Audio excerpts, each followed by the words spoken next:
Well. Good morning, everybody. Welcome. This is The Sweat. I am your host.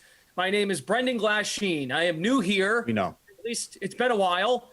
Hold your horses there, Mr. Bukes. Okay? Let me intro the show, tell everyone what's coming up, and then you can talk. Okay. I'm in charge. We're talking baseball, college football, and NFL storylines. Plenty to get to. Let's dive in to... Whoop, that's not good. That's not good.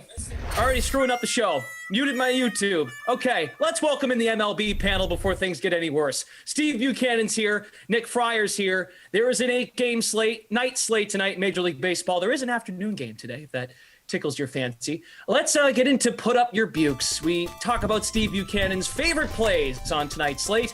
And Nick Fryer says, Steve, I think you're crazy, or Steve, I agree with you. Steve, let's start out by giving us your pitcher. I guess Nick's really good against you. He's 8-5 against your picks.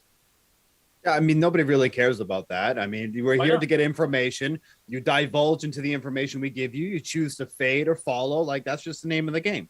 So there's nothing to get all excited about. You can't even mute your YouTube. So let the professionals talk, and we'll get into some information.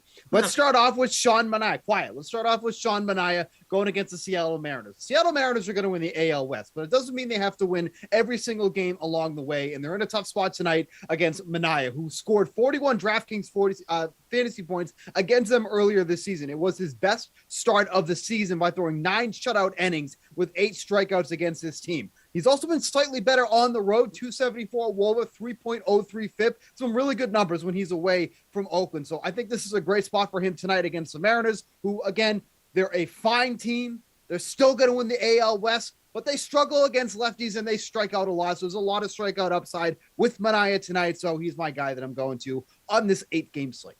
Nick Fryer, on board, or are we pivoting?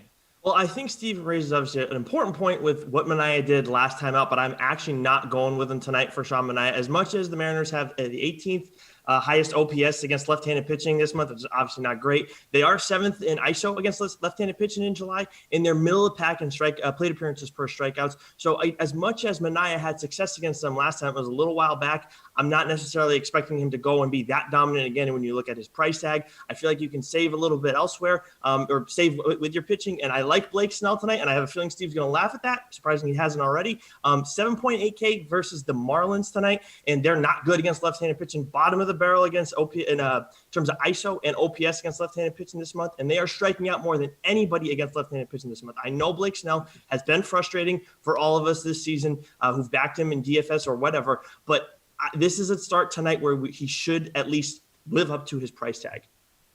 Steve, your favorite infielder on tonight's slate? You have a really weird background, by the way. Just something about the pink curtains and stuff just doesn't work well with the show. You got to think about changing that. I like Xander Bogaerts tonight going up against the Yankees. Xander Bogaerts against lefties at Fenway Park has just been downright stupid. When you look at the numbers that he's posted, it's just been absolutely incredible. A 470 WOBA, a 328 isolated power, and a 199 WRC plus. Tonight he gets to face Jordan Montgomery, who, I'm not pointing any fingers, but, since the middle of June, we'll say, all of a sudden his production has kind of slipped a little bit. I'll let you make your conclusions from there, but just think about the timeline, and then all of a sudden he can't really pitch too well. I'll leave it at that. But Xander Bogaerts has been consistent at home all season long, especially against lefties. That is the preferred split for him. Hitting in the heart of that Red Sox lineup, I think he's one of the top options overall on this slate from a hitting perspective. But when it comes to the infield, he is the top guy for me tonight. So, Nick, you can pivot, you can go on board, you can also give me a home improvement lesson as well, please. I mean, say whatever you want now. Well, I was going to add on to that. I mean, I think that Steve's just his thing. He likes to go and pick apart people's backgrounds, and actually today it's just you that's taking it, because usually he's making fun of me. I'm actually hiding my clock now because he likes to make fun of it so much. That's a clock? Yeah, that's a clock. It tells 3 different times. You have antlers. Oh, okay. Oh, no, it looks like he like disassembled a bike and put it on his wall. That's what it looks like. Go ahead. Steve's got his little gaming chair over there, and he's got a little jetpack on it. He flies around, and he wanders around Major League Baseball and gives his takes when he goes to MLB Network, too. So please, on the subject of Xander Bogaerts, keep going. Yes, well, I'm going to try and stay consistent with myself, and I'm going to go against Steve here. As much as I do like Xander Bogaerts, I think the top infielder tonight is going to be Josh Donaldson. He's coming off a pair of games games with he has a pair of home runs since the All-Star break. 940 OPS against left-handed pitching this season, and he's going up against Andrew Heaney, who I like picking on. I used Mitch Haniger against him the other day, and he went off. And then Donaldson, I know he's only faced Heaney a couple times, but still, he's got a home run in 7 plate appearances. So this is a guy who I feel a little bit more comfortable backing than Bogarts. It's not a bad play, obviously. And Montgomery is a guy who I want to pick on today, but Donaldson is my top infielder pick. Okay, Steve, let's go to outfield. Yeah, so we're going to go with Brandon Lau here. And the nice thing about him is you can use him in the infield if you like. You can put him at second base, or you can use him in the outfield if you like. Whatever tickles your fancy. But regardless of where you put him, I love his numbers against righties. He's someone that has over 20 home runs. You never really feel like anybody talks about him, but he's been a great power force for the Rays all season long. Now he's going up against a righty Quantrill, he has a 385 WOBA, 283 isolated power against them. Against righties so far this season, only 4,600 batting from the left side. I just feel like this is a name that's going to kind of fly under the radar. You're not really going to, get a lot of ownership on Lau, but at least in the month of July, only 13 games played, 5 home runs, 2 doubles, 10 RBI. That's only in 13 games. The guy is not only just hitting, he's hitting for a ton of power, batting from the left side. One of my favorite outfield plays for the night. Nick, on board with Brandon Lau, or are we pivoting? Well, I'm on board with targeting Cal Quantrill tonight with an outfielder from the Rays lineup, but I'm actually going to go with Austin Meadows instead of Lau because he's a little bit cheaper, and I know he's been slow since the start of the All-Star break, and this is another guy, too, whose price tag has dropped significantly. I talked about J.D. Martinez the other day. Obviously had a big night, and he's actually still pretty cheap tonight going up against Montgomery, another guy you could use to target against the Yankees pitching. But I like Meadows a little bit more in this one because Cal Quantrill, I know he did well in his last start, but he had a 7.58 ERA across his previous 4 starts. He allowed 4 home runs over 19 innings pitched. Meadows has a 904 OPS against right-handed pitching this season, and I know he got a couple hits last night, so moving in the right direction. So I think this is a get-right game for him, where he takes a big step back to where we start seeing him again in that $5K price range. Meadows and Snell have actually been on our programs before here at DraftKings. They are friends of the show, so that's great that you guys mentioned them. All right, Steve, let's move on and find ourselves what you're doing with the next position, which would be a value play. What do you got?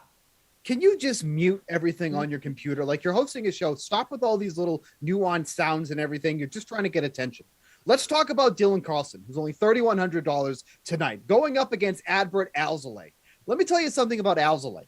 If a lefty is going up to the plate to face him, it never goes well. For whatever reason, Alzolay cannot get lefties out. Against him on the season, a 393 WOBA, a 7.87 FIP, and 15 of the 18 home runs that he's allowed. So now we have Dylan Carlson, who's a rookie, a switch hitter, but if he's smart, he's going to be batting lefty against Alzolay. Now, Dylan Carlson really hasn't been doing a ton at the plate. I will say that. But for 3,100 in a split that Alzolay has just been absolutely putrid in, if you need to save some cash, Dylan Carlson at 3,100 tonight. Basically, if you're a lefty going against Alzolay and you're in that Cardinals lineup tonight, you should probably be putting them in your lineup. Make multiple lineups for all I care. You can do whatever you want. This is America. You don't have to make just one lineup. But lefties against Alzolay, Dylan Carlson, 3,100. That's what I think you should do for some value. All right, Nick, what do you got to say? I think Carlson is a good play tonight, especially at that price tag. And I actually didn't realize the Alzolay numbers too. So Steve obviously brings up a great point, but I still like Kike Hernandez more if I'm looking at straight value. 3.8K going up against Montgomery tonight. I said I want to target him in some capacity. And I know Kike hasn't done much against Montgomery and his limited chances against him, but he does better against left-handed pitching than right-handed pitching. He has 70 fewer plate appearances against left-handed pitching than right-handed pitching, yet he has 2 more home runs, 8 versus 6. And he's homered in the last 2 games against Toronto after a slow series versus New York. So he's a hot bat, and he's coming back home. He's done a little better at home this season. So I like Kike Hernandez as my value play tonight. Well, Nick, if, for what it's worth, I hope you extend your lead in this series to 9-5 after tonight's games. Thank you very much. I appreciate it. It's been a pleasure. I mean, it's been really nice with just you and me, but we got to have him here, right? All right. Well, you guys have a great rest of your day. Steve, have a horrible day, okay? Okay. Must have been something wrong with his microphone there. Okay, well, when we come back, we're going to have Julian Edlow and Colin Sherwin join us. We're going to talk college football, looking at the Pac-12 and what's in store this year on the sports betting landscape as it pertains to the Pac-12. But first, let's hear from our friend Emerson Latzia. He spoke with Rockies infielder Ryan McMahon. Very cool. All right, we are happy now to be joined by the versatile Rockies infielder, Ryan McMahon. We appreciate you being here today. How you feeling, dude? Good, man. Thanks for having me on, guys. Appreciate it. Listen, we know you're one of the best players on this team. And despite having a really solid season, you did not make the All-Star game in your home ballpark there at Coors Field. Sorry to bring it up, but did you get a chance to watch the festivities as a fan? Yeah, man. I always watch the home run derby. I really don't watch the game much, but I watched Trevor compete in the home run derby, man, and I thought that was such a cool, fun event. And watching guys launch balls at Coors, it was really entertaining. Yeah, it's just that whole week, the stretch of days there. It's a little different experiencing as a fan, isn't it? Yeah, but it was really cool, man. I thought they did a good job. I thought Trevor showed out. He did really well, set a record for Rockies players. So it was just really cool to watch, man. It was fun. Yeah. Do you ever maybe just in batting practice, you kind of size yourself up a little bit there with Trevor? Not with him directly, but man, you always get in there, take a round. We're just like, all right, if this was a home run derby, how are we doing? Like, are we going to be good? Or are we going to roll over everything? So yeah, I've messed around with it before, and it'd be cool. It'd be cool to do. You might be able to offer a more unique perspective on this as someone who actually, wasn't able to make it this year. But how much do they still care about being an all-star and playing in the Midsummer Classic? Is that still a big deal to guys? I think it is. The guys I talk to and the guys who have talked about it with me, it's just an honor, man. And to be there and to be thought of as one of the top players in this league, that's obviously going to be a good feeling. So I think it's important. I think it's something cool, and I think the fans really enjoy it. Yeah, and which individual honor for you would mean the most to win any award out there? I mean, not just talking World Series here. You All-Star, Gold Glove, Silver Slugger, MVP one day. What do you got your sights on? I don't know, man. I think those things just come being a good teammate, playing good baseball. Those are things you can't really control. They're kind of decided by people. It's out of your control. But if I had to pick one, man, I think Silver Slugger's pretty cool. Yeah, I think Silver Slugger's pretty cool. I like the trophy that comes with it. I think that'd be cool to throw up on your wall someday. Yeah, man. And you've been with the Rockies your entire career. So you played plenty of games inside Coors Field. Here at DraftKings, Coors Field, always a hot topic because of the way the ball flies out of that park. And you mentioned earlier, just a little BP, saying, hey, just sending missiles everywhere. How big of a difference do you notice when you're at home versus on the road hitting baseballs? I don't know, man. Coors Field's pretty big. Obviously, it's elevation, so the ball flies. I think what you see here is a lot more base hits, jam shots that fall because the outfield's so big. But, you get out there and every now and then some non-humidor balls will come in and you feel them click a little bit further, that's for sure. Yeah, I was going to say, how often you're at other ballparks are you thinking, damn, if we were at Coors, that would have been out? Man, I don't know. I don't think about that too much. Most of the time it's just, damn, that I really wish that went over the wall. That's usually the thought process for us. But yeah, man, we just go out there, play ball, and yeah, I don't know. What is the ballpark? What's the other ballpark you enjoy playing in the most besides Coors? I had a really cool time at Wrigley. I thought that place was awesome. I got to go to Fenway a couple years ago. I think it was 2019. That was really cool. But man, you can't really complain when you're in a big league ballpark, man. Especially in the NL West, there's a lot of good energy throughout all these stadiums. So it's always fun. Yeah. You're living the dream. Do you still years later have to pinch yourself at times? Man, I don't know. I don't think I have to pinch myself. It's fun showing up here every day, and I don't think you can take it for granted. These days aren't for free, and you got to show up and play ball, and it's a great time. Yeah, 100%. I know users here at DraftKings, guys who roster you, they're always trying to find that edge. So we need you to talk a little bit more about when you are the most comfortable at the plate. When is that? Is it against a specific pitcher? Just certain ballpark? When are you most comfortable? Man, baseball is such a hard sport. It doesn't care who you are, how good you are, anything like that. It can humble you on any day. So I think, man, just, you feel good certain weeks, you don't feel good other weeks, you grind out at bats, but definitely feel good here at Coors. You're familiar with your home ballpark and how you feel in the box and things like that. So always feel good here, but anywhere in the NL West, man, I feel pretty good. Well, believe it or not, the college football season is vastly approaching, about a month and change away. And We continue to look at the betting landscape in college football. We move to the Pac-12, and to do so, we bring in DK Nation's college football editor, Colin Sherwin, and Julian Edlow, DraftKings contributor. Oh, Julian, it's great to see you. Brendan. What's up, Julian? Nothing. Keep going. Nothing? Okay, we'll keep the segment rolling. Not a problem. Agree or disagree with the following statements and bets as it pertains to the Pac-12 season. So, Colin, since you're in a better mood than someone else here, we'll start with you. Let's get right into it, looking at national championship odds. USC and Oregon both at plus 4,000 to win it all this season. So tell me, who would you rather chase, Oregon or USC? So I would rather chase USC because I think if they do put it all together, they just have more raw talent and more ability than Oregon. However, it's Heritage Hall. It's always chaos. The status of Clay Helton, the Clay Helton roller coaster has already started this season. It's going to be crazy. So I don't think they get there. But if you wanted a team that, like, if everything just sort of coalesced perfectly, they would have the talent to be able to compete at the highest level. I don't think they're beating anybody in the SEC at the top of the SEC. I don't think they're beating Ohio State.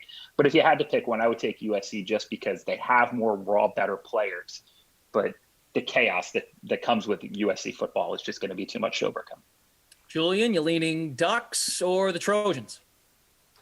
Yeah, Colin's nice. He actually answers the questions around here. I don't feel like answering this question because they're both bad bets. And he alluded to that. Like, these teams are not winning it.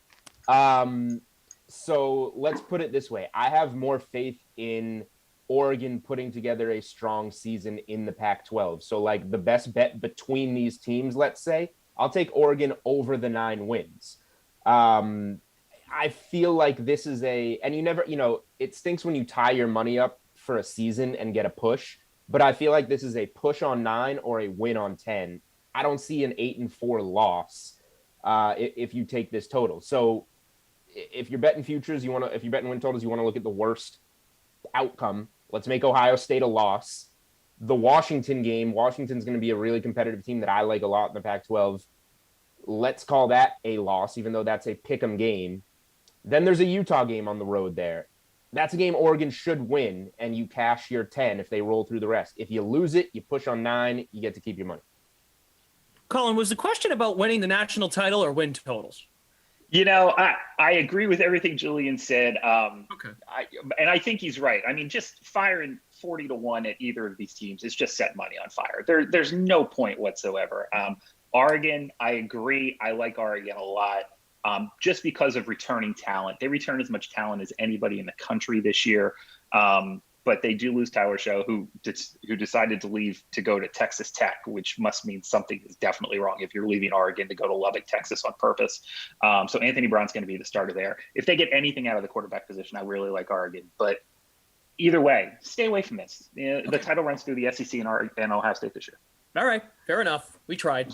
Let's go to the Washington Huskies, always competitive in the Pac-12 North. And second-year head coach Jimmy Lakes, his team doesn't have to play USC or Utah this season. Plus 140 odds. Are those juicy enough, Julian, to chase the Huskies to win the Pac-12 North? They certainly are. I won't change the question on you here, Glash. This is one worth answering. This is a team, everybody loves reading Phil Steele's magazine to get caught up on college football. So, of course, a shameless plug right here. We will be having Phil Steele on the Unreasonable Odds podcast presented by DraftKings, rifling through all types of things. So keep an eye out for that coming out in the next week or so. Number one surprise team in his magazine is the Washington Huskies. He has some models where they go 12-0, 11-1, 10-2. So for starters, Washington minus 120 over 8.5 wins. I see safe paths here to 9, 10 wins. That's one of my favorite bets in college football. So naturally, the plus 140 to win the Pac-12 North makes a lot of sense. You get that pick'em game against Oregon that we just talked about. It could come down to that game, but if it's a pick'em game and you're getting plus 140 on the division on Washington, that's good value. And again, Oregon has a tougher-ish schedule. Like, these teams could both win 10 games. Washington could go 11-1 and lose this game to Oregon and still win the Pac-12. Unlikely, but a path to it. So, yeah, I like this bet a lot. Colin, what do you say? Washington to win the Pac-12 North at plus 140. Chase or fade? Julian and I must be eating the same breakfast every day because I am completely with him. I love UW this year. They're only 55th on returning talent, but they're 19th on team talent. And I think people don't appreciate that. You know, they talk about Oregon and USC and the Pac-12 is recruiting well. Washington has recruited fantastically well, especially for where they are in their position in sort of the college football hierarchy. The 3 games for the Huskies this year out of conference: Montana, Michigan, Arkansas State. So you really, 2 of those feel pretty safe, and honestly, the Michigan team, who the heck knows? So I agree. I really like them on win total. The big thing is that they're getting Oregon at home, so at plus 140, I really like them. I think they can absolutely compete. And if you're not sold, especially if you're not sold on the quarterback situation at Oregon, I think this is one of the better bets in college football this season for sure. And in fact, if you're going to do that, like, I don't see anybody in the South that's like so overwhelming either. Just UW to win the conference outright is pretty good value as well. Okay, Plus let's go to the 360. South. Plus What's that, Julian? 360 on the conference. Okay, there you go. Look Also, at that. I had a sausage, egg, and cheese for breakfast. Not sure if that's what you had, Colin. I went with the good old fashioned Starbucks iced coffee because, yeah. Okay. With you. I'm with on just the coffee for breakfast and then save all the appetite for later in the day.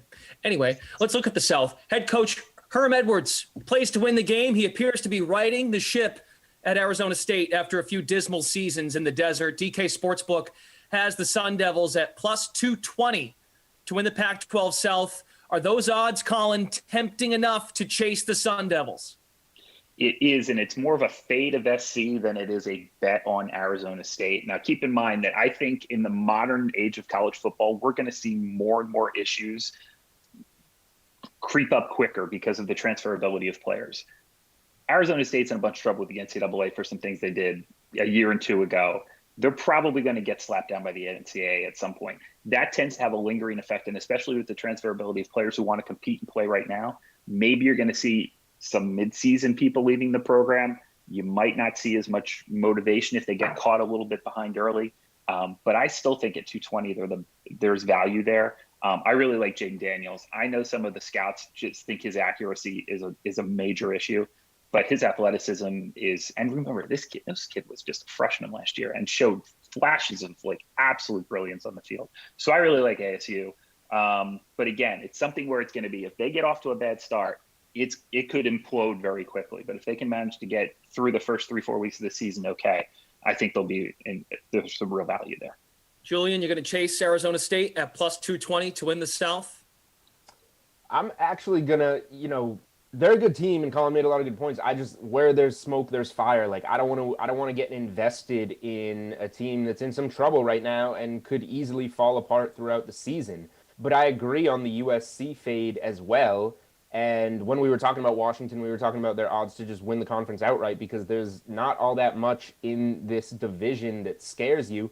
So I'll even go down one more and just go after Utah plus 280 in this division if I'm going to bet it. I don't necessarily know that I will, but for the value, I'll go to Utah. I think they're a good program. They were very good a couple of years ago, had a down year. I don't know if you can grade anyone on the COVID year, but it should be a bounce back year for Utah.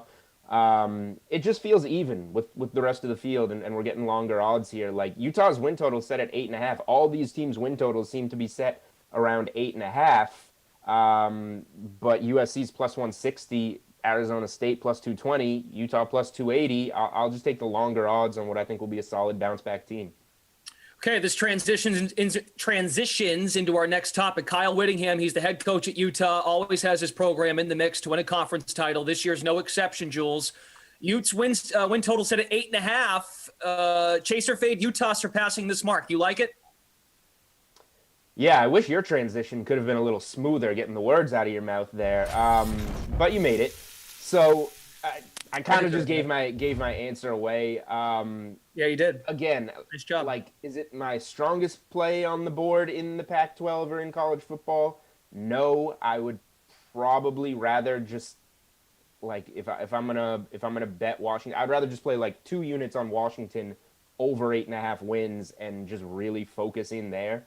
But if you want to be invested in Utah, yeah, I like the over 8.5, and I think because we're maybe fading USC and Arizona State because of certain issues, like, the plus 280 to win the division might be the better value.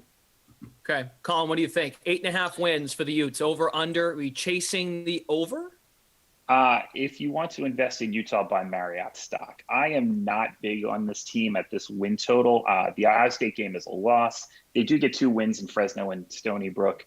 So you need 6-3 in the Pac-12. Doable, but I don't see it as like a massive opportunity either. But again, I think Kyle Whittingham is one of the best coaches in college football.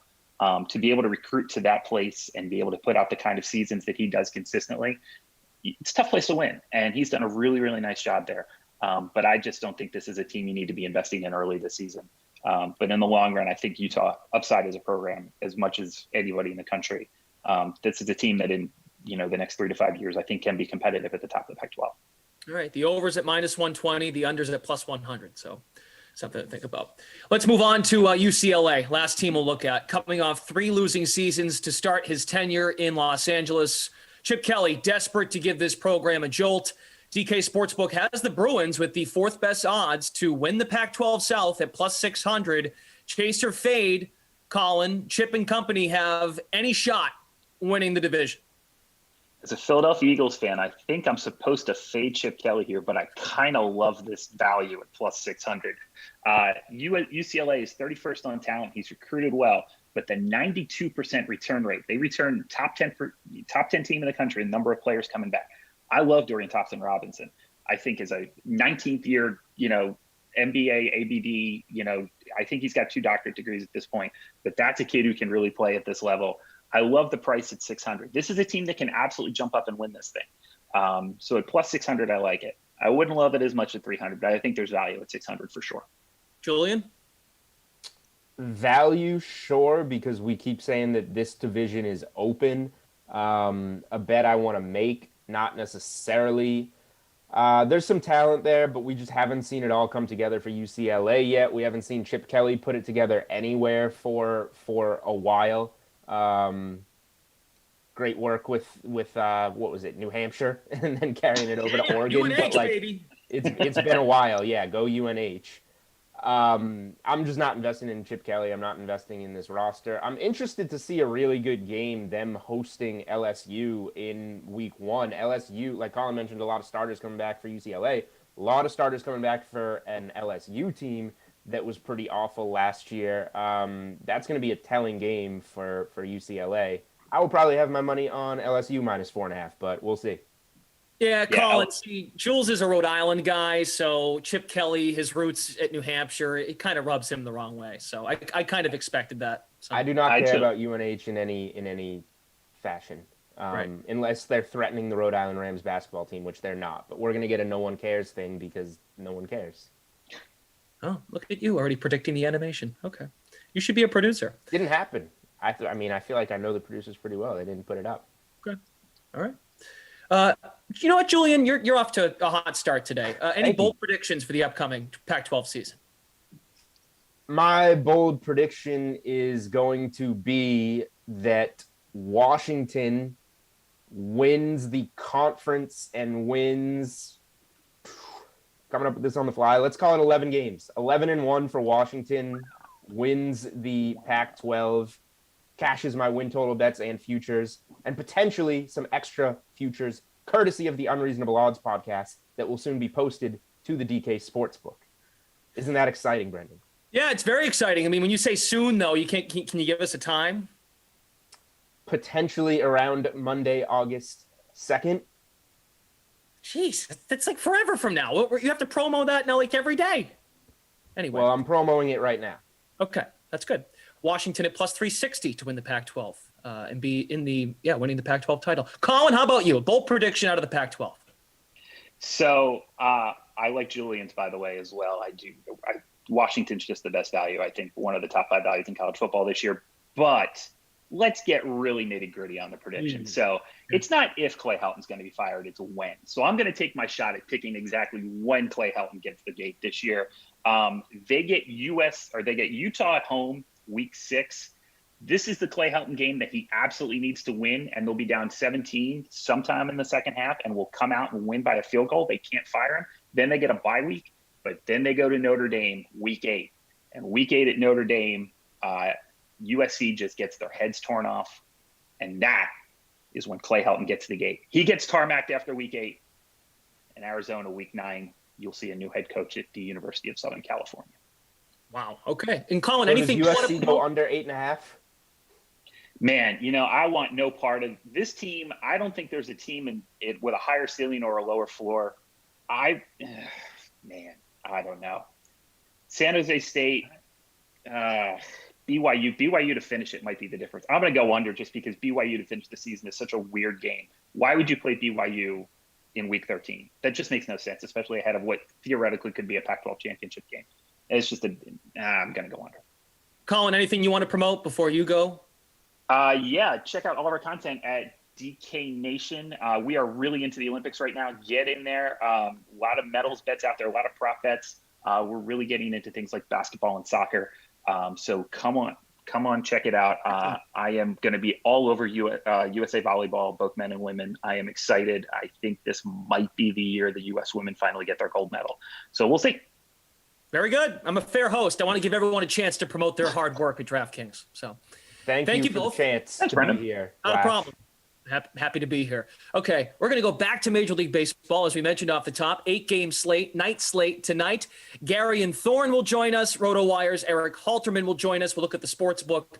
We'll do that when we come back.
We're diving back into Major League Baseball. We have Gary and Thorne of DraftKings and RotoWire's Eric Halterman joining us. It's time for MLB Cover the Bases.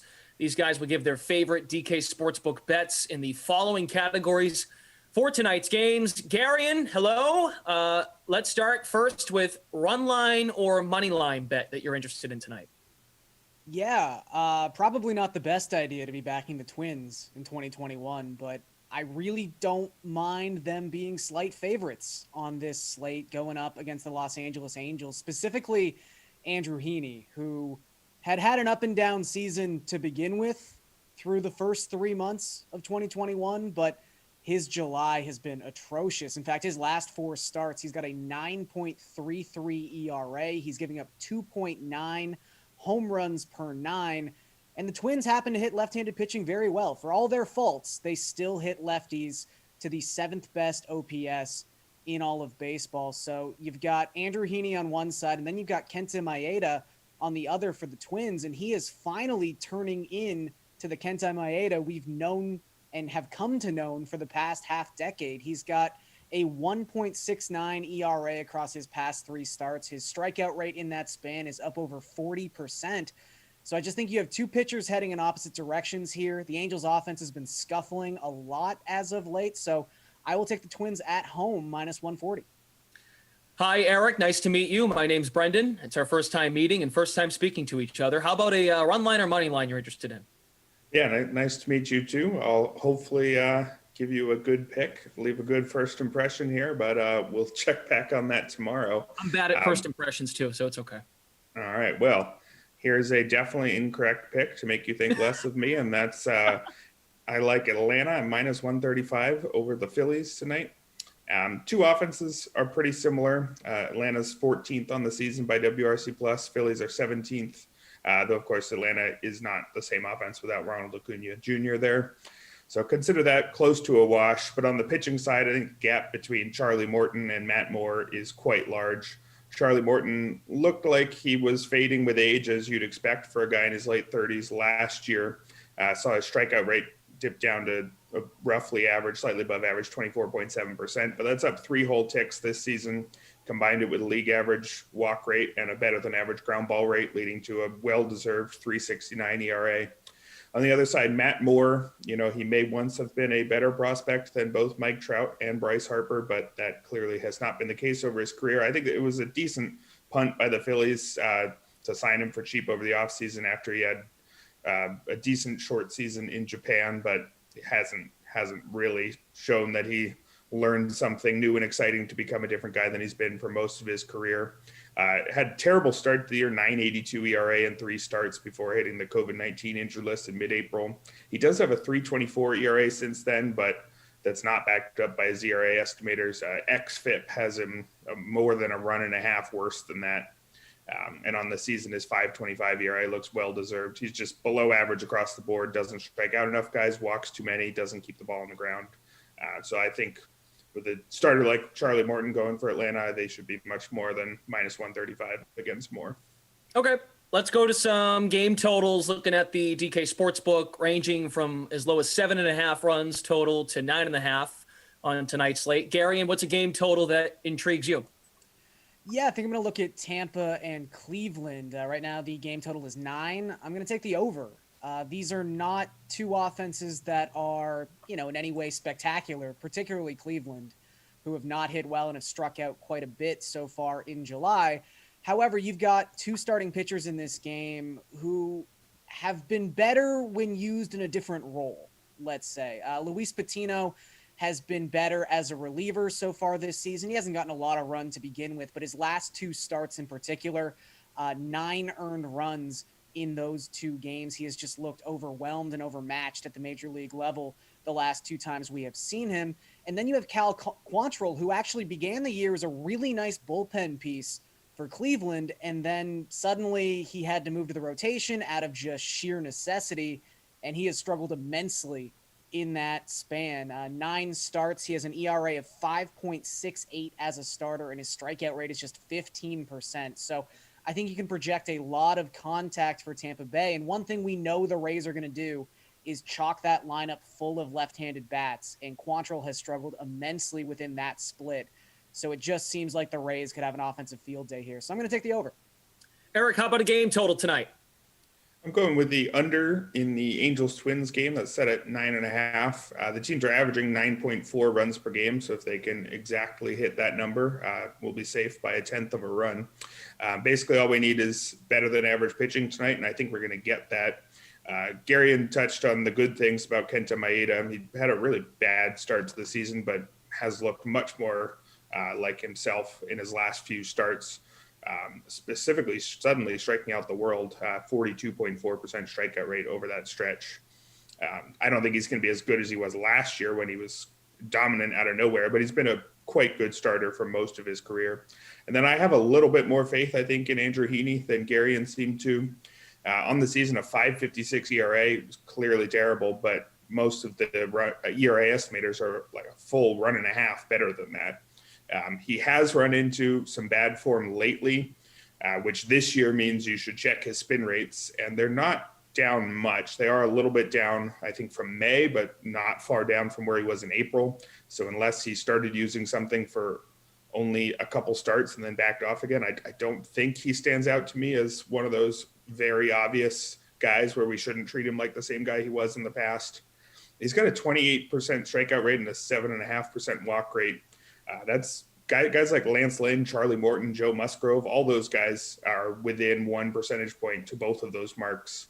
So it is a recipe that should lead to success. He doesn't keep the ball on the ground well, but on the whole, it still is a pretty good set of secondary statistics. So I have enough faith in Heaney that I'm going to take the under here. We are covering the bases in Major League Baseball, looking at sports betting across DraftKings, and we're now going to move to a pitching prop, Gary. And what intrigues you there? Yeah, I'm going to go with the strikeout prop for Adbert Azalea. Over 4.5 strikeouts is minus 145. He's actually been struggling a lot in his past 6 starts. But the biggest blemish that Adzaleh has is the fact he can't get out left-handed bats. That's specifically the issue. His numbers against right-handed batters, even in this poor 6-start stretch, are immaculate. It's completely left-handed bats, and if there's one thing that St. Louis does not have, it's left-handed bats. They actually have the most right-on-right plate appearances of any National League team so far this season. So this is a lineup where Adzaleh should really thrive and pitch deep into this game, maybe even go 6 innings. And if he does that, I think this is a pretty easy number to clear, especially considering he's got a 29% strikeout rate against right-handed batters so far in 2021. So I would take advantage of what I think is a pretty low prop. Eric, how about a pitcher prop for us? I'm going with another low prop for a pitcher I like, and that's Tanner Houck at 4.5 strikeouts, but I'm actually going to take the under. He does strike out guys well above average last year in his debut, I think just over 30% in a small sample, and just shy of 27% in an even smaller sample this year, and a good strikeout rate at the AAA level. The problem is he just doesn't have the innings, which means he's only hit that over in 1 of his 4 MLB appearances and 2 of his 6 in the minors. He's only lasted more than 4 innings in 2 of his 10 total appearances this season. And his last time out on the mound was against these same Yankees, had a 3-inning save in which he struck out 3 batters through 49 pitches. So I can't see him asked to throw much more than, maybe 65, 70 pitches here. And I do think he'll strike out batters at a fine rate, but that might be 4 strikeouts in 4 innings. So I just don't think this is the time to go with the over on Tanner Houck, though I definitely like him down the stretch once he gets stretched out. All right, we'll make the turn for home and wrap it up with a hitting prop. Garion? Yeah, there's some fun total base matchup props on the DraftKings Sportsbook today. So I'm going to take a look at a matchup of a former MVP versus the likely MVP this season. We've got Josh Donaldson total bases up against Shohei Ohtani. I will take Donaldson at plus 110. This mostly comes down to the pitching matchup I was talking about before, and we've talked about a lot so far in this segment. That would be Andrew Heaney versus Kenta Maeda.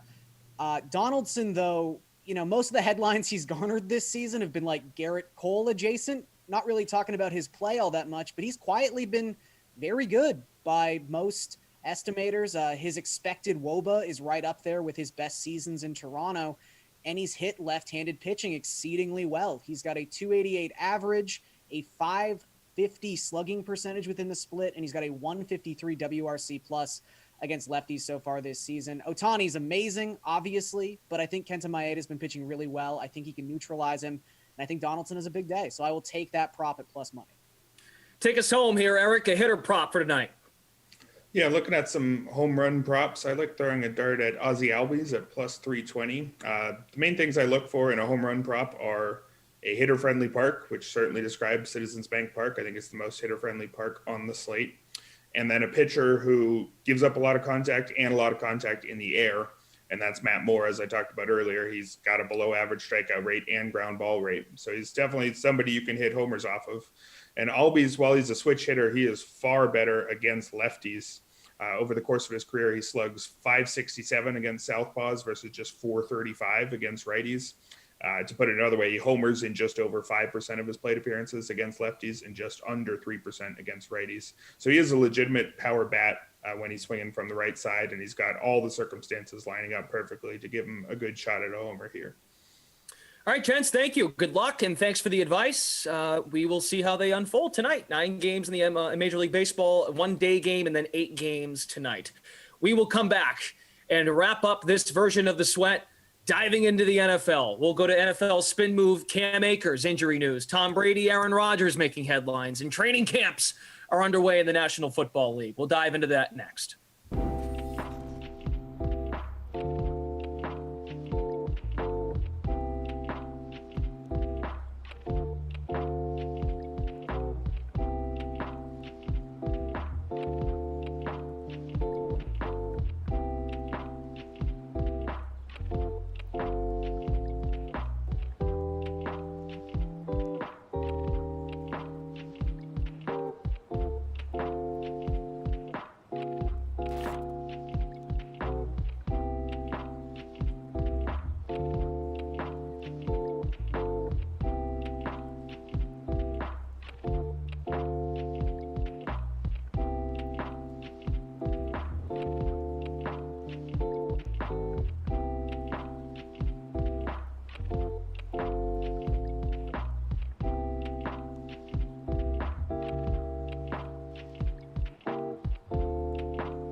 Well, let's wrap this show up talking some football, hey? It's my Canadian A, Jeff Ulrich. Wow. Good to see you. Reed Fowler, Kenny Ducey. We're all friends here. Let's talk some football, huh? We're looking at the headlines from the week, fantasy perspectives, all that good stuff. And we'll start with some bad news, unfortunately, for the Rams and their leading rusher from last year. He's done for the year. Cam Akers, torn Achilles, had a workout this week, getting ready for training camp, unlikely to see any action this week. So now, Jeff, since we talked about this a little bit yesterday, I will let your momentum carry over in this show. What do you feel the Rams will do in this backfield? How does your outlook change of the Rams backfield with this news? Yeah, so I mean, we did talk about this a little bit on the stream yesterday. Look, Darrell Henderson Jr., I mean, there's a reason that he's on the team. He's a second-round draft pick. This guy was very highly touted coming out of college. Now, he hasn't gotten the Sean McVay love that Cam Akers did yet, and that's a little bit of a red flag. But, you know, all indications are, and maybe this is just a result of there not being that many great free agents out there for them to go out and sign right away. But all indications are, you know, the Rams are going to hitch their wagon to Darrell Henderson Jr. Now, they do have some other interesting backs that they've picked up, like a Jag Funk. But I think from a fantasy perspective, you have to trust this. We saw Darrell Henderson be pretty productive when he was in the starting role before Cam Akers came back from injury last year. This is a player who scored 25 touchdowns his last year in college. He was a very good receiver in college as well. I think that right now with his valuation, you can still get him at a reasonable price under guys like Miles Sanders, David Montgomery. If his price went up, it might become more of a fade spot. But right now, you got to trust Darrell Henderson Jr. He's got the pedigree. All right, let's go to Kenny Ducey. Hi, Kenny. What do you think on Cam Akers? Yeah, I'm going right to Xavier Jones. Look, this is a really bad situation for the Los Angeles Rams. Cam Akers was developing into one of the, not only one of the best running backs in the NFL, but for my money, one of the best fantasy players I think that he was destined to be. Potentially a top 10 fantasy player over the next few years. So he's really talented. It's going to be a huge hole. And obviously Super Bowl hopefuls, this team, you know, Matt Stafford, an MVP hopeful.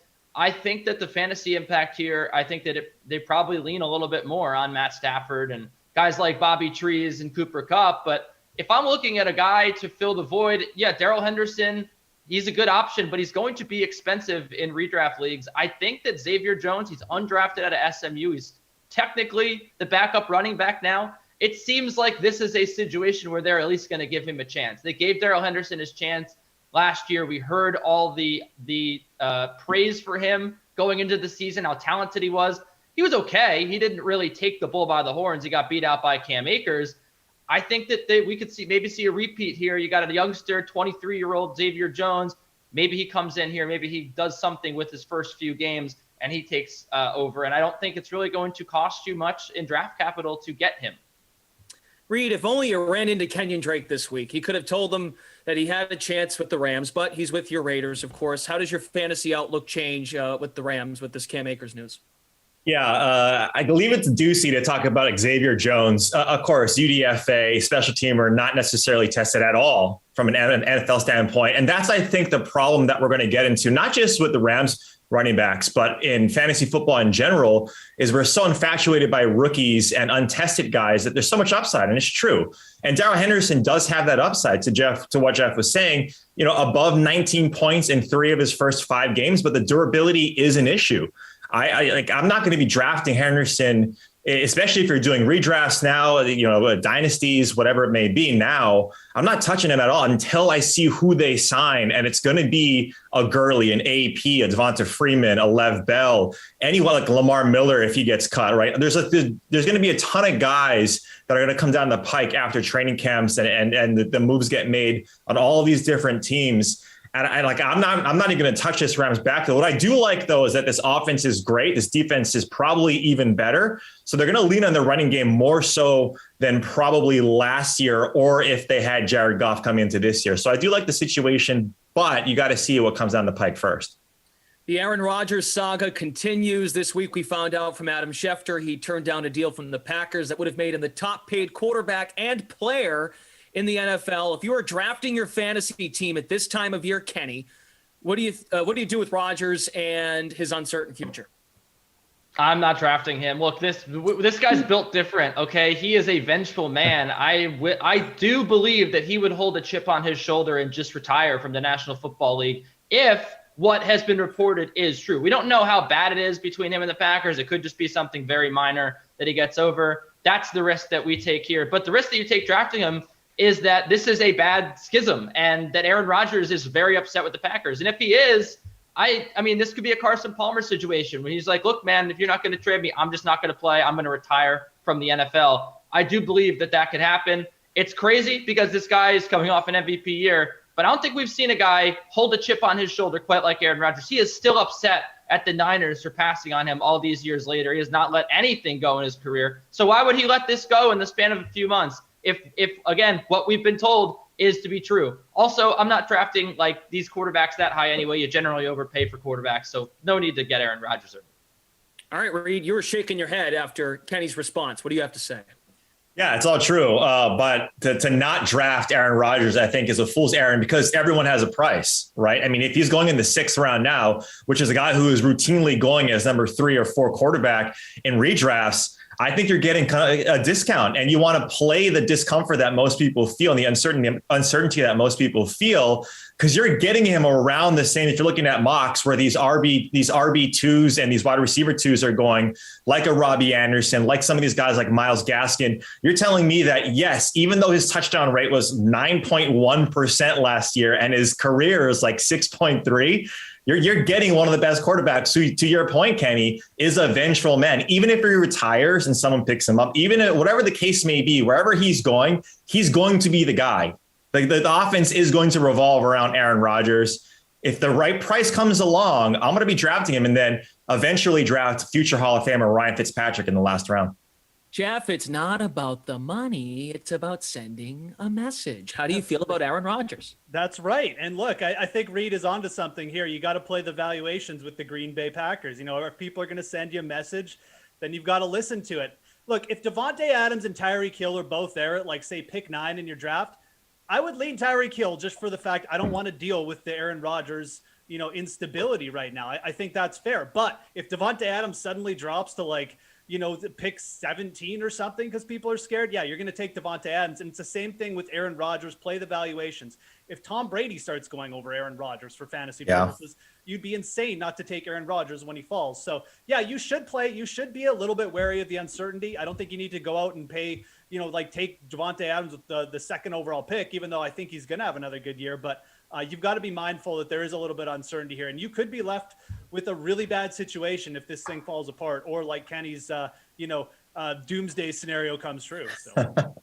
Well, that's all the time we have, guys, because we had so much fun before you joined us. So I'm sorry. I have to be better as a host moving this show. No kidding. Yeah, you really do. You really do. Jeez. Grow up. Although I do like the use of schism. The reason you don't host the sweat. The good word of schism, Kenny. I appreciate that. Thank you. Too Reed. bad, too. We had a Tom Brady question. Starting to think the producers left 2 minutes for you 3 to give me a hard time. Yeah, actually, what's going on here? We do have 2 minutes left. We do. What's new? So, last Friday. Another foil from Brendan Glasheen. Hey, I get it. Look, you got the late call last night to come host this show. You're all over the place. You're wearing a hat. You haven't shaved. I get it. I get these things happen to you, Glasheen. Kind of like your boy Tom Brady. He's getting up there in age. When will he fall off? We don't know, Glasheen. We need to give you an Aaron Rodgers type contract to see if it's about the money or if it's about the art. We'll never know. Gosh, I like that you wore the hat that every person attending a baseball game as an undercover FBI agent in every movie wears. I appreciate that. Just plain black hat. You're like Rob Lowe. Yeah. Okay. Yeah. All right. That's all the time we have. Reed, see you later today for the slate. All right, bud. So save your takes. Jeff, good to see you too. All right. It's good to know. Yeah, good to see you. Good to see you, pal. Have a good one. Bye, Leafy. Coming up, I'll be here with Terrell and Asak in moments from now for Buccaneers Raiders. First Madden sim of 6 today, 12, 2, 4, 6, 8, and 10 Eastern time. So we'll have ourselves a good time. You get more of me, so it absolutely will be a good time. So thank you to all of our guests and everyone joining us the last hour. This was The Sweat. And all right, coming up, Madden. See you in a minute. Bye.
Well, hello. We're back. Hi. The first Madden sim of 6 on the day.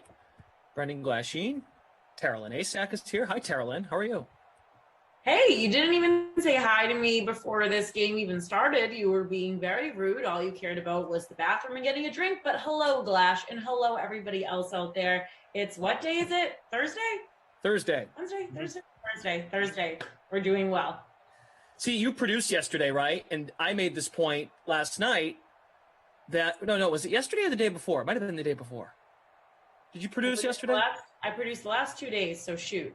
Oh, okay. So yesterday, the weather kind of helps remind you what day it is. You know what I'm saying? Like when there's snow on the ground, I'm like, okay, we've made it to Wednesday. I can kind of get my calendar situated in my brain. Yeah. Now, when it's all the same, I get kind of forgetful as to what day it is. Yeah, and we're still not back in the office. The days just blend together. So Wednesday did help me say, oh yeah, today's Wednesday, Thursday, Friday, Saturday. It just kept me on track. Yeah. Okay. So we'll push through. All right. Sorry I didn't say hi to start the day. Yeah, kind of rude. And you're wearing the shirt that I still want. So now this is just complete disrespect to start off this sim. I mean, the office is open. You can go and get this shirt. Are there still shirts there, or did you take them all? I didn't take them all. No. It's there. All right. Okay. Good to know. Yeah. Yeah, I'm trying to work. So I'm going to work on getting that shirt. Sorry. I'll tell you what. YouTube's crazy. I'll tell you what. What? Go. I'm gonna be there today. I'm going in later today. I will grab you one. Want me to do that for you? Please. Can you, anything that you see, any small tees, because you know I like my stuff fitted, please grab anything in there. I don't even care if it says another engineering shirt. I'm sick of just like coming. I can't be wearing this polo all the time. Okay. Well, we'll see if you're nice to me for the next hour, and then maybe I'll grab you a shirt. Oh, well, Jesus, I might as well just say goodbye to my shirt now. Chat, we see you. Glash, wanna say something? You got this. I want it to be on you. They like you more than me, so. Okay, so maybe we should come at this as a force, a friendship here. Okay. We see you in the chat. We know that the DK server is down. They are working on it. We are going to keep you up on this game throughout the entire game, obviously, and we're going to read the stats for you. We're going to keep you engaged. We have nothing to do with it. Me, Glash, our production team. It's not on us. It's a complete different team of people that are working on it. We see you. We're not just going to ignore you. I already saw some people in there. They're just going to ignore it. No, we love you guys. We are annoyed for you. I understand the frustration. If you have any questions or concerns, if you're not happy with what's currently happening, which you're entitled to that opinion, at DK_assist on Twitter, they do respond. They are very transparent. They do help. They do listen. So that is what our messaging is as far as that is concerned. But Terrellyn put it very well. So thank you all for your understanding. We will call the sim. We will play the game. It's Tampa and it's Vegas. We have producer Drew. We have the Drew stack here, actually. Tate from Game Ops. The two of us. Let's have some fun. We'll try our best. Tampa, of course, I don't know, looking at some news this week. I'm sorry, I'm going to go there because Tom Brady is just ruling the world with content right now. It's not my fault. Derek Carr needs to speak up more, or someone from the Raiders needs to speak up more. I feel like we haven't heard much from John Gruden lately. But a very quiet Raiders camp, I think, heading into training camp. But Tom Brady, through his trainer, Alex Guerrero, Terrellyn, was on with Adam Schefter on his podcast, Adam Schefter of ESPN. Yeah. And Alex Guerrero was asked straight up, do you think Tom Brady is going to play this year and next year? And Guerrero just dropped a simple yes. He believes Tom Brady is going to reach that 45-year-old threshold, and dude's just going to keep playing.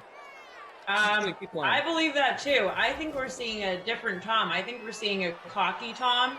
I mean, the little comedy special that he put up at the White House the other day, he's definitely doing more interviews. He's more outspoken. He's not being the humble Tom. I think he's going to get after it these next 2 years.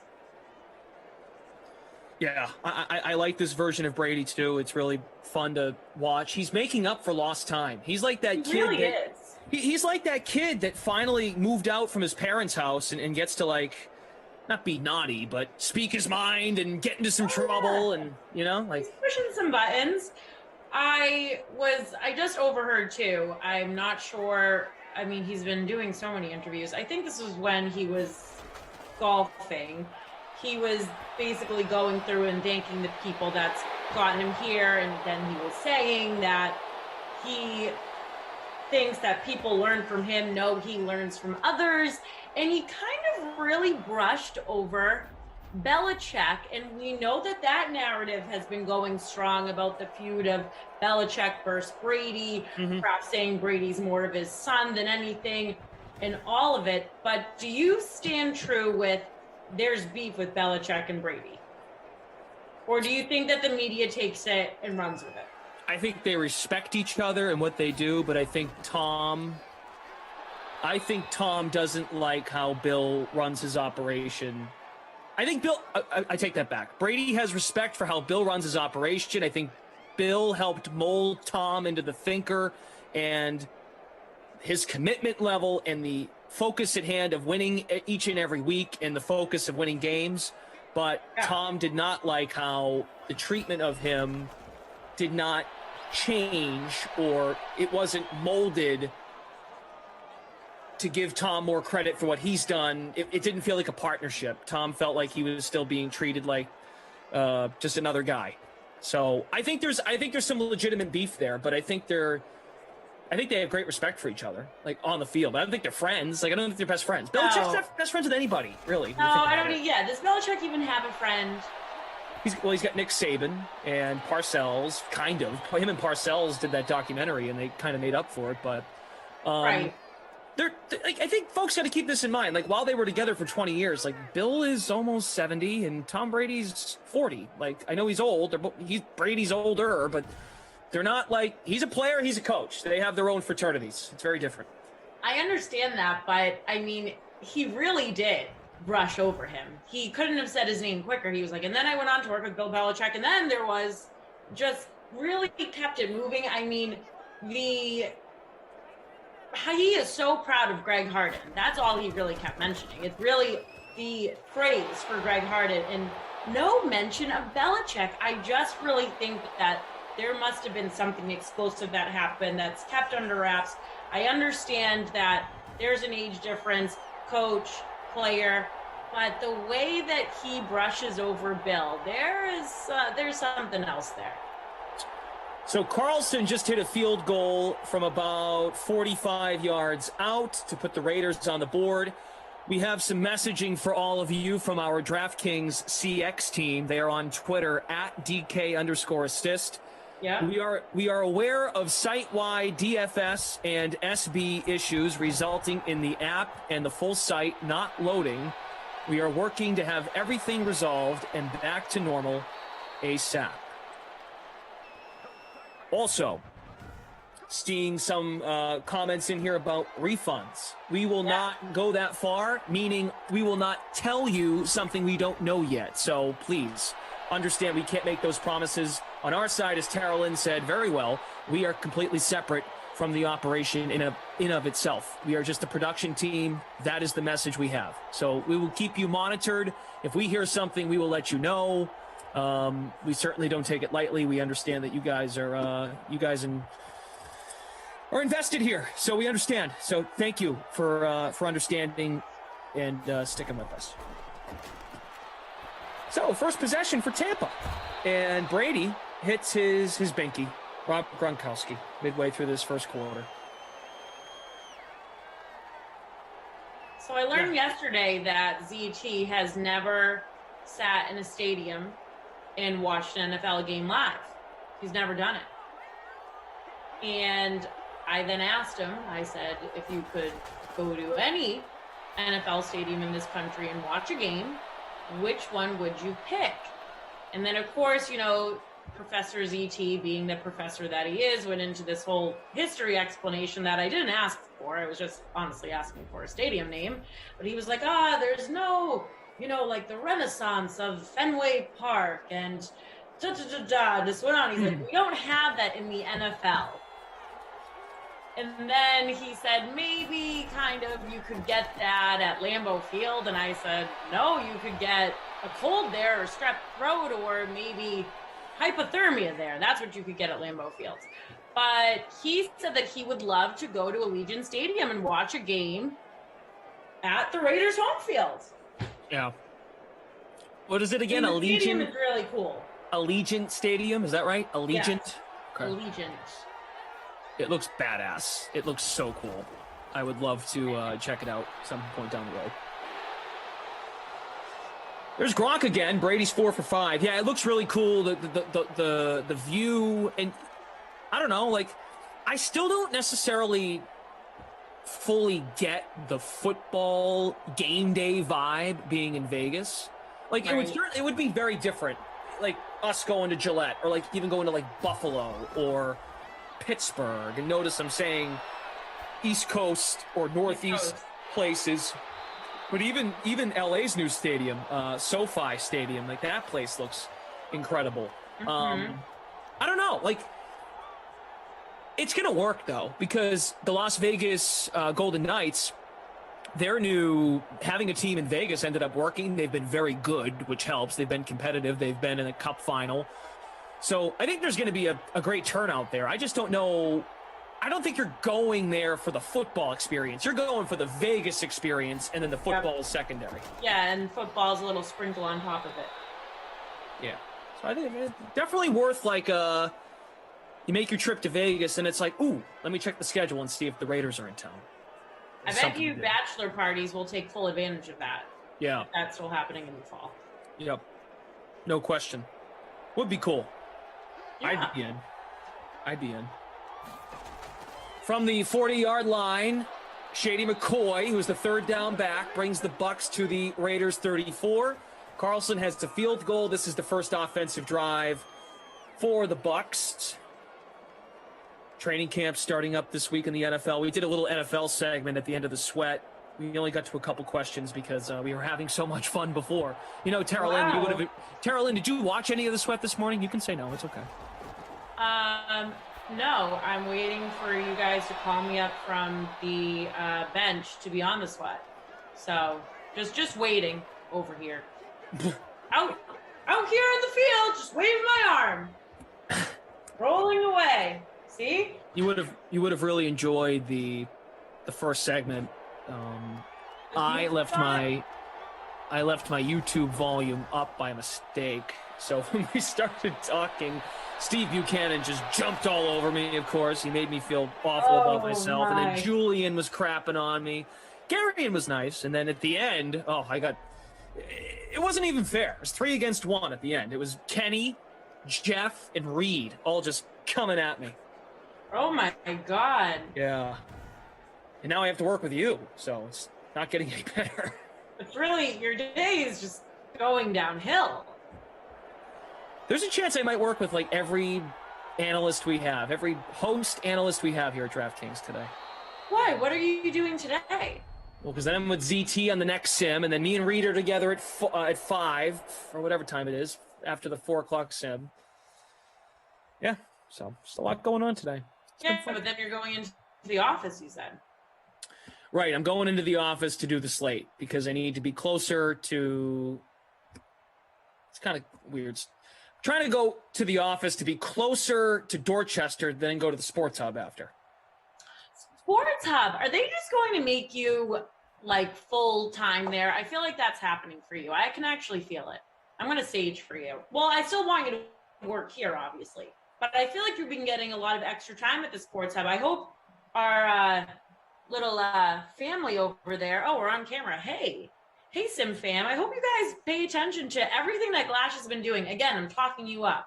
But I mean, Connecticut Sun, DraftKings, you're over at 98.5. You really are killing it lately. Keeping busy. Got to pay the bills. But look, this is a big, Tara Lynn, it's a busy time of year. Folks are on vacation. Folks are on vacation. That's why I've been getting some opportunities to go in. That's why you've been getting. Oh, okay. I thought that they were truly believing in your talent then. So never mind. No, not much talent going on. Just the fill in, you know. So, once again, if you're just hopping in, you're wondering what the heck is going on with DraftKings. The server is down. We are aware of the situation. Our CX team put out a tweet just after the noon hour, about 15 minutes ago. We are aware of the site-wide DFS and SB issues resulting in the app and full site not loading. We are working to have everything resolved and back to normal. So let's look at the stats. We'll go through these stats here so you guys can monitor your lineups and how things are going. For those of you that did get lineups in, Tom Brady is 6 of 7, 44 yards passing. Derek Carr, 3 for 4, and 43 yards passing. Do you want to do the running backs? Not really. I'm looking at the chat right now. Okay. Josh Jacobs, 4 carries, 8 yards. Leonard Fournette, 2 for 22. Shady McCoy, 1 for 7. Really not much going on in that first quarter. Rob Gronkowski had 3 catches, 18 yards. Tyrell Williams, 2 for 23. Tyler Johnson, 1 for 14. Going down the depth chart. Shady McCoy, 1 for 10. Mike Evans, 1 catch for 2 yards. And Henry Ruggs, 1 catch, 20 yards. That's where we stand at the end of 1. Wow. Not a whole lot going on. Yeah, but the Bucs might score here. Who knows? First and goal from the 4. It's McCoy to the 1. The Guru says, what's the point? We don't take notes. We look at the DK app for Game Center for stats. Well, the Guru, I'm just trying here. We're trying. We're trying to make a bad situation better. Jeez. You know, like, you don't have to take notes, but I'm sure some of you like, oh, I played this guy. How's he doing? So, sorry. Second and goal, there is McCoy. No, it's Fournette. Excuse me, Leonard Fournette. Woo! Touchdown.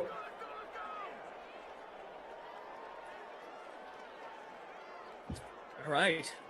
Any Fournette owners? Shout it out. Yep, drop it in the comments section instead of complaining. Ryan, we don't know. When these things happen, everyone at the company begins to troubleshoot. Control-Alt-Delete. So, like we said, once we know something, we will let you know. Typically, when these things have happened in the past, we all end up refreshing our apps and URLs on our computer at the same time, and we all rejoice. Marcus is in here. Justin Harden, Tampa John, David, Scotty Too Hottie. Hi to all. Appreciate you being here. Scuba Steve's here. Jordan Lindenbaum, Dustin, Executive Sessions, Javier, Congo Cab watching his Raiders. Thank you all. All right, Lewis Daniel played Leonard Fournette. All right. Shout out to Lewis. Brian C. says it's not the host's fault, people. Brian C. always has our back, I have to say. Thank you. Yeah, I mean, not to bring too much more attention to that, but yes, it's out of our control as hosts, as communicators with you, the people. We're just the messenger sometimes as it pertains to these simulations. Leonard Fournette with the touchdown. Carlson made a field goal from the mid-40s. That's 4 points. Tampa leading 7-3. Opening minute of the second quarter. See you on Twitch as well. Thank you for being here. About 50 of you on Twitch. Great to have you with us. Tara Lynn, you excited? Like, I was pretty pumped up to see the Steelers and the Cowboys posting photos, even some video content of players just walking with their little travel bags, their notes and whatnot, walking into training camp. It's coming. Football season is coming. This is what we need. We need something to look forward to, and I'm really excited for this football season. Last season, it was kind of just a crapshoot, but still exciting, obviously. But this one, I'm really pumped for. Did you see kind of a slim Roethlisberger? Did you see those pictures? Is he actually slim though? He's looking a little slim. He's not looking as dad bod-esque. I mean, looked like he trimmed down a little bit. Yeah, but see that the problem that I have is we shouldn't even be talking about. We shouldn't even be talking about that. He's a professional quarterback. He's been in the league. He's 39. We're going to reward a guy for finally getting in shape? Come on. It's a little too late. Losing weight can be hard, so let's just give him a little pat on the back, even though... Okay, sure. If he was like a landscaper, yay, great job. He's a professional football player making millions of dollars. It's about freaking time he got his butt in shape. Seriously, like, what are we supposed to do? Like, hey, congrats, dude, but where was this like 10 years ago?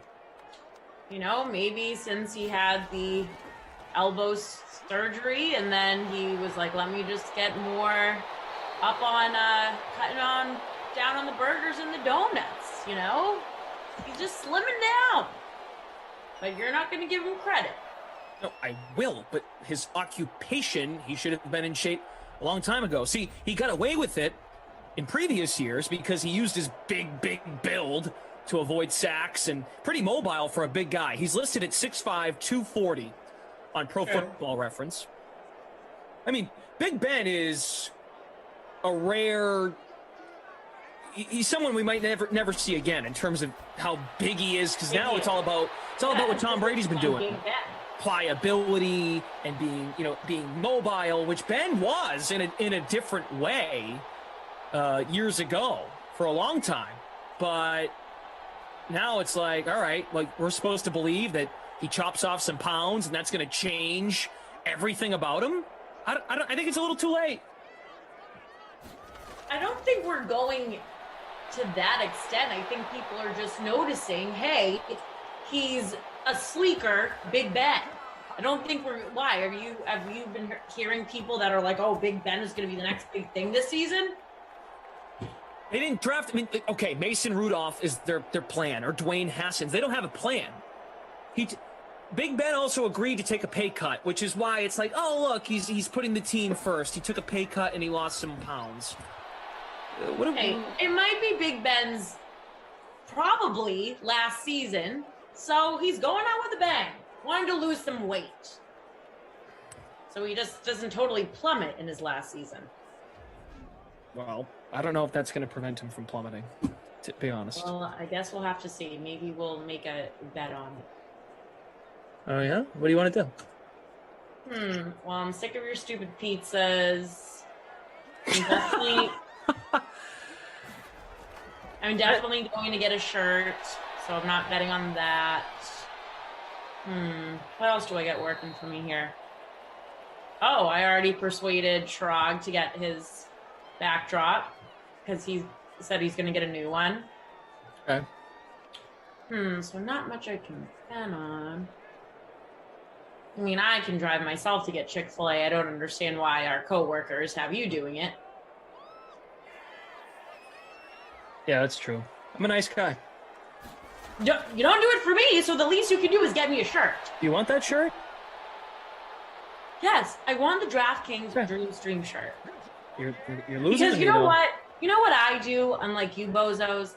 I at least take pictures in it. I post about it. I promote the company. All you do is dress up as NFL players. Apparently you think you're on Broadway now. Go on TikTok and make little musicals basically out of yourself. That's what you do. Your life is one big musical now on TikTok. So at least if I have the DraftKings Dream Stream shirt, I'll sit right here. I'll promote the stream. Got my ring light. I'll look great. Post it. You don't do any of that. What are we doing right now? We're promoting the company. I mean, the company also is trying to get the website back in order. So that's priority number one. That is priority. See, now people are upset, and so 93B Brack just has a really hard time understanding Tom Brady's won 7 Super Bowls.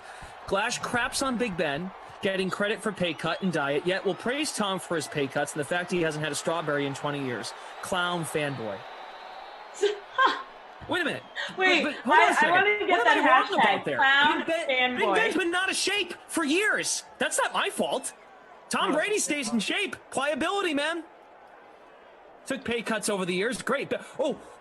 Big Ben took a pay cut at 39. Woohoo! 1 year pay cut. And as Tara Lynn said, it might be his last season.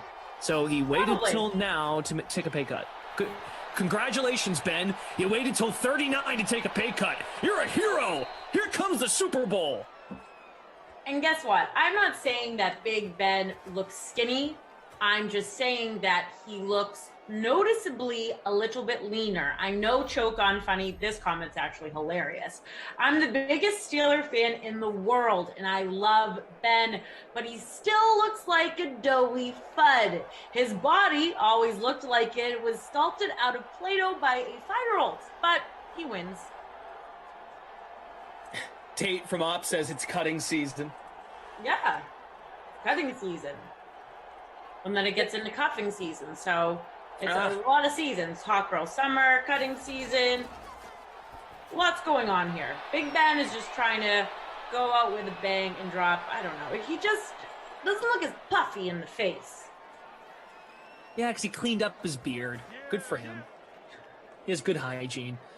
Nicholas, is there a stimulated game happening here, or are we listening to you guys chat? How about both?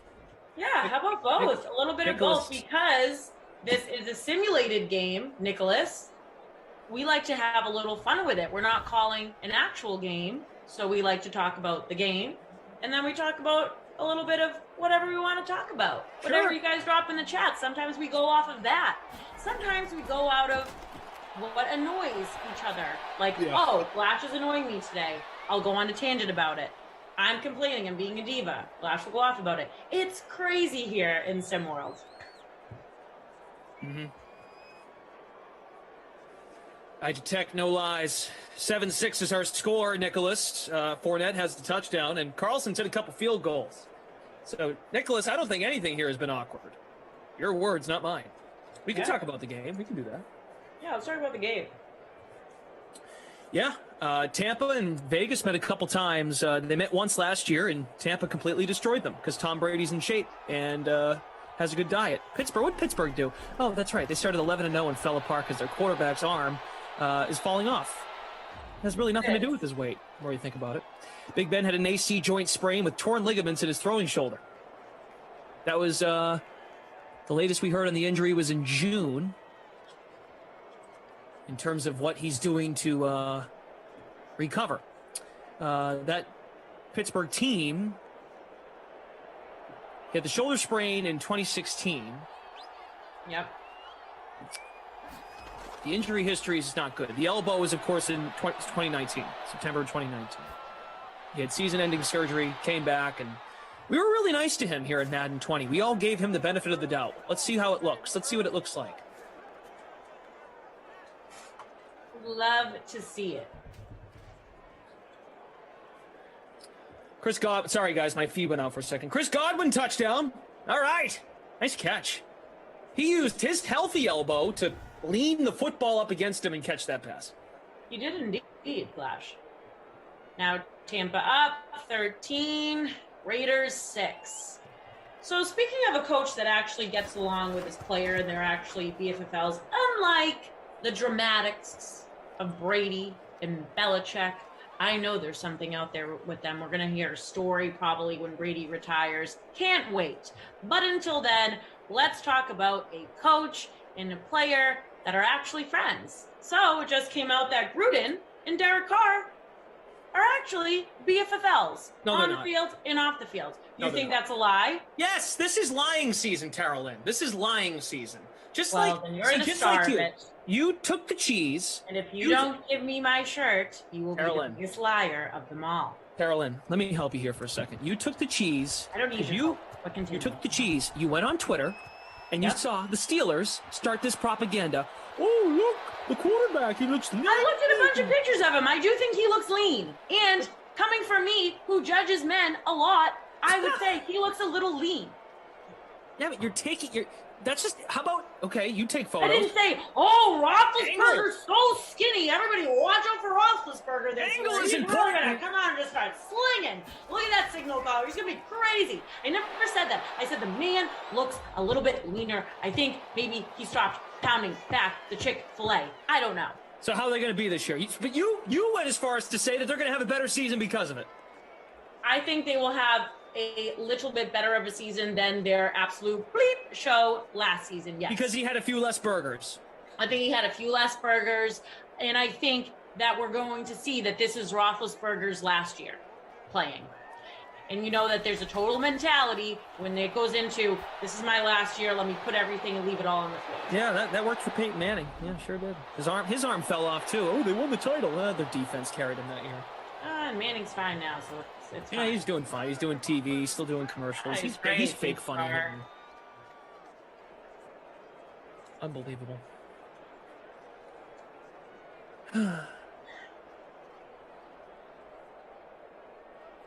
I have nothing to say to you. You took the cheese. You saw the photo. Oh, look, he lost some weight. They're going to win more games this year. Oh, shut it. Coming from the man who literally gnaws on string cheese all day long. I don't want to hear I am that. not a professional football player. I can eat as much cheese as I want. I will eat cheese. I will go and do my stair stepper and then burn the calories of eating my cheese. Top dog trainer, can someone tell her to stop screaming? I don't like the yelling. So, I can't yell, but Glash can just scream the whole time? Absolutely not, top dog trainer. And I want to see if you are a top dog trainer. Let me go find a dog and see if you can train it in a matter of 48 hours, and you're the top dog trainer. Back over here. You know what? I don't want to hear it from you. Coming from you, too, especially. I know you're not playing in the NFL. Also, thank God for the NFL that you're not playing in it because you would probably stink. However, you've seen yourself on camera. Camera adds, 10 pounds. Zoom doesn't, even though sometimes I feel like it does. That's another story. But you definitely have been more health conscious and you've been working out a ton. So maybe you looked in the mirror one day and you said, you know what? It's time to get in shape. And maybe Ben had that aha moment that he said, I'll lay off of it a little bit. I don't think that we're going to see Ben Roethlisberger now all of a sudden turn into a Tom Brady or a Russell Wilson or anything for that matter. I just think that his play will probably improve. Okay. Another field goal for Carlson. Kevin Harris writes, I bet the director, who just chooses the team, he doesn't do that, he follows the schedule, and starts the game, is fat, eats peanut butter and jelly sandwiches in a tank top and tidy whities.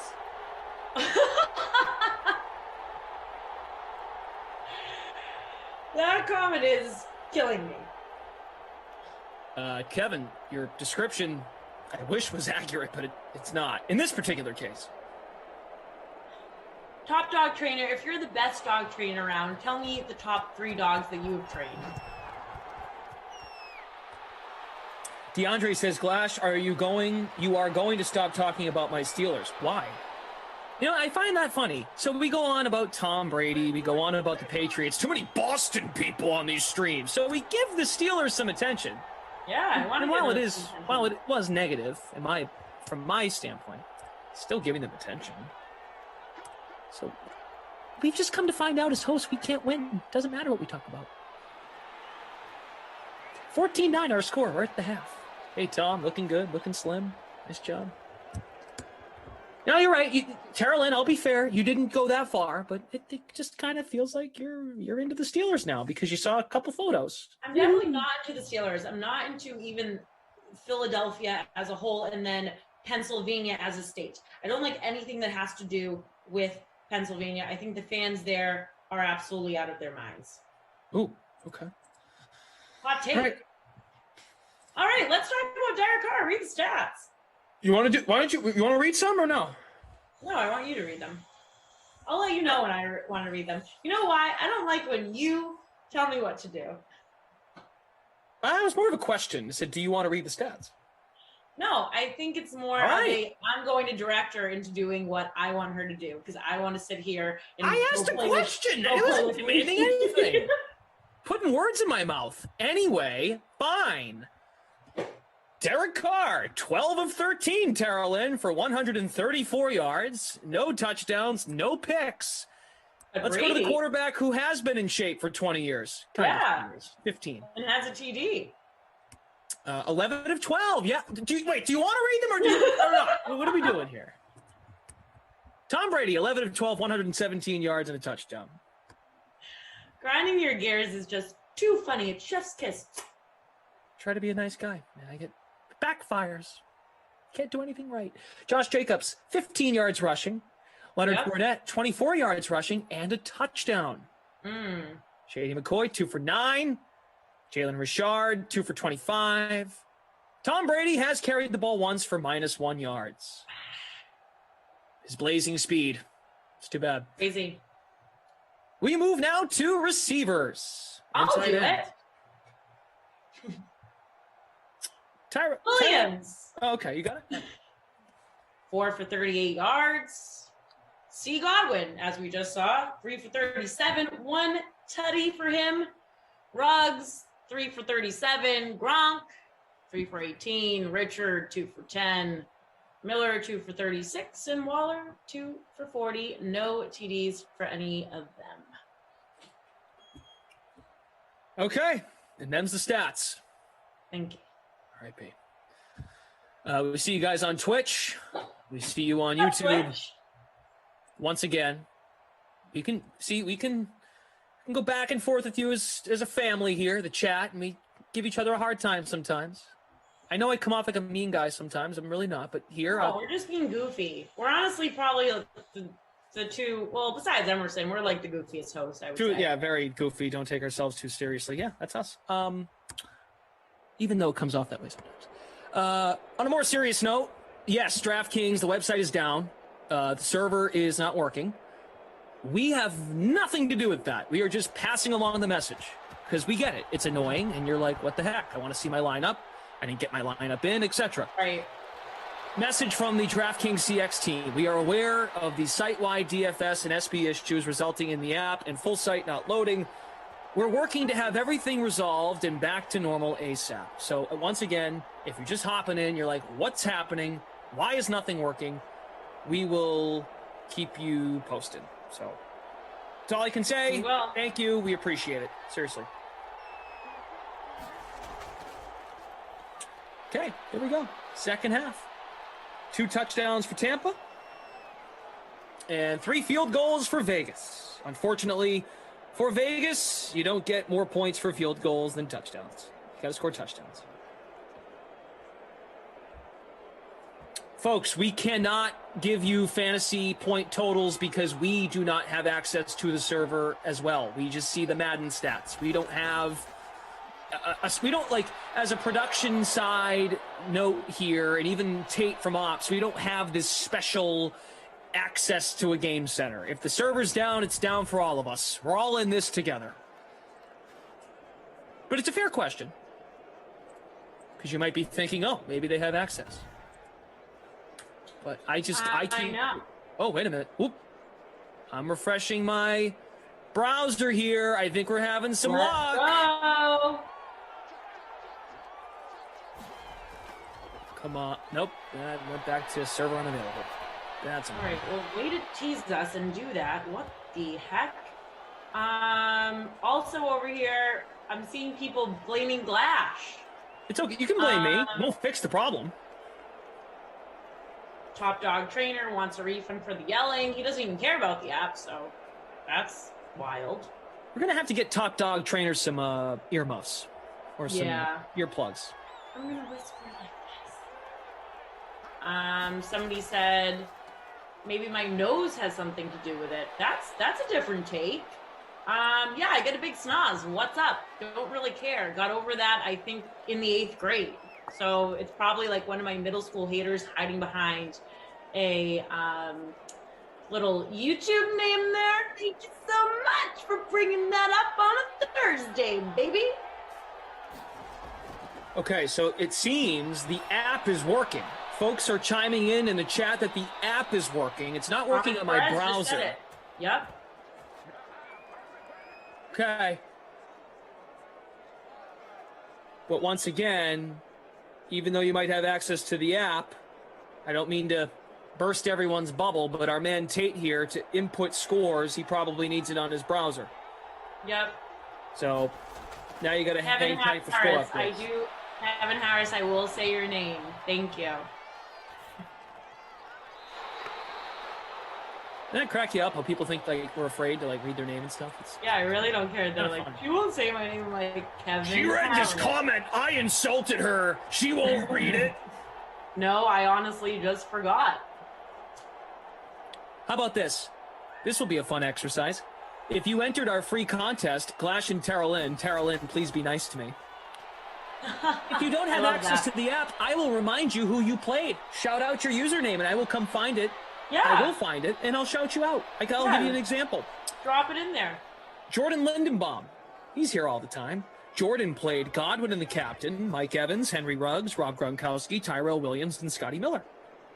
Can you read off Queenie's? Because I remember that Queenie over here, avid follower, we love to see her in the chat. Sure. She dropped you that she forgot who she played. I can do that for you, Queenie. Get a pen and paper. Here it comes. Mike Evans is in the captain spot for you. Waller, Brady, Scotty Miller, Tyrell Williams, O.J. Howard. Come on, how about another one? Who needs their lineup? Yoko says, always blame Glash, never blame Ducey. That should be on a t-shirt. That'll work. Yeah, we have so many sayings that should really go on a t-shirt. I think we have to figure this out in the fall. Just a couple of them. Like, we need That's Life. I like that about blaming you and not Ducey. It's great. Okay, browser seems to be working now. Okay, beautiful. It's working for me now too. Like we just addressed, yes, we know the site is up. We are so happy about this, and check your app if you haven't yet. Now we have to have our ops team put in these scores. It's going to happen. It's just taking a little bit of time, so don't worry. Everything will happen 100%. Now we're just playing catch up. J.E. wants his lineup announced. See, now, since everyone's tied. I like that. It's going to take a little bit. Brady, X Factor lit, finds Godwin, gain of 16 yards. Nice pass, Tom. Who else is in this lineup? Who else is in this contest? All right, well, while you're looking, I will let people know. Shout out to people on Twitch watching, on YouTube. If you're watching it on the website, shout out to all of you. Happy Thursday. I'm going to let you know what is coming up for the rest of the day. If you hated my voice, if you hate my nose, if you hate my yelling, guess what? I'm out of here after this game. But I'm back tomorrow, baby. But 2 p.m., we got Eagles at Cowboys. We got Glash making his way back with ZT, Professor. And at 4 p.m., we got Lions at Bengals with Kenny and Christian. 5 p.m., we got the slate. Glash is on top of it all day with Reed Fowler. 6 p.m., Bears at Chargers. Lamarca and BK coming in for that one. 8 p.m., Washington at Bills. Tom and Lamarca, and then Madden After Dark. We got Seahawks at Broncos with Jeff and Lamarca. So great lineup. Okay, so since the app seems to be working and the website seems to be getting back up to speed, I'm done reading your lineups. You can all do it yourself. You're all yelling at us anyway, so. I like David N's approach. He just dropped his own lineup in the Yeah, there chat. you go. Everyone do that. You're great. Drop your lineups in, everybody. Tell us how you're doing. Here's Tom back to pass on 3rd and goal, and down he goes. Poor guy. A lot of people now are mentioning that they like your nose. Oh, that's nice. Thank you, too. I've grown to like it, people, so if you want to make fun of me, I really don't care. I mean, if you were talking to 6th grade Tower, then I would be distraught here on camera, and that wouldn't be good. Oh, I was going to say, you've grown to like it. When did you start growing to like it? 6th grade? No, like 7th. 7th. That's good. Thank you. Glad to hear you're finally appreciative of your nose. So, you know who I noticed took the day off today? Who's that? Kaufman.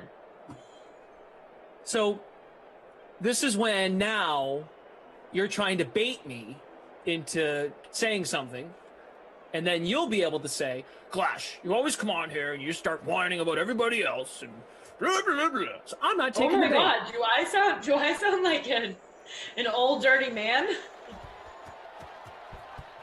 Well, take the man part out, and that's kind of what I'm getting at. And Nicholas Hollis said, this is the most uncomfortable stream I've ever watched. Can you just talk about the game? Sure, Nick. Do that for you. Nick, it's 17-9. There are 2 touchdowns for Tampa. Leonard Fournette and Godwin have scored. Ryan Suckup hit a field goal to make it an 8-point game. That means the Raiders now, with the ball, would now have to go a total of 78 yards and then go for 2.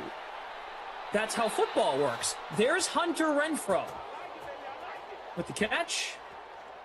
Nice throw by Derek Carr. Tom Brady, there he is, the quarterback of the Bucs. And Brady's looking a little stressed on the sidelines. We'll have to see what's going to happen when he takes the field again. And there are also fans in the stadium. Good for Koff having a day off, though. I'll take the bait a little bit. Yeah, he deserves it. I mean, he just went on vacation. But yeah, sure, he deserves the day off. You should. No issue with that. None whatsoever. Yes, people, stats are still updating. We got your back. We got Tate grinding away back there. Looks like now we're up over 400 people watching. That's great. 50 on Twitch. Look, the site's working now. Can some of you at least consider changing your frown and turning it upside down? Hot Corleone, it stinks in here. Well, buddy, go shower, spray some cologne. I don't know what to tell you. Nate says, this isn't nearly as awkward as Kenny and BK the other day. These two clearly hate one another. Carolyn, do you hate me? No. Be honest. Absolutely not. You're one of my good friends. What? Wow. We're like brother and sister. Say more. Say more. Monster 01. Why does TL get all the attention? Flash, you're cute too. Oh, thank you. I don't know, Monster 01. If I could tell you that, I would. You know, but I'll why. take all the attention I can get. You know why? It's because of your nose. It's because of my schnapps. What else is going on? So, you are totally out on Derek Carr and Gruden being friends. It smells like your classic training camp story where everything's good and everything's blossoming and things are good. And I know, look, I think John Gruden thinks Derek Carr's fine. I don't think he hates him, but it's a big year. As Congo Cab knows, Congo Cab is a very much loyal Raiders fan. I respect all of that. I really do. I really do. But as Congo Cab knows, we can agree with this, right? Congo Cab, big year for the Raiders. A big year for John Gruden and Derek Carr. Because we can hear all the noise in training camp and preseason. Well, we need to see the results on the field. The Raiders need to get W's. We need to see it put into fruition, their relationship, the additions they made on the line. They added Kenyon Drake. As Congo Cab told me, Foster Moreau, the tight end too, behind Darren Waller, is a big ad. They're going to start winning games now. Because then, if they don't, someone's got to go. And last time I checked, John Gruden got a 10-year contract. I don't think he's going anywhere. It's not going to be Gruden, no. Gruden will say, well, I want a chance to get a quarterback I really like.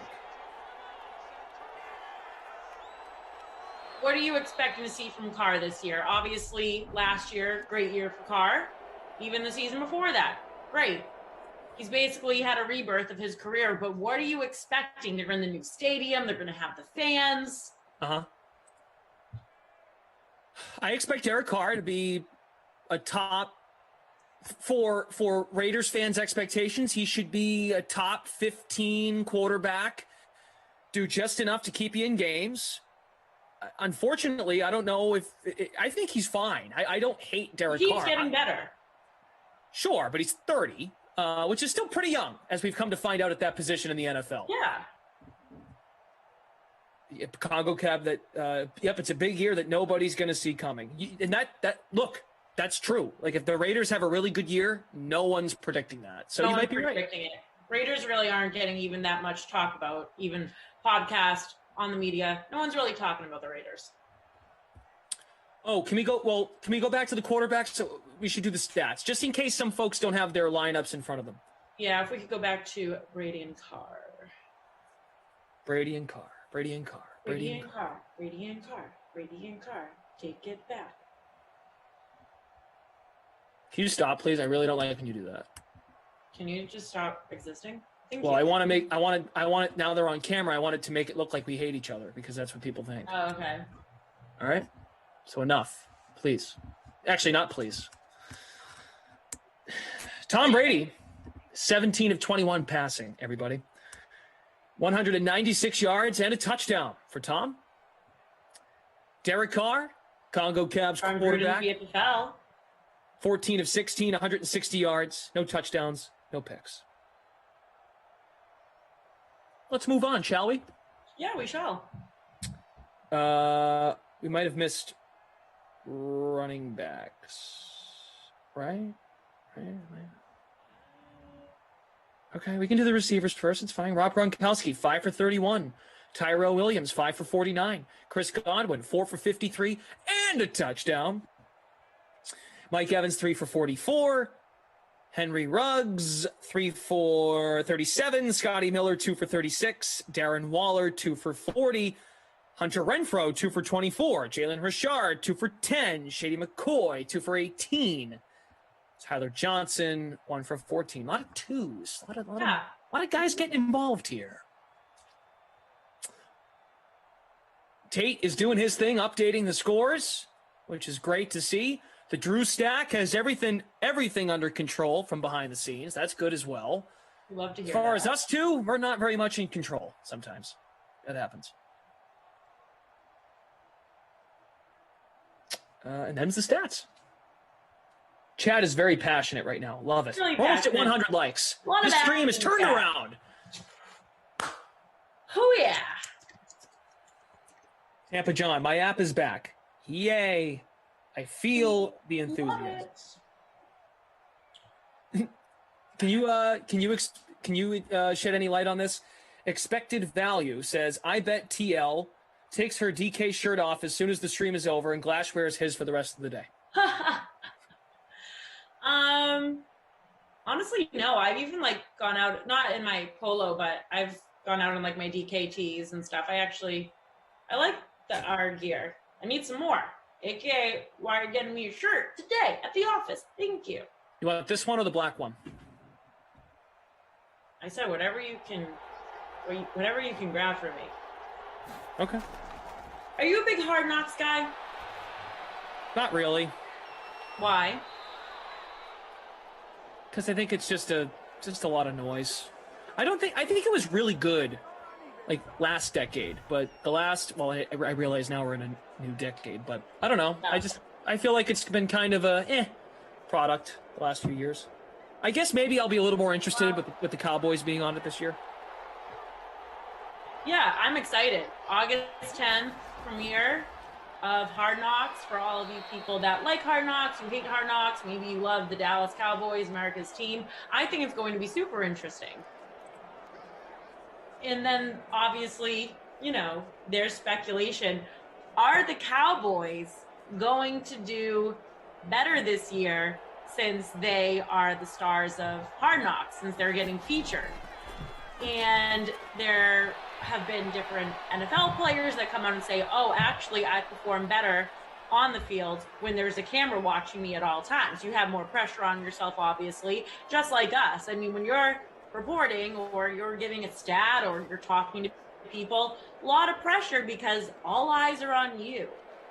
So I wonder if the grind is even going to get elevated because they were on Hard Knocks. And then people were also saying, does the team do better when they get to be the star of it?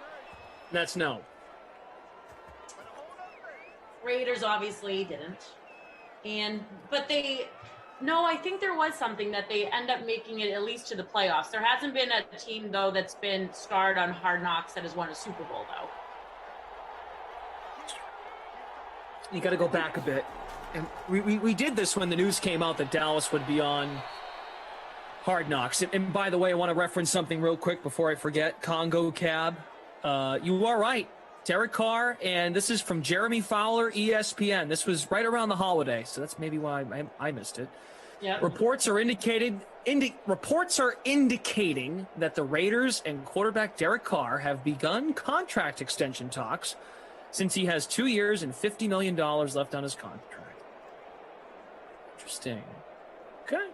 All right. Derek Carr might want to take that extension in case this year doesn't go well. And I'm not saying it will be entirely his fault. We are getting some news from Todd Archer. Yeah. Emissary of the Gorgonites. I am Archer. Yes, indeed. I am Archer, emissary of the Gorgonites. Let's, what does Todd have to say? Who does Todd work for? The Cowboys, full place, Amari Cooper, ankle, DeMarcus Lawrence, back, Tristan Hill, knee, Greg Zerlin, back, and Chauncey Golston, hamstring, and Mitch Hyatt, knee, on PUP to open camp, according to a source.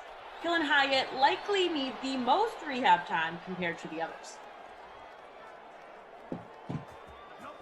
Amari Cooper, huh? Yeah. Not good. Not good there. And not good that he's like one of their highest paid players. And oh, right, the other dude they paid, which is slipping my mind for a moment. Oh, I lost the tweet. Anyway, we'll talk about it next, Sim, since the Cowboys play. Brady dumps it off. It's caught. First down and more. I think that's O.J. Howard. I think. It is. Get up. Yes, it's O.J. Howard. 2 for 26. Would you all be so willing to get us to 100 likes on the stream? Come on, this has been more fun since the beginning. Now things are working. Yay. CEH says Glash has DK pajamas. Not true, but that would be cool. Hand off to Fournette. Touchdown number 2. Hey. Way to be Leonard Fournette. We can give you guys some ownership now. What? You said the meeting was at 2. It's 1.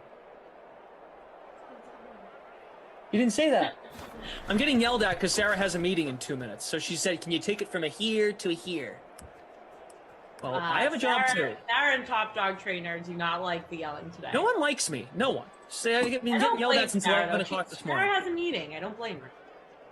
Well, this is a meeting for me. We're technically in a Zoom meeting, calling a Zoom. Technically, okay. I'll give you that. Anyway. Let's Eric go. Port, Glash, nice to see you, buddy. And Hey, Yoko Eric. Krama got my wisdom tooth pulled yesterday. Oof. Getting your wisdom teeth out stinks, Yoko. So sending you good vibes today.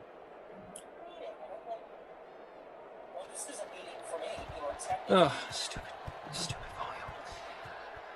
Leonard Fournette, 4% in the captain, 26.8% owned, 2 touchdowns in the sim. We had just about 8,000 entries in the free showdown, thanks to DraftKings, the public free showdown. 7,977 entries. Right now we have a solo leader up top, Darren, 88. Tom Brady is the captain. Godwin, Williams, Fournette in both defenses. There you go.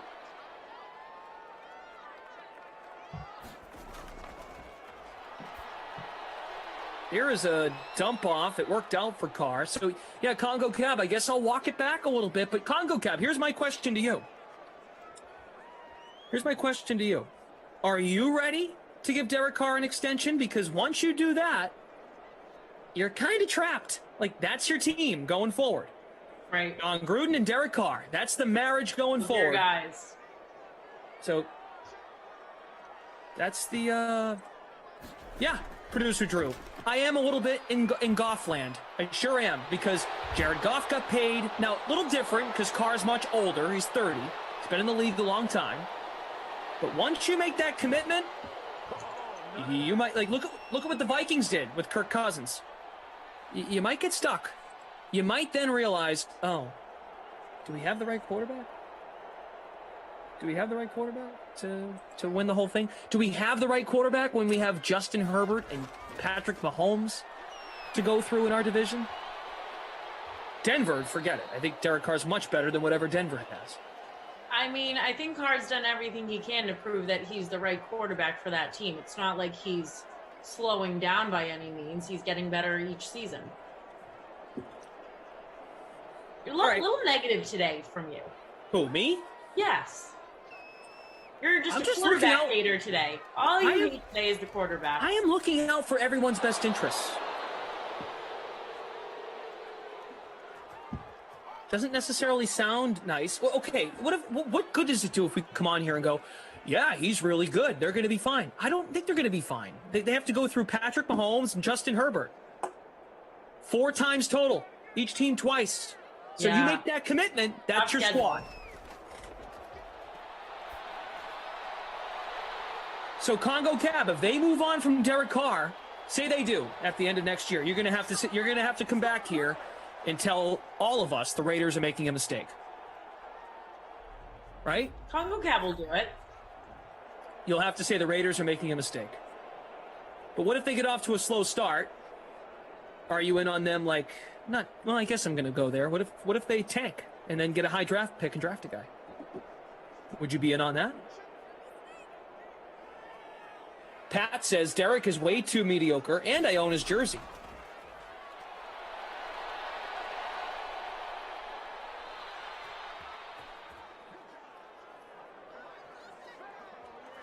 Chase says Glatch has been grumpy the last couple of days. TL, he yelled at us yesterday. Aw, man. Tough.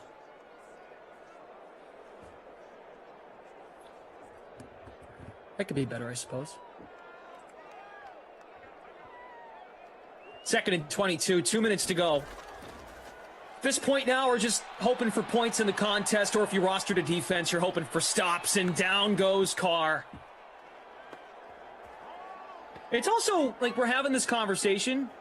Yeah. A lot of back and forth here. Like, people are kind of split down the middle on this. Like Omar says, Omar's been a Raiders fan his whole life, Terrell-Lynn. I've been ready to move on from that. Okay, so you've been ready. So do you think that we're going to see in this 2021 season that we're going to see Mariota get called up? Or are we just locked in with Carr? Good question. What does Omar want? And Congo Cab, I don't dismiss that the defense has to be improved as well. I understand. I know it's not all about the quarterback. I know I come off that way. I know. Whoa! There's a flag, but maybe a touchdown for Tyrell Williams on a double coverage. We got to find out what this flag is.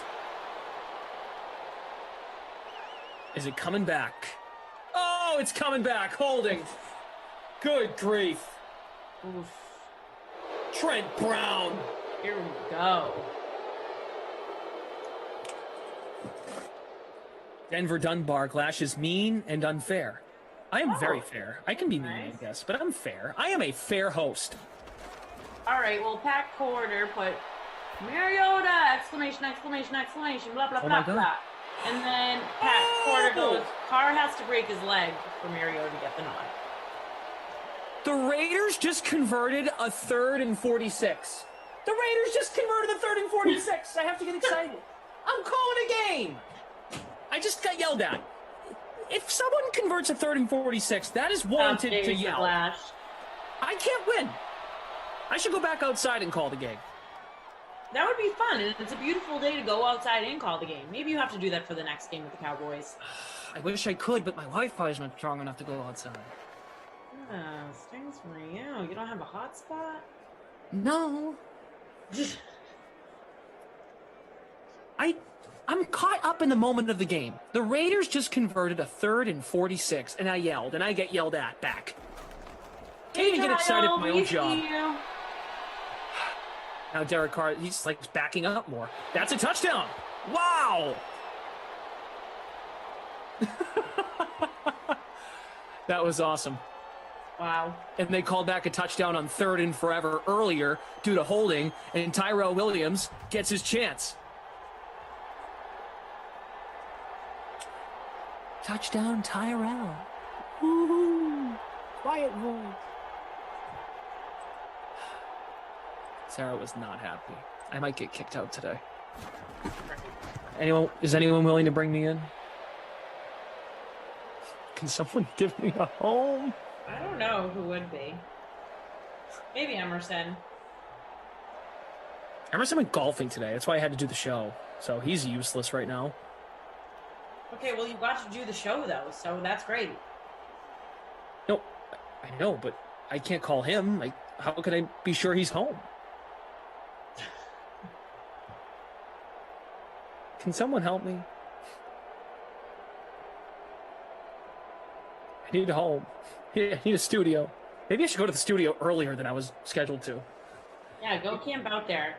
Get me a ton of shirts. Just shop around in there for me. Roland says, I got you. Just be ready to babysit. Okay. Okay. Onside kick didn't work. So if Vegas got it, they would have had a chance. Down 8. This was fun. Fun time. You're Joel, go to Koff's porch. Off's off today, though. He had his friend in town today. I don't think he'll have you there. No one wants me. Understandable. That happens to me a lot. Yeah, that's fine. Yeah, I'll be all right. Nice run by Fournette to pretty much put this one away. Only one timeout left for the Raiders. Our man, Tater Hater, I think, is a man, but Tater Hater. Tater Hater, just a person. An entry.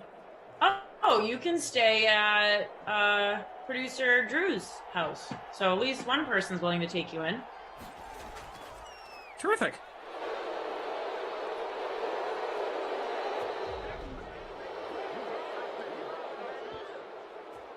Hawk says Glash and Sarah will be on Dr. Phil's show within 2 years max. Dr. Phil still has a job? Like, he's still doing that? I thought he retired. Kyle keeps saying hello, Glash, and you're not acknowledging him. Hi, Kyle. I'm sorry. I can't please everybody. Yes, you can. I really can't. I'd really try.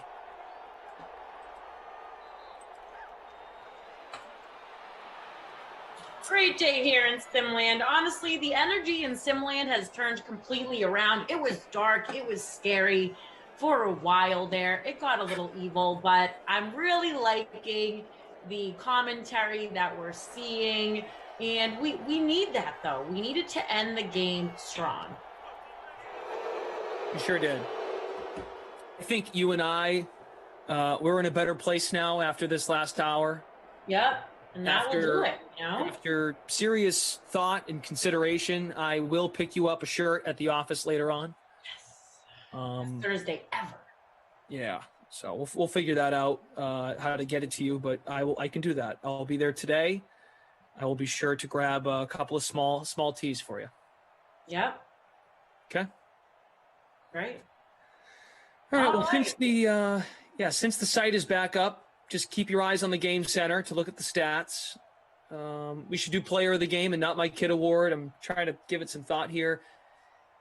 Leonard Fournette scored twice, and his ownership is really low, so I guess he's a good candidate for player of the game. Okay. Right? Does that make sense? He's in the winning lineup. What about Williams? Tyrell. Yeah, Tyrell was pretty good. He had the 6 catches, 56 yards, and a touchdown. He outscored Fournette. A little higher owned. Yep, a little, but 34% owned. Yep. So that works. We can do that. Let's go to Tyrell. Right. I like Tyrell today for Glash's great player of the game. Okay. in on that. That was good. That was good collaboration on our part. We came together and worked it out. Mm-hmm. And then as for the Not My Kid Award, who The stunk in this game? Bozo Boy of the game. That's good. Bozo Boy of the game. Who should we give it to? Tater Hater, you'll also get player of the game. How about Darren Waller? All right, tell me why. Let me hear your case. He's 15% in the captain, about 56% owned. He only scored 8.5 points. That's a little underwhelming for the ownership. It is. Yep. Mike Evans was kind of bad too, but Waller is more owned than him. Okay. Godwin was good. Godwin returned value. So yeah, let's go with Waller. Waller's the Not My Kid Award winner. I like that for you. All right, Waller, Not My Kid. Sign it, document it, send it. Okay. Erwin All right, M. everybody. Fletcher, player of the game, is Glash's umpire hat. Also agree. You're Thank you, Erwin. Okay. You want to read what's coming up or what's up? Yeah, sure. So coming up, I'll be back at 2 for Eagles Cowboys with Zach Thompson. And then at 4, Kenny and Christian are here for Lions Bengals. I'll be in the DraftKings office, the DraftKings studios, a couple hours from now after the 2 o'clock game for the slate with Reed. Then the late slate of Madden, Bears Chargers, LaMarca and Brandon Cristal. 8 o'clock, Washington football team at the Bills with Freeze Pops and LaMarca. My team. And then Madden After Dark tonight is Seahawks Broncos with Jeff Ulrich and LaMarca. There you go. All right. A lot of Glash today. Even producer Drew agrees. We got a lot of Glash today, but why not him, right? Why not you, Glash? At least you bring some spice to Simland. You love it.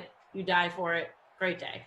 Great day being here. Sorry, everybody, for the start of the game, but we all rose up, and guess what? Great Sim. Great sim. It all worked out. So once again, keep your eyes on the Game Center to see how you did. Coming up is a replay of the sweat. Me and a bunch of other guys talking sports. Here Thanks, it is. everyone. See you too. Well. Good morning, everybody. Welcome. This is The Sweat. I am your host. My name is Brendan Glasheen. I am new here. We know. At least it's been a while. Hold your horses there, Mr. Bukes. Okay? Let me intro the show, tell everyone what's coming up, and then you can talk. Okay. I'm in charge. We're talking baseball, college football, and NFL storylines. Plenty to get to. Let's dive in to... Whoop, that's not good. That's not good. Already screwing up the show. Muted my YouTube. Okay, let's welcome in the MLB panel before things get any worse. Steve Buchanan's here. Nick Fryer's here. There is an 8-game night slate tonight in Major League Baseball. There is an afternoon game today, if that tickles your fancy. Let's get into Put Up Your Bukes. We talk about Steve Buchanan's favorite plays on tonight's slate. And Nick Fryer says, Steve, I think you're crazy, or Steve, I agree with you. Steve, let's start out by giving us your pitcher. I guess Nick's really good against you. He's 8-5 against your picks. Yeah, I mean, nobody really cares about that. I mean, we're Why here not? to get information. You divulge into the information we give you. You choose to fade or follow. Like, that's just the name of the game. So there's nothing to get all excited about. You can't even mute your YouTube. So let the professionals talk, and we'll get into some information. Let's start off with Sean Manaea. Quiet. Let's start off with Sean Manaea going against the Seattle Mariners. Seattle Mariners are going to win the AL West, but it doesn't mean they have to win every single game along the way. And they're in a tough spot tonight against Manaea, who scored 41 DraftKings fantasy points against them earlier this season. It was his best start of the season by throwing 9 shutout innings with 8 strikeouts against this team. He's also been slightly better on the road, 274 WOBA, 3.03 FIP. Some really good numbers when he's away from Oakland. So I think this is a great spot for him tonight against the Mariners, who, again, they're a fine team. They're still going to win the AL West, but they struggle against lefties and they strike out a lot. So there's a lot of strikeout upside with Manaea tonight. So he's my guy that I'm going to on this 8-game slate. Nick Fryer, on board, or are we pivoting? Well, I think Steve raises obviously an important point with what Manaea did last time out, but I'm actually not going with him tonight for Sean Manaea. As much as the Mariners have the 18th highest OPS against left-handed pitching this month, which is obviously not great. They are 7th in ISO against left-handed pitching in July, in their middle of the pack in plate appearances per strikeouts. So as much as Manaea had success against them last time, it was a little while back, I'm not necessarily expecting him to go and be that dominant again. And when you look at his price tag, I feel like you can save a little bit elsewhere, or save with your pitching. And I like Blake Snell tonight, and I have a feeling Steve's going to laugh at that. Surprising he hasn't already. 7.8K versus the Marlins tonight, and they're not good against left-handed pitching. Bottom of the barrel against OP in terms of ISO and OPS against left-handed pitching this month, and they are striking out more than anybody against left-handed pitching this month. I know Blake Snell has been frustrating for all of us this season who've backed him in DFS or whatever, but this is a start tonight where he should at least live up to his price tag. Steve, your favorite infielder on tonight's slate? You have a really weird background, by the way. Just something about the pink curtains and stuff just doesn't work well with the show. You got to think about changing that. I like Xander Bogaerts tonight going up against the Yankees. Xander Bogaerts against lefties at Fenway Park has just been downright stupid. When you look at the numbers that he's posted, it's just been absolutely incredible. A 470 WOBA, a 328 isolated power, and a 199 WRC plus. Tonight he gets to face Jordan Montgomery, who, I'm not pointing any fingers, but, since the middle of June, we'll say, all of a sudden his production has kind of slipped a little bit. I'll let you make your conclusions from there, but just think about the timeline, and then all of a sudden he can't really pitch too well. I'll leave it at that. But Xander Bogaerts has been consistent at home all season long, especially against lefties. That is the preferred split for him. Hitting in the heart of that Red Sox lineup, I think he's one of the top options overall on this slate from a hitting perspective. But when it comes to the infield, he is the top guy for me tonight. So, Nick, you can pivot, you can go on board, you can also give me a home improvement lesson as well. Please, say whatever you want now. Well, I was going to add on to that. I think that Steve's just his thing. He likes to go and pick apart people's backgrounds, and actually today it's just you that's taking it, because usually he's making fun of me. I'm actually hiding my clock now because he likes to make fun of it so much. That's a clock? Yeah, that's a clock. It tells 3 different times. You have antlers. Oh, okay. Oh, no, it looks like he disassembled a bike and put it on his wall. That's what it looks like. Go ahead. Steve's got his little gaming chair over there, and he's got a little jetpack on it. He flies around, and he wanders around Major League Baseball and gives his takes when he goes to MLB Network, too. So please, on the subject of Xander Bogaerts, keep going. Yes, well, I'm going to try and stay consistent with myself, and I'm going to go against Steve here. As much as I do like Xander Bogaerts, I think the top infielder tonight is going to be Josh Donaldson. He's coming off a pair of games with he has a pair of home runs since the All-Star break, 940 OPS against left-handed pitching this season, and he's going up against Andrew Heaney, who I like picking on. I used Mitch Haniger against him the other day, and he went off. And then Donaldson, I know he's only faced Heaney a couple times, but still, he's got a home run in 7 plate appearances. So this is a guy who I feel a little bit more comfortable backing than Bogaerts. It's not a bad play, obviously, and Montgomery is a guy who I want to pick on today, but Donaldson is my top infielder pick. Okay, Steve, let's go to outfield. Yeah, so we're going to go with Brandon Lau here. And the nice thing about him is you can use him in the infield if you like. You can put him at second base, or you can use him in the outfield if you like. Whatever tickles your fancy. But regardless of where you put him, I love his numbers against righties. He's someone that has over 20 home runs. You never really feel like anybody talks about him, but he's been a great power force for the Rays all season long. Now he's going up against a righty Quantrill, he has a 385 WOBA, 283 isolated power against them. Against righties so far this season, only 4,600 batting from the left side. I just feel like this is a name that's going to kind of fly under the radar. You're not really going to, get a lot of ownership on Lau, but at least in the month of July, only 13 games played, 5 home runs, 2 doubles, 10 RBI. That's only in 13 games. The guy is not only just hitting, he's hitting for a ton of power, batting from the left side. One of my favorite outfield plays for the night. Nick, on board with Brandon Lau, or are we pivoting?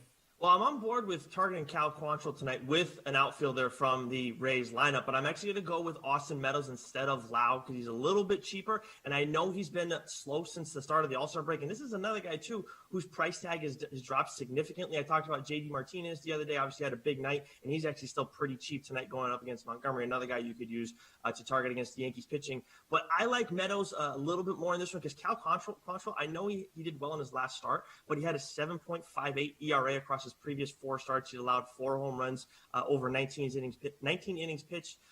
Meadows has a 904 OPS against right-handed pitching this season, and I know he got a couple hits last night, so moving in the right direction. So I think this is a get-right game for him, where he takes a big step back to where we start seeing him again in that 5K price range. Meadows and Snell have actually been on our programs before here at DraftKings. They are friends of the show, so that's great that you guys mentioned them. All right, Steve, let's move on and find ourselves what you're doing with the next position, which would be a value play. What do you got?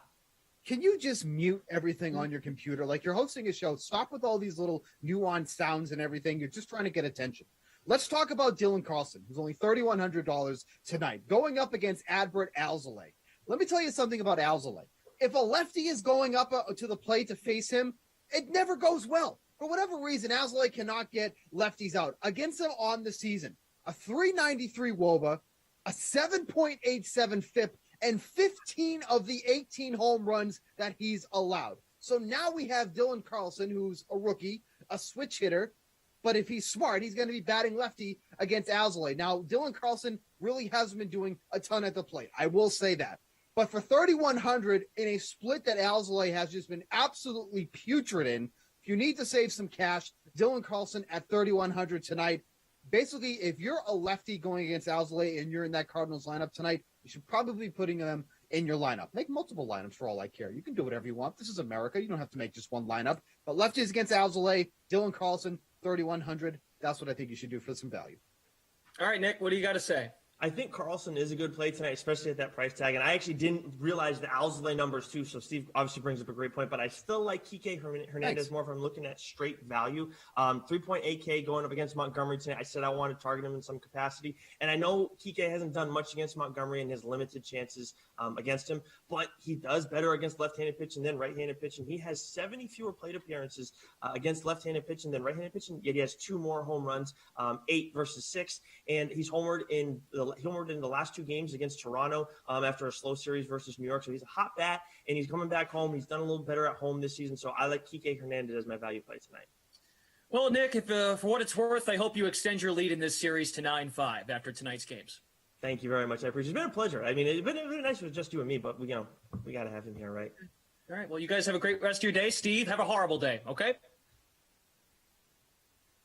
Okay.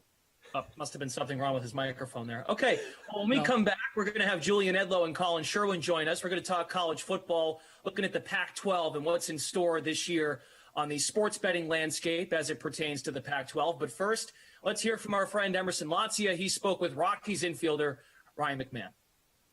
Very cool. All right, we are happy now to be joined by the versatile Rockies infielder, Ryan McMahon. We appreciate you being here today. How you feeling, dude? Good, man. Thanks for having me on, guys. Appreciate it. Listen, we know you're one of the best players on this team. And despite having a really solid season, you did not make the All-Star game in your home ballpark there at Coors Field. Sorry to bring it up. But did you get a chance to watch the festivities as a fan? Yeah, man. I always watch the Home Run Derby. I really don't watch the game much, but I watched Trevor compete in the Home Run Derby, man. And I thought that was such a cool, fun event. And watching guys launch balls at Coors, it was really entertaining. Yeah, it's just that whole week, the stretch of days there. It's a little different experiencing as a fan, isn't it? Yeah, but it was really cool, man. I thought they did a good job. I thought Trevor showed out. He did really well, set a record for Rockies players. So it was just really cool to watch, man. It was fun. Yeah. Do you ever maybe just in batting practice, you kind of size yourself up a little bit there with Trevor? Not with him directly, but man, you always get in there, take a round where you're just like, all right, if this was a Home Run Derby, how are we doing? Like, are we going to be good, or are we going to roll over everything? So, yeah, I've messed around with it before, and it'd be cool. It'd be cool to do. You might be able to offer a more unique perspective on this as someone who actually, wasn't able to make it this year. But how much do they still care about being an all-star and playing in the Midsummer Classic? Is that still a big deal to guys? I think it is. The guys I talked to and the guys who have talked about it with me, it's just an honor, man, and to be there and to be thought of as one of the top players in this league, that's obviously going to be a good feeling. So I think it's important. I think it's something cool. And I think the fans really enjoy it. Yeah. And which individual honor for you would mean the most to win any award out there? I mean, not just talking World Series here. You All-Star, Gold Glove, Silver Slugger, MVP one day. Like, what do you got your sights on? I don't know, man. I think those things just come being a good teammate, playing good baseball. Those are things you can't really control. They're kind of decided by people. It's out of your control. But if I had to pick one, man, I think Silver Slugger's pretty cool. Yeah, I think Silver Slugger's pretty cool. I like the trophy that comes with it. I think that'd be cool to throw up on your wall someday. Yeah, man. You've been with the Rockies your entire career. So you played plenty of games inside Coors Field. here at DraftKings, Coors Field, always a hot topic because of the way the ball flies out of that park. And you mentioned earlier, just a little BP, saying, hey, just sending missiles everywhere. How big of a difference do you notice when you're at home versus like on the road hitting baseballs? I don't know, man. Coors Field's pretty big. Obviously, it's elevation, so the ball flies. I think what you see here is a lot more like base hits, jam shots that fall because the outfield's so big. But, you get out there and every now and then some non-humidor balls will come in and you feel them clicked a little bit further, that's for sure. Yeah, I was going to say, how often you're at other ballparks are you thinking, damn, if we were at Coors, that would have been out? Man, I don't know. I don't think about that too much. Most of the time it's just, damn, that I really wish that went over the wall. That's usually the thought process for us. But yeah, man, we just go out there, play ball, and yeah, I don't know. What is the ballpark? What's the other ballpark you enjoy playing in the most besides Coors?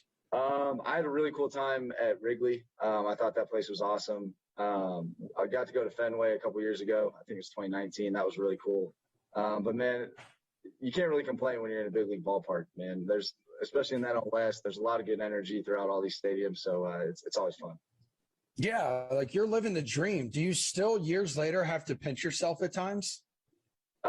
Man, I don't know. I don't think I have to pinch myself. It's fun showing up here every day, and I don't think you can take it for granted. These days aren't for free, and you got to show up and play ball, and it's a great time.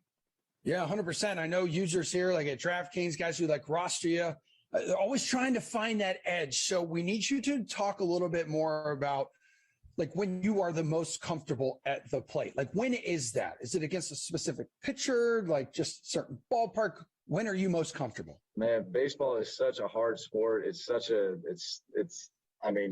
doesn't care who you are, how good you are, anything like that. It can humble you on any day. So I think, man, just, you feel good certain weeks, you don't feel good other weeks, you grind out at bats, but definitely feel good here at Coors. You're familiar with your home ballpark and how you feel in the box and things like that. So always feel good here, but anywhere in the NL West, man, I feel pretty good.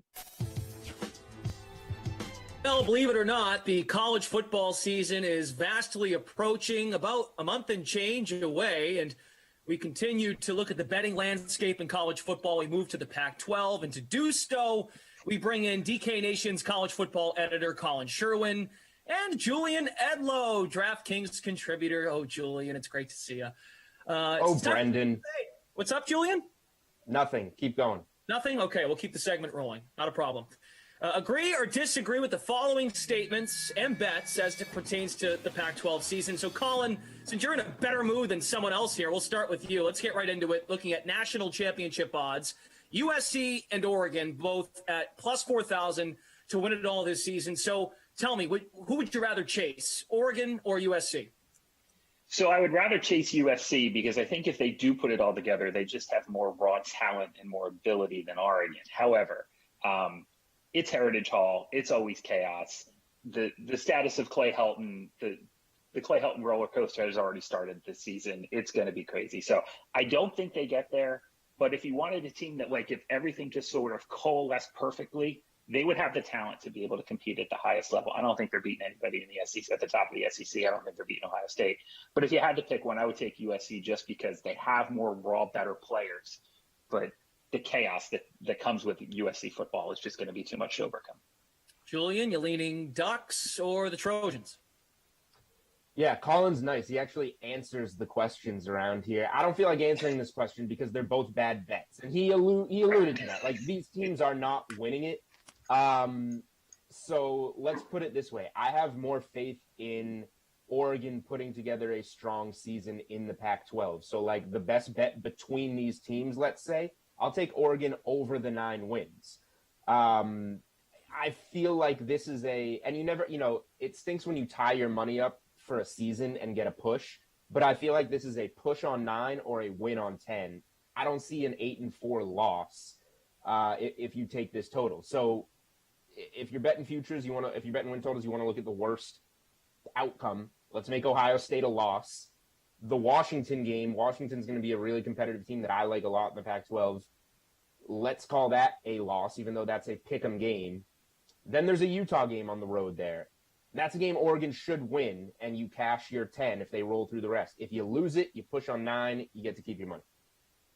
Colin, was the question about winning the national title or win totals? I agree with everything Julian said. Okay. I think he's right. I mean, just firing 40-1 at either of these teams is just set money on fire. There's no point whatsoever. Oregon, I agree. I like Oregon a lot. Just because of returning talent. They return as much talent as anybody in the country this year. But they do lose Tyler Show, who decided to leave to go to Texas Tech, which must mean something is definitely wrong if you're leaving Oregon to go to Lubbock, Texas on purpose. So Anthony Brown's going to be the starter there. If they get anything out of the quarterback position, I really like Oregon. But either way, stay away from this. The title runs through the SEC and Ohio State this year. All right, fair enough. We tried. Let's go to the Washington Huskies, always competitive in the Pac-12 North. And second-year head coach Jimmy Lakes, his team doesn't have to play USC or Utah this season. Plus 140 odds. Are those juicy enough, Julian, to chase the Huskies to win the Pac-12 North? They certainly are. I won't change the question on you here, Glash. This is one worth answering. This is a team, everybody loves reading Phil Steele's magazine to get caught up on college football. So, of course, a shameless plug right here. We will be having Phil Steele on the Unreasonable Odds podcast presented by DraftKings, rifling through all types of things. So keep an eye out for that coming out in the next week or so. Number one surprise team in his magazine is the Washington Huskies. He has some models where they go 12-0, 11-1, 10-2. So for starters, Washington minus 120 over 8.5 wins. I see safe paths here to 9, 10 wins. That's one of my favorite bets in college football. So naturally, the plus 140 to win the Pac-12 North makes a lot of sense. You get that pick'em game against Oregon that we just talked about. It could come down to that game, but if it's a pick'em game and you're getting plus 140 on the division on Washington, that's good value. And again, Oregon has a tougher-ish schedule. Like, these teams could both win 10 games. Washington could go 11-1 and lose this game to Oregon and still win the Pac-12. Unlikely, but a path to it. So, yeah, I like this bet a lot. Colin, what do you say? Washington to win the Pac-12 North at plus 140. Chase or fade? Julian and I must be eating the same breakfast every day because I am completely with him. I love UW this year. They're only 55th on returning talent, but they're 19th on team talent. And I think people don't appreciate that. They talk about Oregon and USC and the Pac-12 is recruiting well. Washington has recruited fantastically well, especially for where they are in their position in sort of the college football hierarchy. The 3 games for the Huskies this year out of conference: Montana, Michigan, Arkansas State. So you really, 2 of those feel pretty safe, and honestly, the Michigan team, who the heck knows? So I agree. I really like them on win total. The big thing is that they're getting Oregon at home. So at plus 140, I really like them. I think they can absolutely compete. And if you're not sold, especially if you're not sold on the quarterback situation at Oregon, I think this is one of the better bets in college football this season for sure. And in fact, if you're going to do that, I don't see anybody in the South that's so overwhelming either.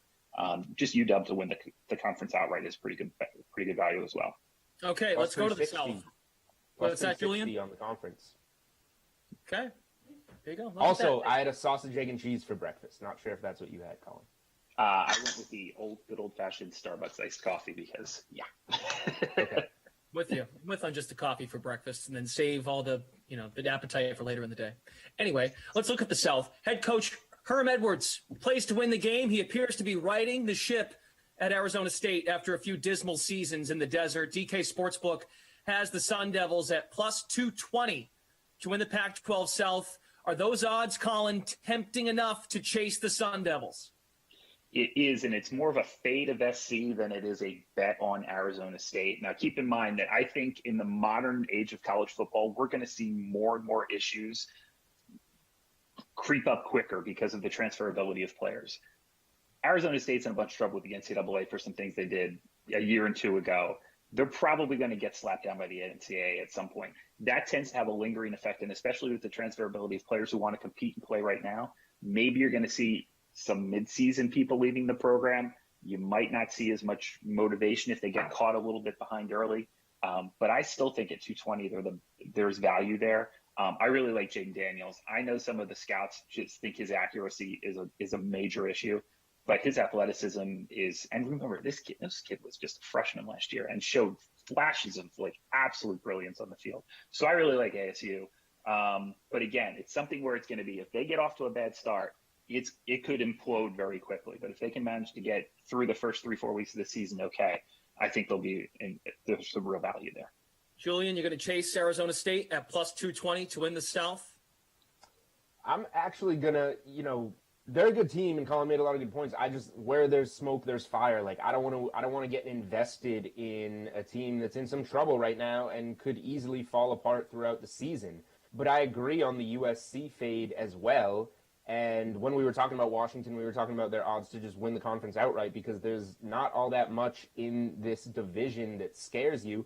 So I'll even go down one more and just go after Utah plus 280 in this division if I'm going to bet it. I don't necessarily know that I will, but for the value, I'll go to Utah. I think they're a good program. They were very good a couple of years ago, had a down year. I don't know if you can grade anyone on the COVID year, but it should be a bounce back year for Utah. It just feels even with the rest of the field, and we're getting longer odds here. Like, Utah's win total set at 8.5. All these teams' win totals seem to be set around 8.5. But USC's plus 160, Arizona State plus 220, Utah plus 280. I'll just take the longer odds on what I think will be a solid bounce back team. Okay, this transitions into our next topic. Kyle Whittingham, he's the head coach at Utah, always has his program in the mix to win a conference title. This year's no exception, Jules. Utes win total set at 8.5. Chaser fade, Utah surpassing this mark. Do you like it? Yeah, I wish your transition could have been a little smoother, getting the words out of your mouth there. But you made it. So I kind of just gave my answer away. Yeah, you did. Again, nice job. Like, is it my strongest play on the board in the Pac-12 or in college football? No, I would probably rather just, like, if I'm gonna bet Washington, I'd rather just play like 2 units on Washington over 8.5 wins and just really focus in there. But if you want to be invested in Utah, yeah, I like the over 8.5, and I think because we're maybe fading USC and Arizona State because of certain issues, like the plus 280 to win the division might be the better value. Okay, Colin, what do you think? 8.5 wins for the Utes, over, under? Are we chasing the over? If you want to invest in Utah, buy Marriott stock. I am not big on this team at this win total. The Ohio State game is a loss. They do get 2 wins in Fresno and Stony Brook. So you need 6 and 3 in the Pac-12. Doable, but I don't see it as like a massive opportunity either. But again, I think Kyle Whittingham is one of the best coaches in college football. To be able to recruit to that place and be able to put out the kind of seasons that he does consistently, it's a tough place to win, and he's done a really, really nice job there. But I just don't think this is a team you need to be investing in early this season. But in the long run, I think Utah upside as a program as much as anybody in the country. This is a team that in the next 3 to 5 years, I think can be competitive at the top of the Pac-12. All right, the over's at minus 120, the under's at plus 100. So something to think about. Let's move on to UCLA. Last team we'll look at. Coming off 3 losing seasons to start his tenure in Los Angeles. Chip Kelly, desperate to give this program a jolt. DK Sportsbook has the Bruins with the 4th best odds to win the Pac-12 South at plus 600. Chase or fade, Colin, Chip and company have any shot winning the division? As a Philadelphia Eagles fan, I think I'm supposed to fade Chip Kelly here, but I kind of love this value at plus 600. UCLA is 31st on talent. He's recruited well, but the 92% return rate, they return top 10 team in the country, a number of players coming back. I love Dorian Thompson-Robinson. I think is a 19th year, MBA, ABD, I think he's got 2 doctorate degrees at this point, but that's a kid who can really play at this level. I love the price at 600. This is a team that can absolutely jump up and win this thing. So at plus 600, I like it. I wouldn't love it as much at 300, but I think there's value at 600 for sure. Julian? Value, sure, because we keep saying that this division is open. A bet I want to make, not necessarily. There's some talent there, but we just haven't seen it all come together for UCLA yet. We haven't seen Chip Kelly put it together anywhere for a while. great work with what was it, New Hampshire, and then carrying it over to Oregon. UNH, But like, baby. it's been a while. Yeah, go UNH. I'm just not investing in Chip Kelly. I'm not investing in this roster. I'm interested to see a really good game, them hosting LSU in week 1. LSU, like Colin mentioned, a lot of starters coming back for UCLA. A lot of starters coming back for an LSU team that was pretty awful last year. That's going to be a telling game for UCLA. I will probably have my money on LSU minus 4.5, but we'll see. Yeah, Colin, see, Jules is a Rhode Island guy, so Chip Kelly, his roots at New Hampshire, it kind of rubs him the wrong way. So I kind of expected that. So. I do not care about UNH in any fashion, Right. unless they're threatening the Rhode Island Rams basketball team, which they're not. But we're going to get a no one cares thing because no one cares. Oh, look at you, already predicting the animation. Okay. You should be a producer. Didn't happen. I feel like I know the producers pretty well. They didn't put it up. Okay. All right. You know what, Julian? You're off to a hot start today. Any bold predictions for the upcoming Pac-12 season? My bold prediction is going to be that Washington wins the conference and wins. Coming up with this on the fly. Let's call it 11 games. 11-1 for Washington. Wins the Pac-12. Cashes my win total bets and futures, and potentially some extra futures, courtesy of the Unreasonable Odds podcast that will soon be posted to the DK Sportsbook. Isn't that exciting, Brendan? Yeah, it's very exciting. I mean, when you say soon, though, can you give us a time? Potentially around Monday, August 2nd. Jeez, that's like forever from now. You have to promo that now like every day. Anyway. Well, I'm promoting it right now. Okay, that's good. Washington at plus 360 to win the Pac-12 and be in winning the Pac-12 title. Colin, how about you? A bold prediction out of the Pac-12. So I like Julian's, by the way, as well. I do. Washington's just the best value. I think one of the top 5 values in college football this year. But let's get really nitty gritty on the prediction. So it's not if Clay Helton's going to be fired, it's when. So I'm going to take my shot at picking exactly when Clay Helton gets the gate this year. They get Utah at home week 6. This is the Clay Helton game that he absolutely needs to win, and they'll be down 17 sometime in the second half and will come out and win by a field goal. They can't fire him. Then they get a bye week, but then they go to Notre Dame week 8. And week 8 at Notre Dame, USC just gets their heads torn off, and that is when Clay Helton gets the gate. He gets tarmacked after week 8. In Arizona, week 9, you'll see a new head coach at the University of Southern California. Wow. Okay. And Colin, So anything does you want USC to go under 8.5? Man, I want no part of this team. I don't think there's a team with a higher ceiling or a lower floor. I don't know.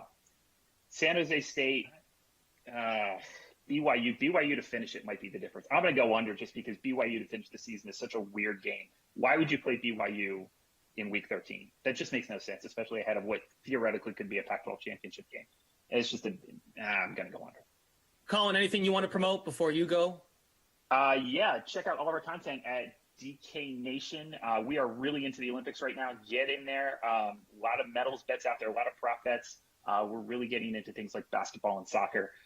So come on, check it out. I am going to be all over USA Volleyball, both men and women. I am excited. I think this might be the year the U.S. women finally get their gold medal.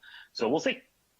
Very good. I'm a fair host. I want to give everyone a chance to promote their hard work at DraftKings. So Thank you for both. the chance. Thanks, Brendan. To be here. Not a problem.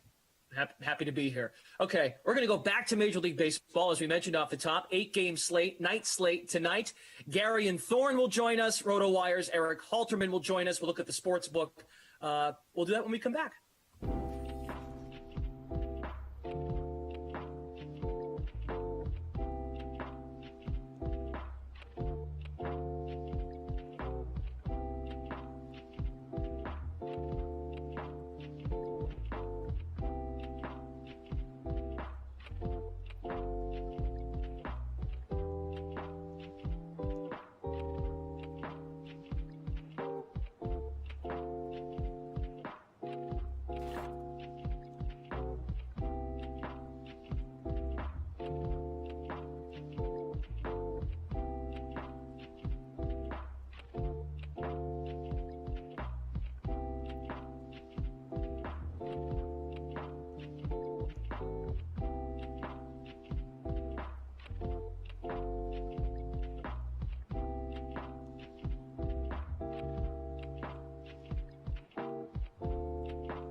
We're diving back into Major League Baseball. We have Gary and Thorne of DraftKings and RotoWire's Eric Halterman joining us. It's time for MLB Cover the Bases.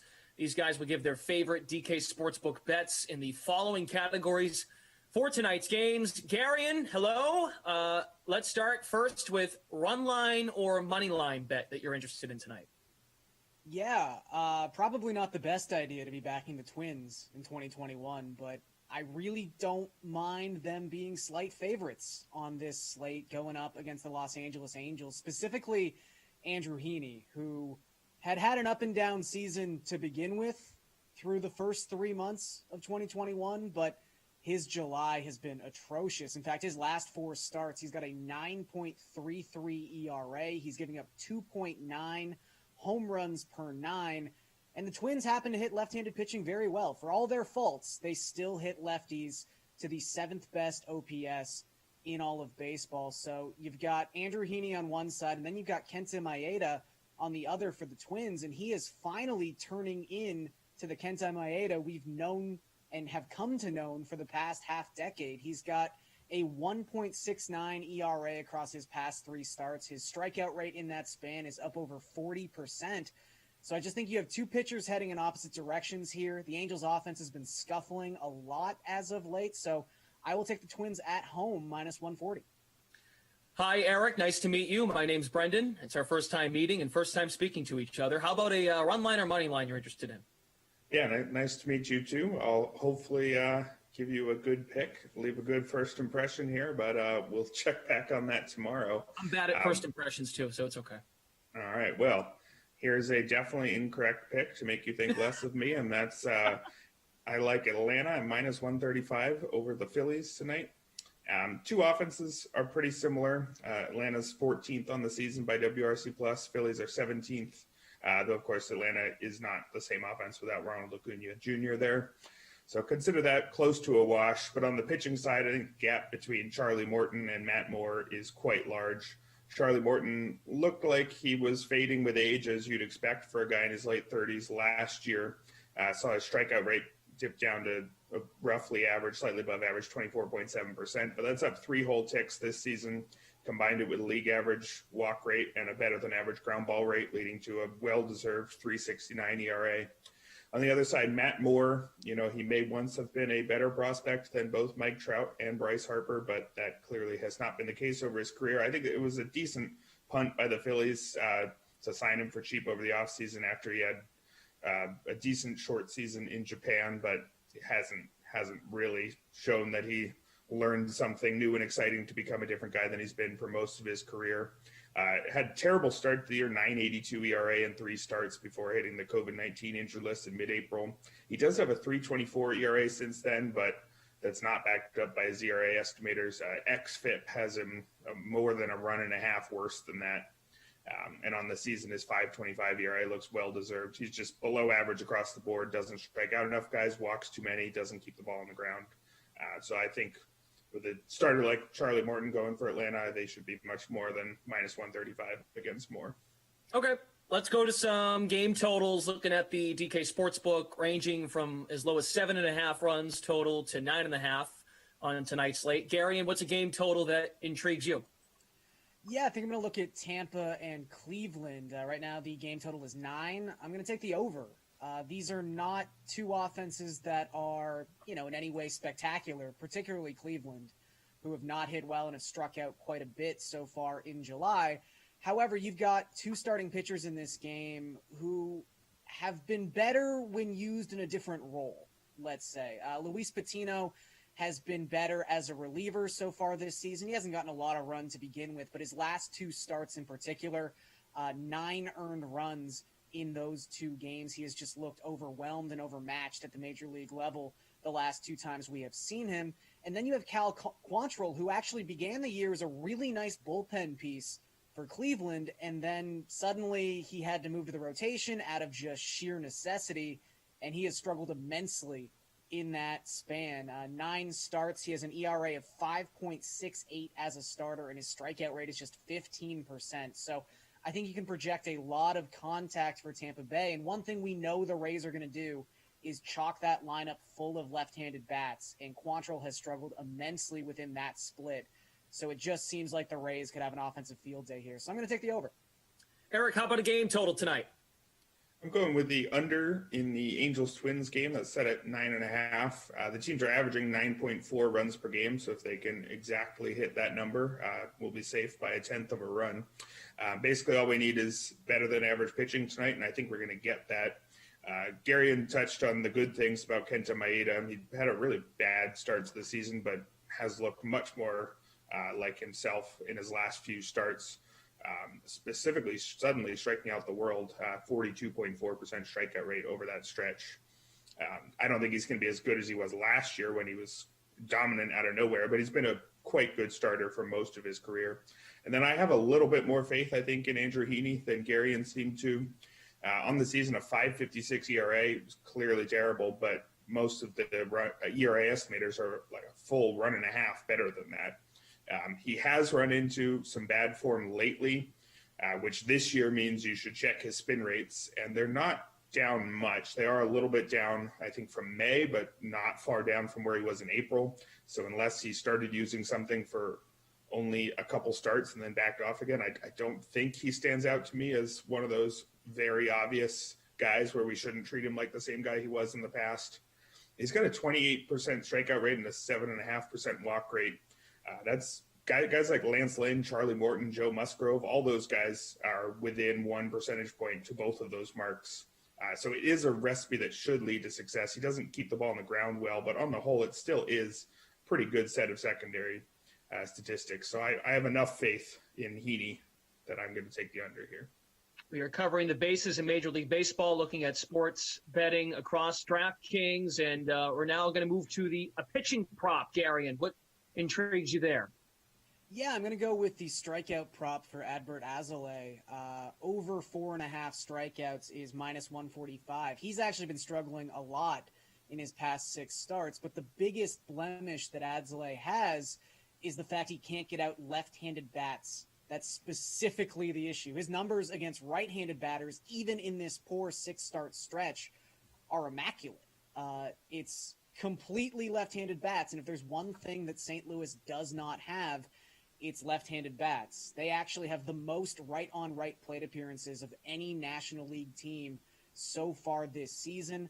So this is a lineup where Azalea should really thrive and pitch deep into this game, maybe even go 6 innings. And if he does that, I think this is a pretty easy number to clear, especially considering he's got a 29% strikeout rate against right-handed batters so far in 2021. So I would take advantage of what I think is a pretty low prop. Eric, how about a pitcher prop for us? I'm going with another low prop for a pitcher I like, and that's Tanner Houck at 4.5 strikeouts, but I'm actually going to take the under. He does strike out guys well above average last year in his debut, I think just over 30% in a small sample, and just shy of 27% in an even smaller sample this year, and a good strikeout rate at the AAA level. The problem is he just doesn't have the innings, which means he's only hit that over in 1 of his 4 MLB appearances and 2 of his 6 in the minors. He's only lasted more than 4 innings in 2 of his 10 total appearances this season. And his last time out on the mound was against these same Yankees, had a 3-inning save in which he struck out 3 batters, threw 49 pitches. So I can't see him asked to throw much more than, maybe 65, 70 pitches here. And I do think he'll strike out batters at a fine rate, but that might be 4 strikeouts in 4 innings. So I just don't think this is the time to go with the over on Tanner Houck, though I definitely like him down the stretch once he gets stretched out. All right, we'll make the turn for home and wrap it up with a hitting prop, Garion. Yeah, there's some fun total base matchup props on the DraftKings Sportsbook today. So I'm going to take a look at a matchup of a former MVP versus the likely MVP this season. We've got Josh Donaldson total bases up against Shohei Ohtani. I will take Donaldson at +110. This mostly comes down to the pitching matchup I was talking about before, and we've talked about a lot so far in this segment. That would be Andrew Heaney versus Kenta Maeda. Donaldson, though, most of the headlines he's garnered this season have been like Garrett Cole adjacent. Not really talking about his play all that much, but he's quietly been very good by most estimators. His expected WOBA is right up there with his best seasons in Toronto, and he's hit left-handed pitching exceedingly well. He's got a 288 average, a 550 slugging percentage within the split, and he's got a 153 WRC plus against lefties so far this season. Ohtani's amazing, obviously, but I think Kenta Maeda's been pitching really well. I think he can neutralize him, and I think Donaldson has a big day, so I will take that prop at plus money. Take us home here, Eric. A hitter prop for tonight. Yeah, looking at some home run props, I like throwing a dart at Ozzie Albies at plus 320. The main things I look for in a home run prop are a hitter-friendly park, which certainly describes Citizens Bank Park. I think it's the most hitter-friendly park on the slate. And then a pitcher who gives up a lot of contact and a lot of contact in the air, and that's Matt Moore, as I talked about earlier. He's got a below-average strikeout rate and ground ball rate, so he's definitely somebody you can hit homers off of. And Albies, while he's a switch hitter, he is far better against lefties. Over the course of his career, he slugs 567 against southpaws versus just 435 against righties. To put it another way, he homers in just over 5% of his plate appearances against lefties and just under 3% against righties. So he is a legitimate power bat when he's swinging from the right side, and he's got all the circumstances lining up perfectly to give him a good shot at a homer here. All right, gents, thank you. Good luck, and thanks for the advice. We will see how they unfold tonight. 9 games in the Major League Baseball, 1 day game, and then 8 games tonight. We will come back and wrap up this version of The Sweat, diving into the NFL. We'll go to NFL spin move Cam Akers injury news. Tom Brady, Aaron Rodgers making headlines, and training camps are underway in the National Football League. We'll dive into that next.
right, hello, welcome back, everybody.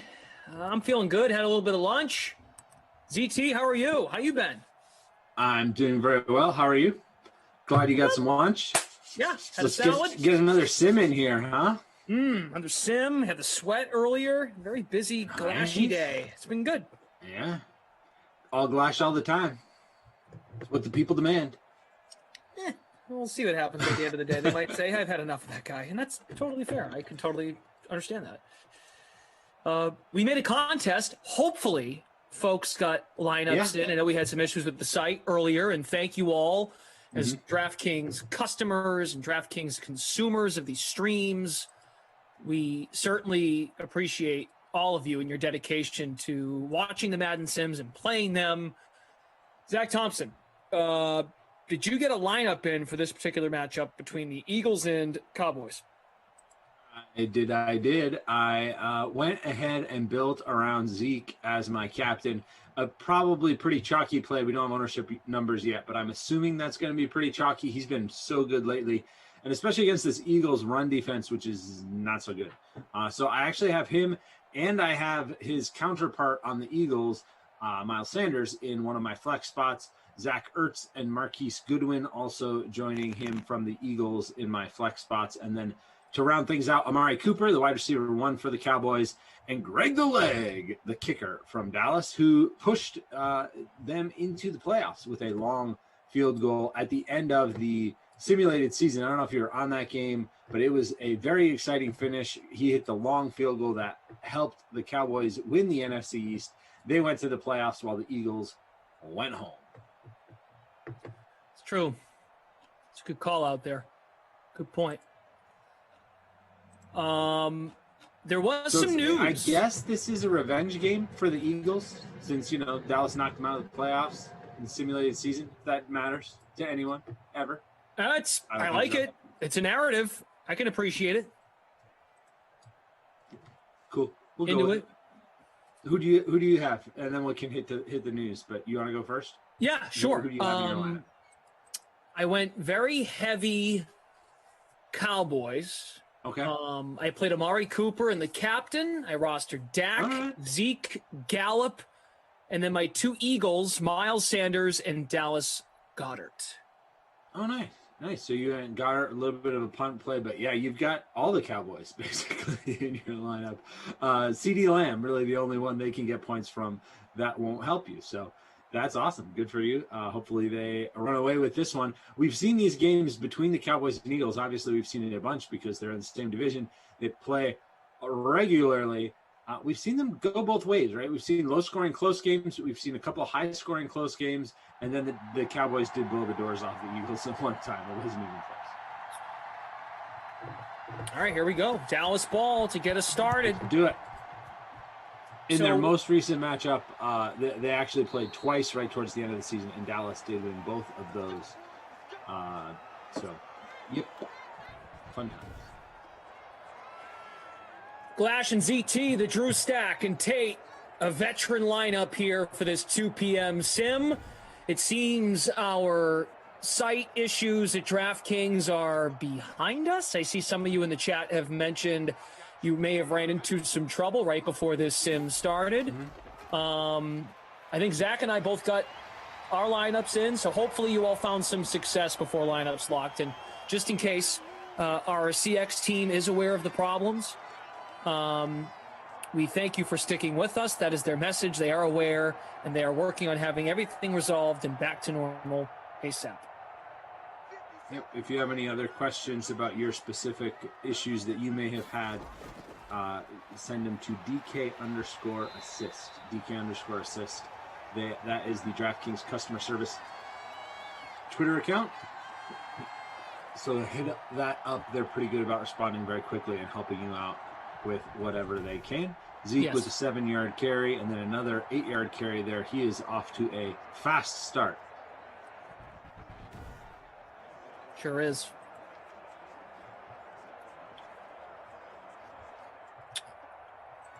Okay. Dak.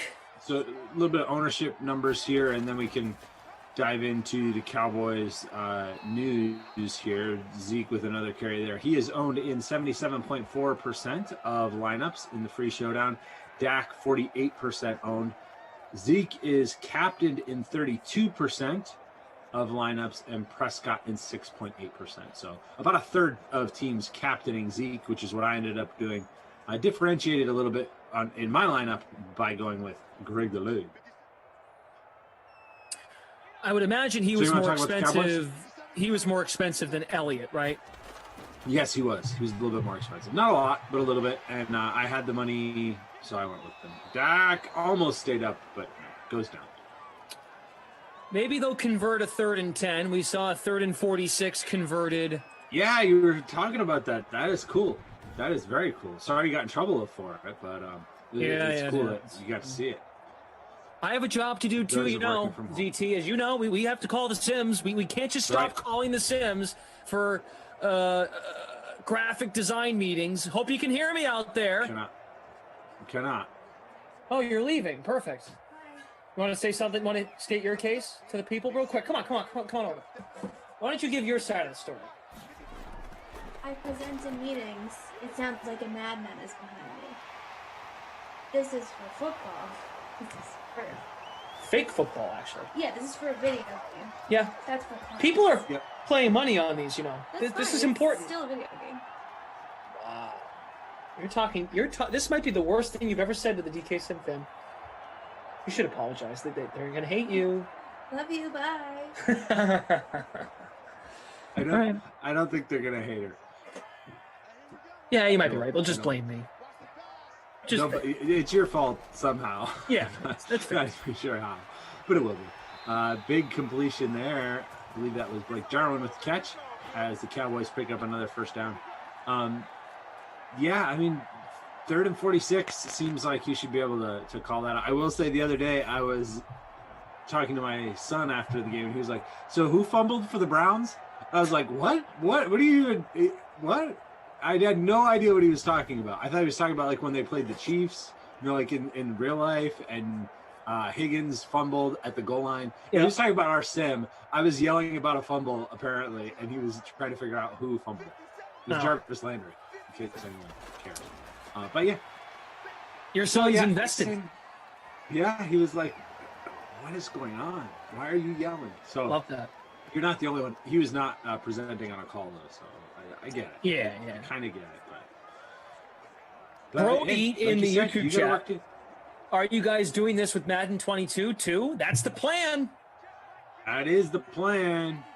TBA, to be announced as far as like dates and when that stuff might come to fruition. But that's the plan. We hope to. It is kind of fun though. Yeah, it is kind of fun if you follow along and see some of the Madden stuff they're releasing about some of the gameplay details and specifically around home field advantage.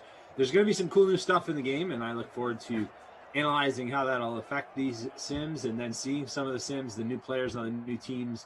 That's always a lot of fun. I remember last year, everybody was all excited to get the new game in and kind of see where people were and how much they improved or didn't improve their teams. Remember Cam Newton on the Patriots was something everybody was all excited to see. Tom Brady on the Bucs. And that worked out pretty well in real life. Yeah, Phillip Rivers, all the quarter, and we have even more. I mean, I thought last year was way more an admiration of quarterback changes for like even just the game. Never mind the real life NFL. We're going to get even more this coming year with even rookies and a lot of transactions at that position. Yeah, more turnover at quarterback than any time I can remember in one offseason. This past offseason, and like you said, the previous offseason was pretty busy that way as well. Play action, beautiful pass, well executed, and we have a vulture. Caw! Dalton Schultz. I should have picked him and not Goddard. 0.84% ownership. 0.84% ownership. Dalton Schultz with your first touchdown of the game. Nice play action. Well executed by Dallas. A very nice opening drive for them. And they are on the board just over halfway through the first quarter. Iceman wants to give a shout out. His friend Matthew just got married. His honeymoon starts today. He's watching the sim right now. Awesome. Congratulations, Matthew, and thanks for watching.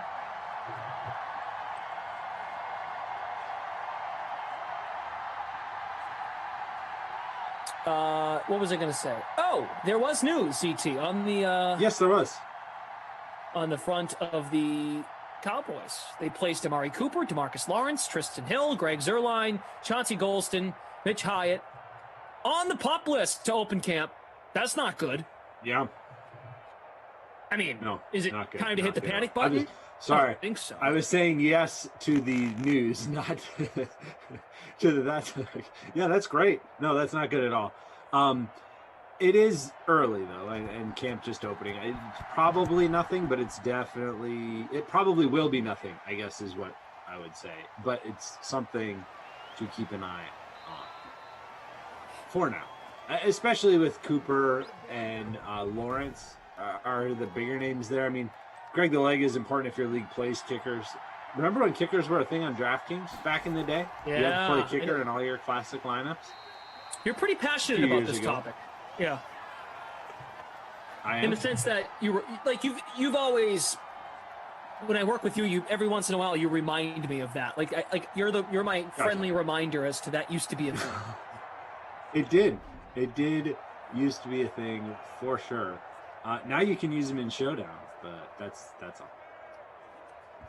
That's it. Give the kickers a say, man. You know?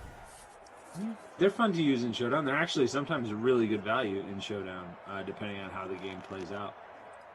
I usually don't captain them, but they are one of the more reliable value plays if you're in like a double up format or something like that. But that being said, I do not like them included in a regular either season long or even DraftKings regular lineups, just because their results have so little to do with what they do and so much to do with how the team's offense does. Yeah. Right? It really depends on the opportunities that they either do or do not get. And it's not even, the offense is really good, the kicker will be really good, because if the offense is really good, all he's doing is kicking extra points. You almost want an offense that's kind of good but not really good for your kicker, and that's just seems like a weird thing to try and figure out. So nice big catch there for Marquise Goodwin, 34 yards. We see him get involved in these sims as the wide receiver 3 for these Eagles out of the slot. He had a unique situation. I don't know if you caught this early this offseason, but he last season was traded from the 49ers to the Eagles. Most people probably didn't even register that except for the sims, because right after he got traded, he opted out. Right, opted out. We have COVID opt-outs in the game here, but they don't. He did not ever play for the Eagles. Because he did not play for the Eagles, he actually reverted to the 49ers. Like they got him back. It's just the way the trade language was worded.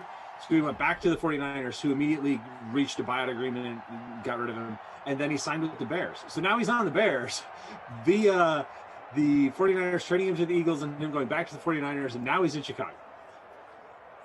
Weird story. It'll be interesting if he actually does make an impact there in Chicago. I'm sure we'll hear that story on every broadcast where he contributes. What a mess. It was weird. It was weird. Some health concerns in his immediate family were why he opted out, and totally obviously get that. But he's pretty good in these sims because he does have a very high speed rating and can break free on long touchdowns. Had a nice big catch there. Unfortunately, though, it's now 3rd and 11 for the Eagles. Not nearly as exciting as previous third downs, but we'll see if they can pull this off. The 3M Open right now is paused due to inclement weather. I see the chat talking golf. So those wondering what the heck's going on there. Are you playing the 3M Open? Lineup? No, I'm not. You're not. All right. Shane, to answer your question, Bubba is 1 over at this point. 1 over through 15.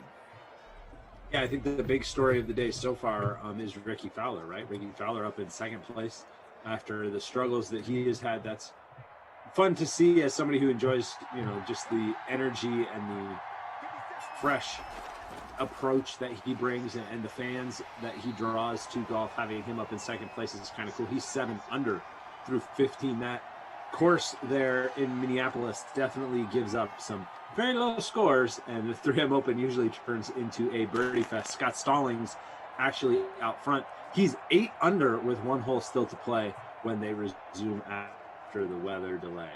So not a great start for Bubba. When everybody else is that far under, being over, not good, not good. Tony Finau and Dustin Johnson also in that same 1 over spot. However, if you've got those guys in your fantasy lineup, don't freak out. Those guys can definitely go low enough tomorrow to flip that and make the cut. But they're going to have some work to do, it appears, because, I mean, DJ's 15 holes, Bubba's 15 holes in, Finau's 14 holes in, Robert McIntyre, who also, after a nice finish to the Open Championship, was somebody people liked a lot for fantasy. He's at 1 over through 17. All those guys got a lot of work to do on moving day and then headed into the weekend, because they're already 9 strokes off the lead and going to need to go low tomorrow just to make the cut. Let's look at stats from this first quarter. 7-0 Dallas. Dalton Schultz has the touchdown of Ultra Score in the 2 p.m. sim. Dak's 5 for 5. Wentz is 3 for 3. 60 yards for Dak, 33 for Wentz. Sanders has 5 carries, 2 yards. Zeke has 4 carries for 18 yards. Better, much better. And for the pass catchers, Jarwin, the leading target so far in the sim, 2 for 31. Goodwin has 1 for 34. Deshaun Jackson, 1 for 19. Amari Cooper, 1 for 22. Schultz, the 2-yard touchdown. Gallup, 1 for 5. And that's where we are at. Miles Sanders does have a catch for no yards, but you get a point. You get a point for that. PPR. Yep, PPR. Still worth mentioning. Also, moving right along with all the passes complete, that keeps that clock rolling, and a very quick moving first quarter. The Cowboys did score on their opening possession.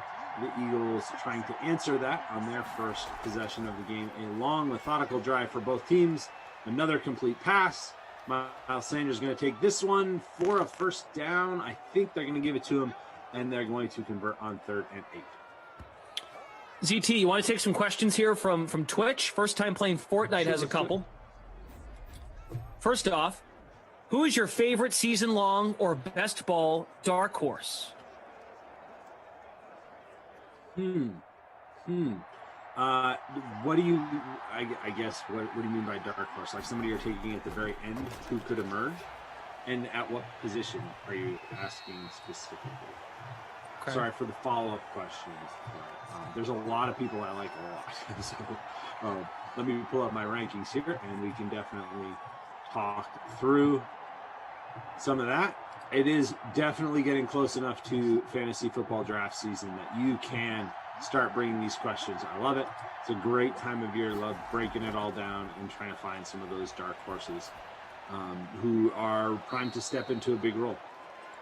If you're just a few names, if you're looking at receiver, mid to late, if you're looking somebody who I think could be a top 10, top 15 receiver, but is getting drafted much lower than that, Jerry Jeudy definitely had his ups and downs in his rookie year, but I think he is going to emerge as a huge contributor on that Broncos team. I also think there's a good chance that the Broncos do start touchdown. Goodwin. Wow, what a catch. There he is.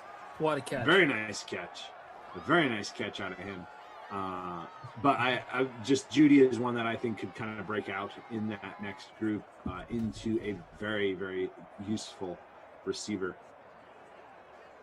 If you can grab him late in your draft or even as a wide receiver 3, I think he's got a lot of upside that I like a lot. It's one guy. If you want something more specific as far as if you're looking at the very end of your draft, or if you're looking at a specific position, I'm happy to talk more to that. But that's one name that I was looking at this morning and was like, that's somebody I'm going to keep in mind. The other thing with season-long league, and we talk about this all the time. I know Reed talks about this when he's on here too. We've had a lot of great discussions about this. It's all about average draft position, right? ADP is so huge because while I do let's just use Jeudy as an example. I like Jerry Jeudy. I'm not taking him early. I'm liking him because I can get him late. If you can get him late, I like him. If you have to overpay, then at some point that overpaying, he's not a value. You're not. It's not a sleeper. It's not somebody that is going to help you because you had to draft him so early. So much of it depends on the hype people get to, and a lot of times you actually want to go against the grain and say, okay, so let's say Cortland Sutton has a huge preseason, right? And everybody kind of forgets about Jerry Jeudy. Then you can get him late, and he could be a great pick.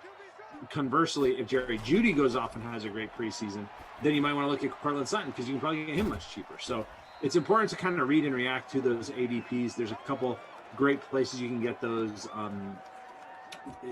and just see kind of where people are going as you do both best ball and season-long leagues, because that is such an important factor to consider as you make your selection. Okay, good stuff. Zeke having a hard time here getting going. 5 for 19. Now 3rd and 5. We're tied at 7. Marquise Goodwin just scored for the Eagles. About 44% owned, 4.7 of the captain. And Dalton Schultz, the score for Dallas. Marquise Goodwin, a much more popular play in our smaller free roll. The DK Sim fam knows where it's at. 61% owned in our smaller free roll on Goodwin. He is in my lineup. He is captain, though, in 10% of lineups, which is not where he is in mine. He's already up to 13 fantasy points in that flex spot. So a very hot start for Goodwin. Goodwin's somebody I like to play a lot in Classic because he's usually very cheap and has that high ceiling. So if you're playing Classic contests specifically, you can grab Goodwin and get a lot of upside for the salary that you lay out. I labeled the free roll.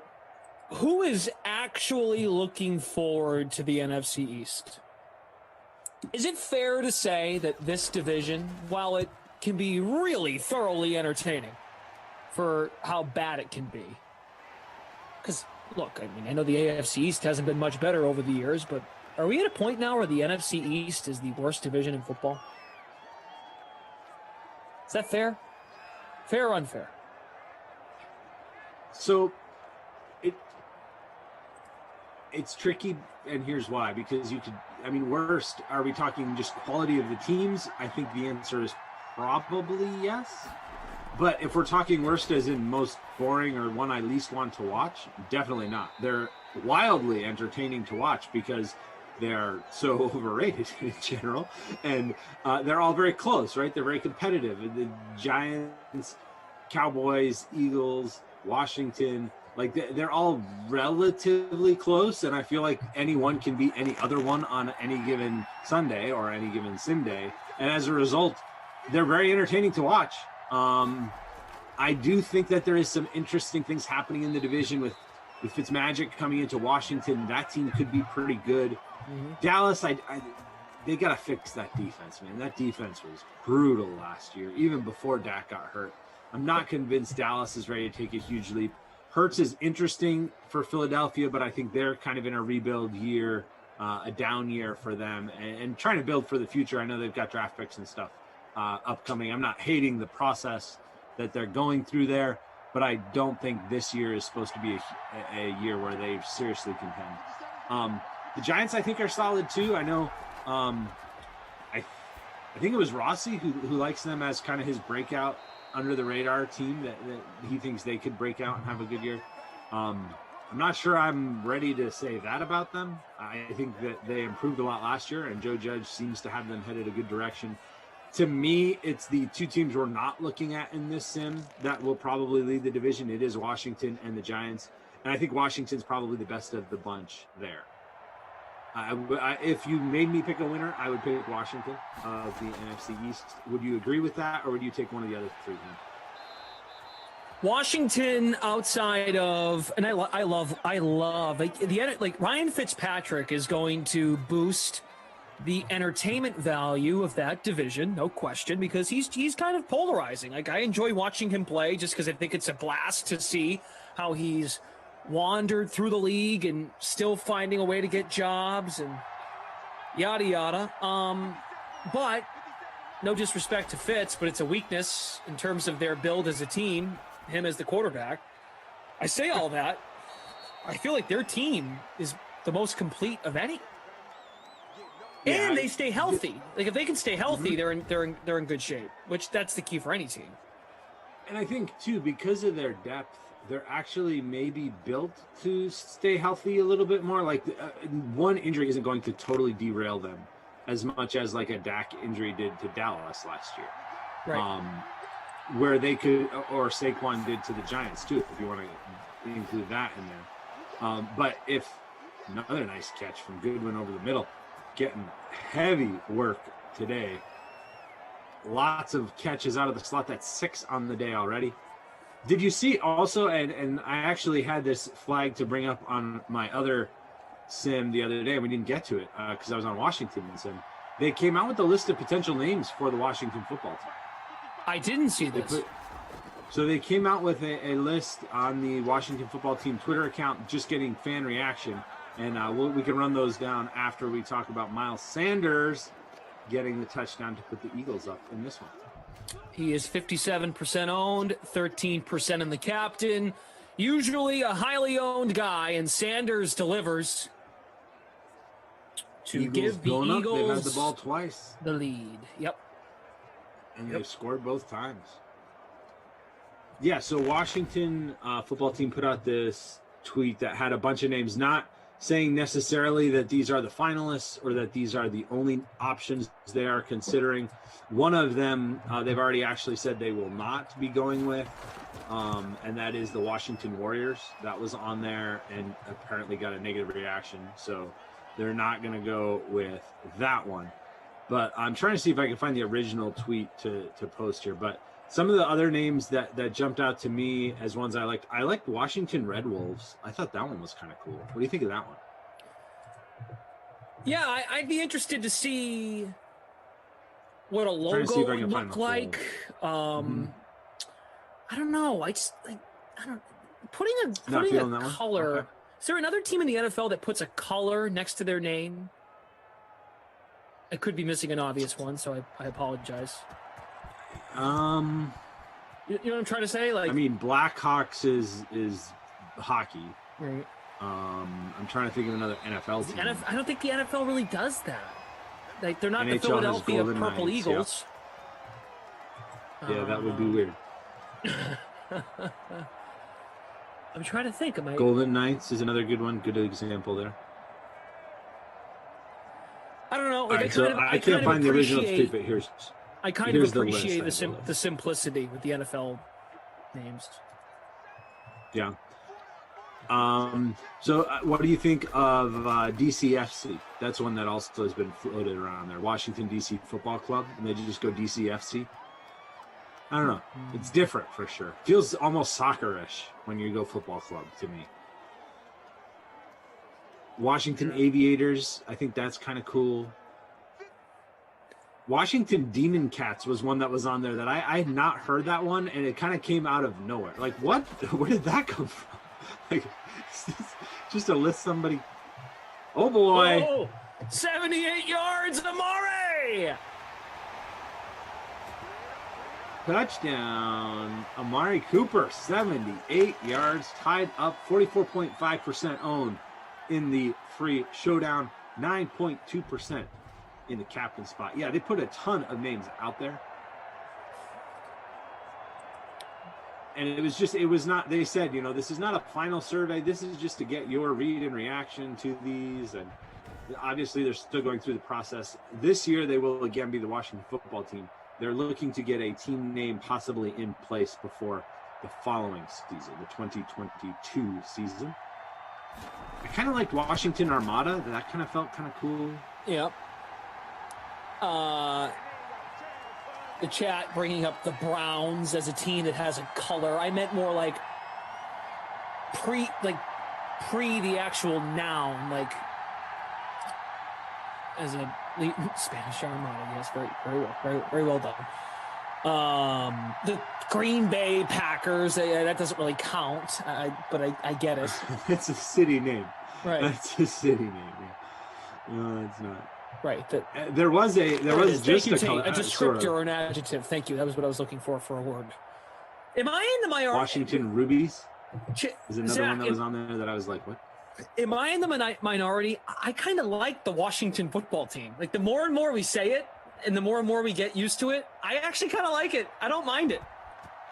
I definitely don't hate it as much as I used to. And just it took a while to get used to when they would abbreviate it, Washington football team, WFT. I'd be like, why is everybody swearing in their, what is going on? Oh no, that's the name of the team. I got it now.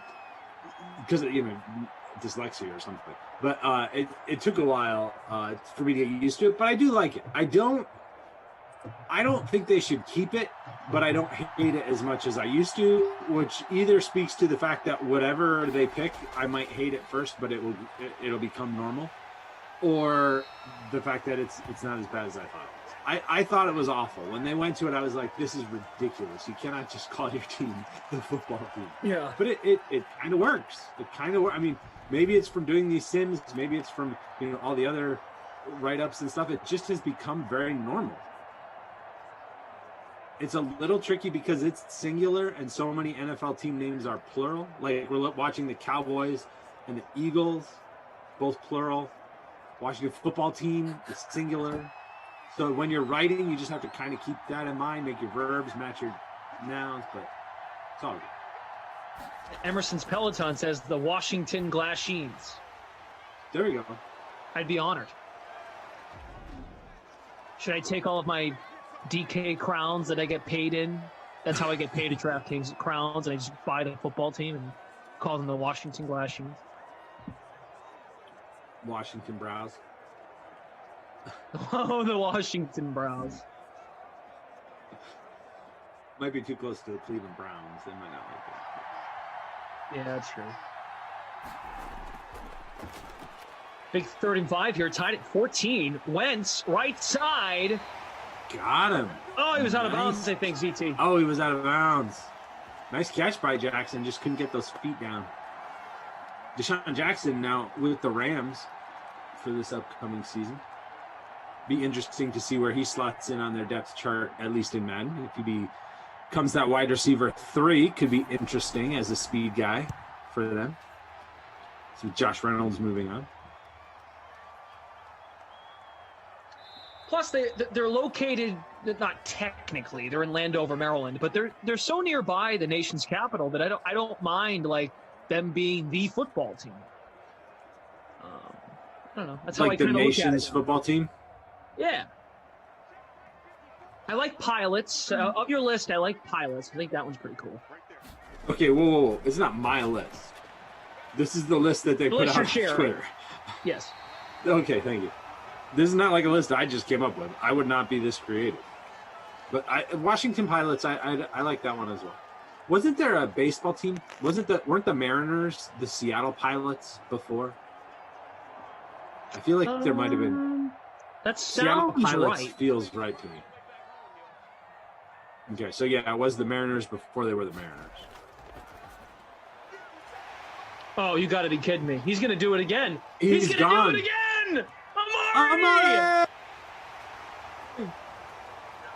Wow. Wow. 21-14, 2 very long touchdowns. Looks like the exact same play. It's a busted coverage. Dak hits Amari up the seam, and he just runs past everyone because Philadelphia doesn't have a lot of speed in that secondary. And Amari Cooper, pretty fast with those superstar traits and able to get into the end zone. He's in the bonus just on those 2 catches alone, and he's got 2 scores. So a huge first half for Amari Cooper. Hopefully he is in your lineup. Actually, hopefully you have him captained like someone else on this broadcast. Yeah, man. That's definitely the bonus for Amari Cooper. That's what I'm saying. Like in those 2 plays, he's got the bonus.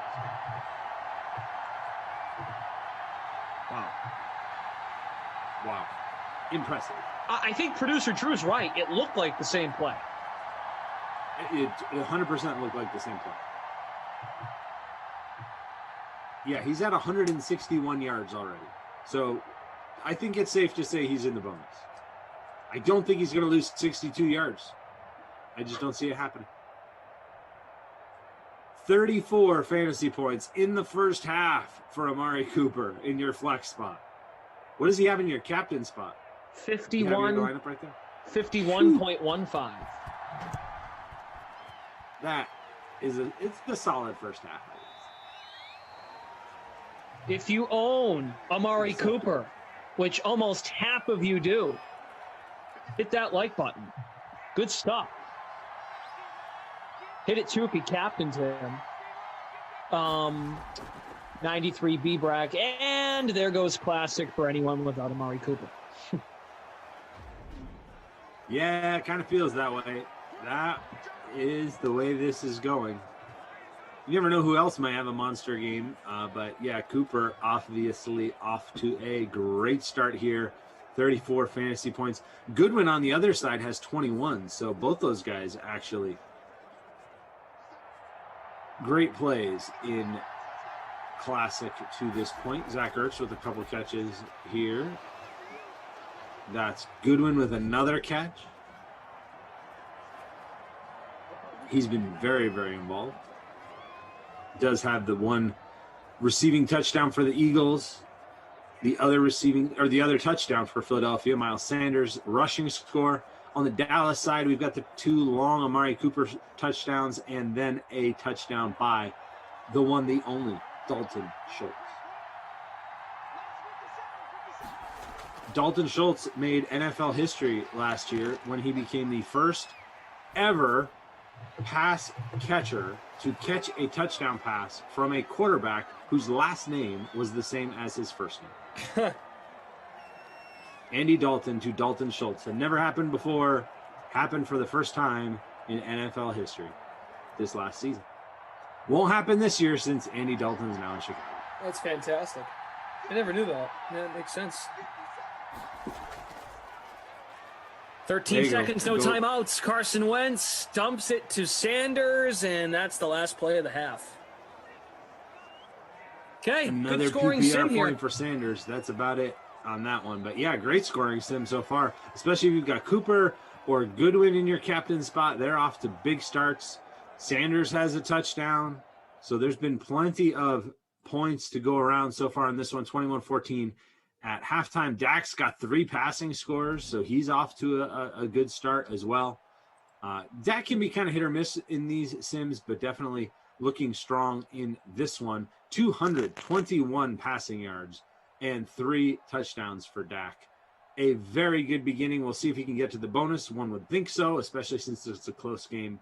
Carson Wentz has 157 yards, so he's actually trending for the bonus as well. Just 1 passing touchdown for him to Goodwin. Look at Prescott's quarterback rating, 158.3. That seems pretty good to me. Mm-hmm. Yeah, right? Not a whole lot of yardage on the ground. I mentioned Sanders with the rushing touchdown. Zeke has 6 carries for 15 yards. They did get Goodwin involved on a end around as well. 1 carry for 8 yards for Goodwin because, 8 catches or 7 catches, however many catches he had. Not enough involvement. Let's also get him involved in the running game. So he's got a carry for 8 yards. He has 7 catches for 94 yards and his touchdown. So he's another player with a very good chance of hitting the bonus. 1 player already in the bonus. He's your captain, so you go ahead. Talk about him. 3 for 171. Holy cow. 78 78-yard touchdown and a 71-yard touchdown. Yep. Phenomenal. It's halftime, and he's that good already.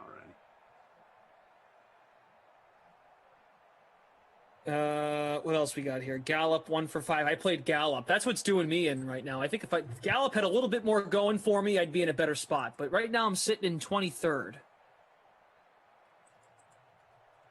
I'm 31st right now, so I'm not far behind you, but there is a huge gap because I have Elliott as my captain. I have Cooper and Goodwin, but neither one is my captain.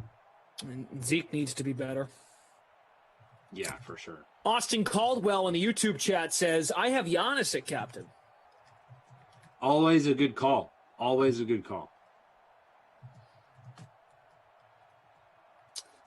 All right, so Tate, I think, has got everything updated. Cool. Shout out to Tate, the Drew stack. No, we had a kind of a rough start to the day with the site, but the site is up and running. It's been going well here in this second sim of 6. If you are willing, hit that like button for us. We greatly appreciate you all tuning in and watching this the Madden streams. Should be a good second half here. Should be. Let's hope for some more points. I like it so far. We did kind of get into how we're feeling about the NFC East and expectations. The Eagles don't have many. The Cowboys have a ton. They do every year. Yeah. You know? That's their own fans' fault, though. I feel like Cowboys fans always expect their team to win the Super Bowl every year, even if they're a long way from it. They'll still try and convince you. At least the Cowboys fans, I know. Maybe that's not true everywhere. Yeah, and I'm not sure. Tara Lynn brought this up last sim. We got into it a little bit about the impact of being on Hard Knocks. I don't know if you read into that all that much, but it will add more noise to what already is a noisy franchise because the owner... Yeah, I was going to say the owner kind of brings that on himself. Yeah, he loves to speak. So now it really won't feel any different. If now the more you think about it, them being on Hard Knocks, actually, it's just it kind of will just. There's just a little bit more of a spotlight. There already is a spotlight on the Cowboys. Yeah. Yeah, I mean, when the Browns are on Hard Knocks or something like that, it feels like, oh, we'll know a lot more about the Browns than we normally do. It feels like it might not even change what we know very much about the Cowboys because, like you said, the spotlight's already so bright there. Maybe just turn it up a little bit. There's your boy, Dallas Goedert. No more goose egg. Let's go. 1 catch, 10 yards. I think what Hard Knocks can do, though, is a lot of people have said a lot of things, positive, negative. Whether they're correct or not, we don't know yet. But I think a lot of folks have an opinion of Dak Prescott as far as what he is as a player. Some folks, I think, overrate him. Some folks underrate him. I think we're going to learn more about Dak, the guy. I think we all think he has a pretty good head on his shoulders. 4th-round pick, stepped right in, flourished to take over for Tony Romo. And I don't know if folks really believe he earned the contract because folks don't know if he's all that good, but he got hurt. We all felt terrible for him, of course. Not to take away from any of that, but I'm interested in what we learn about Dak as far as how he went through rehab and what kind of obstacles he continues to go through. I think Dak has a lot of room to grow on people as far as he's going to be a good story. He's going to be fun to follow, especially if he plays well.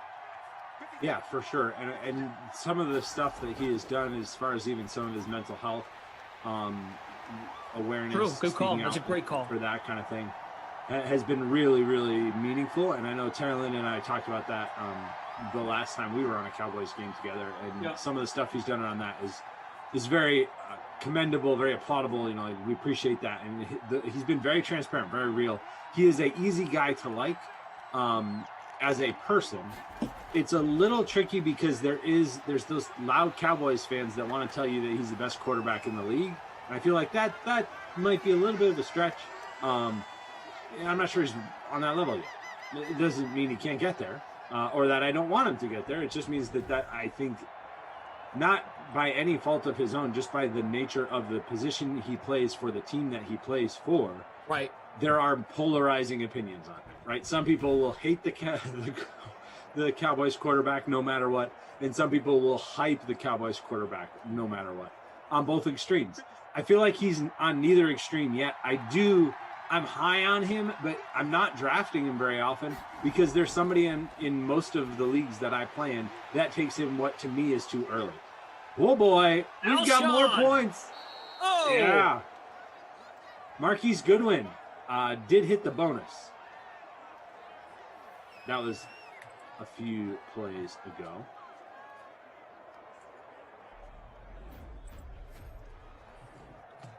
Big time play.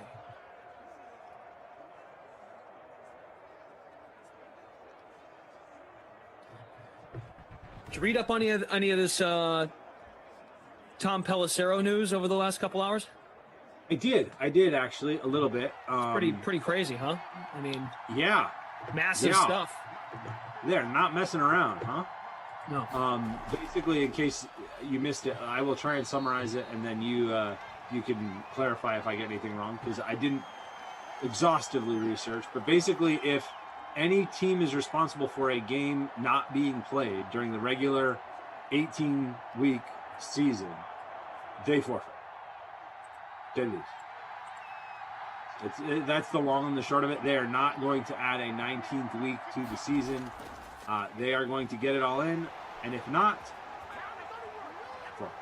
touchdown. Hey, Sanders, another one, his second. So 2 for him, 2 for Amari. I think folks should be happy.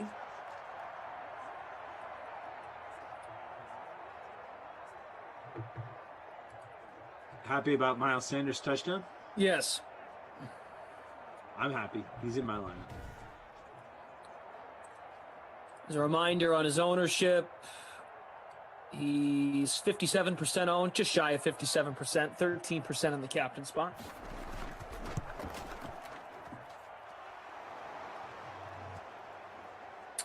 Catching up on some of folks have some thoughts here on Dak, as we just discussed. I think there's room for him to grow. I think folks will be reminded, and I think you put it very well on Dak Prescott, just to go back to that for a second, as far as it's about the uniform, it's about the laundry and how he's handled himself in that role. Oh, yeah.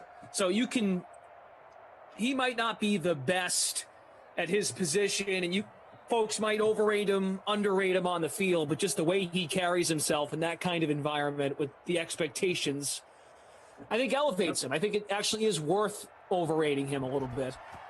Jay says Dak is not the best, but solid quarterback, tremendous leader, has commanded the huddle and locker room from day one. His teammates love and respect him, and we'll see if it translates on the field. I would agree with all of that. I think the questions with Dak are not any of the things brought up there. I think the leadership abilities and even some of his on-field leadership has been great. The question is whether he leaves plays out there. And you see that sometimes from commentators break that down, and that's why the people that do have some doubts about him is that he does miss players that might be open away from where he ends up throwing the ball. Speaking of, wow, 76-yard touchdown, Zeke Elliott. That is the Cowboys' third touchdown of over 70 yards in this sim. 2 from Cooper. There's 1 from Zeke. Just fantasy points for everyone. Wow.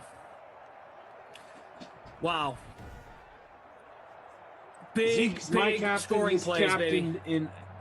He's captained in a third of lineups in the larger free showdown, and his ownership total, once I find the right window, 77.4%. This is a game I hope you stacked in classic formats, because there are a lot of points being scored. Yeah, 28-21. Sanders with 2 scores. Cooper with 2 scores. Now Zeke gets in on the action. Points all around.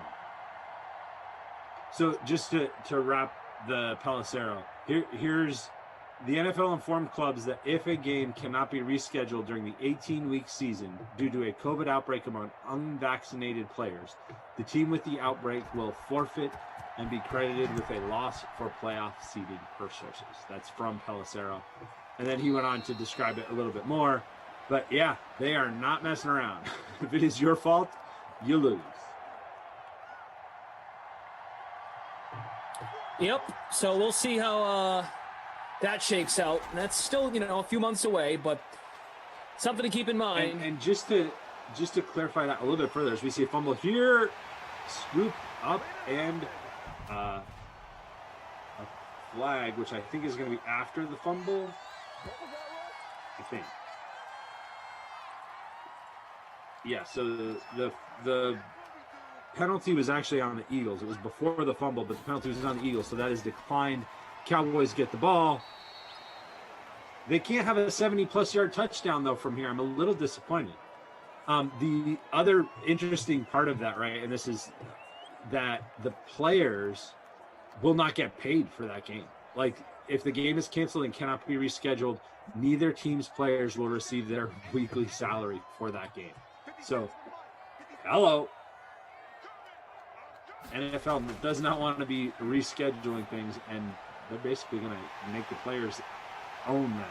Let's see, did they get it? They got it. Oh, Jarwin's in.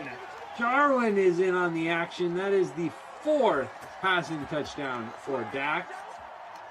Huge day for him. Jarwin's got a score now. It wasn't 70-plus yards, but it was still worth 7 points. Rossi's favorite player to play. True. Rossi and Blake Jarwin in his lineup every single time. Every single time. Captains him. Loves him. In case you don't get the joke, Jarwin absolutely bugs Jason Rossi. Yeah, so I was on the infamous Jason Rossi Blake Jarwin game where in the pregame show we talked about who he had. He hyped Jarwin hardcore, like all in on Jarwin. I don't even remember who they were playing, but he didn't do anything. 0 catches, 0 catches. So at the end of the game, he went on an epic rant against Blake Jarwin. Said that Blake Jarwin would never be in his lineup again, and that Madden should literally remove him from Madden 23. Madden 22. Just get him out. Get him out. He should never be in a Madden game again. Not just lower on the depth chart. He should not exist in the game. He said no offense to Blake Jarwin in real life, but the Blake Jarwin in Madden should be banished into oblivion forever. It was a pretty epic rant. It really was. People, how about all these points? Hit the like for all the offense here. We like good offense. Energy in the stem. We like energy. Right now, we have a 4-way tie for first in the big DraftKings free contest, the public contest. Now Wentz completes to Jeffrey. Shane Thomas, I feel like you keep missing all of these scores. You keep asking who scored. Jarwin. So we got 1 from Jarwin, 2 from Cooper, 1 from Elliott, 1 from Schultz. On the other side, we have 2 from Sanders now, 2 from Sanders and 1 from Cooper. It feels like the way points are flowing here, though, that the Eagles are not out of this one. In 2 scores, feels like that takes about 3 minutes. The way it's been going here in this one, for sure. Sanders with another carry there. He does not have many yards, but he does have the 2 rushing touchdowns. Glash and ZT with you. We have under 3 to go, third quarter. The Drew Stack is here. We have Tate as well coming up after this. We do have the 4 p.m. sim with Kenny Ducey and I think Christian's here. Yep, Lions-Bengals at 4 o'clock. Lions and Tigers. Bengals. My. Sorry. Round 1 of the 3M Open resuming at 1:52 Central Time, which would be right now, following a 2-hour, 24-minute weather delay. So there you go, breaking news. There you go. Golf's back on. Speaking of the 3M Open, we will have the slate later this afternoon. I'll be with Reed Fowler. So if you have golf questions, Reed will stop in and evaluate what is happening at the 3M Open. Reed will give some analysis, look at the sports book, and, give you all some knowledge. Another big play, not resulting in a score, but putting the Eagles in scoring position. Nice ball to Zach Ertz. That hurts. Yeah. Reed can talk about the Olympics, too. Olympic golf teeing off next week. I'm sure he's got some insight on that. I have not heard his pick yet for that. I don't know if he's made his pick yet for that. But I have an interesting question, and I'd be interested to see what the chat said. The Olympics, how would you rate them as far as prestige, right? They're not a major, but are they bigger than a regular tournament? Are they a regular tournament? Are they like a WGC level? Like, where would you rank them, both you, Glash, and then the chat, where would you put the Olympics as a golf tournament? Where would you rank it? I mean, it's not a major, right? Like winning a gold medal, not as good as winning the Masters. Well, I'd probably put it the way you just kind of did. Like after all the majors, put the Olympics, and then put everything else. Put it right in the middle. You would, okay, so you'd put it behind all 4 majors? Yeah, I would. Okay. Okay. I mean, But would you put it ahead? What about TPC Sawgrass, the Players Championship, the one they play every year? That's supposed to be the 5th major. Would you put it behind that or ahead of it? I'd put that ahead of it, of the Olympics. Yeah. Okay. I mean, like we as right sports there. fans, especially here in America, like I'm just using America as an example. I know we have folks that watch us globally at DraftKings. It's true. But when it feels like NBA players care more about winning an NBA title than they do a gold medal. Agree. Right? Agree. Like I'm not trying to diminish the gold medal. It's just I think that's what we care about. Yep. But I could be wrong. And That's just my opinion. I mean, the one. So the counterpoint to that is, I can tell you who won the Olympics 5 years ago, because golf was just back in Rio. I can tell you who won that. I can't tell you who won 5 years ago all the majors. Fair. Like That's fair. 5 years ago, Justin Rose won the gold medal. It just happens less often. So I don't know if that actually boosts it a little bit, right? Like, does that boost the prestige of it? I'm not sure. It's more memorable maybe because of that, but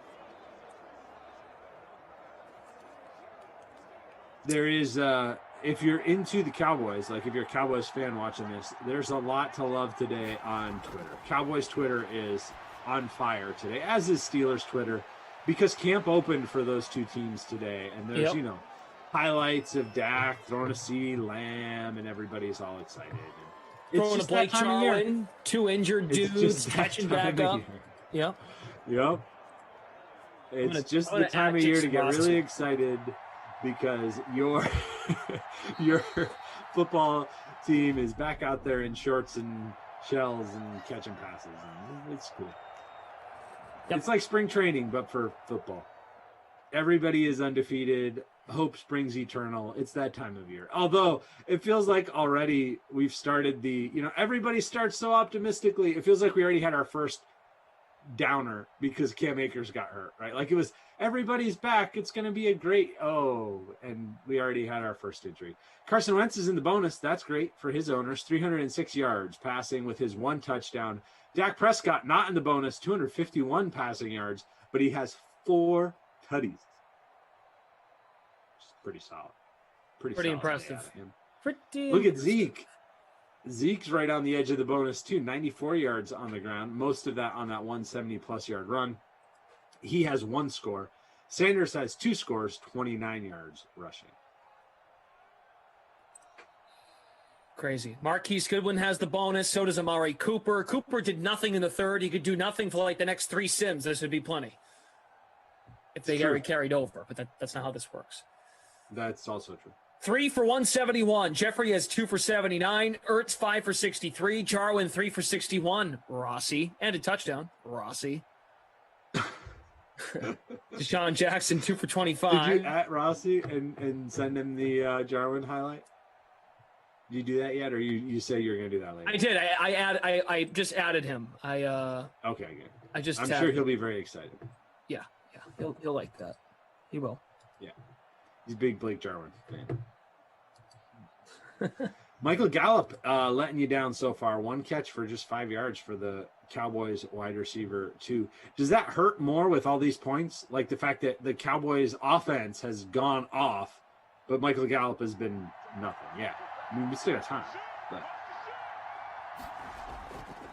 see what the Eagles can do here. Going to be Sanders on the ground inside the 2. Enough for the first down, 1st and goal. We could have Sanders' 3rd rushing touchdown. Player of the game is actually going to be tricky if he gets that. Because as huge as Cooper was early on, he's been non-existent since then, while Sanders is about to get his 3rd score. It's close. I mean, it's still Cooper as far as if you just go by fantasy points, and actually Sanders is even higher owned than Cooper. So I think it would still be Cooper at this point, but he's not as much of a runaway as it appeared he might be That was interesting. Fake the toss to Goodwin coming across the formation. Instead, hand it to Sanders. Stopped for a loss, and that'll bring up second and goal. Another player who could actually pass Cooper's total would be Sanders if he catches the second score. Goodwin. Goodwin could actually pass him if he catches another touchdown here. He would have more fantasy points than Amari Cooper. So both those guys looking to add to already big days. Zach Ertz has had a decent day, could really add to that with a touchdown. Your boy Dallas Goedert could, make his second catch of the day and vulture one. It's Ertz. Zach Ertz, baby. Let's make it a one-score sim. There you go. Don't forget about Zach Ertz. He requested a trade, and the Eagles basically said they're going to give him a trade. We're just kind of waiting for it to happen. We're just waiting. There's a quarterback who's kind of in a similar situation, except the team said they're not going to trade him. Kind of waiting for those pieces to land, which will obviously have a huge impact on best ball and fantasy drafts. So you may want to hold off on doing those if you're talking season-long fantasy football drafts until a little bit closer. Best ball obviously is a little bit different because whenever you do that, everybody's got the same information.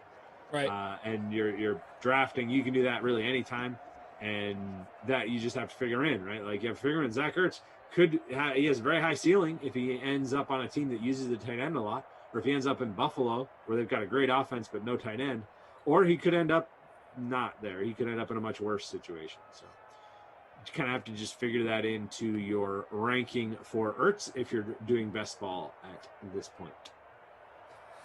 We You played a lot of best ball last year? I did not. No, I didn't. No. What is so when football season starts, how many season-long leagues do you do?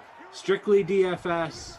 Do you do, if you didn't do best ball, how do you attack the fantasy football season personally? I know there's a lot of different ways people play and a lot of fun ways to get involved, but what do you do for fantasy football? I do one or two survivor pools. I'm in a couple of dynasty leagues. I'll do a couple of season longs, and then I'll do the DFS throughout the season. Are we going to do a DraftKings league again? Yeah, we got to start actually trying to nail down something for that. It's so crazy how fast I will return. I will return to defend my title. Yeah, you did win the whole thing. Who did you beat in the championship? Babysitter Billy. Wow. It's all coming back to me now. Yep. I had Saquon as my number 2 overall pick and still somehow pulled it off. I really don't remember how, to be very honest. I need to go back and look because we're redrafting though, right? No keepers. Or are we keepers? I think, I had this conversation like a month ago with Lamarca because I want to get some of these other guys involved. Lamarca, Christian, even Kenny. Oh, we totally should. So are you okay? Are you into having more teams so you wouldn't have as much depth? Yes. Short answer, yes. That's good to know. I would be. We would just have to make sure. I like how you just said yes, by the way, because there are other people that would give a question. Oh, back. I know. You know. Well, I do have questions, right? I'm not gonna say I don't have questions. I do, but I would like it. I like it. I would ask a follow-up question. We just need, or point out. We just need to make sure we have roster flexibility to make it work, right? Like. Right now, the way the league was set up with 2 wide receivers, 2 running backs, a tight end, and a flex is fine. We can't go any deeper, though, unless you give another flex position instead of – because those 2 running backs, we're already going to be pretty deep down there. Like, we're going to be playing every running back who gets any kind of work, which is fine with me, just kind of cool. I love deep leagues. I love deep leagues. I'm a big fan. I also played in a kicker-only league once, though, so I'm probably a little too nerdy to be your barometer on whether we should do this or not. I won that league as well. I had Russell Wilson last year. I remember that. But I cannot remember really how I won. That's not good. This guy knows his fantasy, man. Should be good. See, and the other thing, like you just said, with the roster flexibility, we welcome everybody back, but then we're going to have to make some tough decisions because we can't use everybody. It just won't. It won't be able to happen. It just can't happen. There's too many of us. There is a lot. There is. Yep. We can't do like a 30-team league here. I mean, we could maybe push. I mean, how high would you be willing to go? 18? 18 sounds fine. You got to be kidding me. Ha ha! Touchdown, Jarwin! Wow. Wow. 42 points for the Cowboys, and we still have 4 minutes left. Dak might end up being the player of the game. He keeps slinging it. I know. Crazy town. He's 2 yards off of the passing bonus. Unless did that do it for him, or is he still a little short? I don't know. He was very, very close. So we had 14 in last year's. 14 already. Yeah. But I think it also might be. I pulled it up. Yeah. So I was trying to find my team. I have. Can you rattle off the names, because I don't remember who exactly is. So I can rattle off the names. I'm not sure that that's gonna help. I was Danger Russ quads because I had Russell Wilson and Saquon Barkley until he went down. Billy finished second. Emerson finished third. Then Andy Silva from DK Live was in there. Koff, I think that's Julian, Samir, Terrellin. I'm trying to decode these. Do you feel in charge, right? That's you. Who was Glash's ego? I don't remember who that was. Steve. Oh, Bukes. Yeah, Bukes is in there. Flying Hawaiians, that's Reed. It Takes Tua. Garion was in there. Where's the trophy? Where's the trophy? Jeff Ulrich. Okay.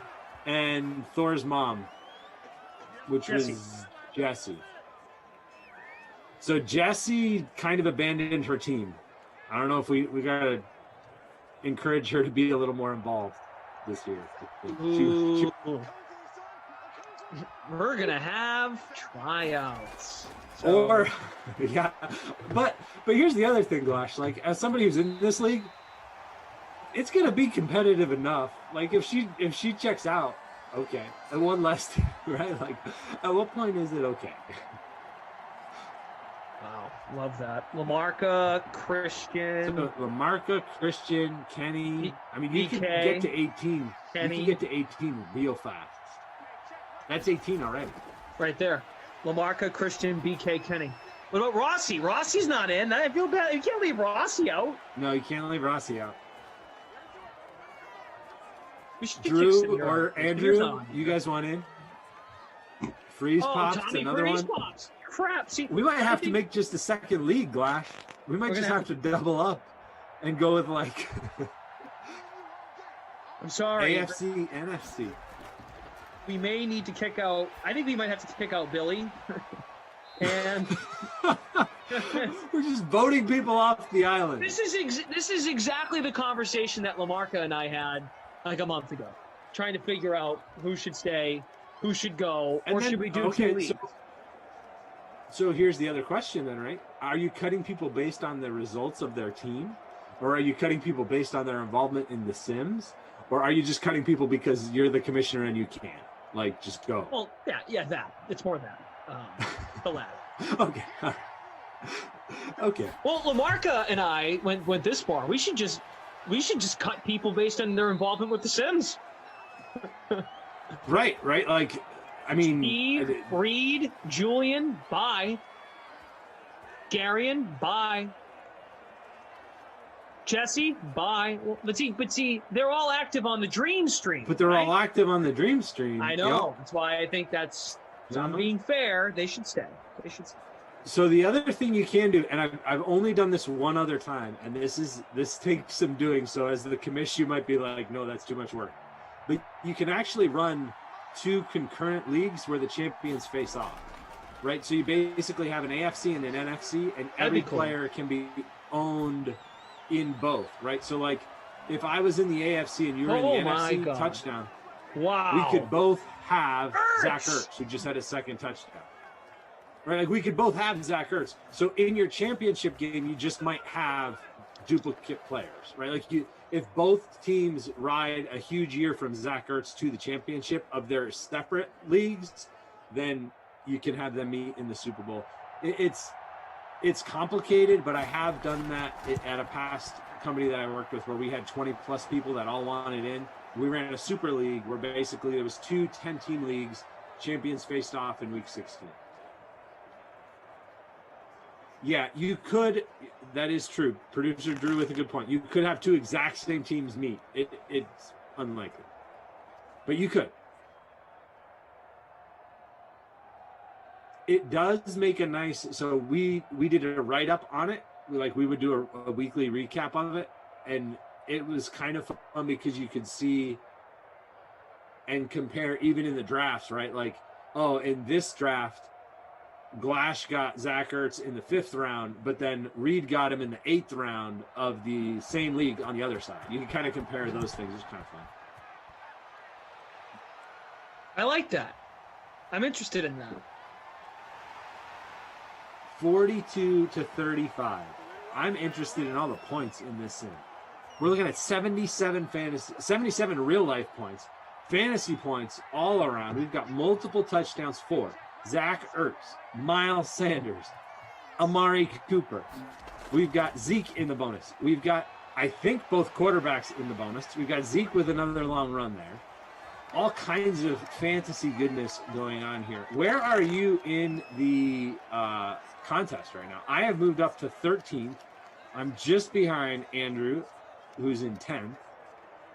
In the lead, we've got Stud D2 with 191 fantasy points. 191. That's an insane total for a showdown. I mean, there are some showdowns where somebody wins with barely 100. He's almost to 200, or she. Stud D2 could be either one. I am in 58th. That's right. Just points everywhere. Cry 2 tears in a bucket. Okay, gentlemen, I need you to speak Gallup into existence. Sadly, okay. I think they're just going to run the ball out here. They should, from a strategic perspective. Make that last time out, and then they'll have to punt, right? What is it? Oh, it's 3rd down. Yeah, they will have to punt, but not yet. One more chance to pick it up, and then they'll have to punt it away with about, 50 seconds left or so if they burn it all the way down. Yep. Dalton Schultz in the game, 2 tight end set. I would expect a run here.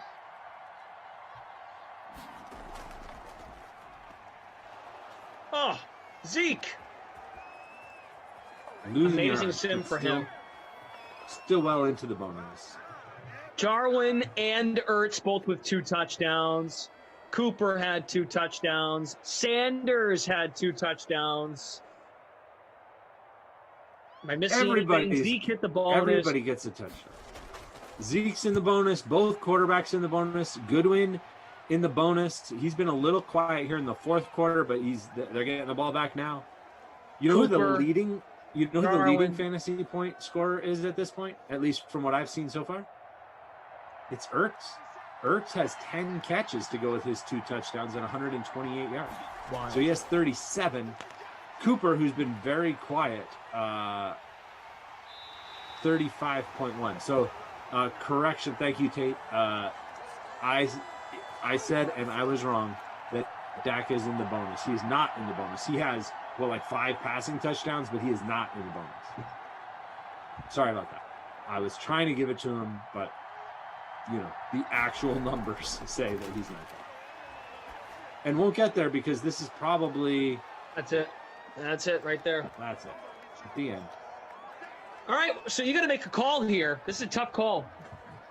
It is, but I'm going with Zach Ertz. 10 catches, 2 touchdowns, 128 receiving yards, 37.8 fantasy points. And, I mean, just overall, like his ownership is around 30% in our smaller showdown, the free showdown that we have. He's captained in only 4% of lineups in that smaller free showdown. So kind of a differentiator. Definitely went off those 10 catches, 2 touchdowns, 128 yards, 37.8 fantasy points as those are still being finalized. That's where he is right now. That is impressive. He is the player of the game in this very entertaining 42-35 win by the Cowboys. The Not My Kid Award is a little bit trickier because almost everybody put up points, except for this guy. Sorry, Michael Gallup. 1 catch, 5 yards. That's not good. All that offense, and Michael Gallup doesn't get a piece of the pie.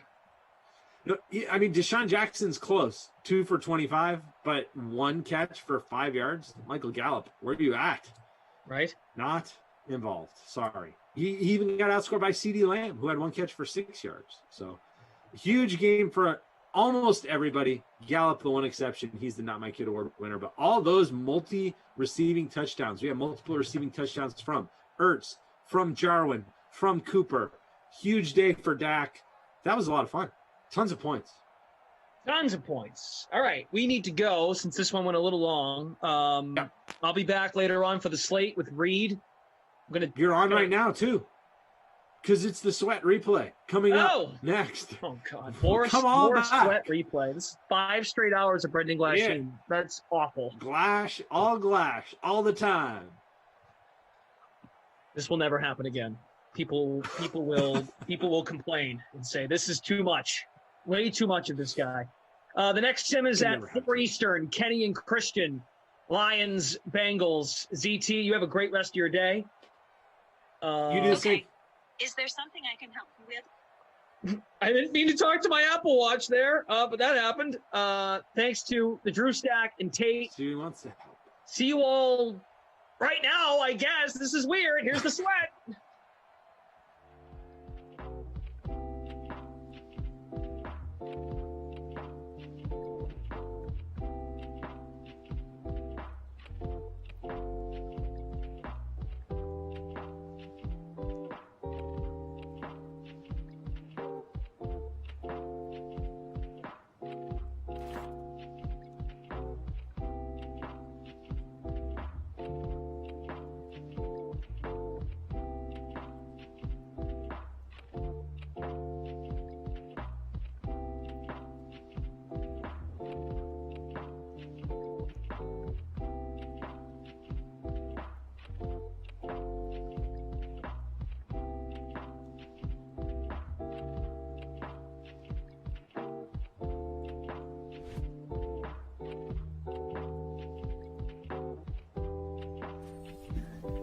Well, let's wrap this show up talking some football, hey? It's my Canadian A, Jeff Ulrich. Wow. Good to see you. Reed Fowler, Kenny Ducey. We're all friends here. Let's talk some football, huh? We're looking at these headlines from the week, fantasy perspectives, all that good stuff. And we'll start with some bad news, unfortunately, for the Rams and their leading rusher from last year. He's done for the year. Cam Akers, torn Achilles, had a workout this week, getting ready for training camp, unlikely to see any action this week. So now, Jeff, since we talked about this a little bit yesterday, I will let your momentum carry over in this show. What do you feel the Rams will do in this backfield? How does your outlook change of the Rams backfield with this news? Yeah, so, I mean, we did talk about this a little bit on the stream yesterday. Look, Darrell Henderson Jr., I mean, there's a reason that he's on the team. He's a second-round draft pick.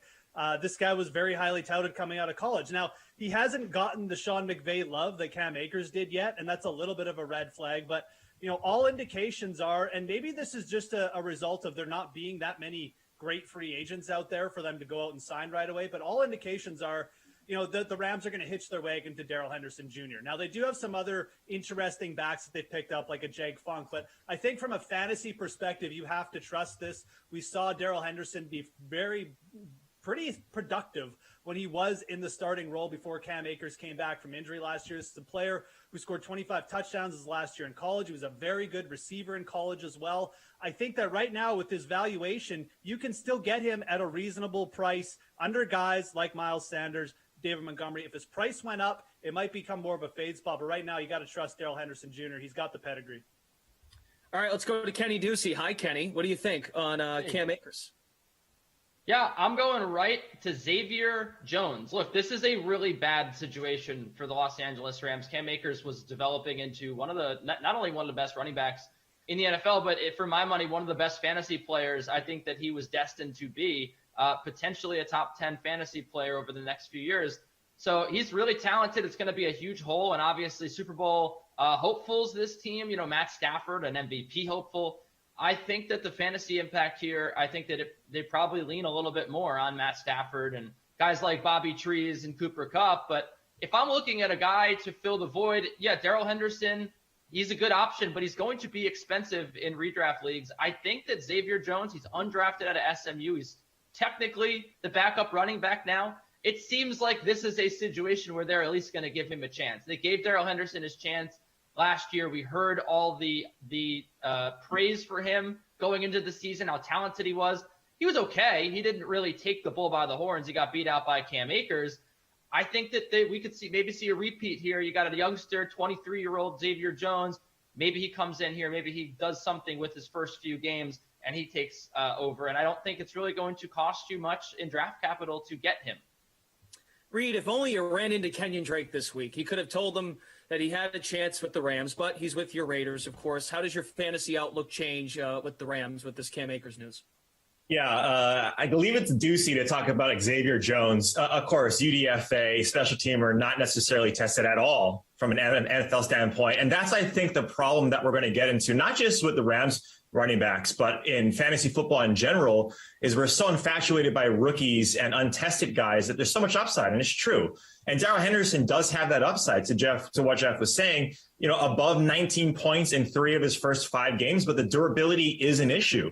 I'm not going to be drafting Henderson, especially if you're doing redrafts now, dynasties, whatever it may be now. I'm not touching him at all until I see who they sign. And it's going to be a Gurley, an AP, a Devonta Freeman, a Lev Bell, anyone like Lamar Miller if he gets cut, right? There's going to be a ton of guys that are going to come down the pike after training camps and the moves get made on all of these different teams.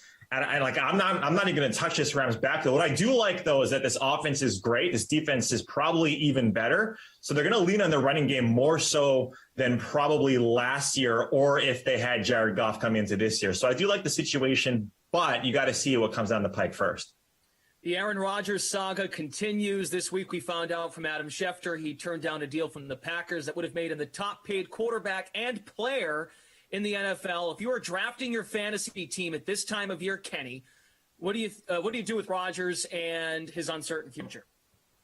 I'm not drafting him. Look, this guy's built different, okay? He is a vengeful man. I do believe that he would hold a chip on his shoulder and just retire from the National Football League if what has been reported is true. We don't know how bad it is between him and the Packers. It could just be something very minor that he gets over. That's the risk that we take here. But the risk that you take drafting him is that this is a bad schism and that Aaron Rodgers is very upset with the Packers. And if he is, I mean, this could be a Carson Palmer situation where he's like, look, man, if you're not going to trade me, I'm just not going to play. I'm going to retire from the NFL. I do believe that could happen.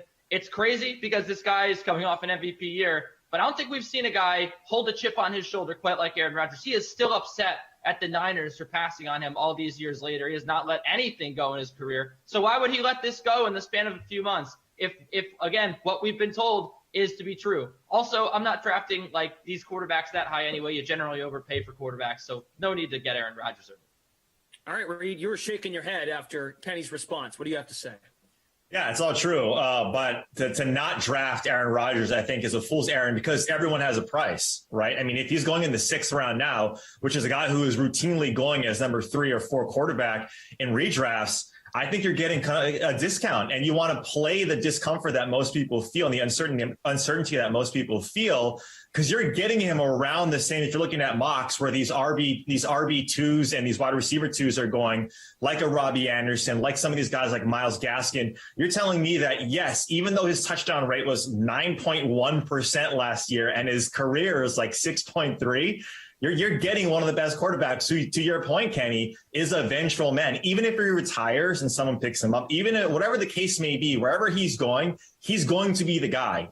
Like the offense is going to revolve around Aaron Rodgers. If the right price comes along, I'm going to be drafting him and then eventually draft future Hall of Famer Ryan Fitzpatrick in the last round.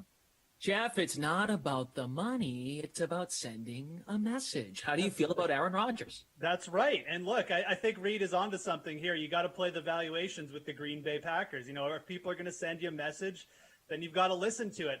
Look, if Devontae Adams and Tyreek Hill are both there at, like, say, pick 9 in your draft, I would lean Tyreek Hill just for the fact I don't want to deal with the Aaron Rodgers, you know, instability right now. I think that's fair. But if Devontae Adams suddenly drops to, like, you know, pick 17 or something because people are scared, yeah, you're going to take Devontae Adams. And it's the same thing with Aaron Rodgers. Play the valuations. If Tom Brady starts going over Aaron Rodgers for fantasy purposes, you'd be insane not to take Aaron Rodgers when he falls. So, yeah, you should play. You should be a little bit wary of the uncertainty. I don't think you need to go out and pay, you know, like take Devontae Adams with the second overall pick, even though I think he's going to have another good year. But you've got to be mindful that there is a little bit of uncertainty here. And you could be left with a really bad situation if this thing falls apart, or like Kenny's, doomsday scenario comes true. So. Well, that's all the time we have, guys, because we had so much fun before you joined us. So I'm sorry. I have to be better as a host moving this show. No kidding. Yeah, you really do. You really do. Jeez. Grow up. Although I do like the use of schism. The reason you don't host the sweat. The good word of schism, Kenny. I appreciate that. Thank you. Too bad, too. We had a Tom Brady question. Now, starting to think the producers left 2 minutes for you three to give me a hard time. Yeah, actually, what's going on here? We do have 2 minutes left. We do. What's new? So, another foil from Brendan Glasheen. Hey, I get it. Look, you got the late call last night to come host this show. You're all over the place. You're wearing a hat. You haven't shaved. I get it. I get these things happen to you, Glasheen. Kind of like your boy Tom Brady. He's getting up there in age. When will he fall off? We don't know, Glasheen. We need to give you an Aaron Rodgers type contract to see if it's about the money or if it's about the art. We'll never know. Gosh, I like that you wore the hat that every person attending a baseball game as an undercover FBI agent in every movie wears. I appreciate that. Just plain black hat. You're like Rob Lowe. Yeah. Okay. Yeah. All right. That's all the time we have. Reed, see you later today for the slate. All right, bud. To save your takes. Jeff, good to see you too. All right. It's good to know. Yeah, good to see you. Good to see you, pal. Have a good one. Bye, Leafy. Coming up, I'll be here with Terrell and Asak in moments from now for Buccaneers Raiders. First Madden sim of 6 today, 12, 2, 4, 6, 8, and 10 Eastern time. So we'll have ourselves a good time. You get more of me, so it absolutely will be a good time. So thank you to all of our guests and everyone joining us the last hour. This was The Sweat. And all right, coming up, Madden. See you in a minute. Bye. Well. Good morning, everybody. Welcome. This is The Sweat. I am your host. My name is Brendan Glasheen. I am new here. You know. At least it's been a while. Hold your horses there, Mr. Bukes. Okay? Let me intro the show, tell everyone what's coming up, and then you can talk. Okay. I'm in charge. We're talking baseball, college football, and NFL storylines. Plenty to get to. Let's dive in to... Whoop, that's not good. That's not good. Already screwing up the show. Muted my YouTube. Okay, let's welcome in the MLB panel before things get any worse. Steve Buchanan's here. Nick Fryer's here. There is an 8-game night slate tonight in Major League Baseball. There is an afternoon game today, if that tickles your fancy. Let's get into Put Up Your Bukes. We talk about Steve Buchanan's favorite plays on tonight's slate. And Nick Fryer says, Steve, I think you're crazy, or Steve, I agree with you. Steve, let's start out by giving us your pitcher. I guess Nick's really good against you. He's 8-5 against your picks. I mean, nobody really cares about that. I mean, we're here to get information. You divulge into the information we give you. You choose to fade or follow. Like, that's just the name of the game. So there's nothing to get all excited about. You can't even mute your YouTube. So let the professionals talk, and we'll get into some information. Let's start off with Sean Manaea. Quiet. Let's start off with Sean Manaea going against the Seattle Mariners. Seattle Mariners are going to win the AL West, but it doesn't mean they have to win every single game along the way. And they're in a tough spot tonight against Manaea, who scored 41 DraftKings fantasy points against them earlier this season. It was his best start of the season by throwing 9 shutout innings with 8 strikeouts against this team. He's also been slightly better on the road, 274 WOBA, 3.03 FIP. Some really good numbers when he's away from Oakland. So I think this is a great spot for him tonight against the Mariners, who, again, they're a fine team. They're still going to win the AL West, but they struggle against lefties and they strike out a lot. So there's a lot of strikeout upside with Manaea tonight. So he's my guy that I'm going to on this 8-game slate. Nick Fryer, on board or are we pivoting? Well, I think Steve raises obviously an important point with what Manaea did last time out, but I'm actually not going with him tonight for Sean Manaea. As much as the Mariners have the 18th highest OPS against left-handed pitching this month, which is obviously not great. They are 7th in ISO against left-handed pitching in July, and they're middle of the pack in plate appearances per strikeouts. So as much as Manaea had success against them last time, it was a little while back, I'm not necessarily expecting him to go and be that dominant again. And when you look at his price tag, I feel like you can save a little bit elsewhere or save with your pitching. And I like Blake Snell tonight, and I have a feeling Steve's going to laugh at that. Surprising he hasn't already. 7.8K versus the Marlins tonight, and they're not good against left-handed pitching. Bottom of the barrel against OP in terms of ISO and OPS against left-handed pitching this month, and they are striking out more than anybody against left-handed pitching this month. I know Blake Snell has been frustrating for all of us this season who've backed him in DFS or whatever, but this is a start tonight where he should at least live up to his price tag. Steve, your favorite infielder on tonight's slate? You have a really weird background, by the way. Just something about the pink curtains and stuff just doesn't work well with the show. You got to think about changing that. I like Xander Bogaerts tonight going up against the Yankees. Xander Bogaerts against lefties at Fenway Park has just been downright stupid. When you look at the numbers that he's posted, it's just been absolutely incredible. A 470 WOBA, a 328 isolated power, and a 199 WRC plus. Tonight he gets to face Jordan Montgomery, who, I'm not pointing any fingers, but, since the middle of June, we'll say, all of a sudden his production has kind of slipped a little bit. I'll let you make your conclusions from there, but just think about the timeline, and then all of a sudden he can't really pitch too well. I'll leave it at that. But Xander Bogaerts has been consistent at home all season long, especially against lefties. That is the preferred split for him. Hitting in the heart of that Red Sox lineup, I think he's one of the top options overall on this slate from a hitting perspective. But when it comes to the infield, he is the top guy for me tonight. So, Nick, you can pivot, you can go on board, you can also give me a home improvement lesson as well. Please, say whatever you want now. Well, I was going to add on to that. I think that Steve's just his thing. He likes to go and pick apart people's backgrounds, and actually today it's just you that's taking it, because usually he's making fun of me. I'm actually hiding my clock now because he likes to make fun of it so much. That's a clock? Yeah, that's a clock. It tells 3 different times. You have antlers. Oh, okay. Oh, no, it looks like he disassembled a bike and put it on his wall. That's what it looks like. But go ahead. Steve's got his little gaming chair over there, and he's got a little jetpack on it. He flies around, and he wanders around Major League Baseball and gives his takes when he goes to MLB Network, too. So please, on the subject of Xander Bogaerts, keep going. Yes, well, I'm going to try and stay consistent with myself, and I'm going to go against Steve here. As much as I do like Xander Bogaerts, I think the top infielder tonight is going to be Josh Donaldson. He's coming off a pair of games with he has a pair of home runs since the All-Star break, 940 OPS against left-handed pitching this season, and he's going up against Andrew Heaney, who I like picking on. I used Mitch Haniger against him the other day, and he went off. And then Donaldson, I know he's only faced Heaney a couple times, but still, he's got a home run in 7 plate appearances. So this is a guy who I feel a little bit more comfortable backing than Bogaerts. It's not a bad play, obviously, and Montgomery is a guy who I want to pick on today, but Donaldson is my top infielder pick. Okay, Steve, let's go to outfield. Yeah, so we're going to go with Brandon Lau here. And the nice thing about him is you can use him in the infield if you like. You can put him at second base, or you can use him in the outfield if you like. Whatever tickles your fancy. But regardless of where you put him, I love his numbers against righties. He's someone that has over 20 home runs. You never really feel like anybody talks about him, but he's been a great power force for the Rays all season long. Now he's going up against a righty Quantrill, he has a 385 WOBA, 283 isolated power against them. Against righties so far this season, only 4,600 batting from the left side. I just feel like this is a name that's going to kind of fly under the radar. You're not really going to, get a lot of ownership on Lau, but at least in the month of July, only 13 games played, 5 home runs, 2 doubles, 10 RBI. That's only in 13 games. The guy is not only just hitting, He's hitting for a ton of power, batting from the left side. One of my favorite outfield plays for the night. Nick, on board with Brandon Lau, or are we pivoting?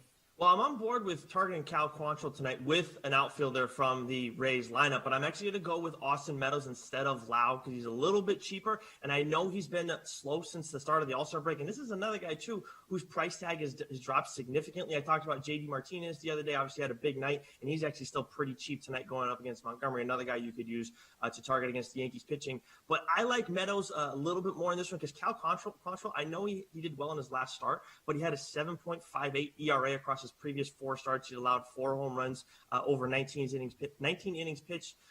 Meadows has a 904 OPS against right-handed pitching this season, and I know he got a couple hits last night, so moving in the right direction. So I think this is a get-right game for him, where he takes a big step back to where we start seeing him again in that 5K price range. Meadows and Snell have actually been on our programs before here at DraftKings. They are friends of the show, so that's great that you guys mentioned them. All right, Steve, let's move on and find ourselves what you're doing with the next position, which would be a value play. What do you got? Can you just mute everything on your computer? Like, you're hosting a show. Stop with all these little nuanced sounds and everything. You're just trying to get attention. Let's talk about Dylan Carlson, who's only $3,100 tonight, going up against Adbert Alzolay. Let me tell you something about Alzolay. If a lefty is going up to the plate to face him, it never goes well. For whatever reason, Alzolay cannot get lefties out. Against him on the season, a 393 WOBA, a 7.87 FIP, and 15 of the 18 home runs that he's allowed. So now we have Dylan Carlson, who's a rookie, a switch hitter, but if he's smart, he's going to be batting lefty against Alzolay. Now, Dylan Carlson really hasn't been doing a ton at the plate. I will say that. But for 3,100 in a split that Alzolay has just been absolutely putrid in, if you need to save some cash, Dylan Carlson at 3,100 tonight. Basically, if you're a lefty going against Alzolay and you're in that Cardinals lineup tonight, you should probably be putting them in your lineup. Make multiple lineups for all I care. You can do whatever you want. This is America. You don't have to make just one lineup. But lefties against Alzolay, Dylan Carlson, 3,100. That's what I think you should do for some value.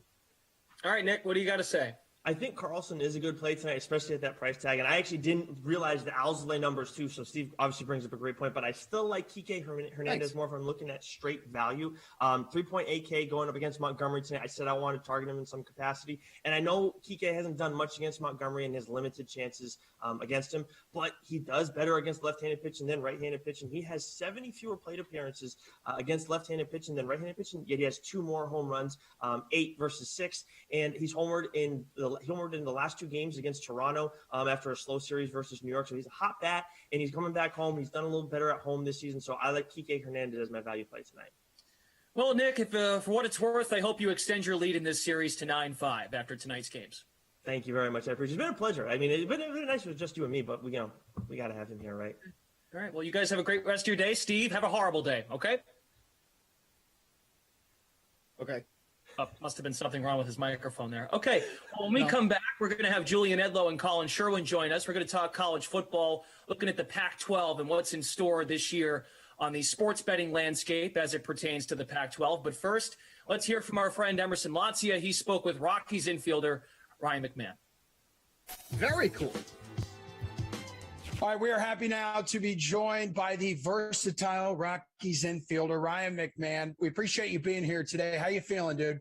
Good, man. Thanks for having me on, guys. Appreciate it. Listen, we know you're one of the best players on this team. And despite having a really solid season, you did not make the All-Star game in your home ballpark there at Coors Field. Sorry to bring it up, but did you get a chance to watch the festivities as a fan? Yeah, man. I always watch the Home Run Derby. I really don't watch the game much, but I watched Trevor compete in the Home Run Derby, man, and I thought that was such a cool, fun event. And watching guys launch balls at Coors, it was really entertaining. Yeah, it's just that whole week, the stretch of days there. It's a little different experiencing as a fan, isn't it? Yeah, but it was really cool, man. I thought they did a good job. I thought Trevor showed out. He did really well, set a record for Rockies players. So it was just really cool to watch, man. It was fun. Yeah. Do you ever maybe just in batting practice, you kind of size yourself up a little bit there with Trevor? Not with him directly, but man, you always get in there, take a round. We're just like, all right, if this was a home run derby, how are we doing? Like, are we going to be good, or are we going to roll over everything? So Yeah, I've messed around with it before, and it'd be cool. It'd be cool to do. Like you might be able to offer a more unique perspective on this as someone who actually, wasn't able to make it this year. But how much do they still care about being an all-star and playing in the Midsummer Classic? Is that still a big deal to guys? I think it is. The guys I talked to and the guys who have talked about it with me, it's just an honor, man. And to be there and to be thought of as one of the top players in this league, that's obviously going to be a good feeling. So I think it's important. I think it's something cool, and I think the fans really enjoy it. Yeah, and which individual honor for you would mean the most to win any award out there? I mean, not just talking World Series here. You All-Star, Gold Glove, Silver Slugger, MVP one day. Like, what do you got your sights on? I don't know, man. I think those things just come being a good teammate, playing good baseball. Those are things you can't really control. They're kind of decided by people. It's out of your control. But if I had to pick one, man, I think Silver Slugger's pretty cool. Yeah, I think Silver Slugger's pretty cool. I like the trophy that comes with it. I think that'd be cool to throw up on your wall someday. Yeah, man. You've been with the Rockies your entire career. So you played plenty of games inside Coors Field. Here at DraftKings, Coors Field, always a hot topic because of the way the ball flies out of that park. And you mentioned earlier, just a little BP, saying, hey, just sending missiles everywhere. How big of a difference do you notice when you're at home versus like on the road hitting baseballs? I don't know, man. Coors Field's pretty big. Obviously, it's elevation, so the ball flies. I think what you see here is a lot more like base hits, jam shots that fall because the outfield's so big. But you get out there, and every now and then some non-humidor balls will come in, and you feel them click a little bit further. That's for sure. Yeah, I was going to say, how often you're at other ballparks are you thinking, damn, if we were at Coors, that would have been out? Man, I don't know. I don't think about that too much. Most of the time, it's just, damn, that I really wish that went over the wall. That's usually the thought process for us. But yeah, man, we just go out there, play ball, and yeah, I don't know. What is the ballpark? What's the other ballpark you enjoy playing in the most besides Coors? I had a really cool time at Wrigley. I thought that place was awesome. I got to go to Fenway a couple years ago. I think it was 2019. That was really cool. But man, you can't really complain when you're in a big league ballpark, man. Especially in the NL West, there's a lot of good energy throughout all these stadiums. So it's always fun. Yeah. Like you're living the dream. Do you still years later have to pinch yourself at times? Man, I don't know. I don't think I have to pinch myself. It's fun showing up here every day. And I don't think you can take it for granted. These days aren't for free, and you got to show up and play ball. And it's a great time. Yeah, 100%. I know users here, like at DraftKings, guys who like roster you, they're always trying to find that edge. So we need you to talk a little bit more about like when you are the most comfortable at the plate. Like when is that? Is it against a specific pitcher, like just certain ballpark? When are you most comfortable? Man, baseball is such a hard sport. It doesn't care who you are, how good you are, anything like that. It can humble you on any day. So I think, man, just, you feel good certain weeks, you don't feel good other weeks, you grind out at bats, but definitely feel good here at Coors. You're familiar with your home ballpark and how you feel in the box and things like that. So always feel good here, but anywhere in the NL West, man, I feel pretty good. Well, believe it or not, the college football season is vastly approaching, about a month and change away, and we continue to look at the betting landscape in college football. We move to the Pac-12, and to do so, we bring in DK Nation's college football editor, Colin Sherwin, and Julian Edlow, DraftKings contributor. Oh, Julian, it's great to see you. Brendan. What's up, Julian? Nothing. Keep going. Nothing? Okay, we'll keep the segment rolling. Not a problem. Agree or disagree with the following statements and bets as it pertains to the Pac-12 season. So, Colin, since you're in a better mood than someone else here, we'll start with you. Let's get right into it, looking at national championship odds. USC and Oregon both at plus 4,000 to win it all this season. So tell me, who would you rather chase, Oregon or USC? So I would rather chase USC because I think if they do put it all together, they just have more raw talent and more ability than Oregon. However, it's Heritage Hall. It's always chaos. The status of Clay Helton, the Clay Helton roller coaster has already started this season. It's going to be crazy. So I don't think they get there. But if you wanted a team that, like, if everything just sort of coalesced perfectly, they would have the talent to be able to compete at the highest level. I don't think they're beating anybody in the SEC at the top of the SEC. I don't think they're beating Ohio State. But if you had to pick one, I would take USC just because they have more raw, better players. But the chaos that comes with USC football is just going to be too much to overcome. Julian, you leaning Ducks or the Trojans? Yeah, Colin's nice. He actually answers the questions around here. I don't feel like answering this question because they're both bad bets. And he alluded to that. Like, these teams are not winning it. So let's put it this way. I have more faith in Oregon putting together a strong season in the Pac-12. So, like, the best bet between these teams, let's say, I'll take Oregon over the 9 wins.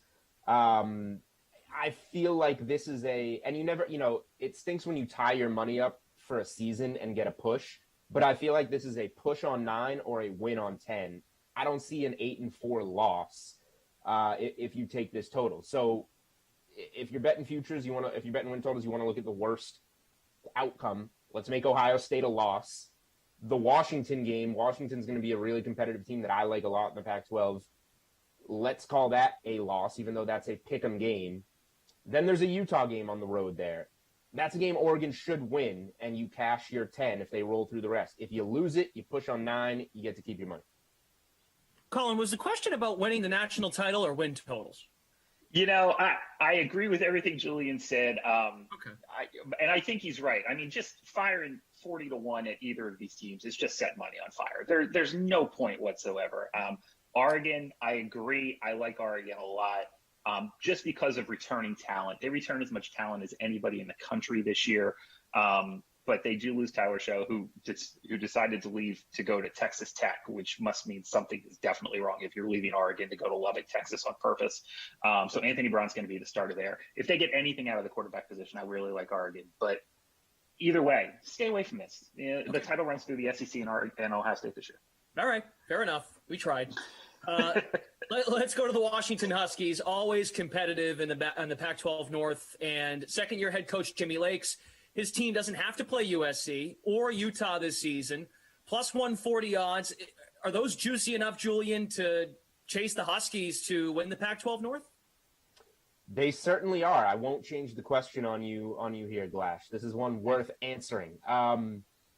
This is a team, everybody loves reading Phil Steele's magazine to get caught up on college football. So, of course, a shameless plug right here. We will be having Phil Steele on the Unreasonable Odds podcast presented by DraftKings, rifling through all types of things. So keep an eye out for that coming out in the next week or so. Number one surprise team in his magazine is the Washington Huskies. He has some models where they go 12-0, 11-1, 10-2. So for starters, Washington minus 120 over 8.5 wins. I see safe paths here to 9, 10 wins. That's one of my favorite bets in college football. So naturally, the plus 140 to win the Pac-12 North makes a lot of sense. You get that pick'em game against Oregon that we just talked about. It could come down to that game, but if it's a pick'em game and you're getting plus 140 on the division on Washington, that's good value. And again, Oregon has a tougher-ish schedule. Like, these teams could both win 10 games. Washington could go 11-1 and lose this game to Oregon and still win the Pac-12. Unlikely, but a path to it. So, yeah, I like this bet a lot.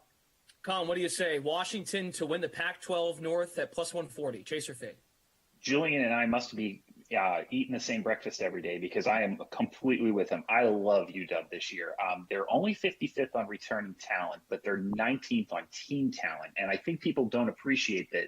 They talk about Oregon and USC and the Pac-12 is recruiting well. Washington has recruited fantastically well, especially for where they are in their position in sort of the college football hierarchy. The 3 games for the Huskies this year out of conference: Montana, Michigan, Arkansas State.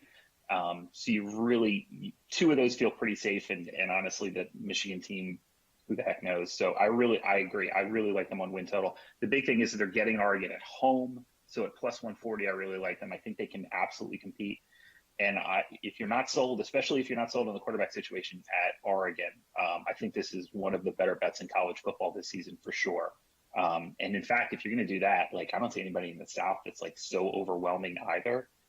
Just UW to win the conference outright is pretty good value as well.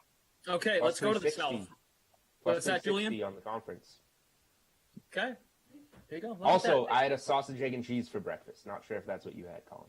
I went with the good old-fashioned Starbucks iced coffee because, yeah. Okay. With you. I'm with on just a coffee for breakfast and then save all the appetite for later in the day. Anyway, let's look at the South. Head coach Herm Edwards plays to win the game. He appears to be riding the ship at Arizona State after a few dismal seasons in the desert. DK Sportsbook has the Sun Devils at plus 220 to win the Pac-12 South. Are those odds, Colin, tempting enough to chase the Sun Devils? It is, and it's more of a fade of SC than it is a bet on Arizona State. Now, keep in mind that I think in the modern age of college football, we're going to see more and more issues creep up quicker because of the transferability of players. Arizona State's in a bunch of trouble with the NCAA for some things they did a year and two ago. They're probably going to get slapped down by the NCAA at some point. That tends to have a lingering effect, and especially with the transferability of players who want to compete and play right now, maybe you're going to see some mid-season people leaving the program. You might not see as much motivation if they get caught a little bit behind early. But I still think at 220, there's value there. I really like Jaden Daniels. I know some of the scouts just think his accuracy is a major issue, but his athleticism is, and remember, this kid was just a freshman last year and showed flashes of like absolute brilliance on the field. So I really like ASU. But again, it's something where it's going to be, if they get off to a bad start, it could implode very quickly. But if they can manage to get through the first 3-4 weeks of the season, okay, I think there's some real value there. Julian, you're going to chase Arizona State at plus 220 to win the South? I'm actually going to, very good team, and Colin made a lot of good points. Where there's smoke, there's fire. Like, I don't want to get invested in a team that's in some trouble right now and could easily fall apart throughout the season. But I agree on the USC fade as well. And when we were talking about Washington, we were talking about their odds to just win the conference outright because there's not all that much in this division that scares you. So I'll even go down one more and just go after Utah plus 280 in this division if I'm going to bet it. I don't necessarily know that I will, but for the value, I'll go to Utah. I think they're a good program. They were very good a couple of years ago, had a down year. I don't know if you can grade anyone on the COVID year, but it should be a bounce back year for Utah. It just feels even with the rest of the field, and we're getting longer odds here. Like Utah's win total set at 8.5. All these teams' win totals seem to be set around 8.5. But USC's plus 160, Arizona State plus 220, Utah plus 280. I'll just take the longer odds on what I think will be a solid bounce back team. Okay, this transitions into our next topic. Kyle Whittingham, he's the head coach at Utah, always has his program in the mix to win a conference title. This year's no exception, Jules. Utes win total set at 8.5. Chaser fade, Utah surpassing this mark. Do you like it? Yeah, I wish your transition could have been a little smoother, getting the words out of your mouth there. But you made it. So I kind of just gave my answer away. Yeah, you did. Again, nice job. Like, is it my strongest play on the board in the Pac-12 or in college football? No, I would probably rather just like if I'm gonna bet Washington, I'd rather just play like 2 units on Washington over 8.5 wins and just really focus in there. But if you want to be invested in Utah, yeah, I like the over 8.5, and I think because we're maybe fading USC and Arizona State because of certain issues, like the plus 280 to win the division might be the better value. Okay, Colin, what do you think? 8.5 wins for the Utes. Over, under? Are we chasing the over? If you want to invest in Utah, buy Marriott stock. I am not big on this team at this win total. The Ohio State game is a loss. They do get 2 wins in Fresno and Stony Brook. So you need 6-3 in the Pac-12. Doable, but I don't see it as like a massive opportunity either. But again, I think Kyle Whittingham is one of the best coaches in college football. To be able to recruit to that place and be able to put out the kind of seasons that he does consistently, it's a tough place to win. And he's done a really, really nice job there. But I just don't think this is a team you need to be investing in early this season. But in the long run, I think Utah upside as a program as much as anybody in the country. This is a team that in the next 3 to 5 years, I think can be competitive at the top of the Pac-12. All right. The over's at minus 120. The under's at plus 100. So Something to think about. Let's move on to UCLA. Last team we'll look at. Coming off 3 losing seasons to start his tenure in Los Angeles. Chip Kelly, desperate to give this program a jolt. DK Sportsbook has the Bruins with the 4th best odds to win the Pac-12 South at plus 600. Chase or fade, Colin, Chip and company have any shot winning the division? As a Philadelphia Eagles fan, I think I'm supposed to fade Chip Kelly here, but I kind of love this value at plus 600. UCLA is 31st on talent. He's recruited well, but the 92% return rate, they return top 10 team in the country, the number of players coming back. I love Dorian Thompson-Robinson. I think as a 19th year, MBA, ABD, I think he's got 2 doctorate degrees at this point, but that's a kid who can really play at this level. I love the price at 600. This is a team that can absolutely jump up and win this thing. So at plus 600, I like it. I wouldn't love it as much at 300, but I think there's value at 600 for sure. Julian? Value, sure, because we keep saying that this division is open. A bet I want to make, not necessarily. There's some talent there, but we just haven't seen it all come together for UCLA yet. We haven't seen Chip Kelly put it together anywhere for a while. Great work with what was it, New Hampshire, and then carrying it over to Oregon. UNH, but baby. It's been a while. Yeah, go UNH. I'm just not investing in Chip Kelly. I'm not investing in this roster. I'm interested to see a really good game, them hosting LSU in week 1. LSU, like Colin mentioned, a lot of starters coming back for UCLA. A lot of starters coming back for an LSU team that was pretty awful last year. That's going to be a telling game for UCLA. I will probably have my money on LSU minus 4.5, but we'll see.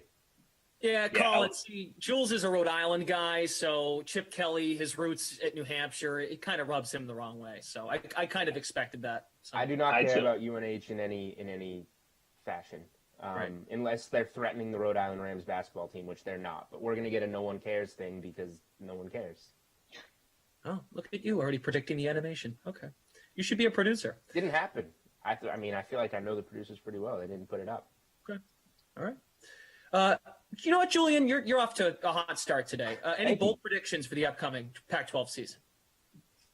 My bold prediction is going to be that Washington wins the conference and wins. Coming up with this on the fly. Let's call it 11 games. 11-1 for Washington. Wins the Pac-12. Cashes my win total bets and futures. And potentially some extra futures, courtesy of the Unreasonable Odds podcast that will soon be posted to the DK Sportsbook. Isn't that exciting, Brendan? Yeah, it's very exciting. I mean, when you say soon, though, can you give us a time? Potentially around Monday, August 2nd. Jeez, that's like forever from now. You have to promo that now like every day. Anyway. Well, I'm promoting it right now. Okay, that's good. Washington at plus 360 to win the Pac-12 and be in winning the Pac-12 title. Colin, how about you? A bold prediction out of the Pac-12. So I like Julian's, by the way, as well. Washington's just the best value. I think one of the top 5 values in college football this year. But let's get really nitty gritty on the prediction. So it's not if Clay Helton's going to be fired, it's when. So I'm going to take my shot at picking exactly when Clay Helton gets the gate this year. They get Utah at home week 6. This is the Clay Helton game that he absolutely needs to win, and they'll be down 17 sometime in the second half and will come out and win by a field goal. They can't fire him. Then they get a bye week, but then they go to Notre Dame week 8. And week 8 at Notre Dame, USC just gets their heads torn off, and that is when Clay Helton gets the gate. He gets tarmacked after week 8. In Arizona, week 9, you'll see a new head coach at the University of Southern California. Wow. Okay. And Colin, So anything does USC go under 8.5? Man, I want no part of this team. I don't think there's a team with a higher ceiling or a lower floor. I don't know. San Jose State, BYU to finish it might be the difference. I'm going to go under just because BYU to finish the season is such a weird game. Why would you play BYU in week 13? That just makes no sense, especially ahead of what theoretically could be a Pac-12 championship game. It's just I'm going to go under. Colin, anything you want to promote before you go? Yeah, check out all of our content at DK Nation. We are really into the Olympics right now. Get in there. A lot of medals bets out there, a lot of prop bets. We're really getting into things like basketball and soccer. So come on, check it out. I am going to be all over USA Volleyball, both men and women. I am excited. I think this might be the year the U.S. women finally get their gold medal. So we'll see. Very good. I'm a fair host. I want to give everyone a chance to promote their hard work at DraftKings. So thank you for both. the chance Thanks, to Brendan. be here. Not a Raf. problem. Happy to be here. Okay, we're going to go back to Major League Baseball, as we mentioned off the top. 8-game slate, night slate tonight. Gary and Thorne will join us. RotoWire's Eric Halterman will join us. We'll look at the sports book. We'll do that when we come back.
What is going on, DK Sim fam? Christian DeAndrea is very excited about his Milwaukee Bucks.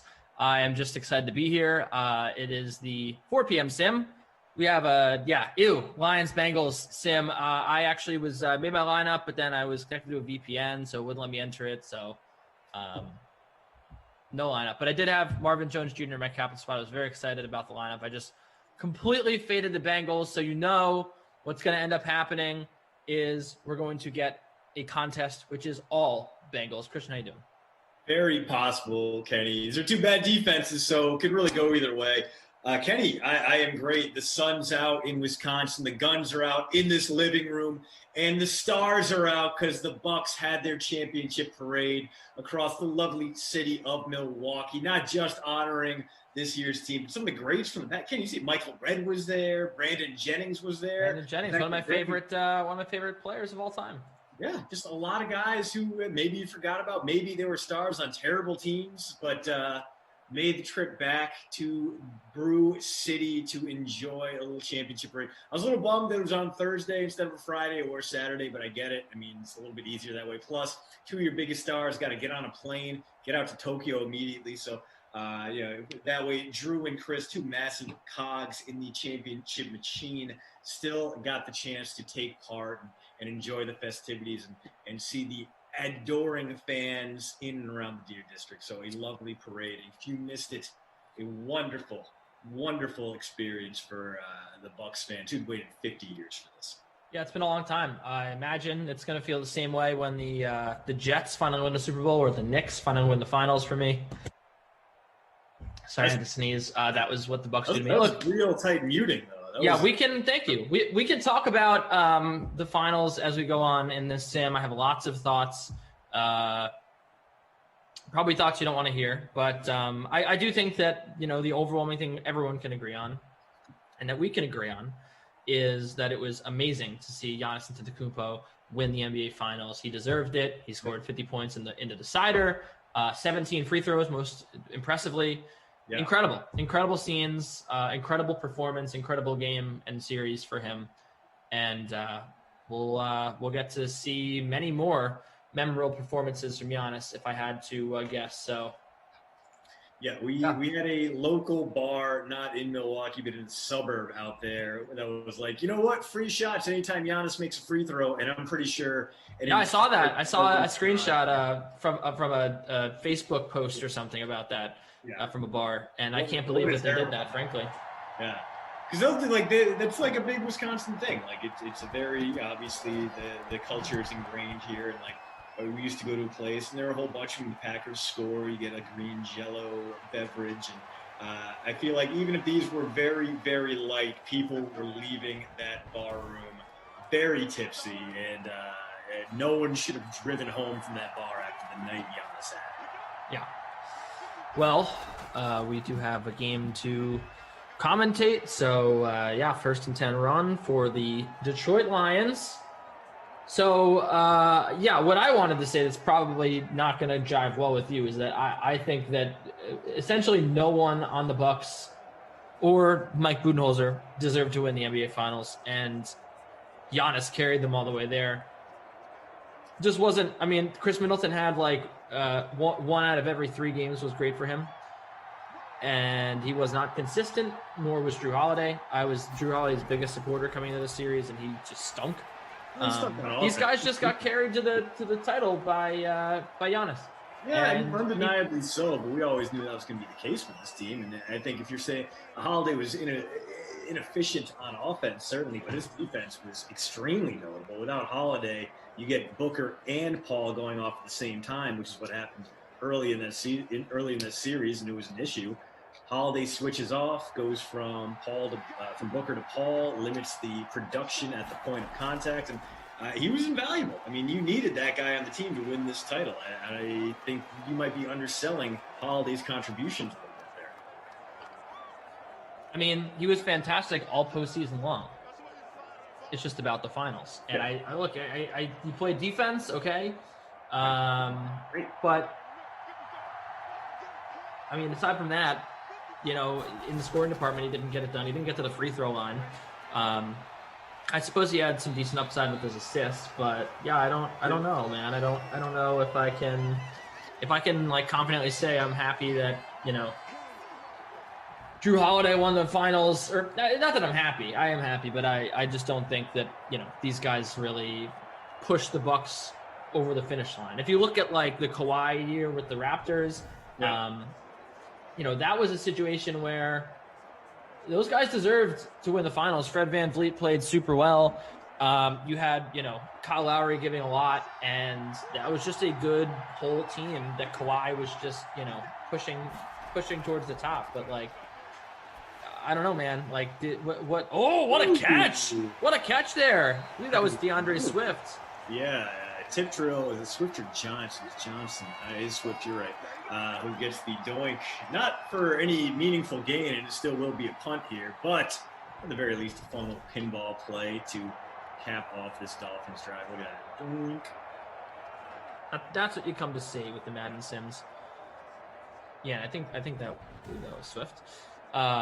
Well, 4th down nonetheless. Didn't help.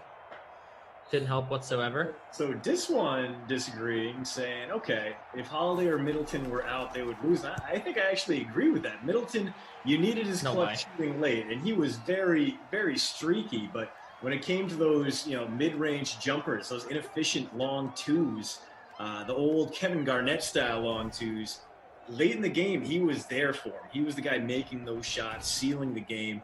And that was the part where Giannis couldn't take over. They knew they could just foul him, send him to the line.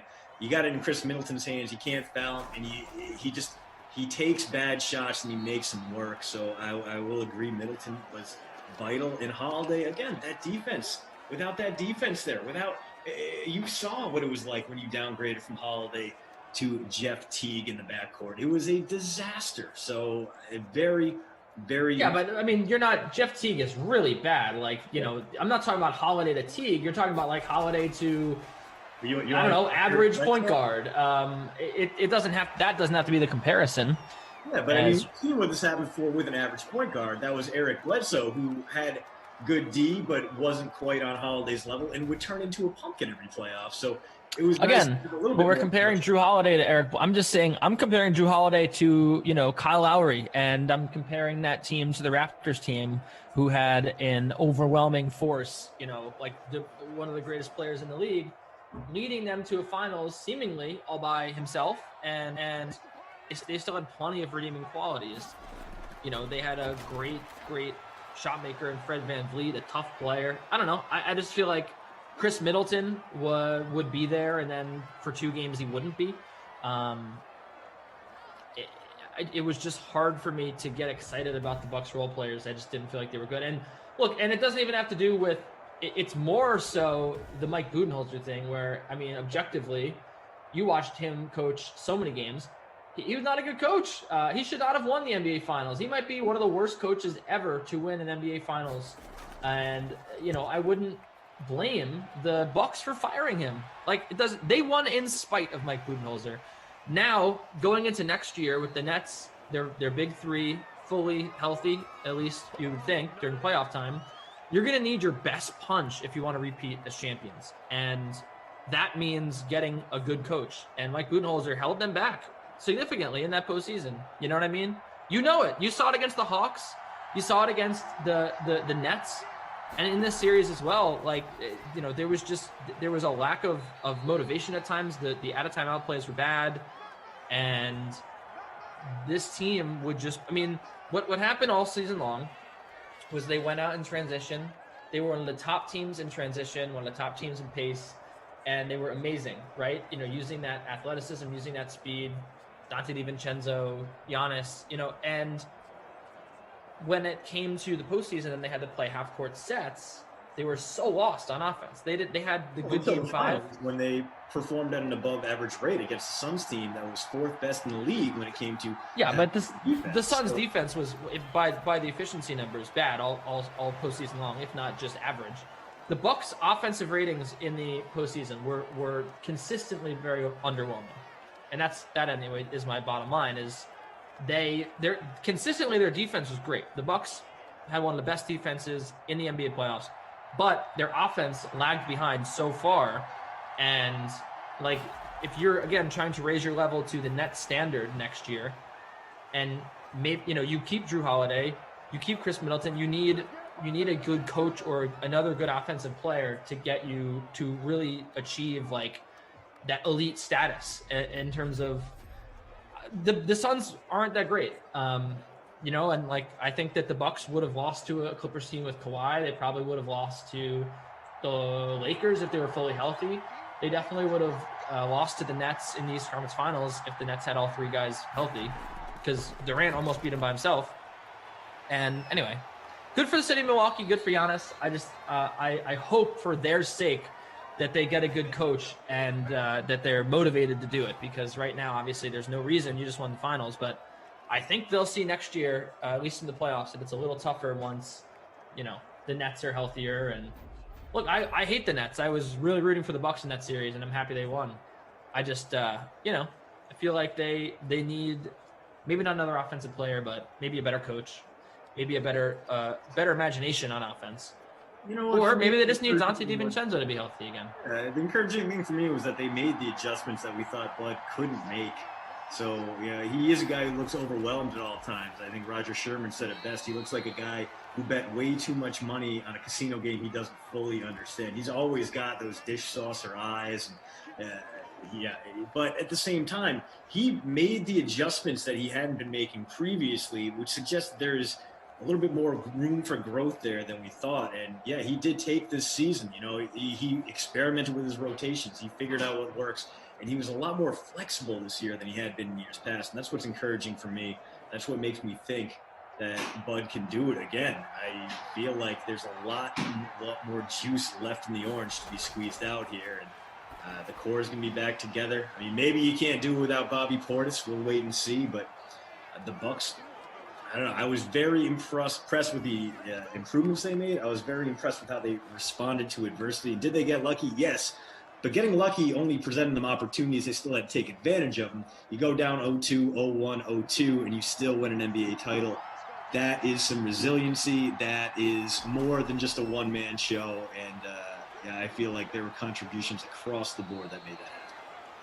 Well, I also just was reading Drew's comment about Rick Carlisle winning in 2010 with Dallas, coaching another 10 years without getting past the first round. He thinks that that's going to be Mike Budenholzer's fate. Definitely could be, especially the part about not getting out of the first round. I mean, no, I'm just kidding. The Bucks will be back to the Eastern Conference Finals, but I also think that Rick Carlisle is a legitimately good coach, and he was just failed by, his roster. I mean, he didn't really have a great roster to work with the entire time he was there. I mean, they ended up getting Luka late, and they made some noise in the playoffs, but I just feel like there has to be some sort of you have to forgive him a little bit for that versus Mike Budenholzer. If he didn't win the finals in that scenario, which he almost didn't, it would have been pretty embarrassing. Yeah, So, I mean, I feel like it would have been a massive missed opportunity. I feel like it would have been kind of this pall cast over the Bucks because, like you mentioned, they did have a lot of great opportunities along the way. They might not get again, but at the same time, I do feel like this team can really battle it out with the top teams out there. I feel like there was some luck involved, but put them head to head against a good team. They can still find a way to steal games on the road and live up to expectations. And I feel like Giannis is still dude's only 26, so I don't know. Good things remain in the future. And speaking of the future or the present, T.J. Hawkinson 4 catches for 26 yards to lead the way for both teams. No scores yet. Matt Stafford's got 54 passing yards. We do have 2 catches for DeAndre Swift and or Kerryon Johnson. That might have been actually. I thought maybe I saw that. Let's go back to. Oh no, Kerryon Johnson has 2 carries for 8 yards. And meanwhile, a battle between 2 poor defenses so far. Swift does have the 2 catches. Bending in the Lions' favor so far. 0 catches for the Bengals. Almost nothing on the ground. Lions tied 0-0, but in process of threatening. They got the ball inside the red zone. At the very least, they're going to dink a field goal through here, barring a turnover. We'll see if they continue to keep spamming those short passes that have worked out really well, but are not what Sean McVay and Les Snead traded 2 first-round picks to Detroit for this past offseason. Kerryon Johnson, the carry. It is a 2nd and 4 from the 11 of the Cincinnati Bengals. Thanks for being with us. It's Ken Ducey. You know this voice. Christian DeAndrea alongside me, the Drew Stack, Drew Connolly, Drew Johnson. Tate K on ops. Matt Stafford on the pass. Got it inside the 5 to the 3. That is the Hawkman, T.J. Hawkinson. Actually, no, Danny Amendola. But 1st and goal coming out could be Johnson time, could be DeAndre. It could be the rare Adrian Peterson carry because we do see him occasionally pop in, snipe some goal line snaps. Can't tell if that's a 28, it's a 33, so that's... Carry on again. See over there in the Twitch fam, River Rat, Fort, Enzis, CJ, Kartashka. Robes, see y'all there. Thank you for joining us. Thanks for being with us. See you in the YouTube chat as well. Chad, Finn, Herb Dog, Lon, Jordan. When will the streams update rosters? Well, we are not certain right now. It'll probably come when we make the jump from Madden 22 to Madden 23. So hey, that's Peterson, Adrian Peterson. No, can't get there. Running truly like an old man on that one. You know, there was one guy out there, or maybe like 100 guys out there watching of the thousands of entries that had Peterson. That was their moment. That was Peterson's moment for the Vulture. Didn't get it, sadly. Potential, maybe a future Ram, maybe a future Los Angeles Ram. Now that Cam Akers is out, 3rd and goal at the 6. Yeah, I mean, we'll see if they keep Peterson in there. Underwhelming veteran running backs this late in the offseason. Could be a Todd Gurley reunion, could be Lev Bell getting one more shot to disappoint fantasy owners. I think it will be the latter. Swift in the game. Stafford looking for a man, gets tackled down at the 20. Wow. I don't know why they marked him at the 20. He was definitely tackled at like the 22. 1st and goal sack nonetheless. 3 turned into 4th and goal at the 20. They had 3 cracks at it and they lost 17 yards, Kenny. Beautiful. Yep. Gonna be now.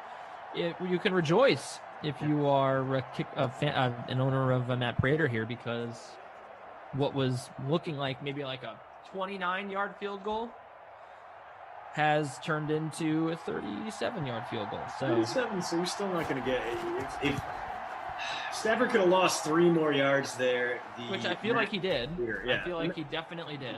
He tried his best. Instead, Prater going to have to settle for only 3 points on the field goal. And the Lions will settle for 3 points there as a promising drive snuffed out in very concerning fashion. The Lions just vomit all over themselves near the goal line. Bengals not get a chance to respond. You'd think, Kenny, that Joe Burrow would come alive given this horrible, awful, very bad, no good passing defense. Maybe get a little Johnny 5 Sticks involved, some Tyler Boyd, some CJ Uzama, perhaps. Boyd dirt cheap today, which is one of those things. I bought the dip on him. I bought the dip on Galladay as well. Galladay at 7,600 made sense to me. Buy the dip, man. Yeah, Boyd at 5,400. Cheaper than Danny Amendola. One of those things that maybe makes a little bit more sense in real life than it does here, but we'll see if that pays off as we take a look at the man with the greatest mustache in Madden, Gio Bernard. Actually, he doesn't have a mustache here. He just has it on his player profile page in Simland, and it's wonderful. Dude looks like he's on his way to go put out a fire. Strike there to Uzama, but he's coming back immediately. Sad. Yeah. Very sad. Billy Price, you know what you did. Not Uzama, rather. Tyler Boyd. So Joey Burrow. Time. Runs into his man. Gets it to Johnny 3 Sticks. I don't know why you called him that. He's John 5 Sticks. Well, he is Johnny 3 Sticks. He's the third, and then he's number 11. So that's 5 sticks right there on that jersey. I see 3 sticks. I mean, 1, 2, 3, 4, 5. 1, 1, 1 is John Ross the third. 11, 2 more. Every stick equals 1. I guess you could make him Johnny V if you want to be like all Roman about it. No, he's Johnny 3. And that was AJ Green making the catch. Under 4.5 to go in the second. Thanks for being with us. Catch for 12 yards. See what's going on in the chat. We have a wonderful audience on YouTube, also on Twitch, also on the DraftKings app. Shane Thomas says the CP3 is going to the Lakers. We'll see about that. Hey, we see you guys want to talk up fantasy football. Drop some questions in for us, man. Let us know, because as much as we love calling this 3-0 ball game between 2 of the NFL's worst teams, we would love to talk a little bit of the upcoming season. So what do you need to know? David, I'm feeling much better. I got a little workout in. I'm going to go for a run later, sweat out all the toxins, and believe me, there were several after Tuesday night. And being in my 30s means that all the toxins stay with you a little bit longer. It's unpleasant. Sorry about that, Mr. Yeah. Train Island. Just because I don't want to acknowledge the 2 sticks underneath 3 sticks on John Ross's name, I think that we should call him 3 sticks to honor his name. I don't care about his number. Well, on the topic, Fidelis, 49ers pick up 5 sticks. Well, only if the Giants release him. He's going to try to rebuild his career. Giants it's a roster where failed former first-round picks go and attempt to thrive, but typically do. The Giants? Yeah. Yep, that is. By the way, also wanted to. Oh, what a stiff arm! Oh my goodness, Joe Mixon! What a tremendous individual play. Made the entire Lions roster do the Thriller dance all at once. I was also saying with the sack of Matt Stafford, there's a reason why I said what could have been a 29-yard field goal turned into a 37, because obviously I guess you're still getting 3 points for the 29-yard field goal, right? It's 3 points until it's past 40, then you get 4 points. David says, I'm a Panthers fan now because of Sam Darnold. I do absolutely want the Panthers to succeed because I love Sam and I love Robbie Anderson. We had a lot of good discussions on the Sweat today, actually, about fantasy football and what we wanted what the spin was with some of the recent news. And I think, I like this question, actually. Let's talk about this. Well, we were just talking about Rams backfield and, where you'd take Aaron Rodgers, stuff like that. So I like this. Jordan asks, better deep pairing in season long, Mostert and Sermon, or Edmonds and James Conner. Now, I look, I've talked about this before with you, how Chase Edmonds is my boy. I think that he's amazing. I think that he's a wonderful running back. He's very talented. And he should have gone higher in the draft. But I was looking at ADP the other day. Jeff and I were doing this on a sim. We were looking at ADP, and I'll pull it up right now. Dude, Edmonds is being disrespected in ADP. Disrespected? Chase Edmonds is getting drafted in like the 4th round. Yeah. That's ridiculous. Yep. No. I think he's being too respected. His ADP is 70. Now, just to put it into perspective, okay? I believe, I think that the stigma that if you're small, you can't be an every down back, that's ludicrous. I think that you can have a small guy be your every down back. The Chargers did it with Austin Eckler. Yep. Chase Edmonds is talented enough, as John Ross III scores. So I get it. I know. I mean, it is also a situation where he is the 28th running back off the board. But that said, or whatever it may be, like I still think that he's going above. Listen to the names that Chase Edmonds is going above. You have David Johnson. I still think I know that is basically a lost team right now. Yep. But he should probably get the lion's share of the carries there. James Conner is a guy. I think James Conner is going to end up getting more carries than Chase Edmonds is, and that is like my main gripe with the whole ADP for him, because Chase Edmonds was clearly better than Kenyon Drake last year, and Cliff Kingsbury refused to make him the starting running back. And in like the one game that he didn't play that well. I think that there's trust issues there. I think that they want him to be the third down back for them. And as sad as that is for me, I think that he doesn't have as much fantasy value as his ADP would really indicate here. And I would probably take a guy, like I said, like James Conner over him. I think James Conner is going to end up being the bell cow for them. Damian Harris, probably the best running back that the Patriots have. I would take Damian Harris over Chase Edmonds. It's not that I think he's going ridiculously too high, but there's a lot of guys that he's going ahead of that I would definitely – I'm interested in.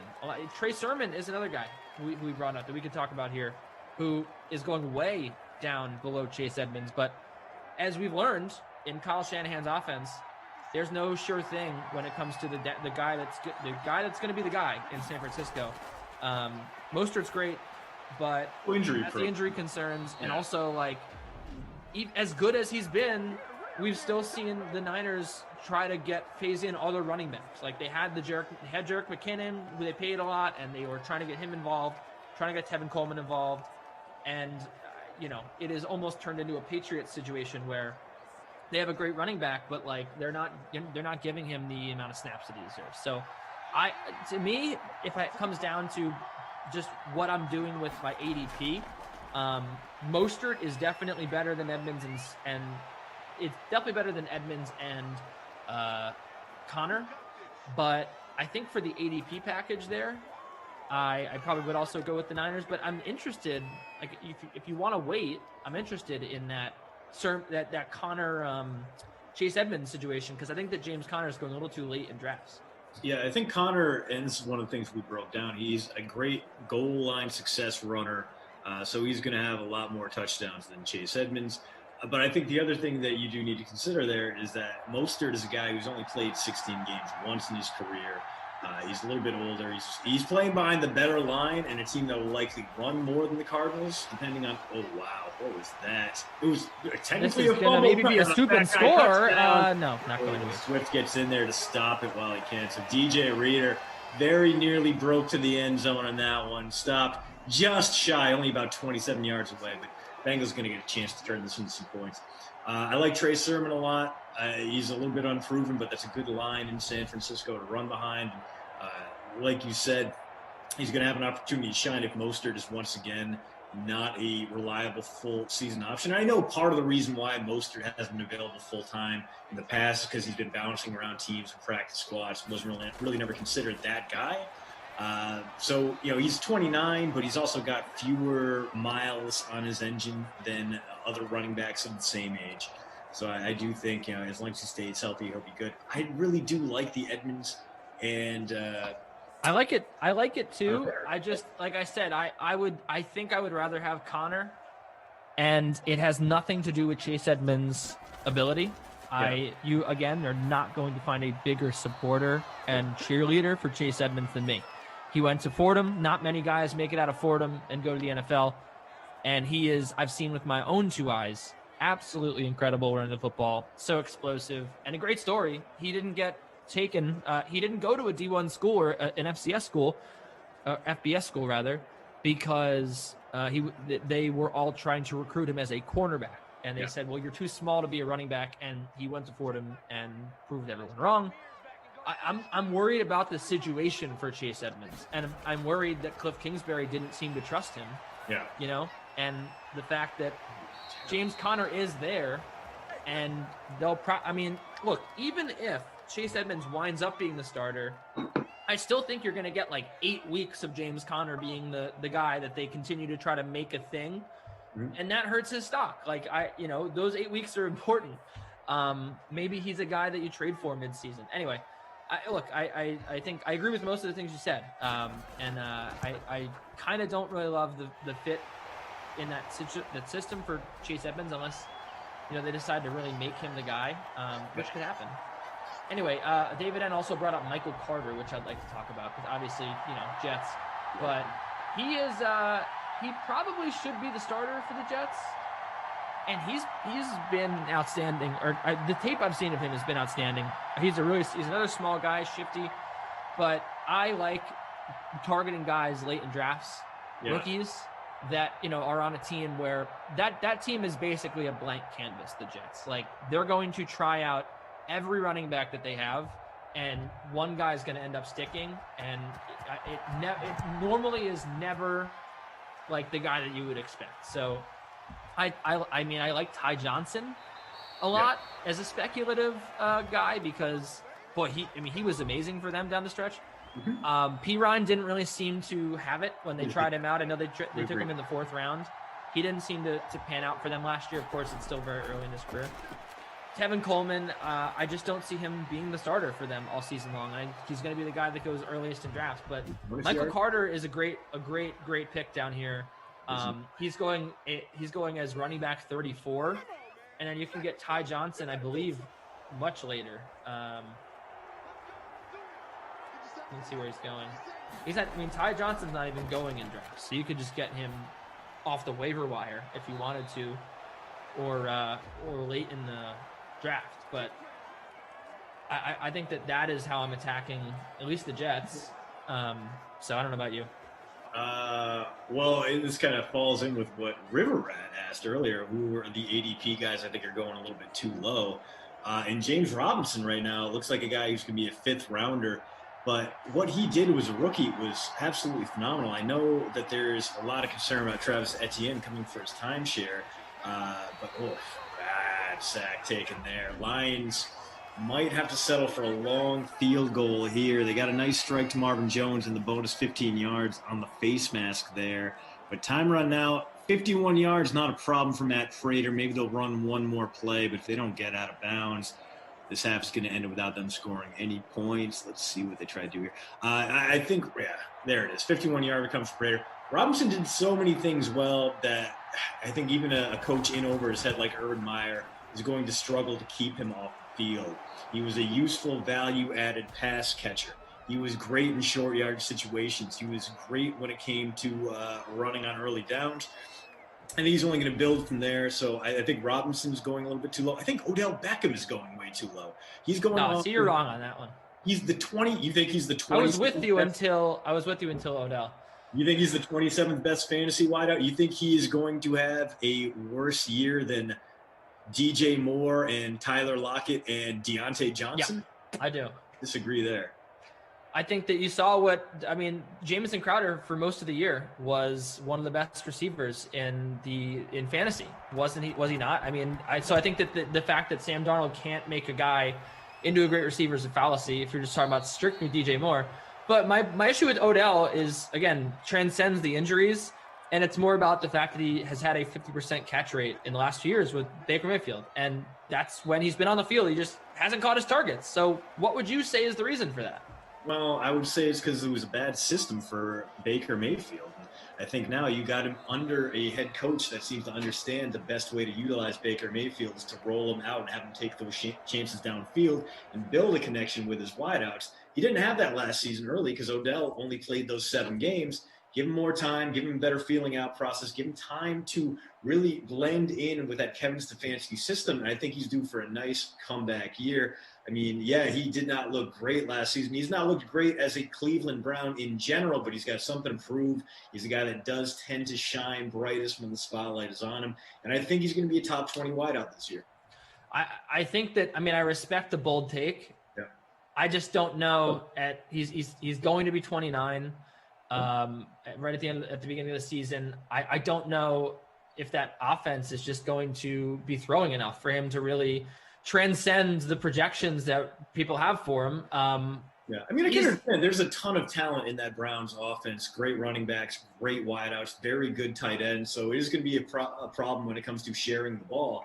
I still think that if you have a target like Odell Beckham who can finally mesh his way into your system, Kevin Stefanski is not going to pass up that opportunity. You saw what he did with the Vikings when he built up the quarterbacks there and really got them to incorporate their stars, whether that was Diggs, whether that was Thielen. So I think it's going to be one of those kind of performances for him this year. I do agree with you that there are some names above Odell Beckham that I probably wouldn't take above Odell Beckham, but I don't think that has anything to do with his ADP. Because there's plenty of guys going after Odell Beckham that I would rather pick. I mean, there's a guy like Cortland Sutton due for a big bounce back season. I think he was one of the fantasy favorites last year, and then he got hurt. Like Juju's going directly below him, and I still think that that's a great buy low spot because he still, even though he's not going to be the vertical threat, he's still getting a ton of targets. Yeah, that's true. Jerry Jeudy could take a big step forward, and Michael Pittman as well, one of my favorite guys. I'd rather have Michael Pittman Jr. on my team than Odell Beckham. I just think the ceiling is way higher for him, especially with a quarterback that can actually throw the football downfield now. Getting rid of Phillip Rivers, enter Carson Wentz. I think he's going to have a great year as well. I mean, assuming Wentz isn't irreparably broken. Yeah. I just think my point with that is I don't think his ADP is too low at all. I don't know if it's exorbitantly too high. I think it's kind of about right. We know that he has top 20 talent, but I don't know if he's in the right system. If him and Baker Mayfield are working well enough together. There's also, as you know, plenty of mouths to feed, not only with the running game, but like throwing to Kareem Hunt, throwing to Jarvis Landry. Yeah. They have a lot of options on that offense. He's not necessarily the number one guy. But I mean, other guys that you mentioned that I think are going way too low, besides Pittman, Laviska Shenault, second-year guy for the Jags, gets used in a ton of different operations. Now he's going to play for a college coach who's not going to shy away from more gadgety situations. And Shenault was a guy who added a ton of value to Gardner Minshew and whoever was throwing him the ball last season. He's going to be a safety blanket for a rookie quarterback in Trevor Lawrence. I like him a lot way the hell back there. Gesicki going off as the 12th best tight end. He proved that he can have those kind of big games last season. And if Tua isn't stretching the field with Jalen Waddle and Devontae Parker and Will Fuller, he is going to try to snap off those dagger routes, which will typically be a tight end running horizontally against the grain of all those vertical routes. And I think Tua is going to wind up checking down to him a lot. So I like him better than some of the guys are going ahead of him, especially Irv Smith, who does not seem to have the Minnesota coaching staff on his side just quite yet. I'm willing to give Henry Ruggs another chance after that underwhelming first year. Could be a buy low candidate, especially now that Nelson Aguilar isn't there to stretch the field anymore. We saw that Derek Carr was willing to take deeper shots downfield last year. This year he could do the same, and that could be great news for Ruggs. Yeah, I mean, you want to talk about one of the most disappointing fantasy players last year was definitely Henry Ruggs, because he had like those two highlight plays and you're like, oh wow, this guy's really fast. he could be really good, and it happened early in the year. Remember, he had that huge 79-yard touchdown or whatever it was, week 3. He had that big touchdown, so he had the 100-yard game. And that was early, and I think that a lot of people got excited about Ruggs. And after that, it was week 5, his third game because he had gotten hurt, and then after that he did nothing. The guy only got 43 targets, caught 26 of them. I don't know. It's similar to the Browns thing. Like, I don't know if the conditions are right for him to have a huge season just because I don't love the system. I don't love the team he's on. Yeah. I guess the one thing you can say is the Raiders defense is one of the worst in the league. So they should be playing catch up. So in theory, Henry Ruggs should be getting targets. Sure. But that was like, it wasn't even about him. It was more about Derek Carr and the fact that he only got 43 targets the entire year. So, like, he just needs to get, if he could get 6 targets a game, awesome. He could be a good guy. You need to figure out what the Raiders are going to end up doing on offense, because I don't think anyone knows right now. They just signed with Kenyon Drake. Now they have 2 running backs. Are they going to try to be the Browns? Just bizarre. I don't know why they went $11 million over 2 years for Drake when it doesn't even seem. Well, like don't say that. Congo Cab's going to tell you it's not a lot of money. It's not a lot of money in the grand scheme of things, but for a running back of Drake's caliber, it seemed like a bit of an overpay. And here's the thing that encouraged me about Ruggs and the fact that you didn't have a ton. Oh, big catch on a 4th down. Ooh. A fake.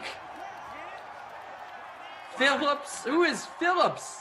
That Jalen Phillips, the defensive back. If anyone's going to know who it is, it's you. Look at this wonderful throw. Absolutely incredible. Perfect. Just sensational. In a one-handed grab from the What? What have we done to deserve this, Kenny Ducey? So that has to be Kevin Huber. Yeah. I did not know he was a left-handed thrower, but it absolutely was an incredible throw from Kevin Huber, the punter. Now we got Joe Burrow set up inside the 10. That's why you love arcade mode, right? Yeah. You love those. You get them like one in every 20 sims, but it's always glorious to see. I saw Matt Barkley throw a touchdown in Simland out a fake field goal once, and I was like, yes. Noah Moon is so mad right now. Anyway, Jay says, I agree with Kenny. OBJ fantasy-wise is an average receiver, not going to get enough targets due to being on a stacked team in a run-first offense. Then that's assuming he even stays healthy. Here's the thing about Odell, not to go back to him and start talking about him for another hour, but I will say that another element to owning Odell Beckham in a season-long league is you have to, he could be another, I feel like he's going to be another Deshaun Jackson, where it's like, you don't know when that big game's coming. You know he's capable of it, but absolutely, like, the consistency is just not going to be there. I agree. It's definitely a wonderful value. And look, he could fall even further in your draft. The fact that he's going, wide receiver 29, that still leaves room. You could go 100 in your draft, and then you got yourself a nice, buy low candidate. I just have the feeling that, his because of this media tour that Baker Mayfield's on, his ADP is going to go up by the time that most people have their drafts. And, that was a fullback dive, by the way, that we almost got a vulture touchdown. I don't know. We'll see.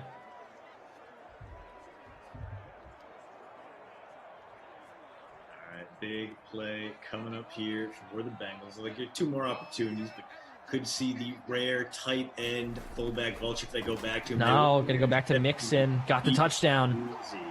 Lemon squeezy. Joe Mixon kicking down the door. Bengals extend that lead back out to 2 possessions. The Lions gonna have to come from behind, which very familiar territory for Matthew Stafford. 3-time NFL leader in fourth quarter comebacks over the course of his long and not storied career. Jordan Green had to tune back in and said, really happy that we're still talking about fantasy football. It is fantasy football. It's real fantasy football weeks right now. We're getting really close to the season, and I'm really excited. And this is like the time when we all start doing our prep. Jamar Chase is a guy that's interesting to me as well as we talk about the Bengals here. What do you think is going to happen with this Bengals offense? This is one of the most perplexing situations in football for me. I can't figure out if I want to get excited about Jamar Chase and to a lesser extent T. Higgins and Joe Burrow. Look, we didn't see a lot of Joe Burrow last year. What we saw was good, but we also know that, seeing guys in short packages sometimes can be deceiving. There was once upon a time people were excited about Drew Lock. There was, who still could end up being good, but we haven't seen him for a full season, and he's going to be coming off an injury. We don't know if he's going to be willing to run as much. I don't know what to make of this. Also, do they have a good coach? I don't know if we know any of the answers to this question. So can you believe in them from a fantasy perspective?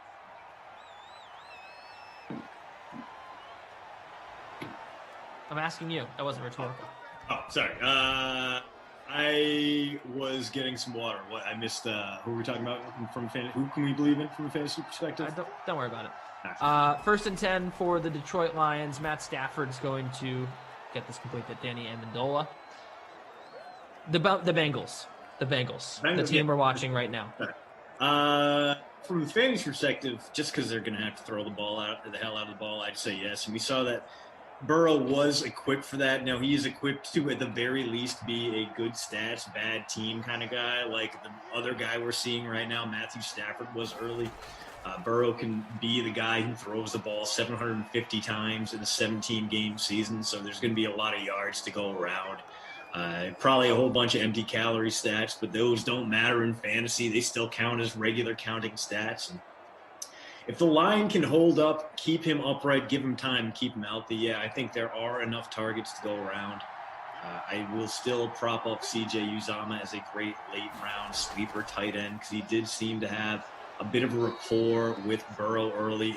A very small sample size before he tore his ACL, but still was looking like a guy who could give you 600 yards, maybe 45. But that was my whole question is we didn't see him for a whole year. Is he going to be willing to run? Is he going, do we know that he's good? It was a very small sample that we saw him. Yeah, that's fair. I just think he's going to get those opportunities because what we saw from Drew Sample last season in Uzomah's absence didn't really suggest that he's ready to take on that tight end one role. And I think Uzomah and Burrow are going to connect again. We'll have to pay attention to that from a training camp standpoint. If we're hearing good things coming out, if Burrow is in fact targeting Uzomah. But Uzomah is a little bit more of a move tight end than I feel like Drew Sample is. He's a little bit skinnier, a little bit more athletic, a little bit more capable of breaking open, and I think that's why he's going to be the number one target among those two tight ends. Could be wrong, obviously. Sample may have made the leap this past offseason, but we're going to have to wait and see now that training camp is a mere week away. I think that the Cincinnati Bengals are still going to be bad. That's just my take. I think that we've seen two meteoric rises from, being a bad team to being a great team. And I think that has sort of set this unfair bar for a lot of rebuilding teams. So I still think that the Jaguars are going to be 2 years away from being okay. The Chargers, to me, as well. Look, they obviously have a quarterback, but a good team is not built in one season. They'll be good. I just don't know if it's going to happen this year. No. And they're got to the 20. That is Amendola again. We have a different situation on our hands here, I think, with a team in the Chargers that was really weak. They're like a favorite to win the Super Bowl or Justin Herbert MVP. There's all this buzz, but to me, you have to be patient with a lot of these teams, and I also just don't even know if we've seen enough of Joe Burrow to make any sort of judgment as far as to how this team's going to go. Yeah, he didn't look like the same guy he was at LSU, but obviously he's a rookie. He didn't have a full training camp. That's why I'm not willing to write off any of last year's rookie quarterbacks because 2020 doesn't count. Let's just say that. So, what we saw from Burrow in college that final year at LSU was so good and so historic. And you can kind of make the case that like Zach Wilson followed a similar path in that he was kind of underwhelming, but the tools were there and he put it all together and he threw intermediate and deep balls at a rate unlike anyone else had ever seen until you get to comparing Zach Wilson and Joe Burrow. So I think those two guys are both very capable of going out there and putting up some big numbers. They need some time to acclimate, and I'm not ready to write off Burrow. I think he can definitely be the guy. And I'm excited to see what Zach Wilson does, especially now they got a few. I'm not writing him off. I'm just asking a question. I mean, for fantasy perspective, he's going to have to be good if you want to draft T. Higgins at the spot that he's going. Like, we know that he has that connection with him, and I don't know. Like, there's just it's speculative, and I don't know if I'm willing to pay the price in redraft leagues for these guys. Drew just showed me a sign. There's a guy at the Bucks championship parade with a Fire Coach Bud sign. Very good, very clever. I think that is the narrative that we need to start pushing because it would be hilarious. Kerryon Johnson has 8 rushes for 32 yards. Other than that, and Joe Mixon, little short scamper with 29 yards for Joe Mixon and a touchdown. Nothing doing as far as the rushing department. It's been all about these quarterbacks. Hasn't really been. I mean, it's been all about them, but they haven't had great games. Detroit doesn't have a touchdown through the air, and the Bengals, I think, have one. John Ross had the touchdown, 33 yards in total. Marvin Jones has a catch for 22. And, of course, we had a fake punt because why not? That gained 29 yards. Galladay, nothing doing really. Gio Bernard, nothing doing. DeAndre Swift, a few catches. Marvin Jones Jr., popular pick in every Lions sim, just 1 catch for 22 yards. That's kind of hard to believe. Yeah, he's right on pace with Kenny Galladay. It was 2 for 16 so far. Just no one really standing out. It's been a real low-key game, so you kind of needed Hawkinson and Johnny Five Sticks and Joe Mixon to feel good about this one. But the Lions are threatening here. They can settle for a field goal here, Kenny, if they don't convert this 3rd and 6. We're making an 8-point game. Final quarter, though, maybe they go for it. Maybe Matt Patricia coaches like his job's on the line. It would be the first time that ever happened because he just no sense of urgency from that dude whatsoever. What? Drew's wondering where your post-route sign is. So am I. Post-route sign? Oh, this post-route sign? Where we look at whether or not this Lions team is cursed or if it's just Matthew Stafford when it comes to working with upper-tier running backs. You know the only 1,000-yard rusher the Lions have had the past 15 years, Kenny? Reggie Bush, late stage Reggie Bush. So that's why Darrell Henderson taking over the lead back role in LA might not be too unfamiliar for Matthew Stafford. No Cam Akers, no problem. Well, we can read all about it in yesterday's post route. That's postroute.substack.com. Are you seriously going to compare Reggie Bush to Darrell Henderson Jr., like one of the greatest college athletes we saw, to Darrell Henderson Jr.? All right. I mean, in the pros, same sort of runner. I agree. Same sort of running back. Yeah, I did. Like, I remember just being like, and granted, this was a long time ago, and I was like, how do you not take Reggie Bush first overall if you're the Texans? Come on, man. Dude is electric. Dude is lightning. He's the best college player I've ever seen come out of the backfield, and they take Mario Williams. Yep, turns out that was the right. Mario Williams, not great, but a steady pass. Come on. No. That is the wrong take. The right take is Sean Payton ruined Reggie Bush. That's the right take. If Reggie Bush would have gone to a team and they said, we're going to give you the ball every down, I think Reggie Bush would have been pretty good. But the Saints drafted him with the 2nd pick, and they were like, we're going to make this guy a gadget player.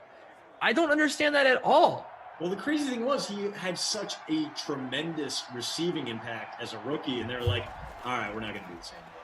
I just don't get it. Like, you want to know, like, there are many reasons I don't like the Saints and don't like Sean Payton, but that is one of the deepest rooted reasons for me not to like them. Reggie Bush was one of my favorite players. I think that everyone in America, everyone our age especially, who grew up watching him, just was enamored with him. And the fact that he got drafted in the NFL, didn't even get a shot to be an every down guy until like 6 years into the league was crazy to me.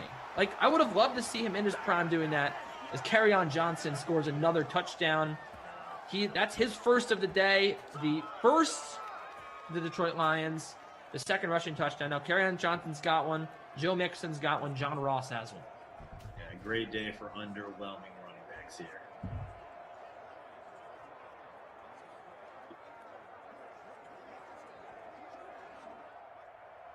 Oh, we're going to go for 2 now. See, make it a 3-point game.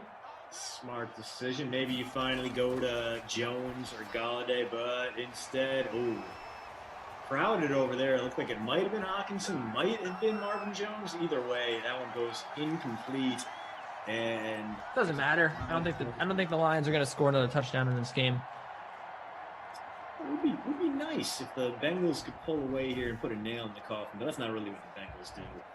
As Jesse Bates, swatting away from Hawkinson there. One of the most underrated safeties in the game. If he were playing anywhere else, I feel like we'd know a lot more about him. Former Wake Forest guy, former third-round pick, who has really lived up to what little hype he had, exceeded it.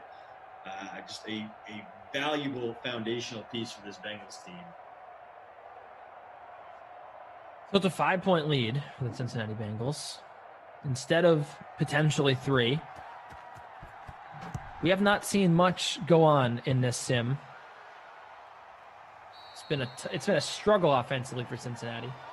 Tyler Boyd still catchless. That's your boy. You love Tyler Boyd. I thought Boyd. I was like, I'm going to buy the dip. I'm going to take Boyd instead of Amendola. Amendola, of course, much better today than Tyler, as I am currently sitting 33rd among the 44 of us in our late Christian and Kenny Lions Bengals free roll, thanks to that 3-catch performance by my captain Kenny Galladay and that 8-point performance by my quarterback Joe Burrow. Ugh. Gross, just gross.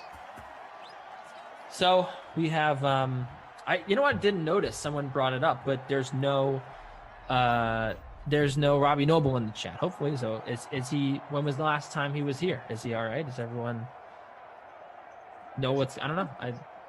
I miss him. Did he leave voluntarily? I don't know what happened. I feel like I've seen him fairly recently, but I'm not sure. Yeah. Anyway, sorry, I was just reading a few things. No, someone, Brian C, said we're gonna vote out Must Be. No, I like Must Be High. I want him to stay. And also I'm the only one who will say his whole name, by the way, and that's. We need him in the chat. We need everybody in the chat who makes this a wonderful place to be most of the time. And if I say plenty of I make plenty of inflammatory statements and have outrageous takes and don't shut up. So that's all fair game for people to tee off on. I set it up for them in an alley-oop form. So it's yeah, as long as we're not making fun of, each other's looks and everything like that, I think that everything is fair game. Once it gets personal, that's when we broach into a new territory as we get a run up the middle and a first down. Congo Cab and I have had our beef, but there's always a mutual respect level where I don't know if he respects me, but right. Doesn't ever get too dirty. So Nabi Roble taking a nap right now, according to chat. So he's okay. I hate the Raiders. He hates the Jets, and then we leave it at that.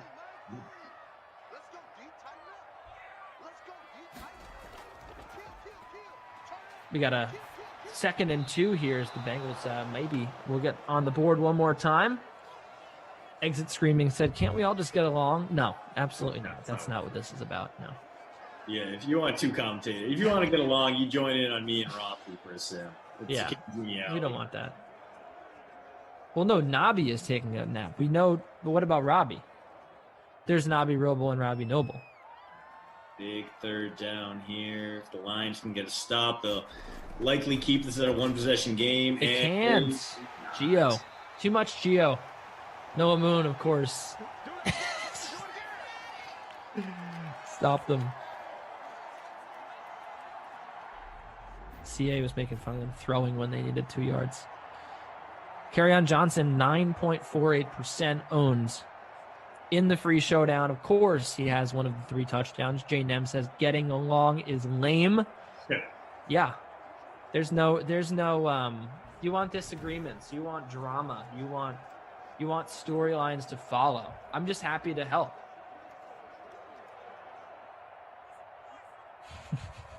Moon.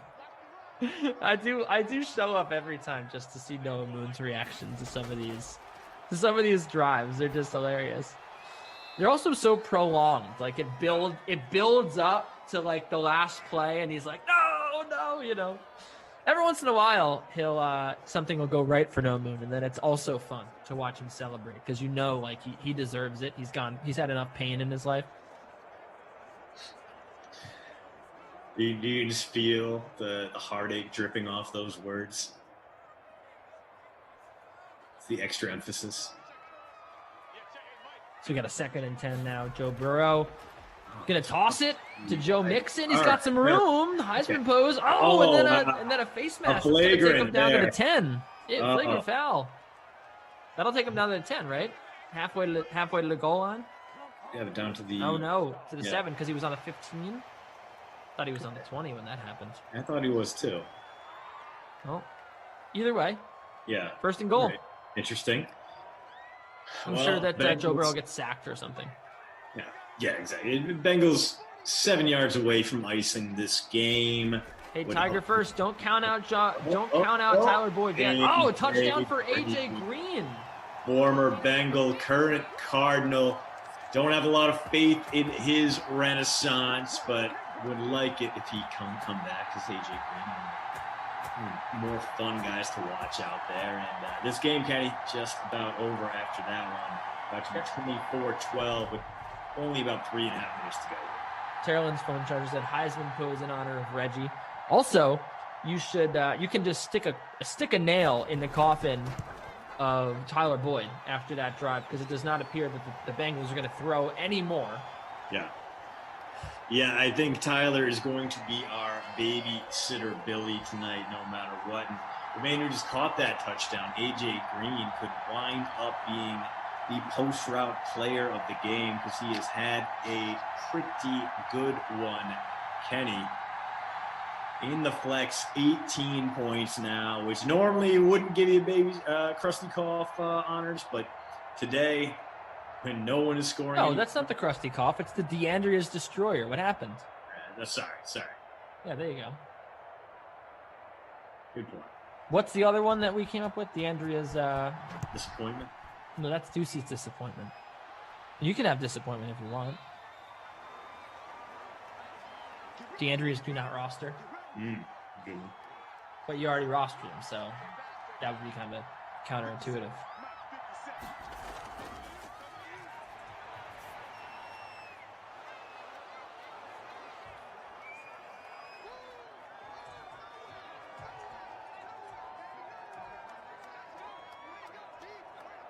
Good news if you're in on the lines. They're going to be throwing the ball quite a bit here, down 2 possessions, under 3.5 minutes to play. Stafford's going to get some stats here. Maybe we'll see Kenny Galladay come alive. Maybe Marvin Jones.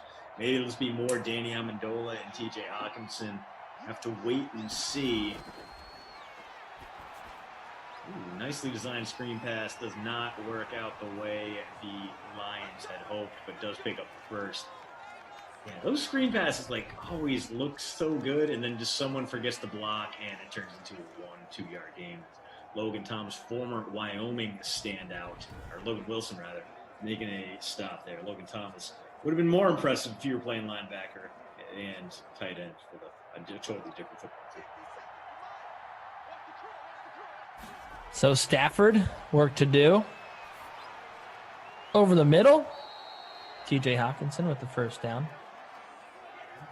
Getting some work done as well, and wow, 22 straight for Matthew Stafford. None of them all that impressive, however, as he has just been kind of dinking and dunking left and right, not taking too many chances downfield, not looking like the guy who airs it out. Hope that Must Be High's day gets better, because it seems like he's not having a good day right now. It seems like there's a lot more going on than just my bad takes, because people seem to tolerate them. So I hope that things turn for the better. So we are down in the late fourth quarter. Lions trying to mount a miracle comeback. Yes, Must Be High. I said about 3 times that, of course, I said that, but I never would have said the meme quote. Glash and I actually talked about that. We were, I was like, where did that even come from? Because I never said that. Jordan says DeAndrea's disgraced dude. You could say DeAndrea's disgraced. You could also say, as the guru points out, DeAndrea's disappearing act. Ooh, I like that too. Yeah, DeAndrea's disappearing act might be the one. Ooh, what? I kind of like that. Yeah, getting out of bounds there to stop the clock, although it looked like Galladay had plenty of room if you wanted to turn that all the way to the end zone. But hey, stopping the clock when it's already the 2-minute warning, sure, that's certainly one way to do it. Austin said Drew Holiday is the worst quarterback. I don't get that. Maybe he quarterbacks the Bucs offense. See cards with a funny comment. Amendola out of bounds at the 20.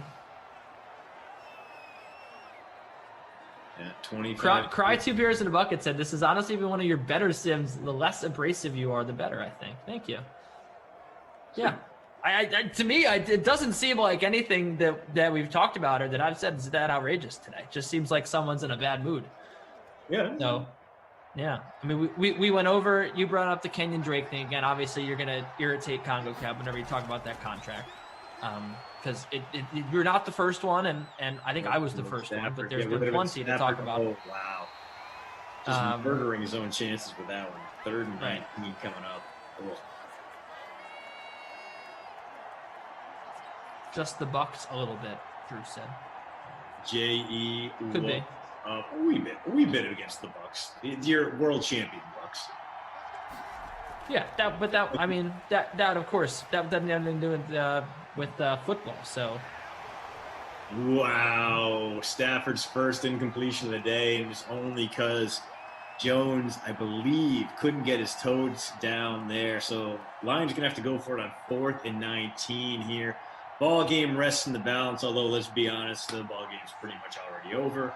If they you need a Freddie Mitchell type performance here, what the hell is that? So Stafford starts off the game 25 for 25, throws a great deep ball that can't be brought in inbounds, and then does that. That was certainly not a good play call. Yeah. Oh, thank you, Congo Cab. You called me funny. It's a joke. 1st and 10. I don't know why they're in a shotgun formation here. Up by 12 points. Yeah, they're going to run it with Gio Bernard. So, yeah, I think that you could, like I said, stick a fork in Tyler Boyd. Should be it for the sim. Give me your DeAndrea's disgrace. Or what was the other one? The disgrace and the destroyer? Yeah. Yeah, I think we got a destroyer, AJ Green, because 18 points today, it might as well be 30. And we're going to have to disgrace so many options in this one. And even though he's only about 30% owned, I bought the dip, and I'm regretting it as Tyler Boyd is going to finish this one wearing the bagel goggles. 0.0 for him. I don't even think he got an early target. He had an early catch that was called back due to a hold, and then that was it. We did not see number 83 again. Yeah. Disappointing. Can't believe it. Can't believe that he disappeared like that. We have a wonderful surprise for you in the sim. We do have, or in Zoom, we do have Brendan Glasheen and Reed Fowler. They are ready to come on with the slate in just a moment. Is there a handsome convention coming on next? But yeah, we've got they've got a good chat to walk into. There's a lot of going on. People just throwing haymakers at each other. It's at me. There's been plenty of there's been some hilarious comments, But the people are there. 273 of you on YouTube and growing, up 30 viewers after I said that. Appreciate you being here. Kenny Ducey and Christian DeAndre. We got the Drew Stack behind the scenes, Take K on ops, and coming up next, Reed Fowler, who must be high, said that he does like you, so that's the first. Hey, doesn't like anybody apparently today. Going after our former mayor in mean fashion. Those guys I eat. Yeah, they are. And Brendan Glasheen as well, the host of The Sweat. You may remember, hosted The Sweat today with Leafy in the background. A lot of Jordans, that's right. Got many Jordans in the chat. Poppy Herb said, this only happens when Kenny is on. Yeah, the comments tend to pour in. You know, engagement is king. Big punt there, and that's going to end it. 24-12, your final. Thank goodness that this sim is over. Very Bengals Lions sim. I think that's the nicest compliment we can give it. It was very much a game between Cincinnati and Detroit. It did not pull any punches. It gave us exactly what we expected, plus a Kevin Huber completion. So no complaints there. Everyone was mostly bad. Burrow did have a couple passing touchdowns. Stafford completed a whole bunch of passes till he didn't. No one ran for anything, but two bad running backs got touchdowns. And here we are, ready to pitch it to whatever the hell we got next, the handsome convention. Yeah, that's right. Well, thank you very much, Christian, for that wonderful tee up. I will indeed throw things over to Mr. Brendan Glasheen because we got to talk about some golf. We got to talk about Ricky Fowler. Got to talk about some baseball tonight. It is, not really rivalry week, but plenty of rivalries going on. We got a bunch of divisional matchups. They'll be really great. More Cubs, Cardinals, more Giants, Dodgers, Yankees, Red Sox. Speaking of Yankees, Red Sox, my friend who I attended Yankees, Red Sox with, and it was his very first time going to one of those games in the rivalry. Brendan Glasheen, how you doing, friend? What a great transition, Kenny. It feels like just yesterday we were down the left field line watching the Yankees and the Red Sox. So are you doing play-by-play right now? That's what it sounds like. Sounds like it, right? Connecticut Sun's very own Brendan Glasheen, voice of the WNBA. You know, I got to get you all out to a game because y'all keep bringing up the sun game. What's gonna be your catchphrase? What's gonna be your catchphrase? You know, Breen's got bang. What's yours?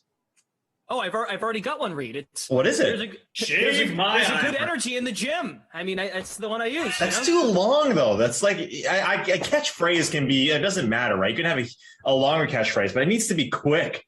Glasheen. Shave him. Yeah. Let's all go to a Connecticut Sun game if Christian can get out here. It's I'm true. down. Yeah. I'm there for I'm going to Connecticut, so just okay. I've got some we can plans. sit on the baseline with Reed Fowler and Brendan Glasheen. Big deal. All right, Get see us you up guys. the booth, man. Get us some one of those luxury suites. Come on. True. all right. I think the crossover's over. So thank you. Well We done. can sit with the poor people, Glash. Go Yankees. Go Yankees. Yes. Okay. Hi, Reed. Here for the slate.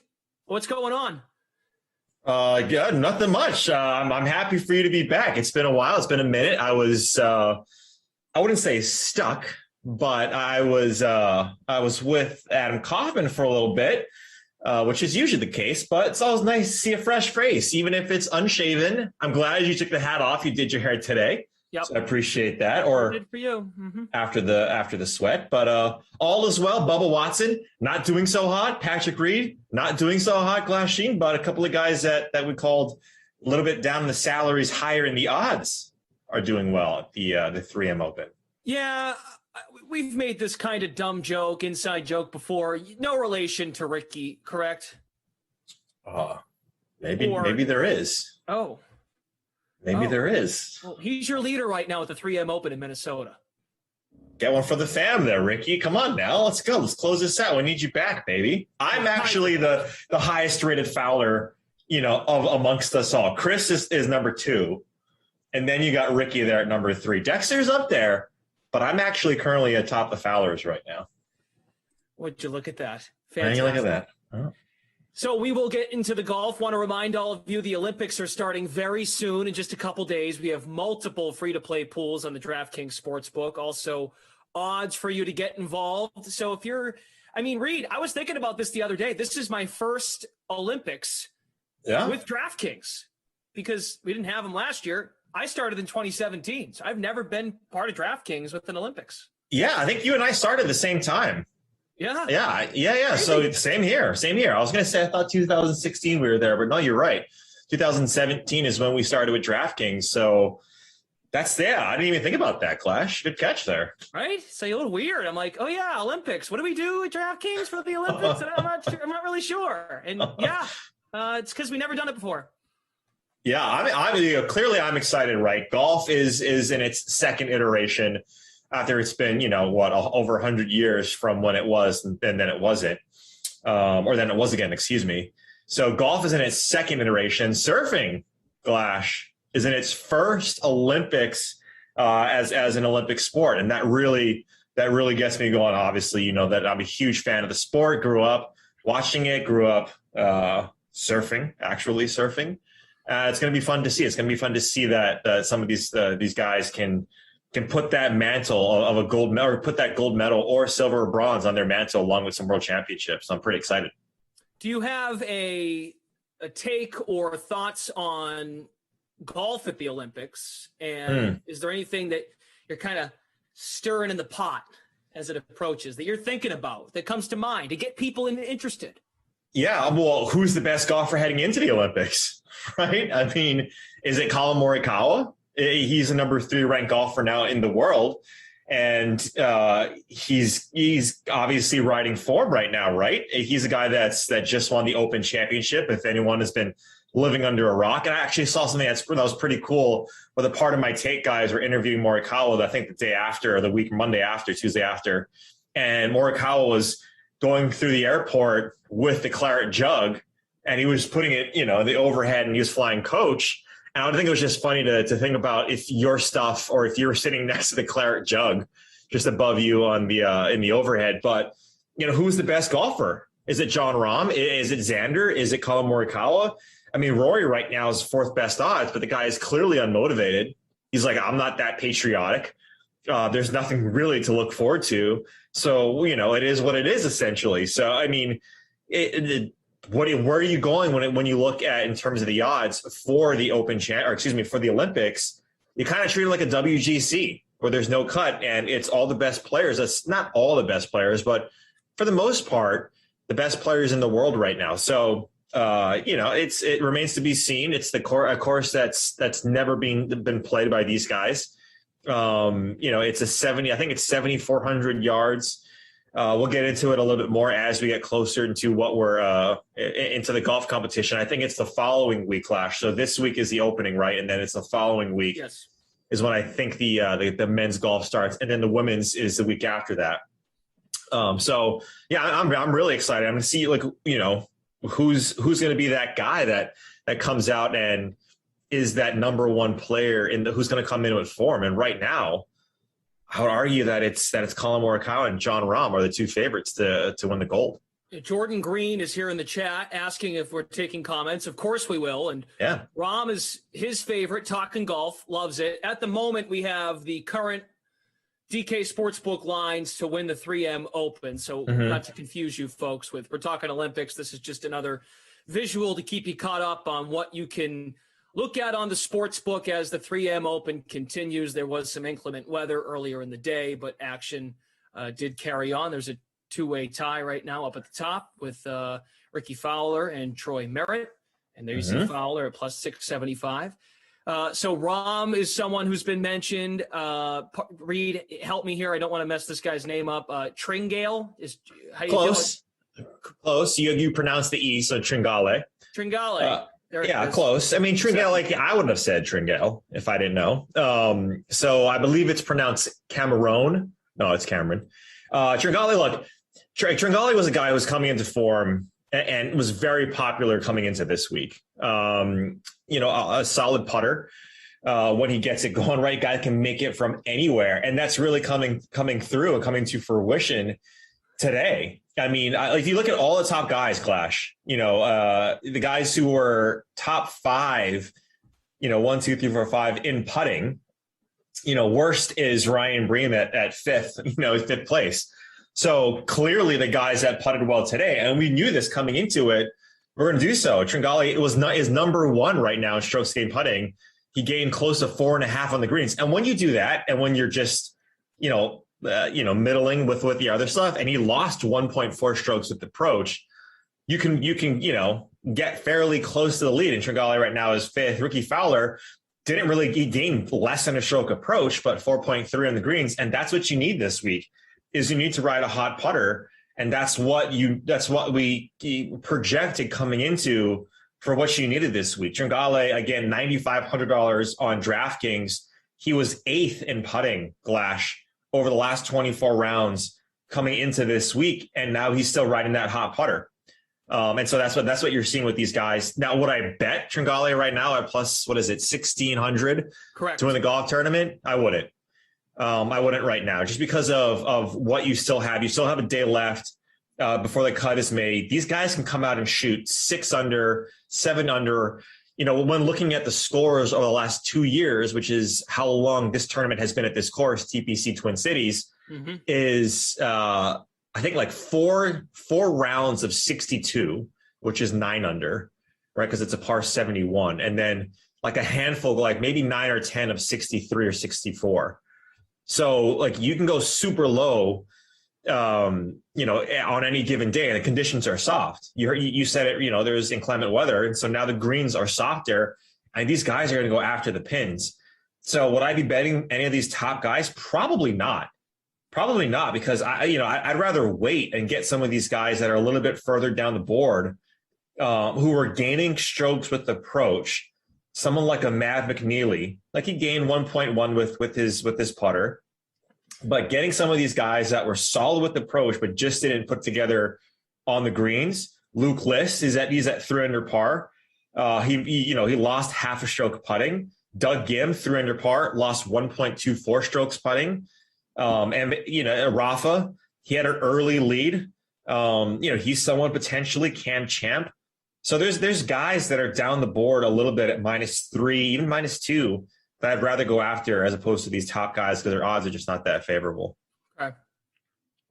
From a DFS standpoint, I've got the PGA Tour 800K flop shot contest up, because I noticed you were talking some salaries as well. Tringale at 9,500.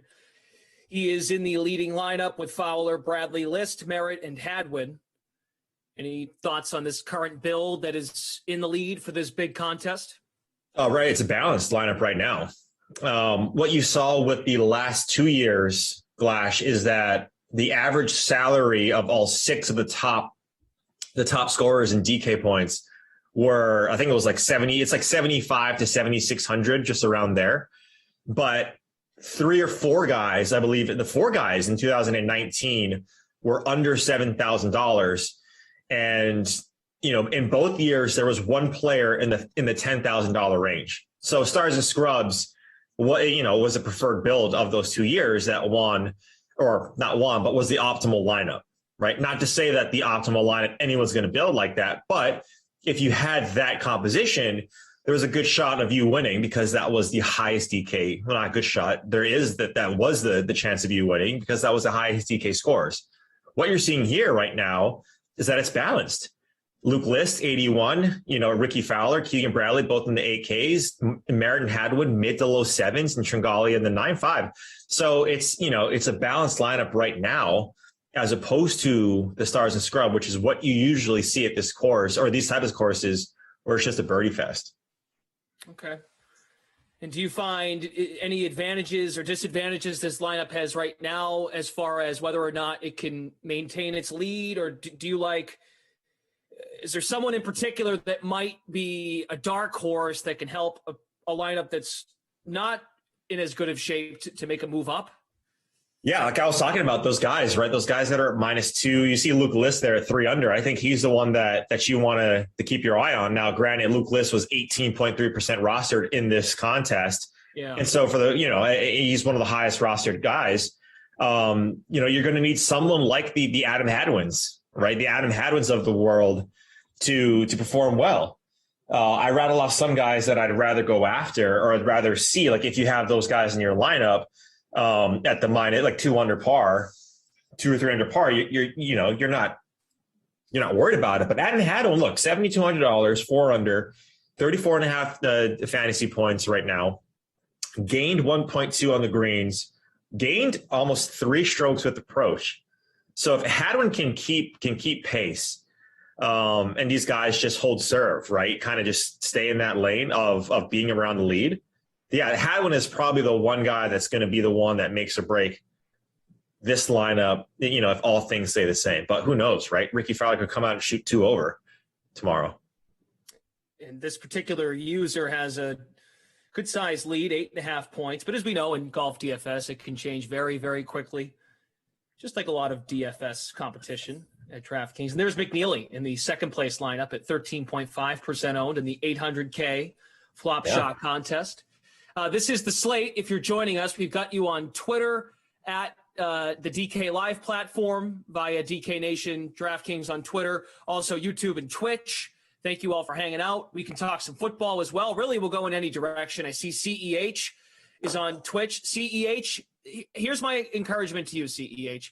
If you're looking for – me and Reed really aren't the main baseball guys here at DK, but what we can tell you is if you turn your notifications on the DK Live, at DK Live Twitter account, you will get everything you need to know about tonight's 8-game Major League Baseball slate, the 8-game night slate. You will get updates on starting pitchers, scratches to the lineup, scratches to the starting pitchers, everything you need to know. So that's my best advice as it pertains to this current show. So there will be a baseball show tomorrow night during this hour. So Steve Buchanan will take all your questions. He's super generous and nice and is really willing to talk to all of you. I mean that. Young and Crazy says Seahawks winning Super Bowl. That whole division, I know we haven't talked in a while, but that whole division is just, man, I'm excited. I am excited to just see how the NFC West plays out. I feel like every head-to-head game between two teams in that division is going to be must-watch. Seahawks plus 2,500 right now to win the Super Bowl. Glasheen. That's not a bad bet. The only thing that worries me about Seattle, especially in that division, is defense. We know that division loves to run the ball, right? Even Cliff Kingsbury, runs it way more than I think he should with the options that he has. And I don't know if Kyler Murray can do what he did last year. This coming up year. I don't know if that's grammatically correct, but anyway, you know what I'm saying. That's the thing that scares me because their defense in the second half looked like it was good, Glash, but they didn't play anybody really in the second half of last season. Yeah. And what happened now, Schottenheimer's no longer there as an offensive coordinator, but what happened was for our benefit in fantasy and DFS, the Seahawks offense was great. Russ was cooking, MVP season. I remember going on NFL Network, shout out, little name drop there, and saying on week 3 that Russ looked like he was the guy to win MVP. But what happened is that they kind of went back into their shell. They saw Russ get a little banged up. They knew their offensive line wasn't great. And so that's what scares me is that the tenets of winning a Super Bowl, what you've seen from the Patriots, what you've seen from the Buccaneers, is that these teams have solid defenses, right? And Tom Brady as a common denominator, though. But their defenses are strong, right? So that's the one thing that does scare me about the Seahawks at 2,500. Would I much rather bet them over the Saints? Absolutely. Because the Saints are the same odds, which I just do not see them sniffing the Super Bowl anywhere close to it. So the Seahawks look nice. And look, the 49ers, they're plus 1,400. Yep. They had a ton of injuries last year. What do you think about that, Glash? Because same division. I think what we're gathering right now, and the Akers injury relates to this too. And of course, they changed the quarterback there. Yeah. So I was just about to say, you could make the case with Seattle personnel-wise. Nothing's really changed all that much. True, but as you just highlighted, no more Schottenheimer. They've changed their approach with offensive coordinator due to the request of Russell Wilson, right? So that's something to keep in mind. The Niners, I'm still really confused as to what they're looking to do with Garoppolo / Trey Lance. I still can't figure out what the actual plan is. It feels like they're kind of doing this on the fly. I'm not there yet. I got to see what it looks like. And Jimmy Garoppolo, when he's in there, has won games. We talked about this a lot leading up to the draft. He wins so many games. With Kyle Shanahan, we cannot argue that. And I think that's kind of in the back of the mind of Kyle Shanahan. I don't want to move to the kid just yet. When Jimmy Garoppolo, when he's under center, he's the only guy, but he's the only guy he's winning games with. Well, and what's the objective, right? It's not for our benefit. We want to, and that's what I talked about, on the sweat this morning, is that we get so infatuated with rookies, especially in football, especially in redrafts, is that we want to get the rookies because there's so much upside. It's the unknown. It's enticing to draft. And look, Justin Jefferson, if you drafted Justin Jefferson last year, good on you, because you saw something that most people didn't. But having said that, especially at the QB position, you need to be a transcendent talent like an Andrew Luck to start right out of the gate in the NFL. Quarterbacks, I would argue, than any other position, you can do that. But when you have a serviceable, because that's what Garoppolo is right now, he is a serviceable quarterback for real NFL, not for fantasy at all. Like, I would not even touch Jimmy G with the 10-foot pole in fantasy. But as a serviceable quarterback, why would you change it up? Because all of the issues last year did not stem from their quarterback play. They had so many injuries, a ton of injuries early on in the season. So let this play out. Be patient. There's 17 games. I know it's what have you done for me lately, league, but you can make that change week 2, week 3, week 4 if you have to. Not right now. Every team in the NFC West has plus odds. Well, most of these divisions do, now that I look at it more closely. But it feels to me, outside of an NFC East, which everyone projects to be pretty bad, like they're all kind of equally. Well, I'll put it to you like this: they all equally have their flaws. Whereas in the NFC West, a lot of teams have a bunch of. You can check a lot of boxes in that division of teams that have a lot of good things going for them. So it makes it a really tough division to pick. Right now, to win the division, the Rams are the favorite at plus 180, San Fran at plus 200. Seattle is the third favorite at plus 275. And then, sorry about that. Let me get this out of the way. And then the Cardinals are plus 600. Yeah. I like the Cardinals there. I've talked about this quite. I think the Cardinals are getting slept on a bit. Oh, you think AJ Green gets them over the hump? Healthy Chandler Jones. They bring in James Conner. Yeah. No. Drafted. Is this the conversation you had with Kenyon Drake? Is that what happened? He told you all the flaws about the Cardinals? I actually did have a conversation about him, about the Cardinals with him. He said he loved the organization. Yeah. We were canoe surfing, and he was in the 2 seat. I was in the 1 seat because the 1 seat you gotta know a couple of things about canoe surfing if you're going to sit in the 1 seat, which is the head seat. And I was saying that as we were waiting between waves, I was asking him about the Cardinals, and he's like, he liked the organization, but things didn't really come to fruition. And what I think he was trying to say, when I was just reading between the lines and the way he said it, was that he never really got the opportunity to show off what he does best. I was so irritated with Cliff Kingsbury on how he deployed Kenyon Drake. Over the last 2 seasons before Kenyon Drake got, even with the Cardinals, what was Kenyon Drake? Kenyon Drake was not a guy who ran between the tackles. That's just not him. It's not him. He's a guy that can bounce out. He's a guy that's versatile outside the tackles. And when he can or needs to run in between the tackles, he does. But he's not that type of guy. And that's how Cliff Kingsbury and the Cardinals used him, because they wanted to keep the defense honest when guys like Chase Edmonds and Kyler Murray were to break the pocket or get out of the tackles. Mm-hmm. So I think from his standpoint, right, it just didn't work out. It didn't really work out at all. And when you go to the Raiders, who knows what that situation is going to entail, right? Like who the hell knows what they're going to be doing? Having said that, the Cardinals right now, what scares me again is that their defense is stronger. They bring in J.J. Watt. They draft a linebacker in the first round when you already have Isaiah Simmons. There's a lot of talent, individual talent on the Cardinals defense. Isaiah Simmons, transcendent talent. Guy can play every position. He's a monster. He has to know how to play the position and how to play in the NFL.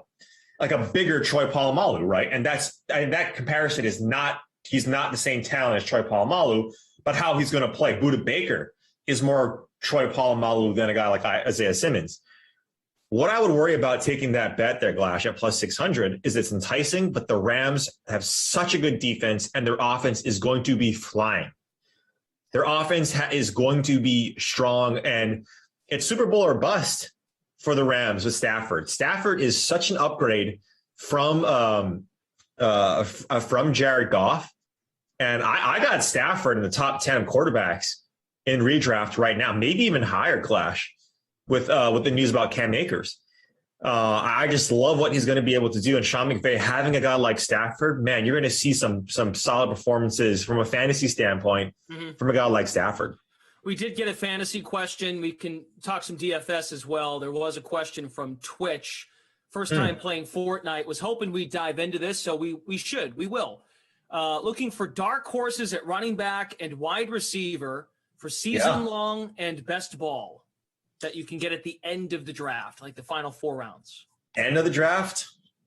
So I don't know, but this guy won't be there for the end of the draft. I think when you look at, because you're asking essentially who's going to break out, right? Who's going to break out? Who's going to be that Kareem Hunt when Spencer Ware went down? There's a ton of guys that you can go to in the backfield. I think Boston Scott, depending on where he goes, right? I think Boston Scott, he's a guy in Philly. He might not be with the team. Depending on where he goes, he could be someone, because we saw what he did with Philadelphia when he got the chance. So keep your eye on Boston Scott and see where he lands, because he's someone that might be on not the chopping block, he might be caught by the Eagles. Who knows what they're going to do, but he's someone to keep your eye on. But in the middle rounds with breakout running backs, you want to see players that are in ambiguous backfields. And this is I can't claim this as my own. JJ Zachariason, go follow him. Is late round quarterback on Twitter. Fantastic follow. He does a whole study on breakout running backs, and one of the things that he mentions is that you have to go to these ambiguous backfields where a clear starter isn't there right now. And boy, Chase Edmonds is that guy. Yeah. Chase Edmonds right now is probably going around 6, round 7, and he is their running back 1. Maybe around 5, he might be getting talked up a little bit. But if you can, go after Chase Edmonds, because he's someone that I really, really am going to try to get after. And I know it's talking to Glash now when we do our redraft in our company league, he's going to try and go after Mr. Edmonds, so might have to overpay for him, but that's fine. Like Chase Edmonds, when you're looking for those breakout running backs, you want to get them in those middle rounds where you see a running back that's getting drafted near him in that same vicinity, right? People like James Conner worried about what he's going to be doing. No, this is Chase Edmonds. I like him. And then for wide receivers, look at Pittman. Pittman in with the Colts, even though he didn't have a breakout season last year. He was good at the end of the year. Michael Pittman. He got injured. And then, Phillip Rivers was great. He was fine. But I think I don't even know if he's going to get drafted at all.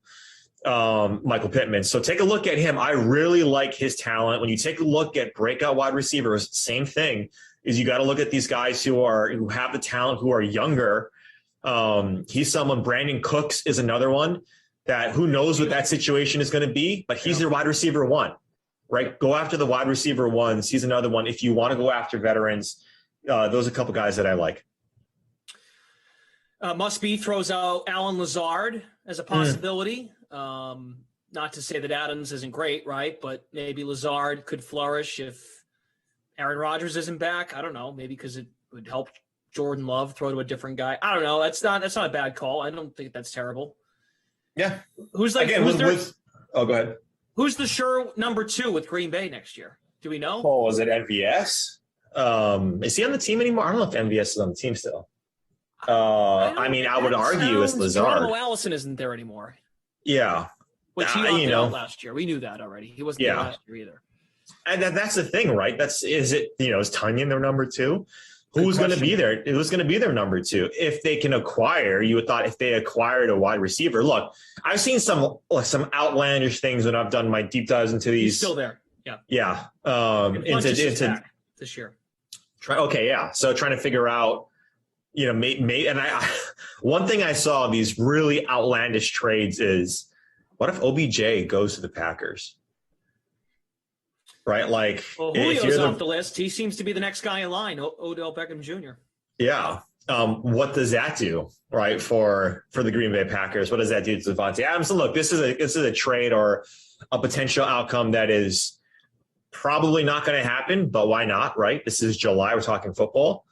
But, I'm drafting, if I can, I talked about this, we talked about it on The Sweat, I'm drafting Aaron Rodgers at the right price and getting a guy like Matty Fitzpatrick, like around 14, and holding on to a guy like Rodgers, because if everything pans out, if he's like, okay, yeah, let's water under the bridge. Let's go after. I have this huge chip on my shoulder. I'm going to show how much I want to be in another team and how dissatisfied I am. Then you're getting a top 2, top 3 quarterback last year, in the 7th or 8th round, when he usually goes in the 4th or 5th. So there's a price tag on everything. If he starts falling, of course I'm going to get after Aaron Rodgers. But the wide receivers, the pass catchers, that's a different story. You've been consistent on this ever since Fitzpatrick went to the football team. Hall of Fame. Yeah, you're all in. You're all in. Love it, man. McLaurin, yes, round 3. Love Scary Terry McLaurin. Maybe that's not his nickname. Absolutely love it. Antonio Gibson, I love. Not really high on Logan Thomas at all. Curtis Samuel is going to be there now too as well. But, and Fitzpatrick is a YOLO QB. I love Fitzpatrick in fantasy and DFS. I absolutely love it. That's what you want.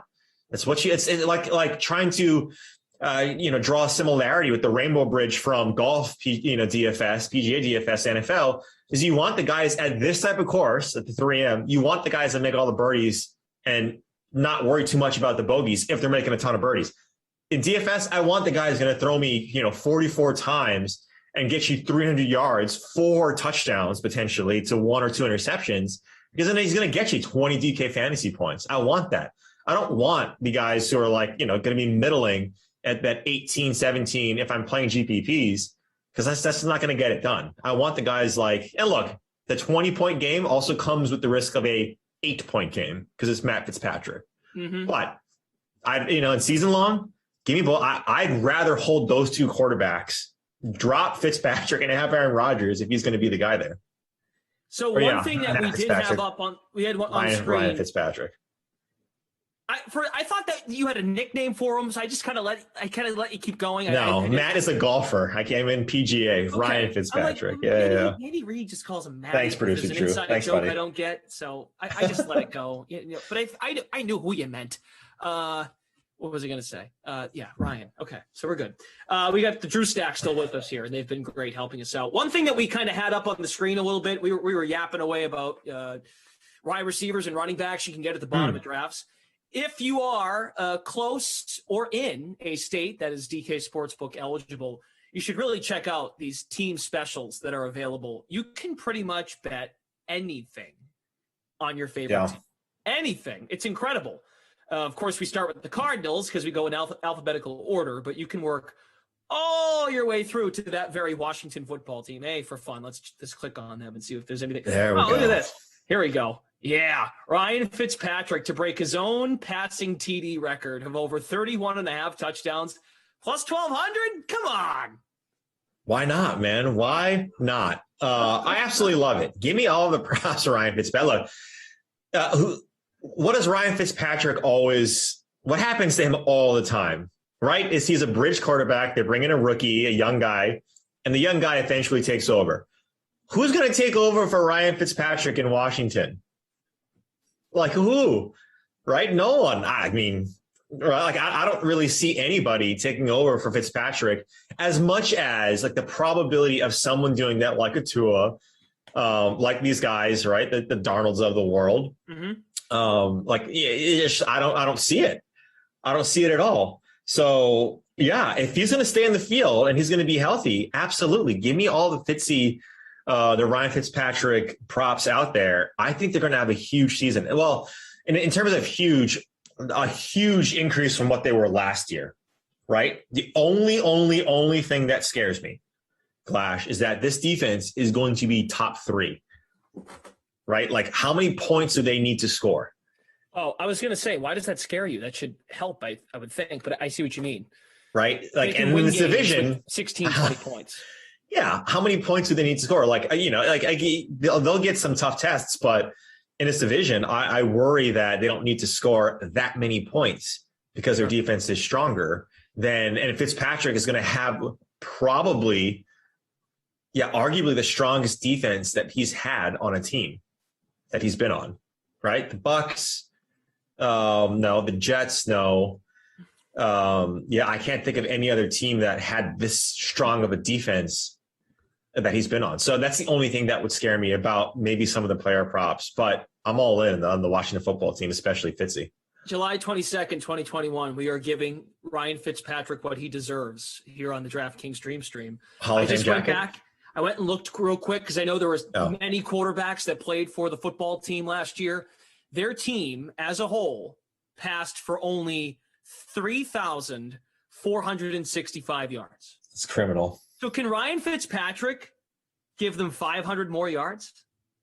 Yeah. Because that's 500 the number more right over here. 17 Ryan games. Fitzpatrick has 3,900 and a half regular season passing yards and the football team to make the playoffs, plus an extra game. Thank you, producer Drew. 17 games, Reed, plus 285. Well, here's a stat too, Glash. In of the last 4 years, I got this from Tags, Mike Tagliere. Over the last 4 years, the guy's produced close to 50% QB1 numbers in the game. QB1 numbers in a game. I mean, you're talking about a guy like that is going in the last round of drafts. Maybe not even drafted for that matter. So, yeah, of course. Give me Fitzpatrick if he's healthy. That's a big thing, right? If he's healthy, if he can play. And if you go to his game logs, he hasn't started like a full season at all because he hasn't been that guy. I think the Jets 2015, that was the year that he did go for 16 games and he threw for 3,900 yards, 31 touchdowns and 15 picks. Boom. So there you go. There's our number. Wow. Yeah. Maybe he can turn back the clock just a little bit. Oh yeah. I'll spend all this entire show talking about Ryan Fitzpatrick and why he deserves to be in the Hall of Fame. The chat is very active. Must be Jordan Green. Great stuff. We kind of gave them a way to catapult off and do the conversation as in regards to Lazard and MBS. So they're having their banter. Yeah, good. Producer Drew, what is Producer Drew saying here? He's saying tune in next week for the Matt and Ryan Fitzpatrick hour. Before we go, like I said, and that's my last wind up in the pitch. Check out those team specials. Really, there's some fun stuff in there. Yeah, it's cool. Low risk. Throw a couple bucks on it. You can have some fun with it. There's really anything and everything for every team, all 32. So check it out. It looks like fun. Yeah, that's what I got for you. Last thing. Any other big picture future at what point do you feel like locking in some stuff? Do you have to wait for more training camp stories to come out, see some preseason games, or are there some things right now that you can just lock in because you're that confident, like a Washington football team, for example? I would look at that. I mean, the only thing that I would feel comfortable looking at locking in is the team futures, right? Like the Super Bowls, like you can get some pretty favorable numbers. You know, let's say Aaron Rodgers goes to Denver. Yeah. Right. Let's just throw that out there. Plus 3,500. Even if Denver doesn't win the Super Bowl, you getting that number at plus 3,500, you put, like you mentioned, whatever your bankroll says, whatever responsibly you can, you're going to see that number go down to whatever it does, right? It's not going to be plus 3,500. So that's the thing that you want to take a look at, right? Is that these numbers right now are the most favorable because we don't have all the information. That's the balance that you have to take. The player props, obviously. Right, the player props you want to look what happened with Darrell Henderson and Cam Akers. You had some, books out there. I don't know if we did it, and I checked. I don't think it was up, but you had some books out there that still had Darrell Henderson over like his total yardage prop at like 500 or 600 yards. Right, so you can play some of those things based off of these injuries, and you never want to hope for an injury. But with the player props, it's a little bit harder because injuries come down the pike, so on and so forth. And so the only thing that I would feel confident in is these team features. And then also too with rankings and fantasy, and we'll get to it obviously as we get closer to the season. Yep. But so this happens every single year, Clash. The Cam Akers type of stuff is where you see these injuries happen. So it's hard, right? It's hard. And that's why I don't really feel confident in saying, hey, this is where you should draft Darrell Henderson, because if they sign Lev Bell, Devonta Freeman, AP, one of these guys, right, to their squad, Sony Michel, what's going to happen with Sony Michel? We have no idea, right? So there's going to be so much that's going to happen between now and when you potentially draft in August, late August, mid-August, maybe, that you want to pump the brakes. But if you're drafting right now, right, you're going to have to make some stances. And I would, if I were trying to take Darrell Henderson, probably be like the 7th or 8th round where I'd feel comfortable taking him.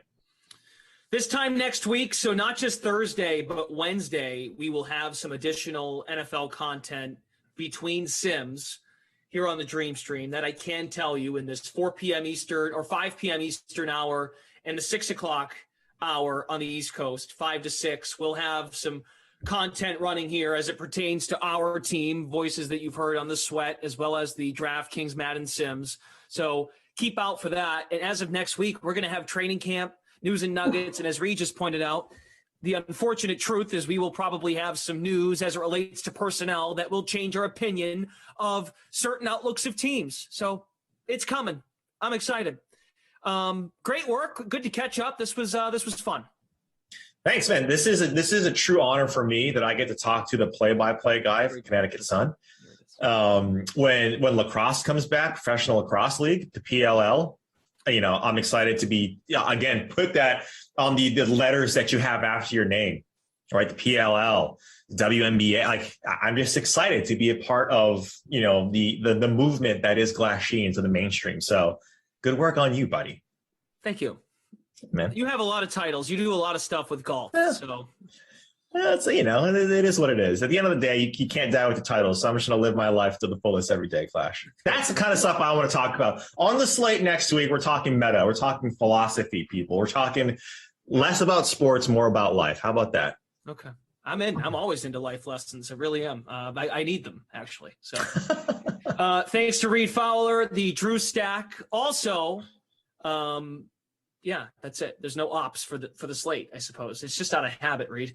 Coming up next, we have a 6 o'clock Madden Sim. Matt LaMarca arriving early tonight. He'll do Bears Chargers with Brandon Crystal to start the late slate. You all have a great rest of your day. Thanks for watching the slate on the DraftKings Dream Stream. Goodbye.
Welcome back to the DK Dream Stream. I'm Matt LaMarca, joined today by my man, Brandon Cristal. BK, it's been a while since we've worked together, BK. How's everything going? Good, buddy. Other than I didn't get a lineup in, I'm a little mad at myself, but, day gets away from me a little bit. So, yeah, things are good, I guess. I just, was kind of going through some of the stuff about Greg Knapp, who was here in Denver for a long time, and kind of a bummer news around here. I was actually literally, as we were starting, CJ Anderson was calling me back, who is now a high school football coach in the Bay Area or somewhere thereabouts. So bummer all the way around, obviously. Other than that, things are good, calm before the storm, unless you're in Pittsburgh or Cowboys camp, which I'm assuming is in California. I haven't even checked. I think it's in, right? In Cali again, but things are good, I guess, is a long way to say things are good. Yeah, and like you said, we've got training camp. I think I saw that 29 of the 32 teams start next Thursday. Yeah. So, yeah, or Wednesday. I think it's Wednesday. I think it's they report Tuesday and start Wednesday. Okay, gotcha. So we're gonna have a lot of training camp reports coming in. It's a good time of the year to be a fantasy football player. If you like to speculate and read the tea leaves, we're going to have, this guy is in the best shape of his life. This guy looked unstoppable at camp, and all sorts of stuff that, leads to players being overdrafted more often than not. But it's always fun to follow along with the reports. Yeah, absolutely. So I didn't make a lineup. I'll build mine as we go. What's your lineup look like there? You know what? I didn't get one in either, unfortunately. Well, there wasn't a contest.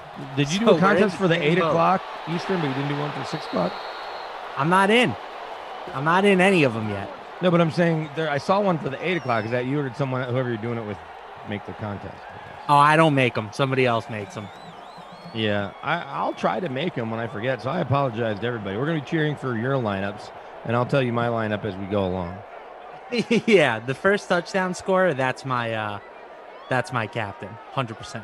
Yeah, every now and I like to often say that during the sim, and then I realize, because like the other day, I can't remember whose score it was, second running back or something. I was like, oh, that should have been my captain. And you realize that should not be your captain. So I'm going to pick your brain a little bit about the Broncos. Sure. I know that you probably talk about the Broncos on here a lot, but what player are you most excited to get your eyes on at training camp? Is it Cortland Sutton to see how he's recovering from his injury? Is it Javonte Williams, perhaps? Who are the guys you're excited to check out? I don't say it's not Javonte Williams, but rookie running backs, will turn heads over time or they won't, and we'll see how much playing time he actually gets. But the guy you said first, Cortland Sutton for sure, and then it's probably a 1A, 1B. Von Miller's ahead of him in the rehab because Von was out there in the spring, so we had our eyes on Von. But Von and Bradley Chubb together as a tag team duo who have only played so far 4 games in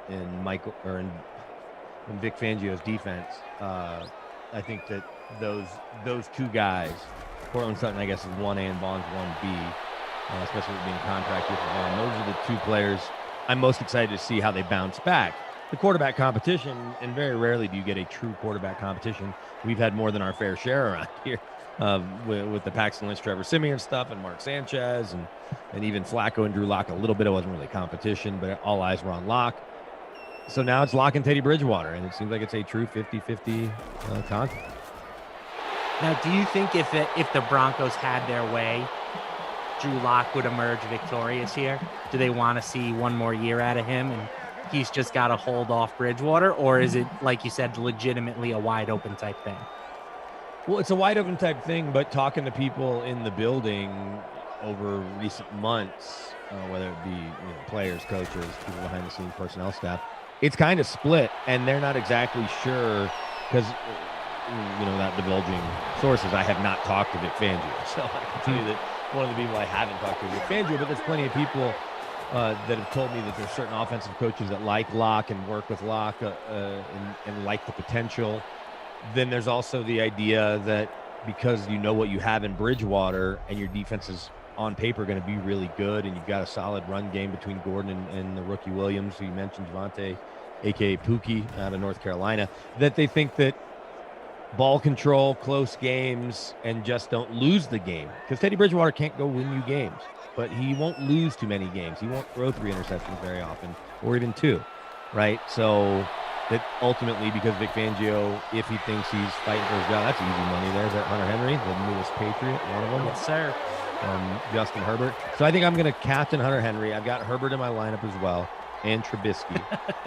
So those are 3 of the 6 that I have. But that when it's all said and done, Vic Fangio, unless Drew Lock in the couple preseason games, they're going to have 2 days of practice with the Vikings before the first preseason game, and I think that could help a little bit too. If he looks really dialed in against the defense he hasn't seen after going against the Broncos defense for 2 weeks at that point, more or less.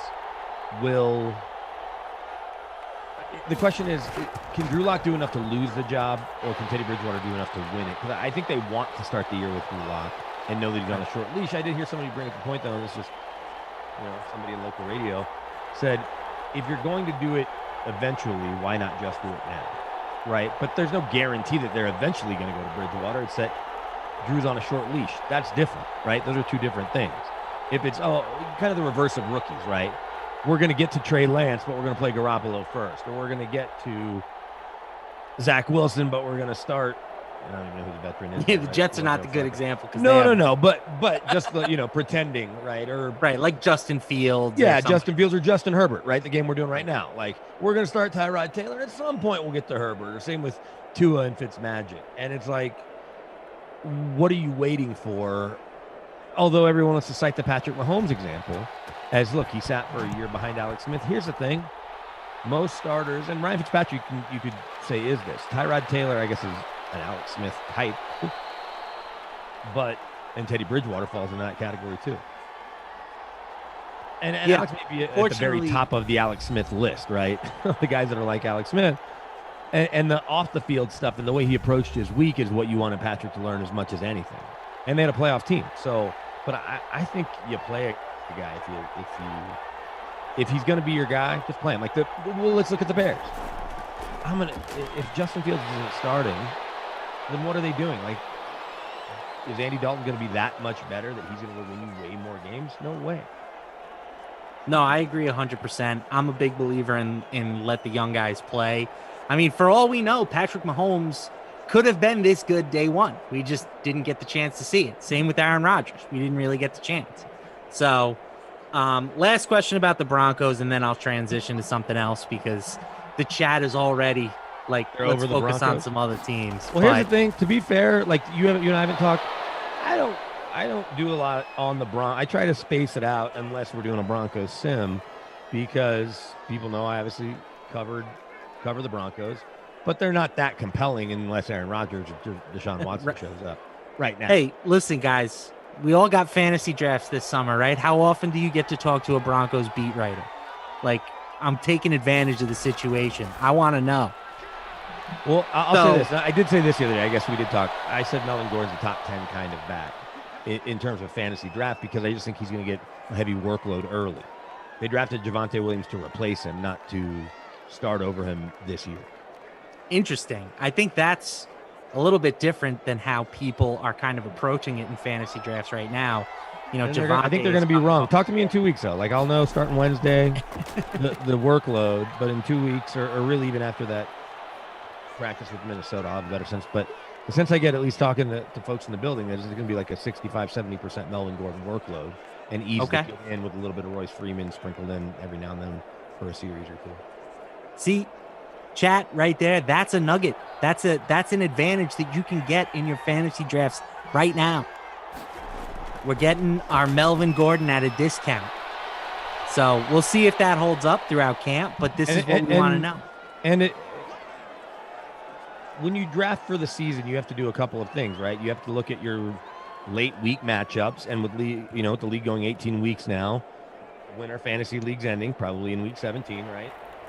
For the most part, some leagues will take you all the way to 18, and it'll matter this year because of the extra playoff spot and just one more week of playing. And plenty of leagues have thought that enough games come down to spots come down to the wire that teams are in the mix, and very few with only one bye now are going to be sitting players, right?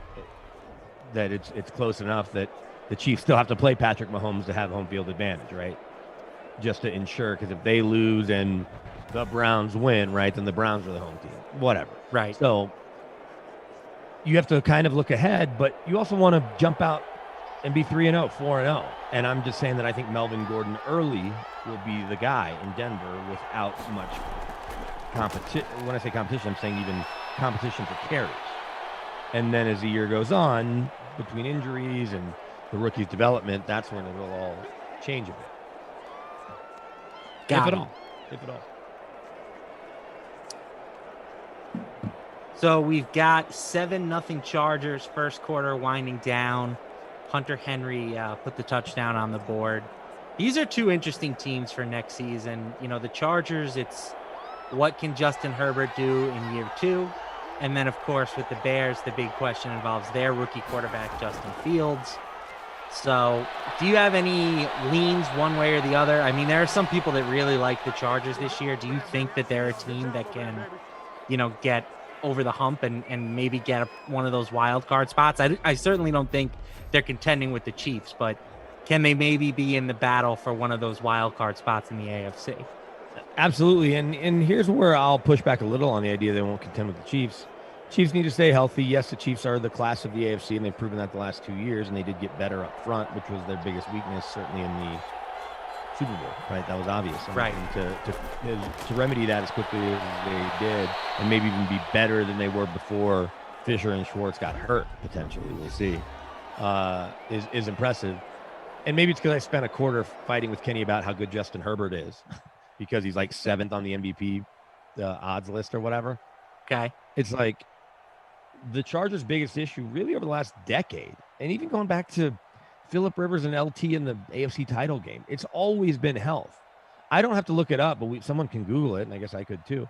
There's no doubt the Chargers have had the most offensive line combinations of any team the last 10 years. And so whether, regardless of who the head coach was, but even in the, recent years, Mike McCoy, Anthony Lynn, it's always a crapshoot up front. I said the other day, Derwin James is still probably the best safety in football, but he has to play. So right now he's certainly behind Minkah Fitzpatrick and Justin Simmons and the Honey Badger, right? You can't say he's better than those guys or some of the other guys at the top of the list until he plays, right? Jamal Adams, until he plays a full season. But when he does, he probably is the best safety in football. Joey Bosa is a top 5 pass rusher, if not higher, maybe a little lower, but he's certainly not out of the top 10. And then they've got tackling machines with Perryman, Murray out of Oklahoma. And so I like their pieces on defense. Chris Harris missed a bunch of games last year, which he had never done other than late in the first Super Bowl year in 48, where he tore his knee partially. Casey Hayward missed games, the guy that led the league in interceptions, right? So they've just been so snake bitten. Melvin Ingram missed all of last year. So as the Bears are knocking on the door here, they don't want to miss a touchdown for either Montgomery or Cohen, or maybe not. And then I like what they have up front with guys like Jerry Tillery. So on defense, I really like what they have. And then on offense, with Herbert, you don't accidentally set a rookie touchdown record. And Kenny was like, oh, well, who's he throwing to? I was like, well, Keenan Allen's gone to 4 Pro Bowls, including last year. He goes, yeah, but he's always hurt. So then I had to prove, other than the year he missed 8 games with an injury and then an ACL the next year, he's missed 6 games in the last 4 years. That to me is not injury prone. That means he played 60 of 64 games. Anyway, and then Mike Williams is injury prone, but you see the flashes. And is Jared Cook an upgrade at tight end if he's healthy over Hunter Henry? And then you like Eckler and then the combination of backs, we'll see after that, right? Kid from UCLA. And so I think they're absolutely a playoff contender and may push for the division based on injuries. And, it's a weird league with an extra game this year. That's an easy money touchdown. Yeah, 4th and 1. Bears staying aggressive, and Jimmy Graham having a big first half here. I'm Jimmy Graham. So I have Trubisky, Jimmy Graham, Herbert, and Henry. I went 2 quarterback tight ends, and then I have the Chargers D and the kicker for the Bears. Yeah, going back to your point about the Chargers' weapons, Mike Williams is a guy who's getting a lot of love in the fantasy industry right now. He has to until the game started. He missed the game. Yeah, but look at that Monday nighter know, against New Orleans last year. I think 2 years ago he had like double-digit receiving touchdowns, and that was playing with a banged-up Phillip Rivers. I'm sorry, 3 years ago that was. So and the new offensive coordinator is certainly something to monitor. You mentioned health being the big reason for their struggles. Yeah, but Joe Lombardi, come on, he's Vince Lombardi's grandson. Special teams. Vince Lombardi's grandson. Yeah, sure. That's a better start already than Anthony. But also, on top of that, he spent the last handful of years with Sean Payton in New Orleans and Drew Brees. So odds are his accelerated class in the football, is even further along than it was. And I'll tell you where he was before he was with the Saints. Well, I shouldn't say the last few years. He's been with the Saints pretty much since Sean Payton got there, except for when he went to Detroit and was the OC in 14-15. They went right back to the Saints. So since 2007, he's been with the Saints. Minus 2 years as the OC in Detroit, and we always know how things go in Detroit. Right? We have yet to have a success story, so. But I tend to give guys a pass. Although I would love to see, let's see, in 14 and 15, what did Stafford and Calvin do? Here, I'll just look real quick to see what Joe Lombardi as the OC in 2014 with the Lions. They were 11-5. Jim Caldwell was the head coach. So Joe Lombardi was the OC when they were 11-5, and Stafford threw for 4,200 yards, 22 TDs, and 12 picks. And let's see, Reggie Bush had 297 yards along with Joik Bell. The legend, Joik Bell. Joik Bell. And then let's see, where's our receiving? Calvin Johnson, Hall of Famer, played in 13 games, 71 catches, 1,000 yards, 8 TDs. And then the next year, his second year as the OC, and then they won 11-5 both years. They went 7-9. Got Jim. I think it got Jim Caldwell fired. At least got Joe Lombardi fired. Calvin had 88 catches, 1,200 yards, 5 TDs. And Stafford that year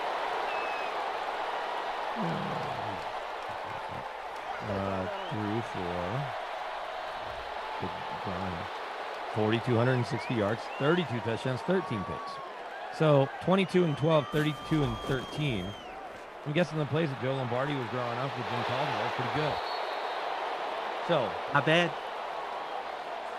Brandon Staley, first-year head coach. There's always going to be question marks, but this is a guy that also has a wealth of experience under some good coaches. Last year with Sean McVay and getting Coach Aaron Donald. I'm guessing some of the stuff he did with Donald in terms of player impact and Jalen Ramsey will translate to the way you deal with Bosa and his talent and freeing him up. And obviously Derwin James when he's healthy.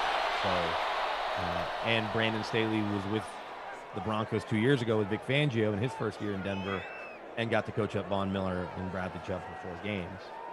And so you got to like that. And I was going to look up where else he had been before he was with Vic in Chicago too. So I'm just not ready to write the Chargers off. And obviously we're doing the Chargers game, so we'll spend a little more time on it. But I absolutely think they're going to be in the mix. Wow, so you talk about a quick acceleration. Geez, for a kid that played at John Carroll. Oh, no, he played at Dayton, sorry, and then he played at Mercyhurst. Northern Illinois grad assistant, St. Thomas, D-line special teams coach, Hutchinson Junior College. University of Tennessee grad assistant, John Carroll, which is the school where Josh McDaniels, a bunch of coaches have come from. From JMU, James Madison, and back to John Carroll, DC secondary coach. Then to the Bears. So he goes from John Carroll to coach outside linebackers with the Bears. Then in Denver in 2019. And then last year, defense coordinator for the Rams, now the head coach. Talk about a fast track, kind of. Having a good last name helps. Staley? Oh, that was Staley. No, that was Staley's resume. Lombardi was pretty much all Saints. Sorry, Okay. I jumped to Staley in his time with Vic Fangio. But he coached Khalil Mack and Von Miller, and now he gets Joey Bosa. Pretty good stable of pass rushers there. Yeah, no kidding. So I'm we got bullish on the Chargers in general. I'm buying Chargers stuff. We got a Chargers field goal there. They kind of got set up by a defensive face mask penalty. Eckler had it 3rd and 2, only gained 1, so the Chargers had to settle for 3 points, and now the Bears will take over. Of course, with Mitch Trubisky still at quarterback, he's going to get things started to Allen Robinson. I thought about rostering Robinson too, but I just didn't have enough money left. I talk all the time about how I think he might be the most underrated wide receiver in football. Like, if he was just in a better situation, I think he'd be up there with, whoever you want to compare him to. He'd be a top 5 type guy, in my opinion. But the quarterback play his whole career, even dating back to college when he played with Christian Hackenberg, has just not been up to par. Yeah, the best thing he could do, though, right, because he was with Alan Hearns in Jacksonville, is get separated because there was too many Allens and it was confusing. So he's able to now branch out on his own in Chicago. And he's playing on the franchise tag, right? So he's obviously a huge prove it year. I think this is his 2nd straight year on the tag, if I'm not mistaken. Let me double check that. But I'd be curious to know, if you asked him in an honest moment, who would he rather have at QB? Would he want the vet, or does he want the kid with the live arm and the legs? It's going to extend plays, but certainly going to throw the ball to the other team, you would think, based on the history of rookie quarterback. So I don't want to start a political conversation. Oh boy, please don't. No, but you saw DeAndre Hopkins tweet. You saw people going at Cole Beasley. Are we going to see players actually retire rather than worry about getting vaccinated? So I'm asking just a blanket statement. We don't have to talk about those guys at all. Do you think we see any players walk away, or ultimately this was just, guys, I don't even say posturing, that Cole Beasley has his opinions, DeAndre has his. I'm not trying to say anyone's right, anyone's wrong. I'm just saying, in general, will somebody be so fed up, they're like, you know what, I'm out, and we'll see you when I see you. I'm going to go. For a guy like Hopkins, I'd be surprised, right? Hopkins is an all-pro, making, close to $20 million a year. I think it would be hard to give that up. For a more fringe player, I think, taking a stand and something that they believe in maybe would be worth it. But I think it's going to be very, different individual case-by-case basis. And I'm sure they could always change their mind in the future, right? Sure. So, yeah, you're not. That whole retirement paperwork thing is really just to start the clock on your pension. Right? So when they're like, oh, so-and-so didn't file his paperwork. Well, like Julian Edelman, right? Let's pick Julian Edelman.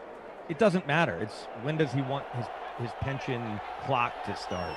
Because I think you start getting it 5 years after you officially file that paperwork. And I assume if he then came back and signed with, Lieutenant Edelman, he signed with the Bucks, right? Mm-hmm. You just restart the clock the next time he refiles the paperwork. I don't think there's any big, big to do. So I think that if anything, we would see guys maybe just step away, right, and quote unquote retire until they feel like it's a non-issue and they can come back because everyone has to be vaccinated or whatever it may be, right? So, but I'm with you. I'll be surprised, especially a star like a Hopkins. But when you have guys that are, like Cole Beasley's a vested veteran, he got good money in Buffalo the last couple of years, and he thought about retiring a couple of years ago in Dallas. So, I'm not going to predict it, but I guess it won't blow my mind. It'll just be interesting to see. I'm gonna side with you. I'm saying ultimately no one is gonna be like, you know what, I'm out. Right? It's like the folks that stopped watching football because of the anthem. It's like, okay, well, you probably weren't that big a fan. But I don't know. And we can move on. I'm not, again, I'm not trying to pick on anyone. I'm just saying, do we think someone will draw a line in the sand and say, hey, football was fun, I'm gonna go sell insurance? So Jordan says the cleanup didn't change LaMarca at all. Still trash on the team. You look good. Shaking my head. What would you like to talk about, Jordan Green? The floor is yours. I think you look good. Bring up a topic. I like the the clean look on you. Not that I didn't enjoy your hat backwards, the hair flowing. That worked too. But I think this is working for you, bro. Brian, I see you too. You guys, if you feed us some questions, I'm happy to throw them at BK to try and answer them myself. We're here. How many fantasy football leagues are you in season one? Big sack. Well, I've cut back in the last couple of years. views. I've cut back in the last couple of years. I think I'm at about 5 or 6 leagues at this point. I'm right there with you. One that didn't go last year is going to be back, so I think I'm at 5 or 6 as well. But I'm trying to develop this dynasty league, and I've talked about it with Koff. Rossi told me he's in no matter what, and then when I talk to people about it, I'm still working through it in my head. But the idea is you're going to keep 8 guys, and it's an auction draft, $200 real dollars with another 100 to spend. So it's a $300 kind of cap for the first year. The draft is 200, but if you spend 180, you get an extra 20 to use on free agent blind bids, right? So you have Dak Prescott, he goes down October 11th. You have to bid $50 of your real dollars, right? And then after that, you're picking up guys off waivers that cost you nothing. But then when you keep a guy, so you draft Patrick Mahomes this year, right? Let's just pretend Patrick Mahomes is going to go for $65. Okay. There's Trubisky, easy money. Walks in, dives in, put the Trubisky on it. We can check who's winning in the big contest since we didn't make a free contest. Mahomes is going to cost $65 every year, or 65, 66, 67. And you draft Justin Herbert right now, year 2 of his rookie deal, right? Maybe he costs you 40, maybe he costs you 20. But when he signs his big money deal in 3 years, he then costs right around what Mahomes costs, give or take $1. So you can have Herbert his whole career. You can take Trevor Lawrence this year for $10, $15, $20. And while they're on their rookie deal, you get them right around that number. And so where I think the real value will be had is obviously you know that going into the draft, you have one of those type guys. But then let's say you draft Kevin Lockett, Tyler Lockett, or KJ Hamler, right? You draft KJ Hamler for $2. You know next year, one of your 8 spots is KJ Hamler for $2 again next year, right? Or maybe everybody's dollar amount goes up $1. So I need to flush it all out. But I want 10 or 12 guys that are committed, or 10 or 12 teams. It's almost designed to have a partner, right? Because of the dollar amount and because of the intricacy of the league, like being able to follow everything and bid every Tuesday on a player. So, but I've been talking about it for years. I've got 6 or 7 people that are definitely in. I just need to put it on paper, and I have until really Tuesday at 11 in the Broncos media barbecue. Because after that, I just won't have enough time to do it. All right, so here's a question from Brian C. Not football related, but we'll sprinkle in some of these. Would you rather step on a Lego without knowing it's about to happen, or say something rude to Kaufman behind the scenes that really hurts his feelings? Well, look, Kaufman and I are friends. Oh, we get a scoop and score here in the internal. The Bears are going to pick that one up and take it to the house. Oh, I should have rostered Bears D. Roquan Smith doing what he does. I went Chargers D instead of Bears D. It was a mistake. How would you answer that? I've said plenty of hurtful things to Kaufman, so I have no problem saying more. Give me that over the Lego. Completely to his face, no matter what. There's no such thing as behind the back. I don't believe in saying behind the back about anybody here, you know? Like with Kenny, I had an issue with him wanting to build a team with tackle first, then quarterback. Asked every single person we work with, except Reed, because I've just never done a sim with Reed. But even Zach, the one time I worked with Zach. And then I literally was able to work with everybody, then get back to working with Kenny just a couple days ago. Waited till the second half. We spent the whole third quarter having the same stupid argument. I told him not one person agrees with him, and he was fine with that. Yep. But again, I didn't want to go do that behind his back. I was doing it on air, on YouTube, on Twitch. You can watch it wherever you watch the Dream Stream. But no, so I guess I'd rather just talk trash about Koff behind his back or to his face. I don't want to step on a Lego ever, and with many little kids that I have. Eckler, cut the other way, dude. Yeah, I'm sure that's happened plenty of times to you. Yeah, well, and the worst is when it's in the dark, which is usually when you anything stupid. But like our bedroom every now and then can be a minefield with pillows and laundry, you know, and I'll have to get up in the middle of the night to get the baby girl a bottle, and it's like it's not a Lego, it's just unnecessary tripping and bumping into stuff and stumbling. Right. So luckily I'm not picking her up and carrying her around this minefield. Herbert going up top here. Oh, and we've got Keenan Allen coming down with it, but he's not going to get in. That's going to end the half. Some nice fantasy points there for those guys to end things out, but it will not affect the score. We're on pace to getting 60 points in this game. Yeah, 21-10 Bears at the half. We did have a defensive score that kind of widened the margin here a little bit, but there's been some stuff happening on the field. Mitch Trubisky has had a great first half. He's got a passing touchdown. Well, he's on my roster. I got both QBs, both tight ends, a kicker, and a defense. The money definitely works, right? There's no way that money doesn't work. Right now, it's yes. If you rostered that with the Bears defense, you're in great shape. No, I went Chargers D. So we've also got Eckler struggling a bit here, 6 for 25 on the ground. Trubisky's added 22 on the ground with a rushing touchdown. Montgomery's got 23. Jimmy Graham, 7 catches. Looking like prime Jimmy Graham, 55 yards and a score. Allen Robinson, 2 for 28. Eckler, 2 catches, but only 1 yard. Keenan Allen had that big one before the half. That brought him up to 68 yards. Hunter Henry, 41 yards and a score. And then defensively, we had a couple of sacks. We had a scoop and a score by the Bears defense.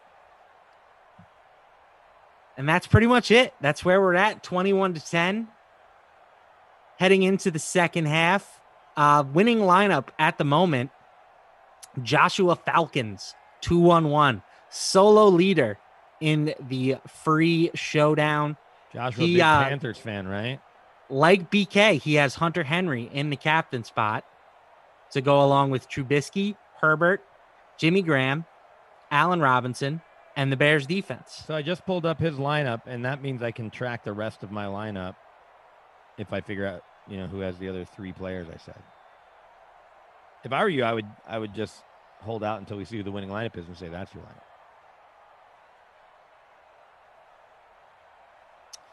All right, second half getting started to get underway here.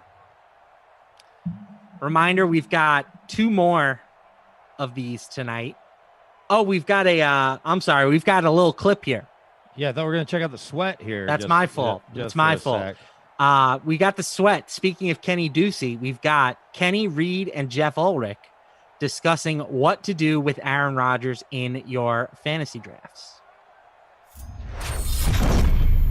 The Aaron Rodgers saga continues. This week we found out from Adam Schefter he turned down a deal from the Packers that would have made him the top paid quarterback and player in the NFL. If you are drafting your fantasy team at this time of year, Kenny, what do you do with Rodgers and his uncertain future?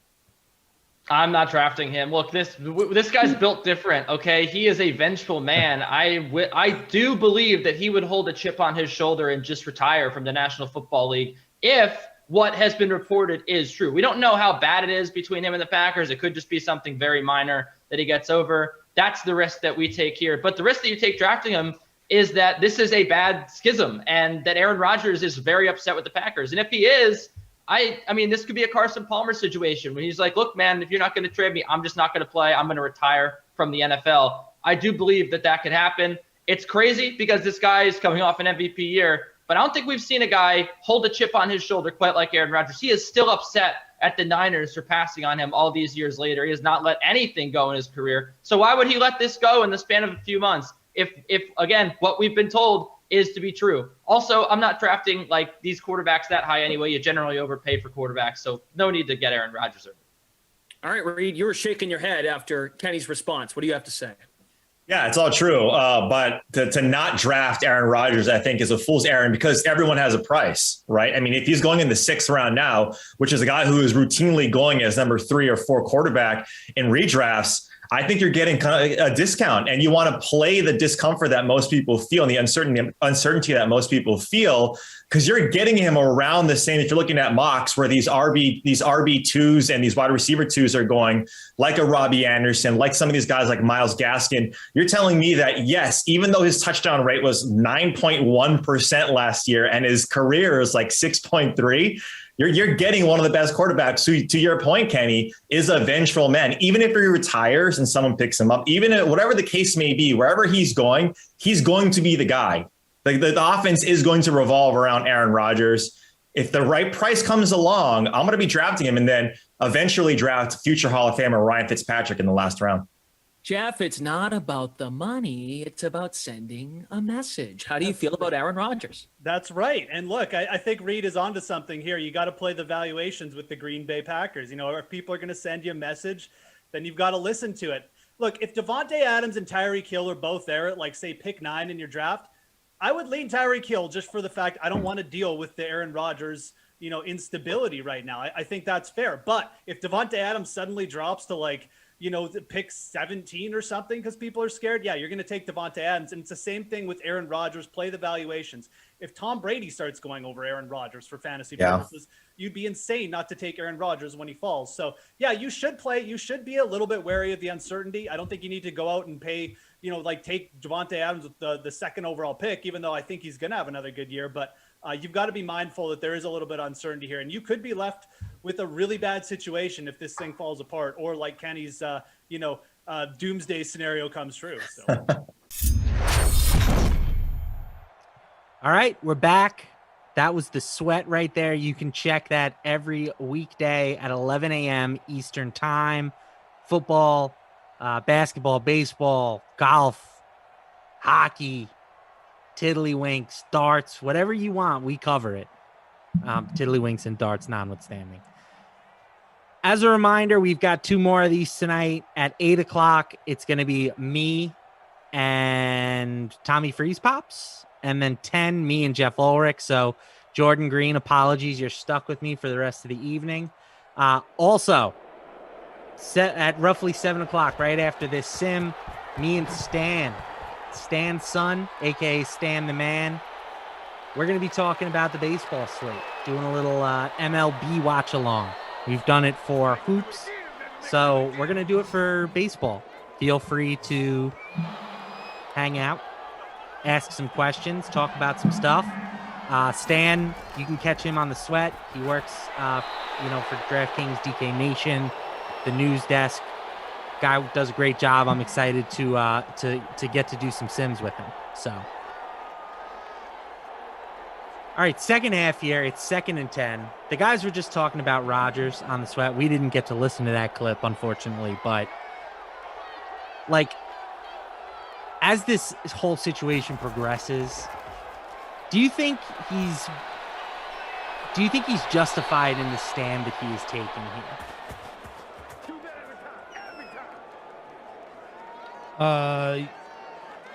I guess where I'll say yes is that it's really not anyone else's business. Is that the right word? If he feels aggrieved, that's on him, right? So I don't know if aggrieved is the right word, but if he feels wronged, I guess to simplify it, then I can't tell him. It's like you can't tell anybody how to feel, right? About anything, regardless of what it is. So it's just interesting, the timing of everything, and talked about that a little bit with Kenny the other day because it had just kind of been re-reported by Adam Schefter. On Monday, Mike Florio was on Dan Patrick, and he probably said it on Pro Football Talk with Chris Sims as well, that he didn't think Rodgers would say a word for a week, so that next Monday when Mark Murphy, Packers president, has to talk to all their shareholders at that event that they do every year, where they have to placate the shareholders even though they have no real power over the team, right? And so because he has to do that, Rodgers would not say words so that it's as uncomfortable as possible. The only way to make it more uncomfortable is to re-report via Adam Schefter, even though I think Bob McGinn up there and maybe even Michael Silver also had reported Rodgers had turned down a new deal that would make him the highest paid QB in football and extend past Jordan Love. So it's just almost a reminder, right? Because Mark Murphy, it's going to be, whether it's an hour, half hour, 2 hours, 90 minutes, it's not going to be fun. But maybe by the end of it, Packers Nation hates him, right? Or is ready to move on because they're saying we tried all we can. And then the question after that is, does he show up and Jalen Ramsey / Brandon Marshall, the wide receiver, act like those guys and just kind of be a malcontent? I have a hard time believing he'll do that. But if he doesn't show up, there's no impetus for them to, or urgency for them to trade him. So I'm fine with what he's doing because I can't tell him how to feel, right? It's like the kid that wants to transfer colleges, football, basketball. I may not want him to. I may not agree. Or the guy that wants to quit his job or whatever. right? Whatever your opinion is, Adam Kaufman refuses to eat pizza. It seems insane to me, but he hasn't done it since he was 8, and he's still mad at his late grandfather, I guess. But nonetheless, that's his right. And Aaron Rodgers can be as mad as he wants, and he can mess with the Packers as much as he wants. I think I feel very similarly. Like, I was more behind it at the start of the offseason. But for some reason, and these two things have no correlation, but the fact that, Giannis just won a title in Milwaukee and has been, Mr. Team. And like, I think it's just a refreshing change of pace compared to what the other Milwaukee superstar is doing. And it would not. Christian Yelich? Yes, Yelich, of course, is who I'm talking about. It wouldn't shock me if he really started to rub Packers fans the wrong way. I'm sure he has annoyed them from the beginning, but I do think that, like, it only becomes more amplified with the way that Giannis has done what he's done these last couple of months. Yeah, yes and no. I think it's really cool for Milwaukee. And look, I do a podcast with Shelby Harris, who's from Milwaukee, and we taped it yesterday. We had Larry Drew on, the former Bucks coach, who coached Giannis as a rookie, and I think Middleton was a rookie that same year, or a young player, when they won 15 games. And he's with the Clippers now, and he's been with all these great guys. He coached Kobe and Shaq, and he coached Giannis, and he coached MJ with the Wizards, and he played and coached Magic. Like, Larry Drew was a good guest to have, and to try to contextualize how great Giannis is. But if you spent any time there, I know you have, right? In the state of Wisconsin, touchdown, Nope. David Montgomery. Oh, I you have haven't? not. Where'd you go to No. school? Oh, Indiana. Close enough. Okay, but in Indiana, I'm sure you came across a couple Packers fans. Like, it's cool that when the Brewers are in the playoffs and win, it's really cool that the Bucks won for the first time in 50 years, and it's cool when the Wisconsin Badgers are good for most of the folks there in that state. It is such a gap between where they are in that state with the Packers and those other teams. And I know because I live it every day here with the Broncos. Right. Even when the Nuggets and Avs are knocking on the door of deep playoff runs and championship runs, like they did this year and a little bit last year, I guess, when you look at what the Nuggets did in the bubble and what they should be set up to do for a couple of years, Nuggets and Avs. Rockies, we know, are obviously a bunch of young guys, and they're going to trade Trevor Story, and they stink. But we'll see what, who cares until they're good. The Broncos are still this region's passion, and that's where they are with the Packers. So I think they appreciate Giannis, but if Giannis signed with Miami, it would certainly sting. And obviously on a Supermax deal or whatever, got traded, forced to trade. It's just not the same as when anyone who's as beloved as Favre was and now Rodgers is, and I guess more was maybe, want to leave there and go somewhere else and don't want to be a Packer, don't want to be in Wisconsin, especially because he owns part of the Bucks. Not a very big part, but still. So we have a David Montgomery touchdown there. The Bears went for it on 4th and 1, picked it up. Bears have been aggressive on 4th down in this sim, and they have been rewarded. Virtual Matt Nagy today. Yeah, with a couple of scores. David Montgomery, interesting guy. Do you remember at one point during, like, when he was in college, ESPN showed a graphic that called him running back Frankenstein? I'm looking at it right now. It says feet I do not remember that. Feet of Saquon Barkley, vision of Le'Veon Bell, strength of Ezekiel Elliott, athleticism of Sony Michel. And like now every time that guy does, if he has like a 3-yard run or a bad game, that always gets tweeted. So I call him Frankenstein, but Frankenstein did close the season really strong last year. So I actually think he's pretty interesting. We have seen running backs get bumps when they play with rushing quarterbacks. So like if defenses now have to account for Justin Fields' rushing ability, I think that Frankenstein could actually be looking at a pretty good season. Maybe, right? Well, I just kind of believe it when I see it. You see flashes, and you're like, oh, Montgomery. And last year he did feel like a must-play a lot of weeks because he was so inexpensive in daily lineups. Yeah, and getting like 25 touches a game. Yeah. So Noah Moon rooting for Austin Eckler says do something. Eckler responds by picking up a first down. he saw the tweet or the message on YouTube.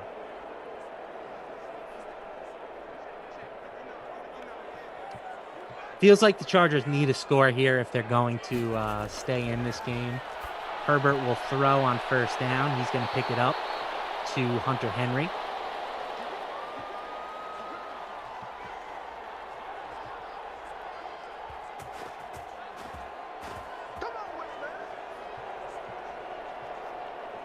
Rossi's Fat Cat says Frankenstein eats tuna with a pitchfork. All right. Okay. Good to know.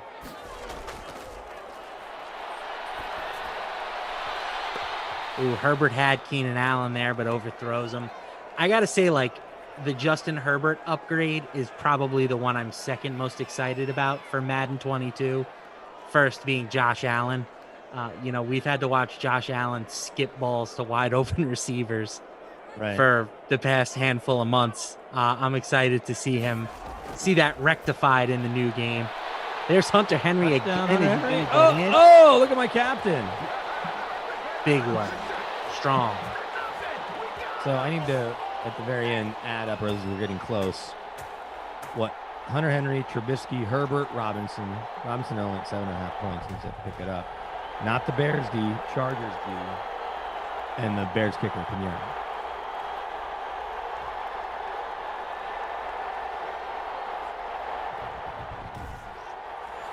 It's going to be interesting to see how he and Jonnu Smith work together in New England. I think a lot of people just kind of assume, they're going to go back to the way things were with with Aaron Gronk and Hernandez.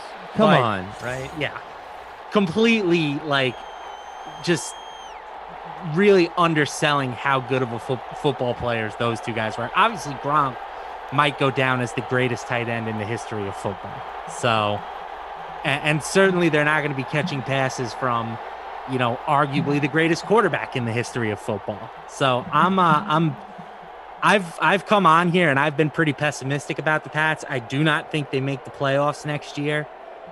And I don't think that either guy is going to be worthy of where they're being drafted in fantasy leagues right now.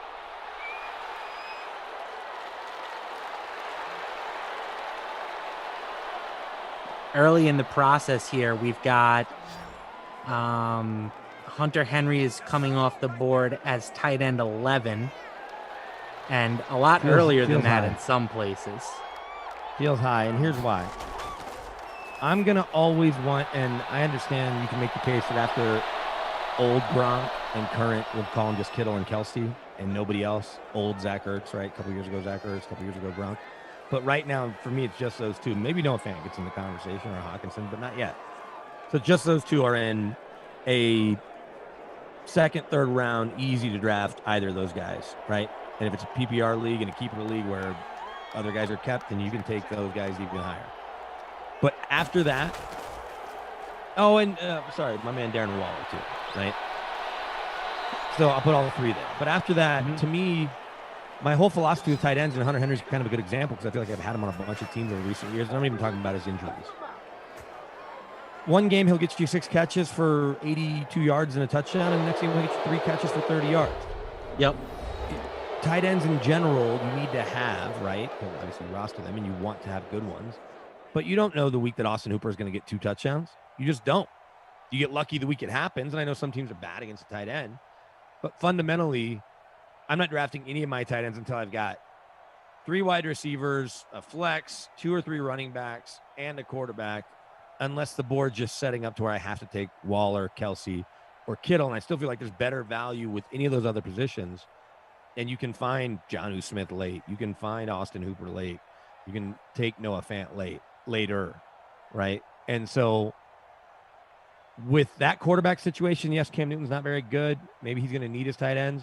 And then Mac Jones, as a rookie, will certainly need his tight ends. I don't know which one of those guys is going to be better and who you should play. Maybe we'll find out quickly. But I'm sure the week you play Henry, because you're sitting your other tight end, Jonnu Smith's going to have 2 touchdowns, right? Just seems like the way it works. Stats are updated through the third quarter. Really, the only scoring in that quarter was Hunter Henry with his 2nd touchdown of the day. Jordan asks here, after Kelsey, Waller, and Kittle, who's the best tight end this year? And honestly, I really want to get one of those top 3 guys on my teams. I have no problem drafting Travis Kelce in the 1st round, and Darren Waller would be my tight end too, and I have no problem taking him, in the 2nd round. If I miss those guys, I'm probably going to do the strategy that BK is advising and waiting on the position. But if I had to pick one player that I think could get into that top tier, it would be TJ Hawkinson.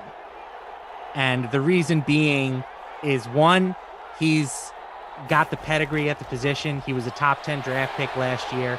Maybe he's not as freak athletically as Pitts is for the Falcons, but Pitts will be an interesting one to see where you draft him.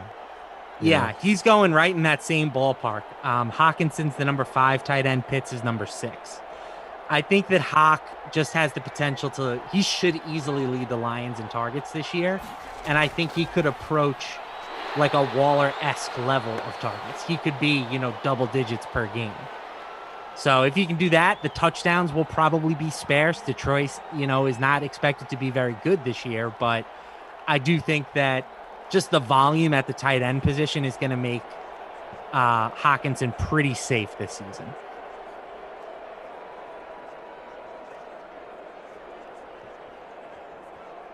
Yeah, I think the Lions and the Texans are going to be battling for worst record in football. But Goff, who certainly threw the tight ends plenty in L.A., whether it was Everett or Higbee in recent years. Jared Cook, too, I guess, if my math is right. I could be wrong, but I think Jared Cook. We'll rely on Hawkinson plenty with no Kenny Galladay there. Nonetheless, I don't know. I just want to see it with Hawkinson. I'm more excited about Fant. Maybe it's because I cover him, but Von Miller a couple weeks ago said Fant's his favorite football player right now. Said he just loves watching everything he does. So we'll see. I mean, and Von certainly is. Oh, we got a fake. Oh, look at this. Virtual Matt Nagy does it again. Nick Foles. That's how you put the game away. You don't need 3 if you can go get 6 and call it good. Virtual Matt Nagy is going for the jugular tonight. And we all know Nick Foles has a penchant for the trick plays. He's able to boogie his way past the first down yardage and set up a first down for the Bears. If they can get in the end zone here, this game is officially over.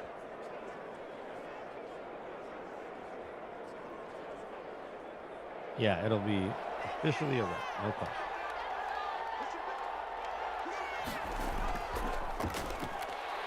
There's the handoff to Tariq Cohen, not going anywhere. Fant is really interesting from a talent perspective. I think a lot of people liked him better than Hawkinson as a rookie because he fits more of like the athletic receiving tight end profile. I'm just worried there's not enough balls to go around. Like Denver, and again, we're back on the Broncos. Sorry, chat, but I promise I'll make it quick. For a team that... Look at that. Did he drop the ball? I don't know what that was. I thought he almost dropped the ball. For a team that has quarterback questions, they certainly have no questions at the skill positions. They have a lot of talent at wide receiver. They have a lot of talent at tight end. And they could potentially have a special rookie at running back too. So I just worry that he's a little bit further down on the pecking order than I would be looking for.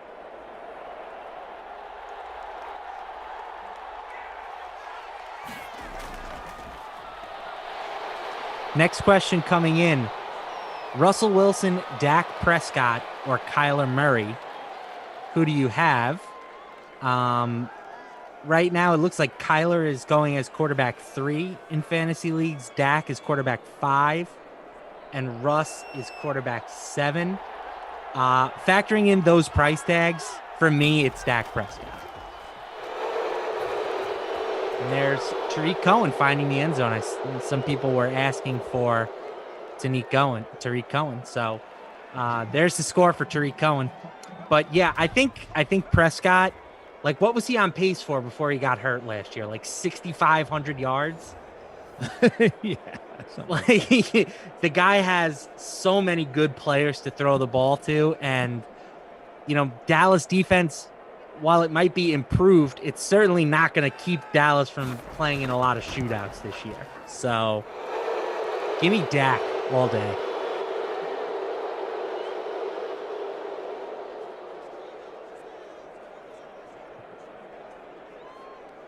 All right, 35-17 here. We've got 4.5 minutes left in the fourth quarter.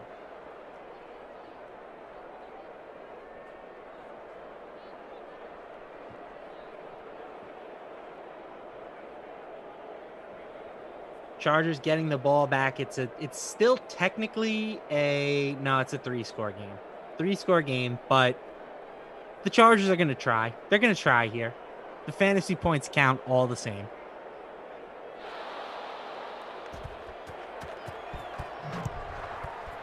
Emerson's forehead says he needs a long run from Eckler. I think we all do, Emerson's forehead. I was going to say, did you see the NHL schedule came out? I don't know if you got excited about the NHL schedule. Yeah, NHL schedule. I'm not a hockey guy. I will say I was intrigued by the expansion thing, just because like that's the closest we'll ever get to like a franchise fantasy draft in Madden or a video game. So I was curious to see where they would go. It seems like they kind of, I don't want to say went cheap, but there were a lot of big names available and they opted to go for some smaller names with smaller contracts. So we'll see if they can contend. Vegas went to the finals in their first year in the NHL, and I'm sure everybody up in Seattle is super excited about the Kraken, regardless of who's on the roster. A lot of people were nervous that the Avalanche were going to lose their captain, Gabe Landeskog, because they didn't protect him. Yep. But they ended up taking Giannis Donskoy forward from Sweden. I think it's from Sweden. Who, again, from the little that I know about hockey, is like a good midline forward, but that's he's not gonna go there and all of a sudden turn into. It's Nathan not McKinnon. exactly. It's not changing the Avalanche's fortune too much for next season by losing. No, and it's not, and I don't think it's going to change the Kraken's fortune either. My buddy Jordan says your forehead has got some room too. You get into movies for free if they project it onto that thing. No. I have noticed the Kraken's home opener October 23rd. You should go. My hairline definitely receding, but what are you gonna do, right? We all Father Time is undefeated, Yep. Unless your name's Tom Brady.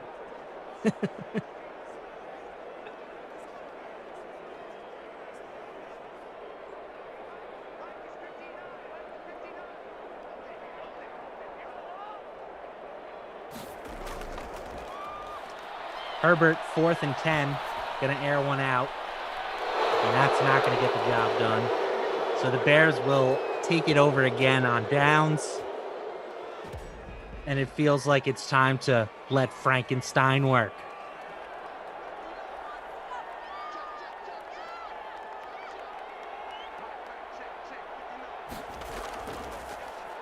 They'll give it to him on first down. Pretty nice little hole. He's gonna pick up the first.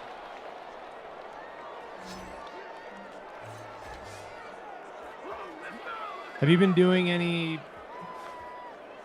mock drafts on your own just to get ready? I've been doing some Feels best early. ball, which is basically a mock draft, but you throw a couple bucks on it, So that's how I get my feel for drafts that are going to matter late in the year for me.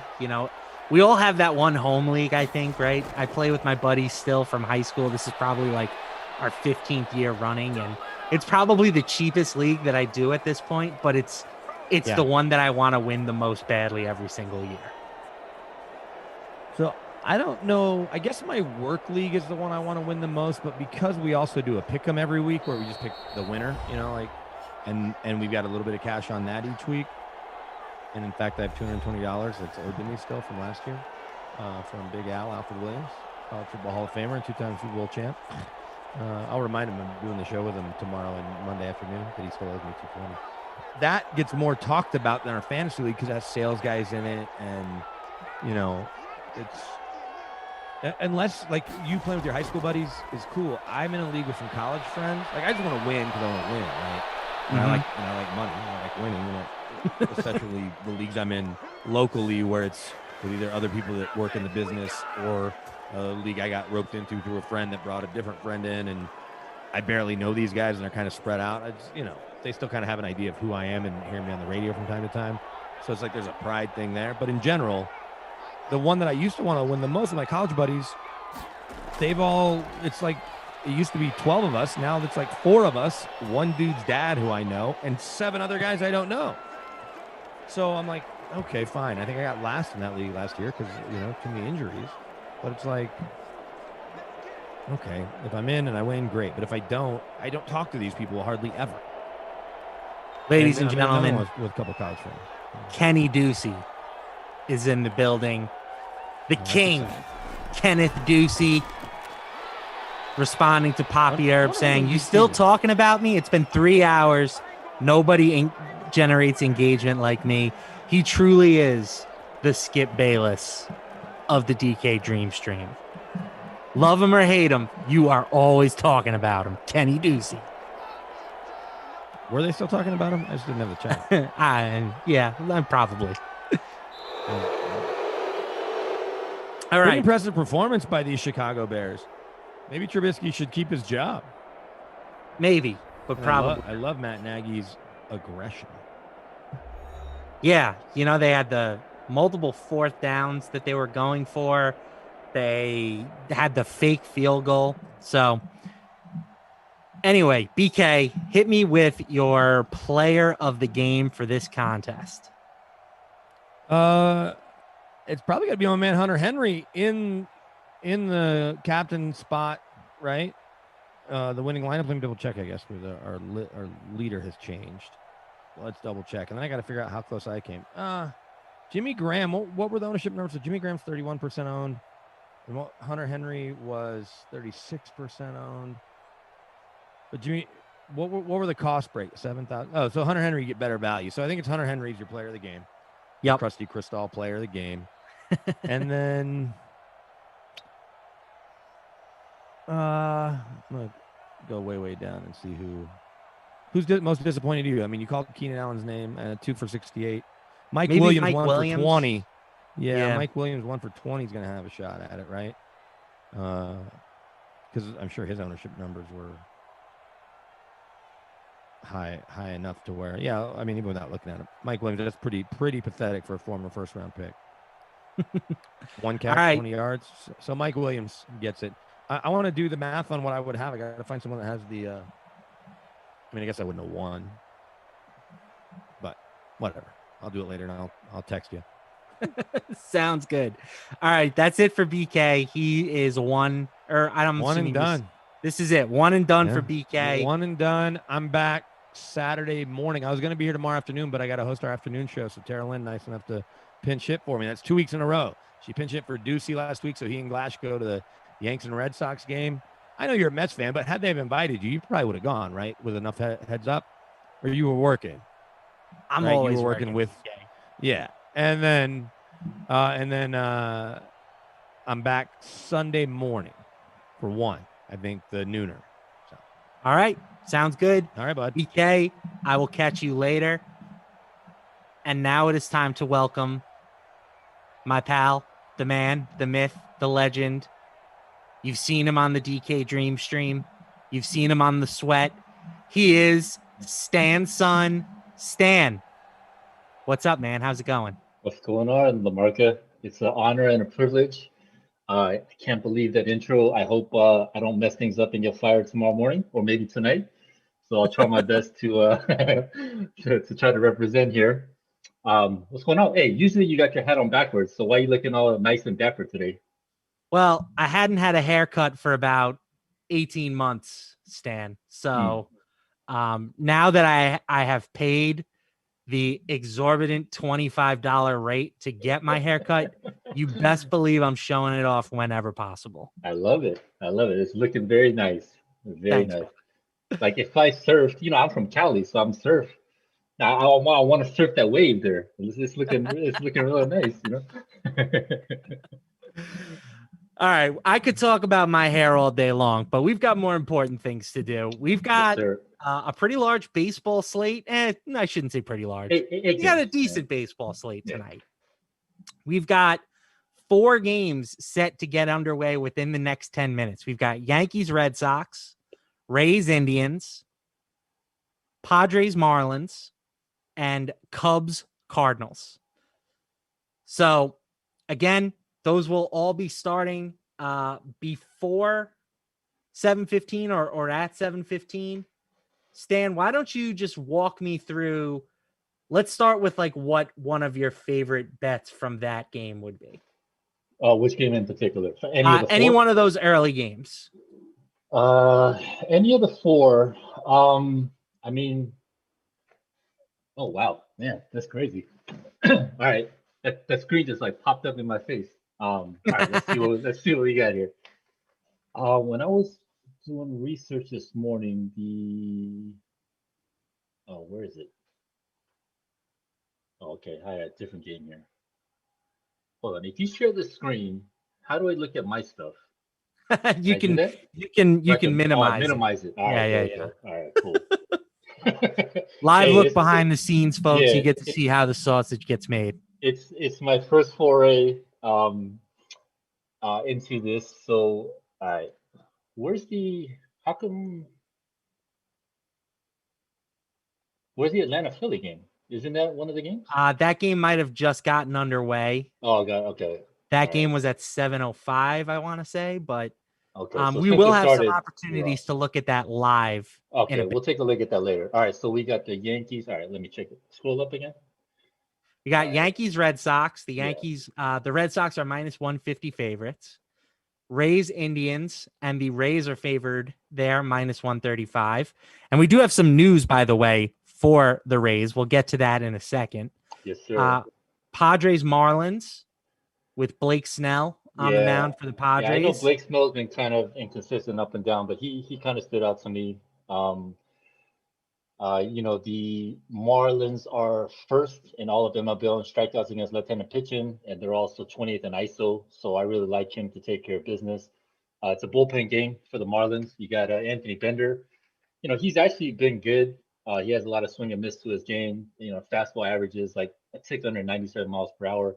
But he's an opener, so it's going to be a bullpen game. I know the Miami bullpen. They've actually been pretty good this year, but I mean they're gonna have to toss in all those long relievers and things like that. So I do like the Padres and Blake Snell here in this one. Yeah, so Snell's strikeout prop is only 5.5. Now that game has started, so we missed it, but it's my fault. I apologize. And like you said, the Marlins have the highest strikeout rate in the league against left-handed pitching. So I think that's a pretty sharp take by you there. All right, let's dive into this news though first. Yeah. We had our what I'm calling the first big move here of the deadline. It involves the Tampa Bay Rays. They have acquired Nelson Cruz from the Twins. Big bat for that Rays lineup. The Rays right now are 1 game behind the Red Sox in the AL East standings. You can get them. I want to say they were around +140 or so to win the division before the start of today.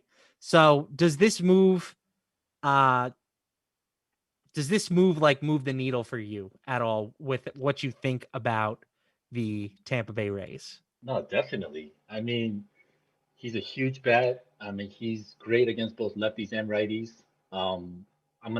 Give me a sec to pull up his sheet. But before I go into his Fangraphs page, the Rays, they were 23rd in ISO against left-handed pitching. So with the addition of him in the middle of that lineup, oh man, that's going to be huge. They'll probably be, at worst, middle of the pack. right? Maybe tick up higher. So, Yep.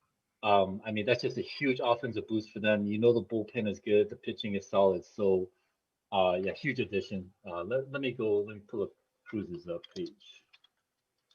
Yeah, and just looking at the division odds now, the Rays are 155 to win the AL East.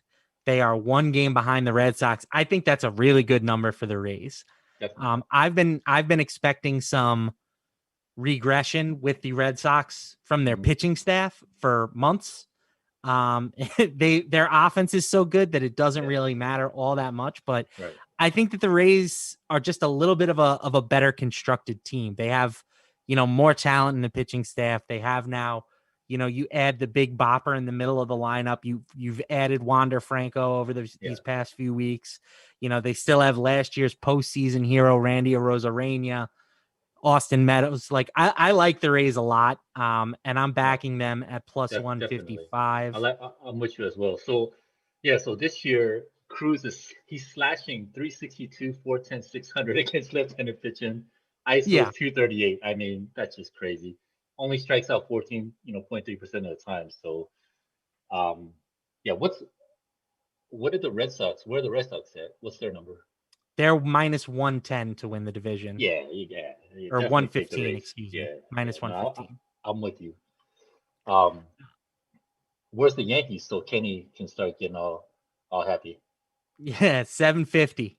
Yankees, they're still hanging around, but they're plus 750 to win the division. Speaking of the Yankees, that game between the Red Sox and Yankees has gotten underway. Okay. And we already have the Braves on the board against the Phillies. Oh, wow. Well, I mean, Matt Moore, right? So that's why I was looking for that Atlanta Philly game because, Matt Moore's pitching and I wanted to, stack everybody against him, right? He's got these, people with no arms, no bats. Like, I'll take them all. How'd they score here? Home run? Looks like it was a Freddie Freeman RBI single. Albies had a double, and then Freeman knocked him in. Nice. Now Freeman is still good. Yeah, the guy is pretty good hitter. Pretty good hitter. So money. What's your take on with no more Acuna now in the Braves lineup? It's really sad, just as a baseball fan. They still have plenty of bats. I thought that getting Jock Peterson was like a pretty smart move for them.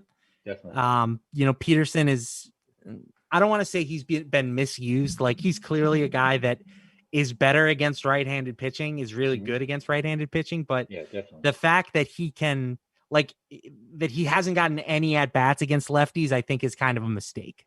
Right. And we've seen that the Braves have kind of been playing him against righties, against lefties, and he's been hitting. So, I should mention for this Yankees-Red Sox game, we do have an odds boost available. It was boosted from plus 730 to plus 950, each team to score in the first inning. So that'll be interesting to track. We'll see if, these are two teams that have the potential to score runs. We'll see if each one can get on the board to start the game. Yeah, I mean, no, it's a nice boost. But that's tough, man. That's yeah, it's tough. I wouldn't be mortgaging the house on that one. So, but it is a nice boost. That is a very nice boost.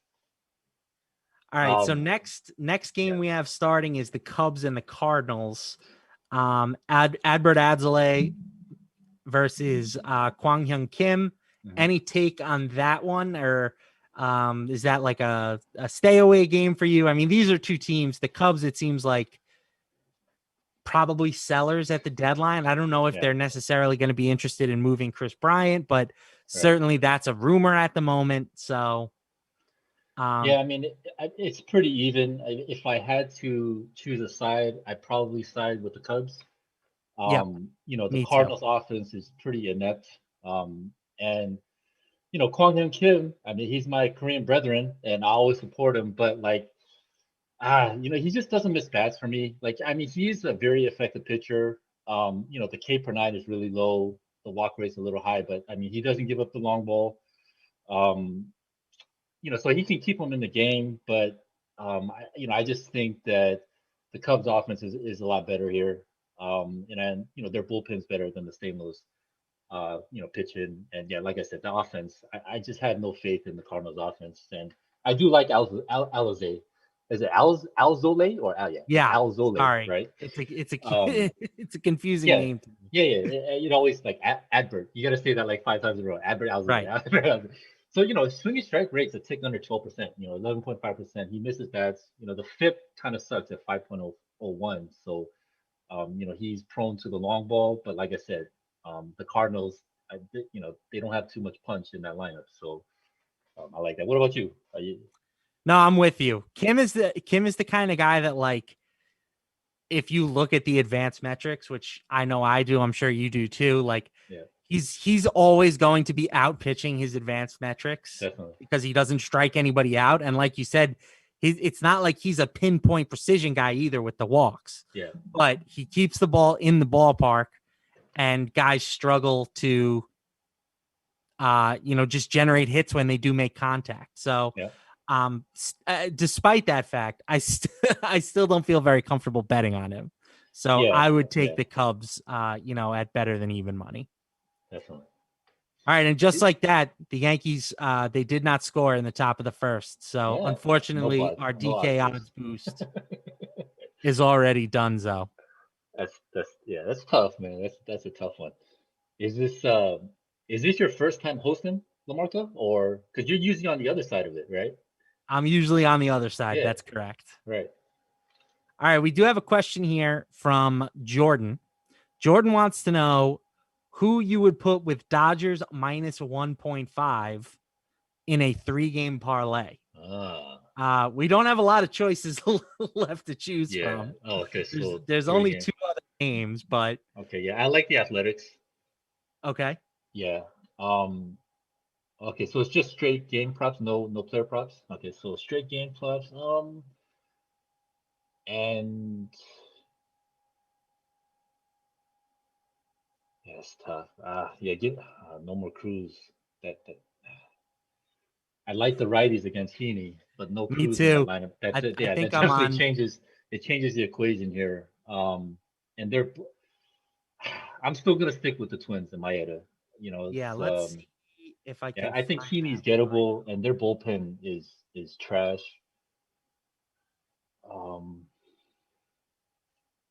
It's tough, though. It's tough. I mean, they both have trash. Some props for that game. Yeah. We've got Haney at 5.5 strikeouts, and Kenta Maeda is at 6.5. That's a high number. Yeah, we've got Shohei Ohtani. If you want to bet on Shohei to hit a homer, you're only getting 215 on that. Yeah, he's automatic. It should be a minus number. That guy's so crazy. He is great. Give me the under all day. Yeah, no, for sure. For sure. I'm with you. Give me the under all day. It's no fun to bet unders, but generally it is more profitable. Kenta Maeda, not the easiest pitcher to hit out. I would say he's pretty middling. He's got a 15% home run per fly ball rate. Shohei can certainly hit a homer against anyone, right? But I will take the under on that side. Yeah, for sure. Hey, I play Don't Pass on the crap sign all the time in Vegas. I got no problems with it. People give me bad looks and the stink eye. I don't care. Do you get the little seat in the corner and you just?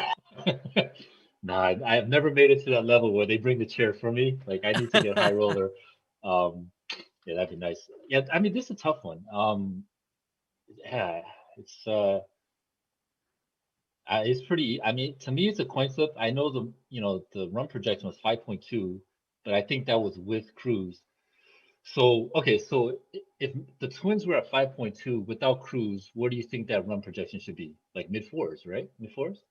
I don't think Cruz is worth a whole run, but true. I would expect it to go down to like maybe 4.9, 5.0, something okay, like that's that. fair. Yeah.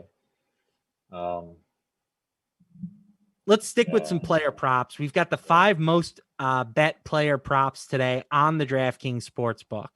You've got Xander Bogaerts over half of a total base. So all he needs to do is hit a single or better. That's at minus 110. Johnny Carlos Stanton over half a homer. That's plus 360. Mookie over half a homer plus 300. Well, he's out of the lineup, so all right. So then, yeah, so that's dead. That's not a great bet then. Yeah. Don't put your money on that one. Bogarts over half a homer is plus 400. Devers over half a homer plus 380. So a lot of action on this Yankee Red Sox game, which is not all that surprising. Yeah. You know, I would say that for a long time, that has probably been the best rivalry in sports. Maybe not so much anymore, but definitely two teams that are going to attract a lot of attention in the betting market. So we've got, the live props up in this game. You can bet on what each of these guys are going to do in their first plate appearance. We've got, the different lines for each inning and stuff. So if you are interested in that game, check it out. Lots of stuff to consider. Yeah, they got everything. I would fade all the home run props in this one for the Red Sox guys. Yankees have a really good bullpen. Montgomery, he does a pretty good job keeping the ball in the park. Home run per night, 1.09. So, the slug, righties do slug 415 against him. He neuters lefties, but yep. It's most of the time I'm gonna fade home run. so it's tough. So yeah, I like the Bogarts one, the best, obviously. He has a 300, 364, 502 slash, 9.3% walk rate. For him to get on the base, granted, you're not getting the good odds, but I think that's probably the most palatable line there to get paid. For sure. Yeah. And like you said, him being a righty is also, definitely. A pretty good thing. So yeah, he has a platoon for sure. Still no action on these games so far. It's scoreless everywhere except in Philly, where we still have a score of 1-0 for the Braves. Yeah, that'll be lighting up sooner than later. Right? Well, when's Matt Moore pitching? When's Matt Moore on the line? So I got a question for you. How do you approach like home run props? If I'm going to take them, I will take like the longer shot home run props. Yeah, you might as well because try to get paid off, right? Right. Like we were looking at the Angels game, and the one that caught my eye was Brandon Marsh plus 650. Okay. Yeah. If I'm going to take a homer prop, Brandon Marsh is somebody that stands out as exciting to me. Yeah. I would not say that he is, going to draw a lot of attention from the casual betting fans, but he was a pretty good prospect. Yeah. Not like, he's not in the Joe Adele tier for the Angels, but he's pretty close. He was the number 13 prospect overall entering this season. He's got a 145 WRC plus through his first 12 plate appearances this season with the Angels. Like, he's a guy that we expect to be a pretty good hitter and hit for some power at the majors. So I think plus 650 for him is a pretty good number. Yeah, definitely. I'm with you. But yeah, other than that, I'm not really looking at homer props. I think that the best props to take in baseball are the strikeout props. Agreed.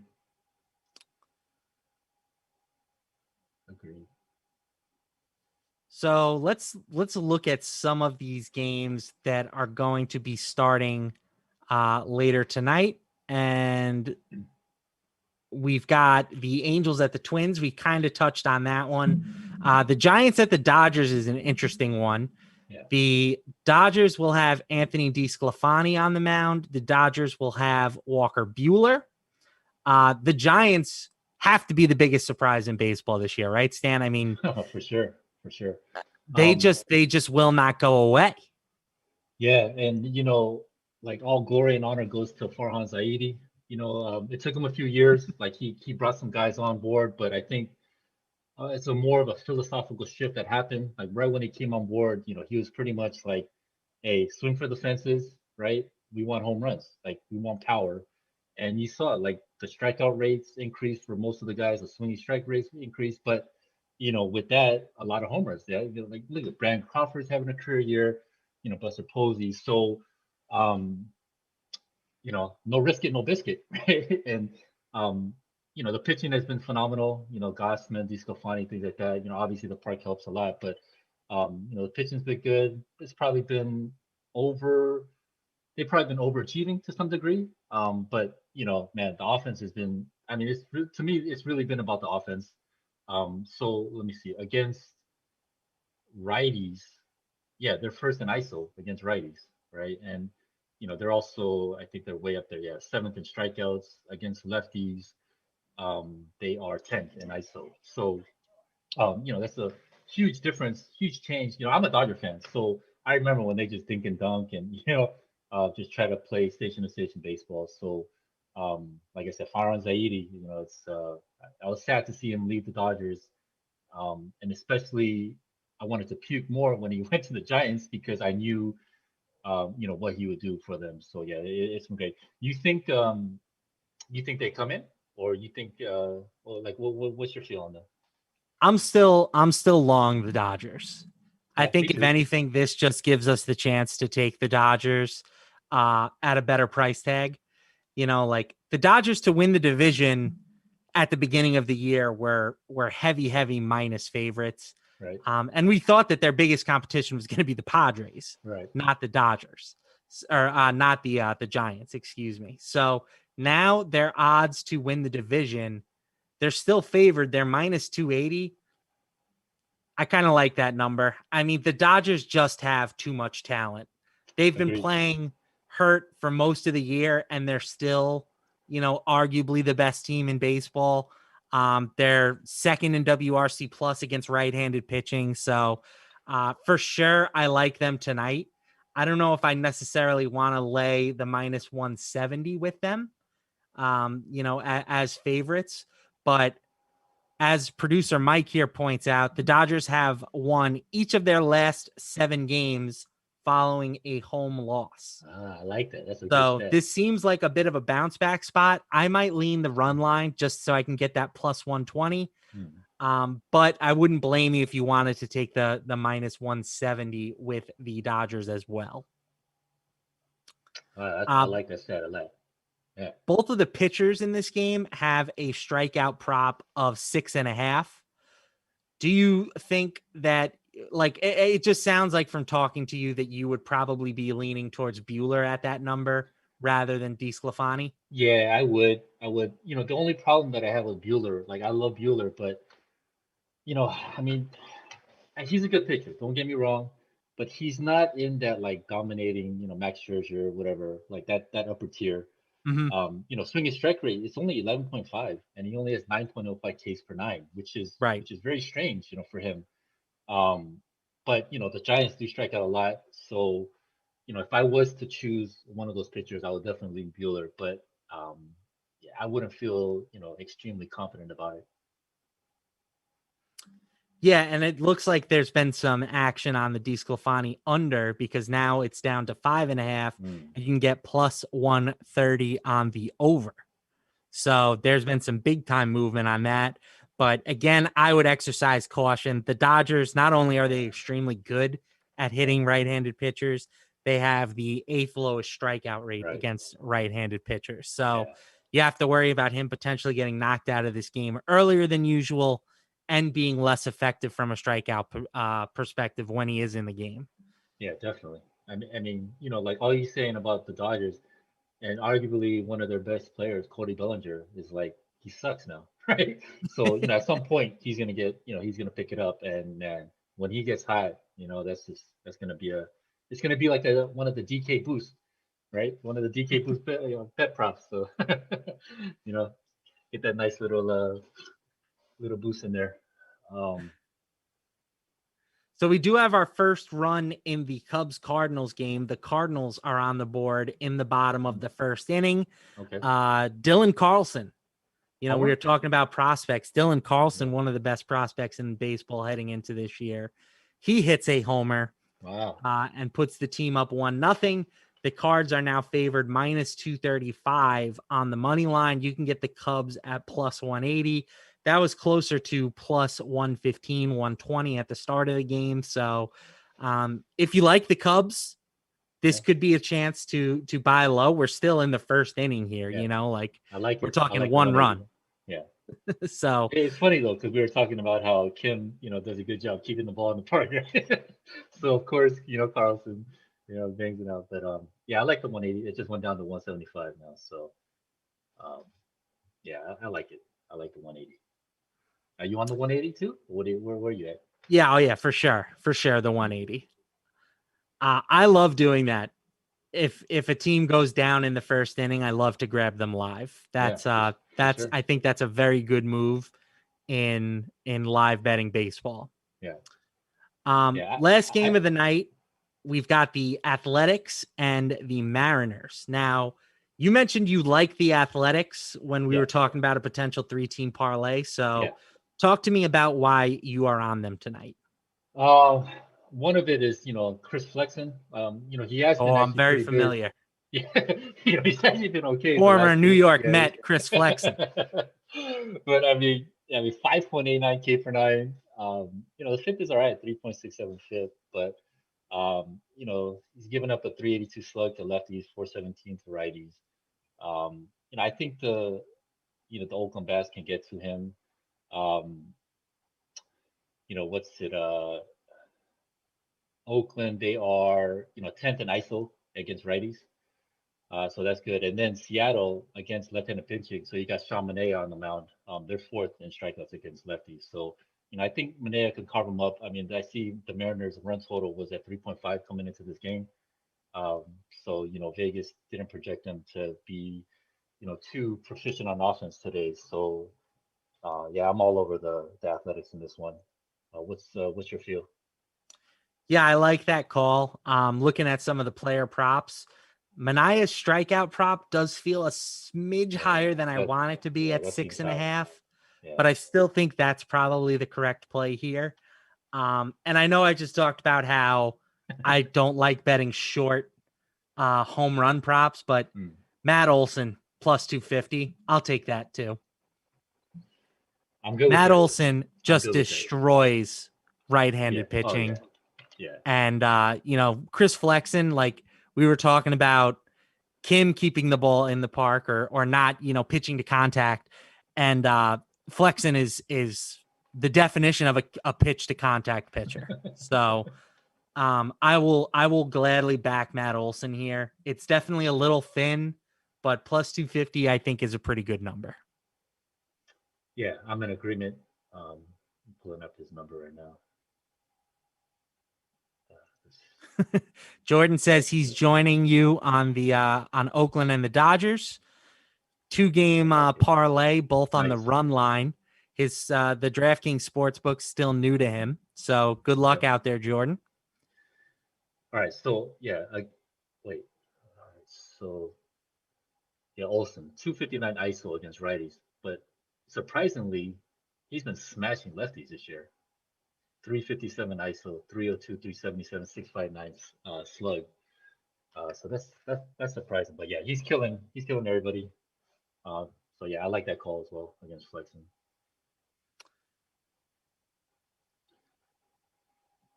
So that's kind of it for the games. We've touched on all of them. Let's hop over to the DFS side and see if we can take a peek at the leaderboard.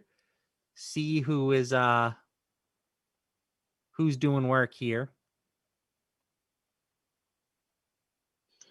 While you're pulling it up, so I just pulled up Manaya's game log. So last 5 games, he struck out 7, 6, 6, 7, and 11.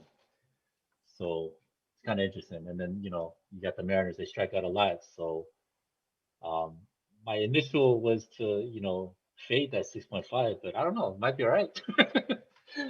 It's a high number. You're right. Though. It's a high might number not be for a bad sure. number. Yeah, it's a high number for sure.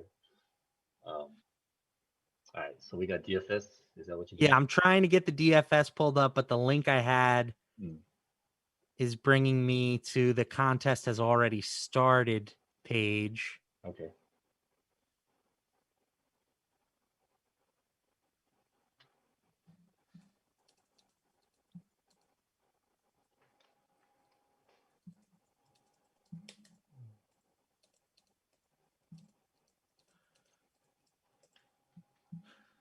So we're still getting that figured out. Let's take a look at the live betting odds.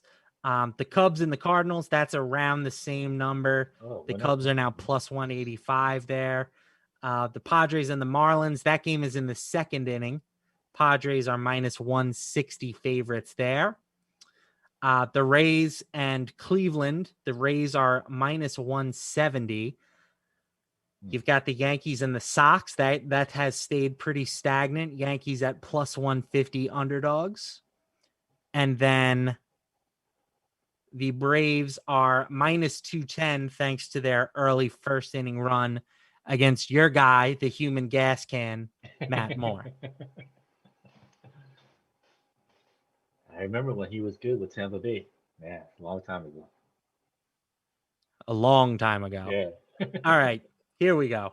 All right, cool. DFS is locked and loaded. There's not a ton to report on at the moment, to be honest. We're looking at Dylan Carlson. He's got the homer.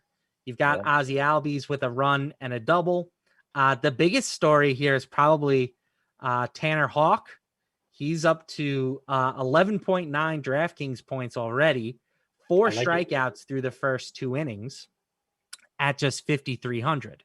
So we'll see if Tanner Hawk can keep this going, because that would certainly be an interesting storyline for here. Definitely. I noticed him this, when I was doing the research, he doesn't, he only has 13.1 big league innings so far, but if you look at his numbers, I mean, they've been fantastic. 10.13 K per 9, FIP at 2.34.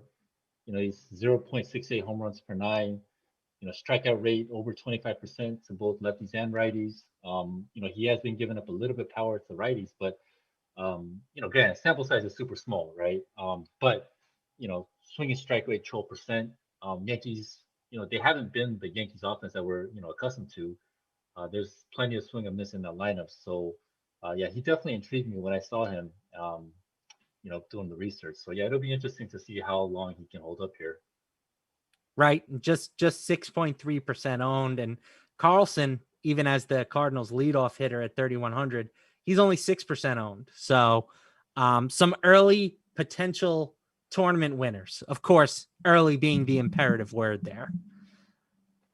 Oh, my bad. Yeah, no. Earlier I was like, they went off Kim. We were talking about Kim keeping the ball in the larger. So it was Albert Alzolay. Yes. So that's my fault.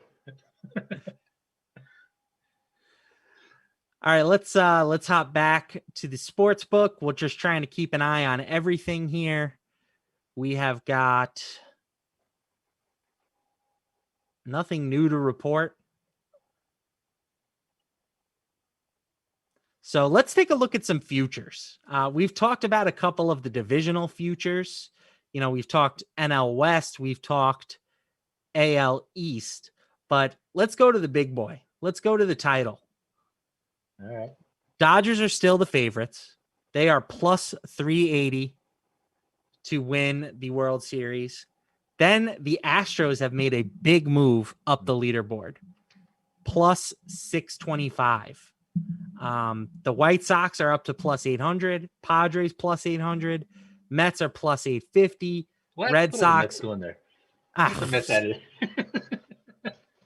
Hey, if they get there, they're scary with DeGrom, assuming DeGrom actually pitches at this point. I'm just playing. Anyway, do any of those top 6 teams intrigue you, or are you going down the board to find somebody else? Like, if you were to put your money on it today, who would you be looking at? Yeah, that's an interesting one. Give me one second. I want to check one thing real quick. Yeah, so I kind of like the White Sox. They kind of intrigue me here. They have some pitching. I do always like Grandel, like what he does behind the plate. Their bullpen's been pitching very well. The offense is great. It's kind of righty heavy, but I mean, what if they get Eloy Jimenez back or not Luis Roberts? I mean, they're gonna if those guys return, this huge injection into their offense. They're pretty well-rounded team. And hopefully they can bring back Yerman Mercedes back into the mix. I love that guy. But yeah, I mean they're very intriguing to me. What about you? And you can't say the Mets. I think I'd take the Rays at 14-1. Yeah, true. Well, with the Cruise. Yeah, with Cruz, I like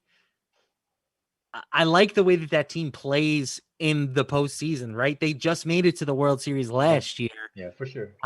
They have lost some pitchers, right? They've lost Snell, they lost Charlie Morton, but like they have a bullpen. They have like it seems like 17 guys who throw 100 miles an hour.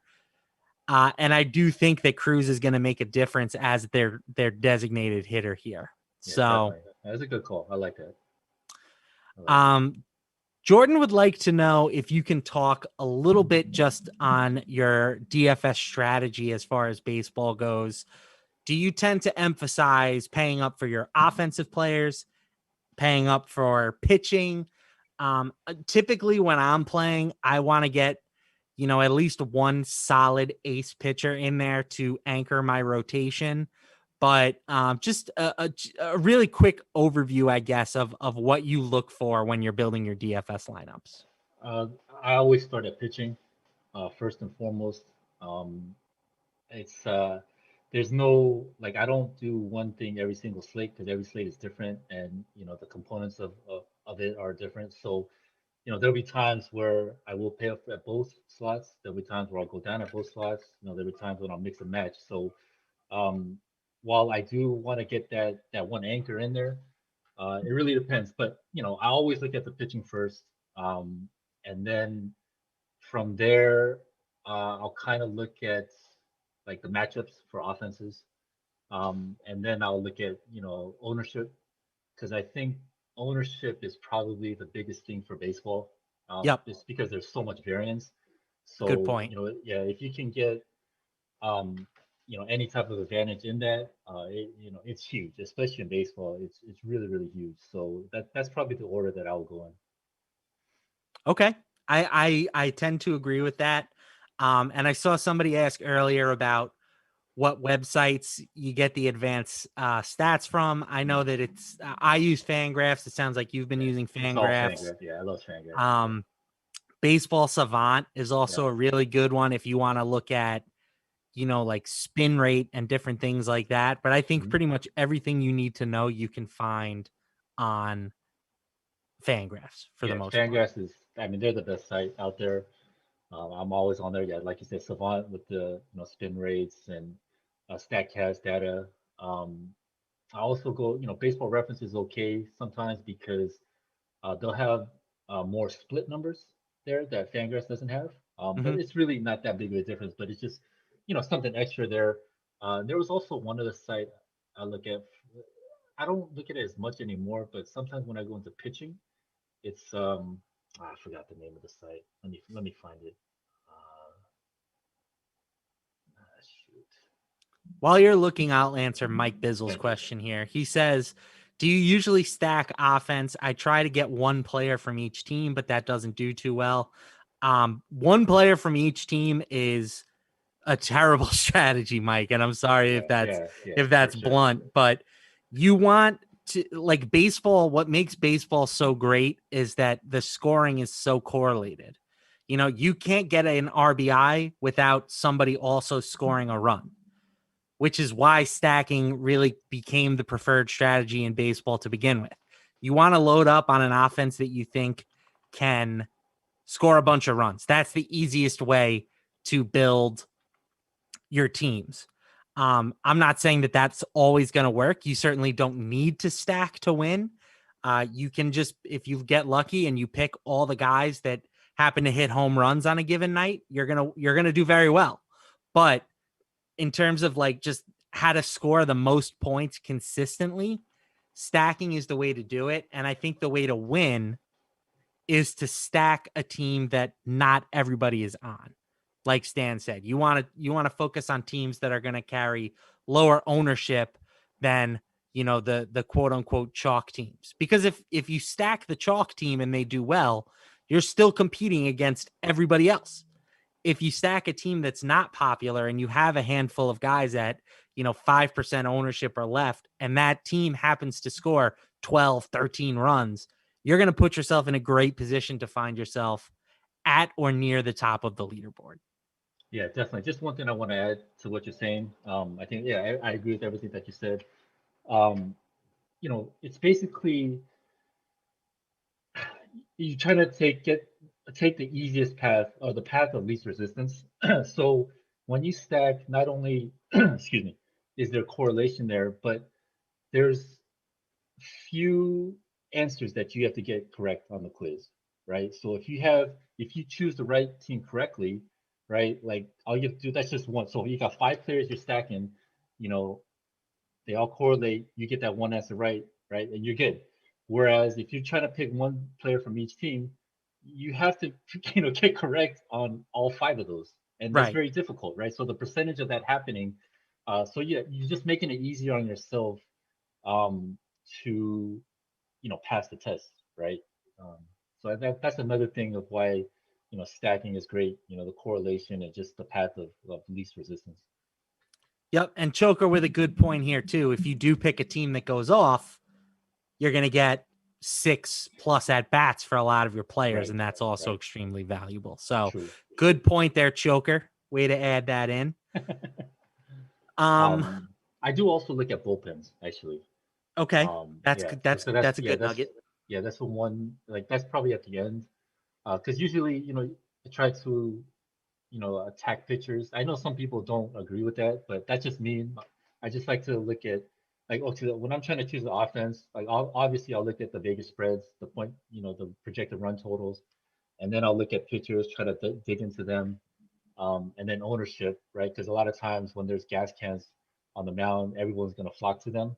Yeah. So sometimes you kind of got to pivot to someone else. But then, a lot of times where if you think that a pitcher's going to get blown up, then the bullpen is going to toss a lot of innings. So then you want to look at the bullpen, see how many home runs they give up, or whatever the closer, are they any good? The setup guys, long relief guys, how their fit is, things like that. So that's probably the last thing that I look at in my process. All right. We have a run scored here in the Padres game. The Padres are now up 1-0. Jerickson Profar, just a fielder's choice. Little fielder's choice. Eric Hosmer scores the run here. But your guy, Blake Snell, 2 strikeouts in the first inning. So there you go. He's off to a good start from a strikeout perspective. Hey, he was your guy too, right? We're both on the same guy. So we're riding the same horse. Nah, I'm a Tanner Hawk guy now. Well, That's I forgot you're a bandwagon fan, so I've been a big Tanner Hawk guy since day one, baby. Day one. Yeah. Awesome. That's great. All right. So was this your first time hosting? Yeah, this was my first time hosting per se. So how was it? It was good. I'll be honest, I like the other role a little bit better. I mean, I apologize. I probably made your life a little more difficult than it had to be. So listen, Stan, I had fun. I'll work with you any day, my friend. Yeah, same. That is gonna do it for this edition here. MLB watch along. We got to talk a little bit of DFS strategy towards the end, which I thought was helpful. We looked at the games that are in progress. We touched on some bets for later. Stan likes the A's. I like the A's. I like the Dodgers on the run line. That's our bets. That's our wagers. I will be back at 8:00 with Tommy Freeze Pops for a little Madden football. We're going to be doing the Washington football team and the Buffalo Bills. So that's it. Stan, thanks for coming on. And everybody out there in Simland, I will catch you guys in a few minutes. All right, take it easy, guys. Later.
Hello.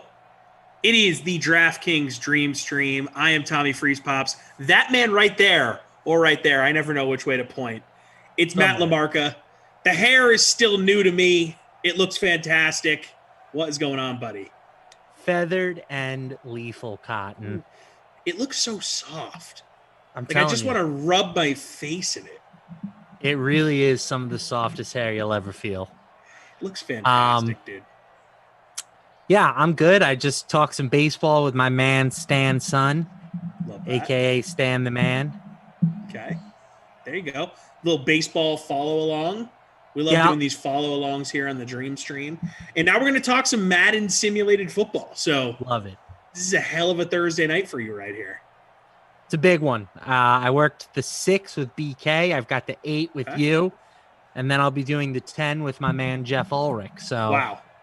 Not to put any pressure on you, but I will be comparing all of your performances. Well, I was going to say, that's the big 3 right there. I mean, I don't even know where I fall, so I just got to bring my A game here. We got the Bills and Washington football team on deck. 2 franchises that over the past 20 years or so haven't been great. Bills turning it around as a franchise. Looked real good last year. Josh Allen looking legit. Washington football team got a new name. Well, this might be a placeholder name. We don't know. Their defense is on the rise. I like it. Got some I pieces. think they should stick with it. I think they're going to end up keeping it. People seem to really like it. It's very European soccer team. Yeah, I think that it's going to end up sticking. And I hope it does. I kind of like the numbers on the helmets, too. I think it's a cool look. So here we go. Virtual Buffalo. Who you got in your lineup? LaMarca. No one. Forgot No to build lineup. them. Sorry. It happens. I have Steph Diggs in the captain spot along with Washington DST, McKissick, Sims, Singletary, Sprinkler. So we'll see how that goes. I don't feel great about it. I'll be honest. The Sprinkler. Always good to get the Sprinkler in there. Love it. We got Michael, TP, Jim on the production staff tonight. I don't know, Jim. Got the YouTube chat going, live chat. What's up? Jordan Green is here. The Shampoo Man is here. Fidelis. Poppy Herb. I see you out there on Twitch. They call him Senior Papi. Hey, papi. Jordan saying you were busy talking baseball. Didn't have time for a little sim lineup. I get it. Talking baseball. Remember that song? Used to play that at every Paw Sox game. Sounds Paw miserable. Sox. First and 10 here, Washington driving. Dwayne Haskins, some of the final days of him starting football of any type. Although Big Ben's liable to miss a few games a year. Sure. That just seems to happen. So we'll probably see Dwayne Haskins again at some point if he makes the roster, which I think he will. Yep. Ben Roethlisberger. I saw a picture of him the other day, and He's it looking seems as svelte. though he went to the Matt LaMarca School of Exercising, which is you shave your beard, you get a haircut, and you do absolutely zero actual working out. No, man, he changed his diet. He's getting really into his diet. That's what everyone's saying. Took him 20 years into his career, Someone but he's should tell that to super his into gut. Yeah. No, but that is true. When you shave for the first time in a while, it immediately shaves like 10, 15 pounds off your face. You just Every feel time. You're wow, like, damn, I look good. I'm feeling fresh. But you can't go all the way naked because then it's bad. Right. Well, yes. Yeah, you can't take you it need all to the way keep a down to little the skin. something. Yep. You got to hide it a little bit. 3rd and 10 here for Washington. I really like the Bills in the AFC next year. I'd say Okay. of these two teams, I'm much higher on the Bills than I am Washington. Really, you don't say, Tom. Yeah, I'm just not there yet with Ryan Fitzpatrick. A lot of people are on the hype train. On the record, Tommy Freeze Pops Put it down. likes the Bills more than the Washington football Dude, team. I saw a blog post. I wish I kept it handy for this broadcast. If I was being smart, I would have. It said that Washington is the team with the best chance to dethrone Tampa in the NFC. That was the headline. Didn't read it. Didn't think I needed to because it sounds insane to me. Yeah. I love Fitzmagic. But I just can't get there. Fitzmagic. You know.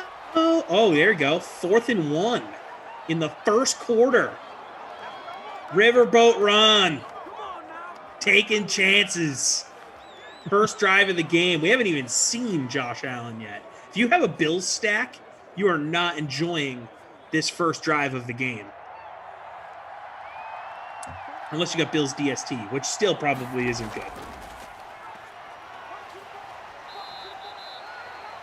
Nice little pickup there by McKissick. But yeah, I don't think that Washington is the team in the NFC that people need to worry about when it comes to dethroning Tampa. That is not who I am targeting as the team that has the best chance. In fact, there's probably, without putting a lot of thought into it, 1, 2, 3, 4, 5 teams I would pick without really sitting down and thinking hard about it, off the top of my head, that I think have a better chance of beating Tampa in a playoff game. And Washington gave them a good game last year. Yeah, I mean, I do get what whoever made that point was saying, which is that Washington matches up well with Tampa Bay, but Washington's got to get to the playoffs first, and I'm not bullish on. I shouldn't say not bullish. I think they'll be in the hunt, but to me, the Cowboys are the clear class of that division as long as Prescott stays healthy. Exactly. And that was one of the teams that, quick to my head, I'm going with over Tampa. I mean, it's the Rams, it's Dallas, it's Seattle, McKissick with the score. And I don't even love Seattle, but I just trust Russell Wilson in a one-game playoff against Brady more than I do Fitzmagic. Sure. So that was going to be my next question to you, who you got winning the NFC East. I think Dallas is a great call. I just don't trust everyone else, you know? Yeah, I've heard a lot of sharp people recently say that they're taking the Eagles to have the worst record in football, which is aggressive, but I do think that there's some merit to it.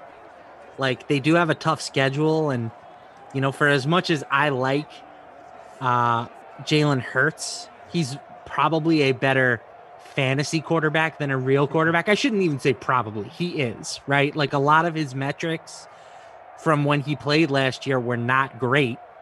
They were like, he was missing open receivers, etc. So I like the Cowboys to win that division. Again, like, Dak is just, for me, he's become the new Russell Westbrook for a guy who just gets hated on for no reason. Ooh, I like this. Not Russell Westbrook, excuse me. Russell Wilson. I was going to say, because you're anti-Westbrook, right? Aren't you an anti-Westbrook guy? There's a reason why Westbrook gets hated on.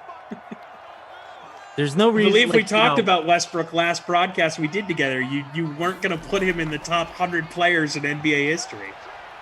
Still might not. Hey, this is my first time seeing you since Giannis got it done for your Bucks. Congratulations, buddy. That's got to feel good. It does. I almost flew out to years of Milwaukee. bandwagoning paying off right there. I almost used my Bucks winnings to purchase a plane ticket out to Milwaukee. Oh, that would have been epic. I wanted to spray some Ace of Spades on PJ Tucker, talking about dogs. I wanted to go order a 50-piece chicken nugget with a half lemonade, half Sprite. Yeah, that sounds I delicious. debated all of it. So when I go to Chick-fil-A, I'm not getting a half lemonade, half Sprite. I always get the half lemonade, half sweet tea. But I might need to try the half lemonade, half Sprite. I mean, Giannis may not have realized it, but the man is now a drink mogul. Some of If the that's old not tweets. called If that's not called a that is the Giannis, Giannis. It's the Giannis. if that's not being bottled and sold in those large cans for 99 cents at 7-Eleven, he'll have missed a major opportunity. With his big smiling face on the can. Yeah, Such absolutely. a smiley guy. I love Giannis. So likable. How can you not? So likable. Nothing about that guy is unlikable. Unless you are a Suns fan. You probably don't like him. I think even then you still have to respect. It's hard not to respect his come up. Because it's all hard work, too. I mean, the guy's put on 50 pounds of straight muscle since he got in the league. I say those more. Before and after pictures are nuts. There's no way that the guy in that first picture weighed 190 pounds or whatever they were trying to credit him with. That guy Bills was at with the least fumble. That guy was 160 max. Yeah. Oh, he's scrawny as hell. Bills pick up the fumble. It's going to be 3rd and long. So, yeah, I was thinking of you when the Bucks were taking care of business. Not my friends in the Milwaukee area or people I know that are Bucks fans. I had Matt LaMarca on the mind. Well, listen, I mean, I'm not trying to sit here and say that I'm the biggest Bucks fan. You've been driving the bandwagon, buddy. But I've gone to bat for that team a lot over the last 3 years. And it ended with a lot of egg on my face last year. It ended with a really tough loss to the Raptors in 2019. And like history just tells us that you need those losses. You need that experience before you can become a champion. So I think that this playoff experience will be great for Devin Booker moving forward. Like those were the biggest games of Devin Booker's life. And now he's played them. He's had the struggles. He's going to be better because of it. Yeah. And, you know, like Chris Middleton and Drew Holiday, like Chris Middleton was very up and down all series. But you know what? He wasn't afraid of the moment, and he hit huge shots down the stretch for that team. And I really believe that it was because he had been there taking those shots before, and he missed them in 2019 and 2020, and he was ready. It was and even their before time. that, 2017. I mean, yeah, he's been missing shots in the playoffs for years, LaMarca, but also hitting them occasionally. The guy, he's a pro, man. That's his job. He shoots. He doesn't care if he misses. He doesn't care if he makes it. He shoots the basket. And a perfect compliment for Giannis. I respect the Bucks. I'm happy that they got their ring. No one will be able to take it away from them. You know, certainly the road figures to be tougher next year if you have a healthy Nets team and a healthy Lakers team, and who knows what's going to happen with Damian Lillard and Kawhi Leonard, but the Bucks are champions, and Giannis with that epic Game 6 closeout and really just an epic, tremendous series, like he now has his spot in the annals of history. Absolutely. That was a Pantheon performance for Giannis in the finals. 7-0 Washington here early. Bills unable to do anything on offense. Washington taking up a lot of the first quarter on that first possession. Dwayne Haskins, 6 of 9, 67 yards so far. Josh Allen, only 2 passing attempts, 1 completion. J.D. McKissick with 24 yards rushing and a touchdown on 5 carries. Everyone else has 1 rushing attempt with a combined 21 yards. So nothing to review there. Steven Sims. You got to have Sims in your lineup. They're named after him. Steven Sims, 2 catches, 33 yards. No receiving touchdowns in that first quarter. The Sprinklers got 2 grabs for 9. McKissick's got 1. Brown's got 1. McLaurin has 1 for 11. Those are your stats. And 2 things I wanted to make sure I said to you. 1, if you go back and look at Giannis's old tweets about trying foods for the first time, some of the best stuff out there on the internet. Like that tweet that he sent out, it's a picture of 1 bite out of a corn dog. And he was like, gotta fire off this picture. Just tried corn dogs for the first time. Hashtag I love America. 1 bite in, he's like, yep, I got to tell the world about this. So that's great stuff. And to your point about Giannis taking his lumps in the postseason, every great star ever has done that. Think about what Jordan went through. Think about what those Pistons teams went through with the Celtics.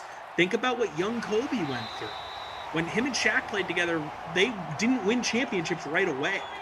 So there's a track record of all-time greats needing to go through it. So Giannis did it. Like you said, now it's Booker's turn to kind of take his lumps. Maybe it'll be a few years from now for the before record, they win their first championship. I'm not putting Devin Booker in that category yet. Not yet. But he's clearly got something, right? Mhm. Like his shot making ability in that series was seriously impressive. He just needs to find the balance a little bit more. And I think he will. I don't know if he'll ever, as we get a pick here, Micah Hyde, I don't know if he'll ever be the best player on a championship team, but he can play for a champion. There's no doubt about it. 100%. 100%. I loved what we saw from him this postseason. I'm not ready to anoint him yet. I think another guy that's on the rise currently in his taking lumps phase, and I'm curious what you think about this, but I really think Donovan Mitchell can be that guy at some point. He was tremendous in the first round. It's close for him. I mean, he's very similar to Devin Booker, in my opinion. They're very similar players. I was disappointed with how things ended for them this year. I thought that things were breaking in their favor. Home court throughout. No Lakers, right? Like, that was about as easy of a road as they're ever going to get. And they didn't get it done. And I'm not blaming Mitchell for that, certainly. Like, the biggest issue was that Rudy Gobert just got absolutely murdered whenever he was on the court. Right. So I don't know what the answer is there. Like, they're kind of locked into this team that they have, and I'm sure they'll run it back, and they're going to be a really good regular season team, but I just don't know if the ceiling is there for them. Taking a look over on Twitch, saying what up to the fam, AR Brock, Wes DeReamer, Fladeli. Yeah, we're going to do that. Fladeli. And fifth time playing Fortnite. What's going on, everybody? We got people on YouTube asking if we're going to do a sing-off against each other again. Not tonight. At some point, it'll happen. It's probably a weekend night. Never going to happen. I'm 1-0. I will force you to do it again. How are you going to do that? I'm going to reach through the screen and smack you in the face. First and 10 here for Buffalo. Josh Allen, empty backfield, finds his man. Steph Diggs gets the first down. It's going to be first and goal here for Buffalo. First opportunity for the Bills to get some red zone points. Who's everyone want? It's early, but you got to start stacking them points if you want to win this thing. We'll take a look at the contests after the second half break. Josh Allen, first and goal in the gun, takes a sack. Washington DST owners love to see it. Chase Young with the sack. That dude's a monster. He's going to be a defensive player of the year at some point in the NFL. Probably. DNs get that award. Yep. Second and goal here. Bills do not hand it off. Touchdown. Who we got? Diggs. The Digster. In my captain spot with the score. Can you dig it? He is so good. And going to Buffalo was such a good move for his career. He felt stuck in Minnesota. They got him out of there. He became the alpha that they needed in that locker room up there in Buffalo. And now Justin Jefferson is just absolutely flourishing up in Minnesota. It's rare that you see a pick for player trade work out so well for both sides. Yeah. Everyone's happy. Everyone happy. I'm going to take a little peek ski at the free roll here. You like that peek ski? I'm in fourth. Wow. Shouldn't have said that. Just jinxed myself. It's all right. Wasn't going to win anyways. I'm in better than first in my head. Yeah, the Whatever lineup that's in is. first, that was going to be his if he did it.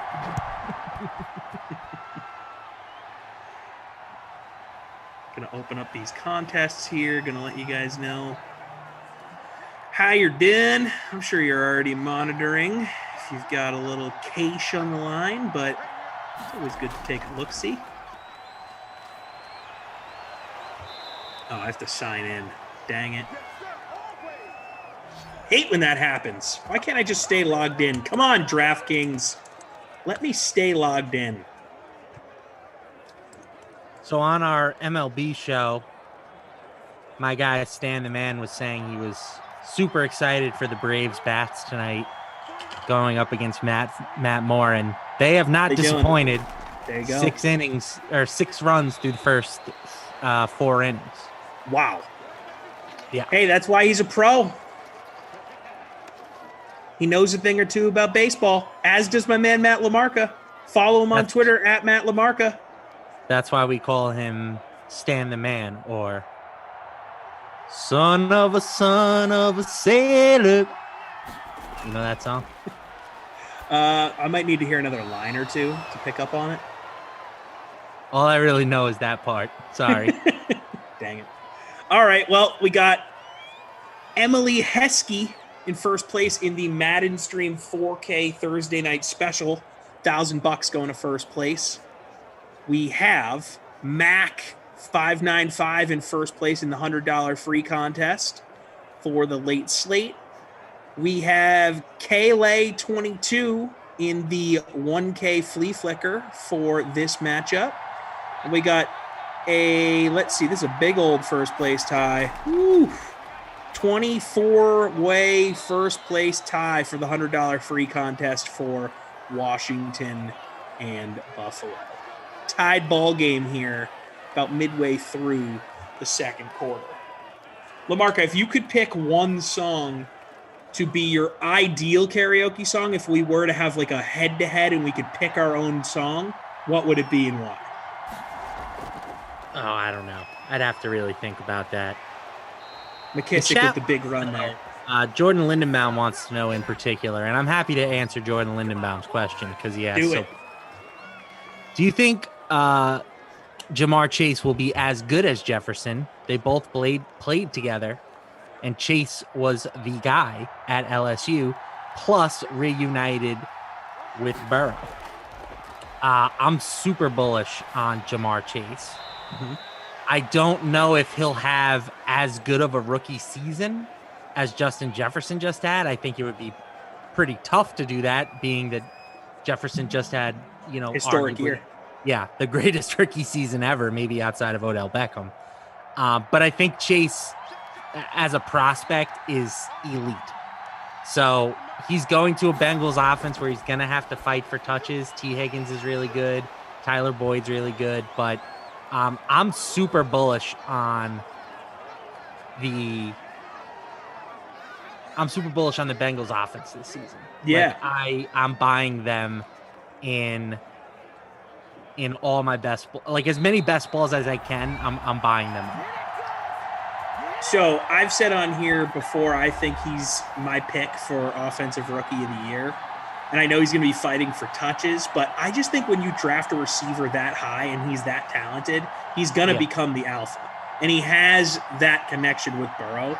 So I like Chase as a value play for offensive rookie of the year. Haskins I don't hate it either. takes the sack. It's very hard for a wide receiver to win that award. Mm-hmm. Right. Like we just especially said, if Justin Lawrence Jefferson comes out and has a nice year. Yeah, right. Because Herbert beat out Jefferson. And that was actually a sneaky, really good debate. I mean, I think the right guy won, because to do that at the quarterback position at that age with a bad coaching staff, we can just come out and say it, I think is really impressive. But any other year, Jefferson's winning that award. You could have given him a co-offensive rookie of the year spot. I think that people wouldn't have been mad about it. Yeah, I don't know. Maybe with the way that the league is changing now and it's becoming more of a pass-happy league, like maybe we'll start to see more receivers win that. But again, that means that more rookie quarterbacks are probably going to put up gaudy numbers as well. And I think voters are just going to gravitate towards the quarterbacks, or even a guy like Najee Harris in Pittsburgh, who could have 1,000 rushing yards and double-digit touchdowns this season, you know, and I don't think it would even be that big of a surprise if he did it. So it's just, it's very tough for a receiver to win that award. If QBs are eligible for awards, they're always the front runners. Of course, yeah. It's just how we are as football fans. We give them the most credit, whether that's fair or not. By the way, Washington putting a field goal up on the board, 10-7 WFT over BUF here in virtual BUF. That's short for Buffalo fan. Cole Beasley with the catch in the second and short. Sometimes people don't know. So I'm taking a look at a list of the AP Offensive Rookie of the Year winners over the years, and we're looking at 1, 2, 3, 4, 5, 6. 6 quarterbacks have won that award since 2010.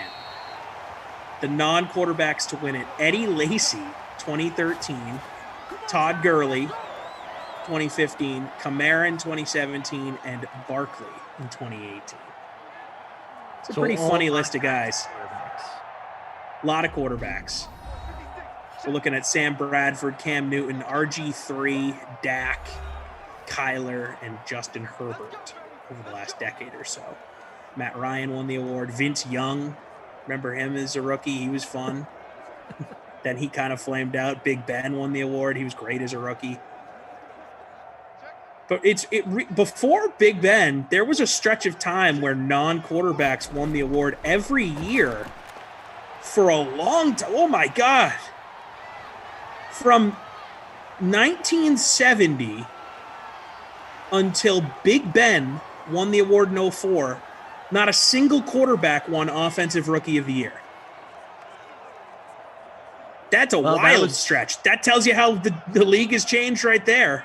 I wonder how many rookie quarterbacks played 16 games back then. Yeah, it's just a different time. That's a great call. Josh Allen is getting things going with his legs right now. He's up to 67 rush yards in the first half. That's what you want to see. You got Josh Allen in your lineup. I do not. Decided to fade him.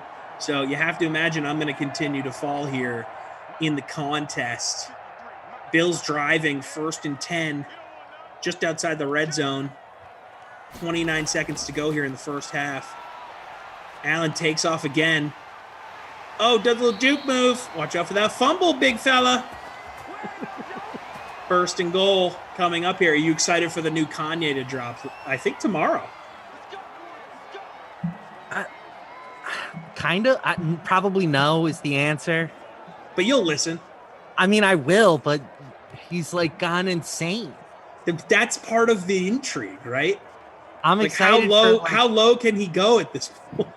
Like, is it going to be like a 27-minute intro track of him just doing like armpit farts? It would not surprise me. Whoop diddy scoop whoop.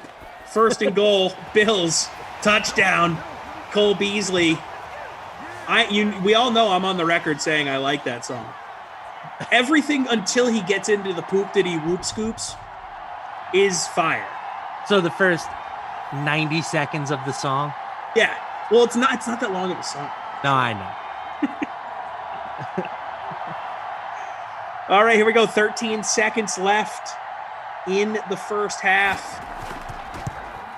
Bills going to make it a 4-point game. Let's see if Washington is going to actually try to score before half. It's funny when sometimes these teams throw like a Hail Mary. It's so rare, but occasionally you'll see it. We had one in the last where they game. actually go for it. Okay, nice. It didn't work. Well, it was a completion. Long completion. Justin Herbert to Keenan Allen. Keenan came down with one, but didn't get in the end zone.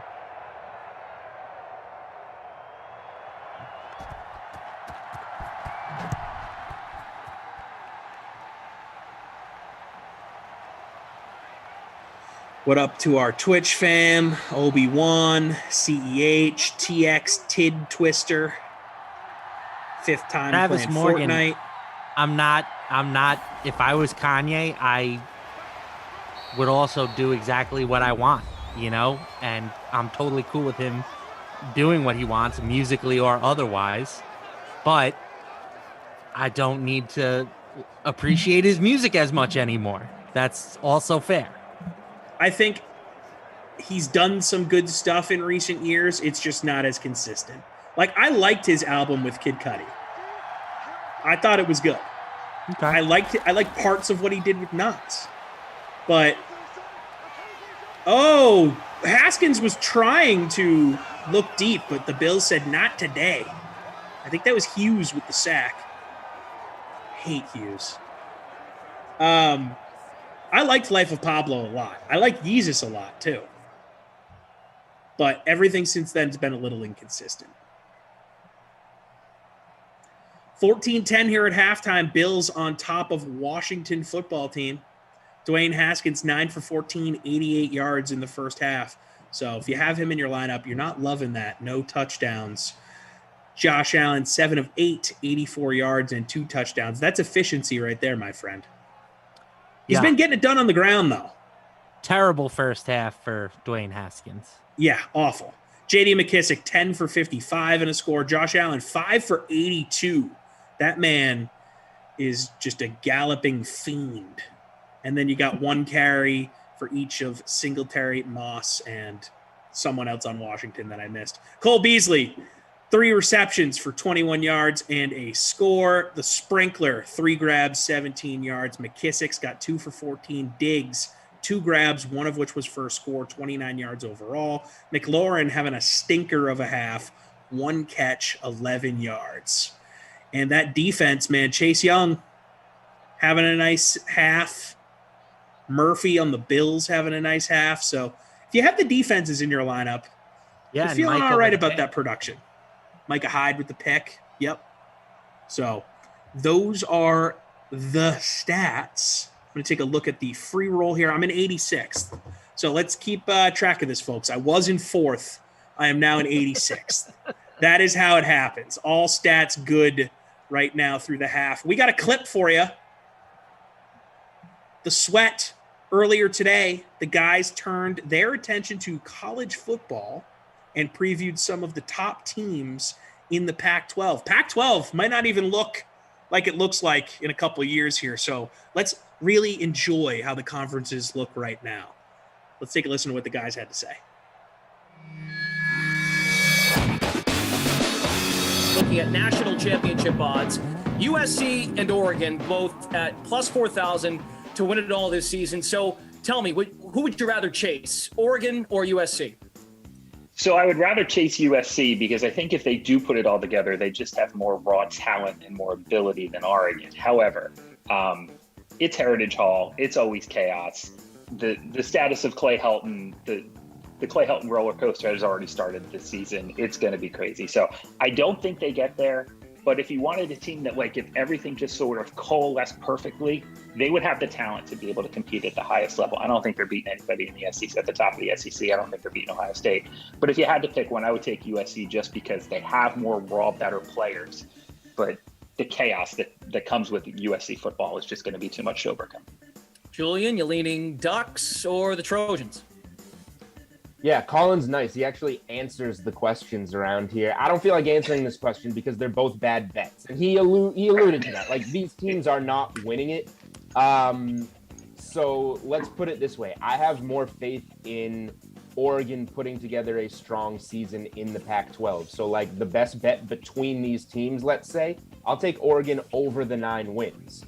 I feel like this is and you never, it stinks when you tie your money up for a season and get a push, but I feel like this is a push on 9 or a win on 10.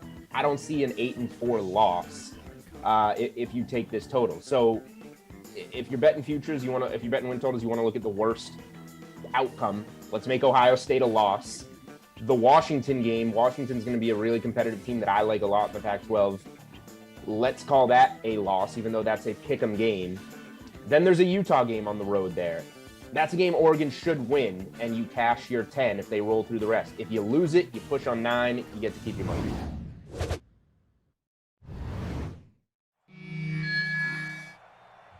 We are back. The sweat is back every day, 11 a.m. Eastern, right here on the DraftKings Dream Stream. All of the smartest people in the fantasy DFS gambling world of sports. Check them out. Go there. Get knowledge to go to college. And if you want to get stupider, go to Jupiter. Matt LaMarca can pop on Shout there out to from Julian time to Edlow, time. by the way, doing that segment from apparently like his hallway. Yeah. You know what, though? Good lighting by Edlow. Because I didn't see who the other guy was there. Man, like, don't do a hit from in front of the mini blinds. Go against a solid wall. I hate to say it, Tom. It's an age thing. You know, there was a time when Mike Francesa would do these with us, and he would just use his phone, and like he would hold it down here, and we would just get the up look on him. It's an age thing. Oh man. Well, we're back. We don't have to worry about lighting here in Madden. It's 14-10. Buffalo on top of Washington. Take a quick look at the contests. The 4K Thursday night special. $1,000 to first place. Emil Heskey in first place still. He's got a 2-point lead for this late slate contest. The $100 free contest for the late slate as well has a new leader, MB8026. Congratulations to you for now. We have a new leader in the 1K flea flicker for this contest. Solo leader, Kennick77 in first place. In the $100 free contest for this matchup, the person that was in first place way down there in the like 500 range now. So that's a big old drop. We have a 4-way tie for first place, 79.24 points currently. Giant Killers, Aussie 1010, Ramrock 38, and Sauce 2812. Sauce. What's up, Sauce? That's a great nickname. That's what A.J. Dillon gave himself as a nickname at BC. So I don't know that we should honor that, although he's continued to try and make it a thing even here at the pro level. I think he should just stick with the Quad Father. You're not allowed to give yourself a nickname. He's not the Quad Father. Oh, dude, have you seen his quads? So what is everybody with big quads is the Quad Father? Saquon Barkley is the Quad Father. I'll put A.J. Dillon's quads against Saquon's quads any day. By the way, doesn't matter. Saquon was the Quad Father first. The Giants' A.J. Quad Dillon Father. is A.J. Dillon until he has more than 500 rushing yards in a season. That is very fair, but his quads are huge. The Giants' Quad Father, Saquon, is starting training camp here on the pup, which not that surprising given the fact that he's coming off of injury, giving himself a little more time to rehab. So you're probably actually okay with that if you hear that as a Giants fan. Green Bay's Quad Father, A.J. Dillon, though, looking just fine. Thick as hell. 80 Poker says, is it cool to give yourself a nickname, though? No, you can't give yourself a nickname. I'm sorry. I think you can to an extent. Go on. You can't say, like, oh, my nickname is God's gift. You know, like, you can't say, oh, my nickname is the greatest, the best to ever do it. But I gave myself the nickname Mr. Wiggles because it's funny. Doesn't hurt anybody. In what context do you use that nickname? Just in Everything. general, you just call yourself Mr. Wiggles? All my fantasy football teams, Mr. Wiggles. Isn't that a line? Isn't that a ludicrous line in some song? I don't remember. Some call me Mr. Wiggles. Oh, yeah, you're right. That's not where I got it from. Though. I don't know the rest of the words around it. Just that line is sticking out to me. Some call me ludicrous. Some call me Mr. Wiggles. Kips and middles. There we go. All right. Something so, like man, Luda's Mr. Wiggles. What doesn't matter. I stole it from him. I'm more relevant than Luda these days. Luda. MyChess.com username Mr. Wiggles. Lots of Mr. Wiggle stuff. It's a good name. I'll give you that. But generally, you can't give yourself a nickname. Like if you do something that you think is cool, but the rest of your friend group didn't think it was that cool, but then you would try and give yourself that nickname, it's super lame. We all have that friend. Like you're at a party and you have a great night in Pong, and he's like, "Oh, they call me the closer because I hit the last cup. You got to call me the closer. Call me Mariano." It's like, no, dude. Like we're not gonna call you Mariano because one night you had a nice game of Pong. Like, sorry. Bills with the punt. McKissick 10 carries for 55 yards in the first half. Jordan Green Dwayne keeps Haskins pointing under out session. that Dylan beat Henry head-to-head in his only feature back role last year, which is cool, I guess, but the team didn't like him enough not to re-sign Aaron Jones. So until further notice, A.J. Dillon is irrelevant. Yeah, he's the power back. He'll get like 10 carries a game, maybe. I mean, look, A.J. Dillon. I would take the under on that. Yeah, look, I shot low. 2nd and 3 here for Washington. Haskins finds his man. It's a first down. I believe that's Sims on the grab. So, and look, I mean, just because A.J. Dillon had a nice game head-to-head with Henry, is that what people are? I mean, that is such an irrelevant point. I'm sorry. Unless you're a BC fan and you're just out here trying to stand for A.J. Dillon, which I respect. I mean, look, there's not a lot of us out there. So if you're a BC fan, Jordan Green, I'll stand with you, brother. Hey, I was doing a college football preview the other day. I had to write up Boston College. Yeah, what are you thinking? What are you thinking about my man, the Joker, our quarterback? They've got some talent. I don't know if it'll amount to anything, but it typically doesn't. It seems like they've got more talent than they've had in a while. The defense was much improved last season. They had a better recruiting class than normal. Really good. They were ranked somewhere in like the 40s when in the years prior they had been in the 60s. Mm-hmm. So I think BC could make a little noise. Maybe like a 7-5, 8-4 type of season. Would you sign up for that, Tom? That's a win for me at this point. Look, Jeff Hafley's got that program moving in the right direction. You hire a guy like that because he's able to recruit. He has those connections from having those high-level assistant jobs before getting to BC. Washington with the first down. McKissick with the grab. Jerkovich is going to have a nice career here. I mean, he went to Notre Dame as a highly touted recruit. Didn't win the job against Ian Book. Got upset. Cried his way out of there. Found a home at BC. Am I calling him a crybaby? Yes. Does he have incredible talent? I think so. I think he takes a big step forward this year. I really do like BC to win about 7-8 games. It's a good call. All right, thanks. Thanks, man. Haskins finding his man wide open. Gonna be 1st and 10. I don't know why I thought it was 1st and goal for a second there. Nope, gonna be 1st and 10. Had a little brain fart.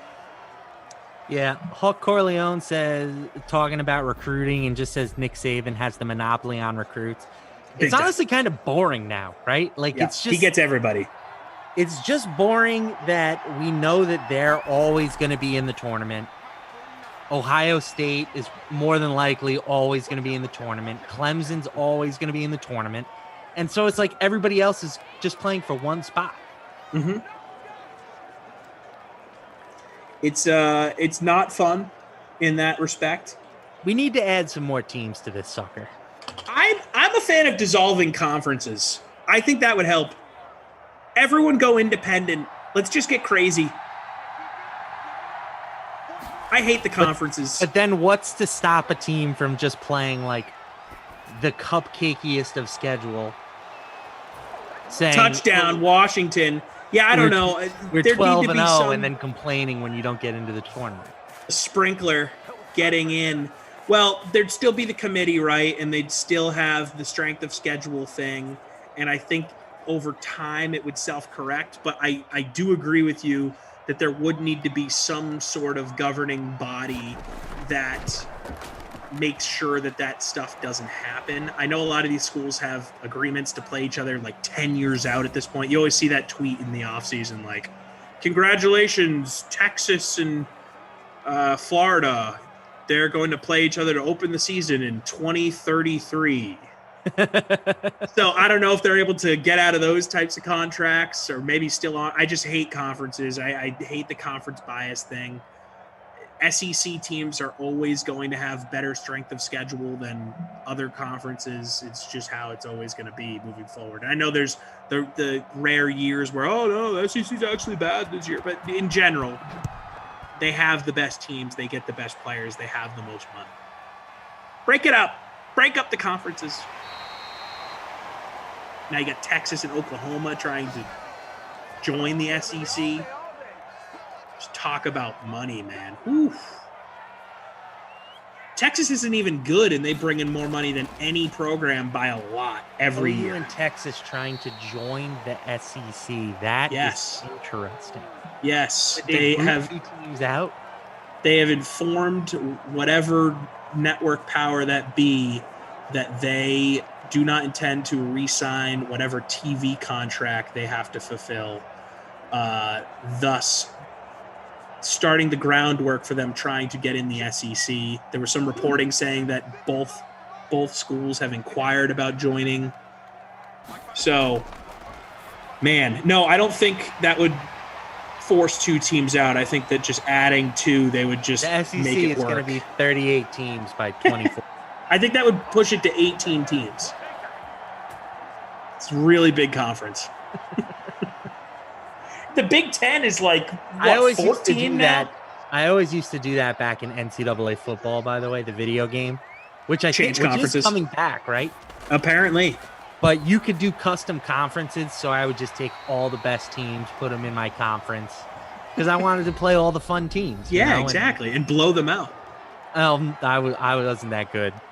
Yeah, dude. I would play on rookie. Surprising, right? I didn't want any challenge. I just wanted to win like 75-0. Playing MLB The Show on rookie because you want to just hit 1,300 homers. Yeah, I'm just trying to hit dingers, dude. I can't hit a dinger in real life. I want to hit a dinger in the video game.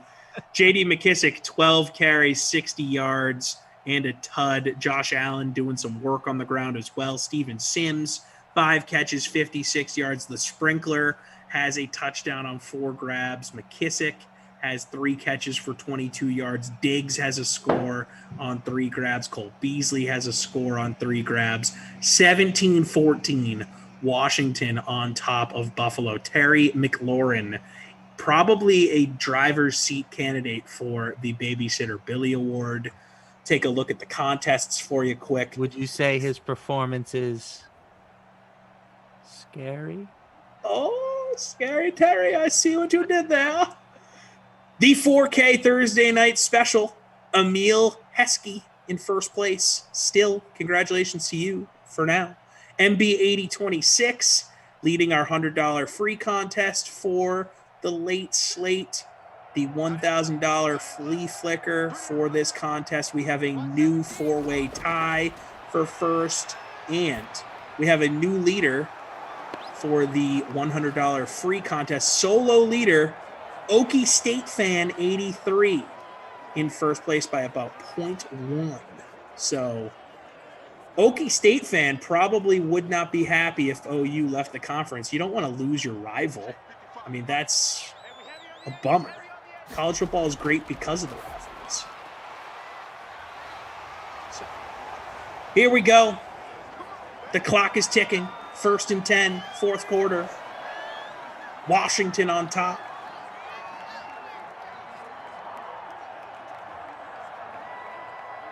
Do you think Notre Dame should join a conference? I don't care. Yeah. Is that a legitimate answer? Can I That's just fine. say I don't care? That's fine. Chase Young with the sack. Nope, not Chase Young. I believe that It was doesn't Speck. really seem like they need to, right? Like, Well, they were in the ACC this past year, and that helped them in the until they had eyes to of the run into committee. Clemson. Right. Oh, no, they beat Clemson, didn't they? Because that was the game that Trevor Lawrence missed. Correct.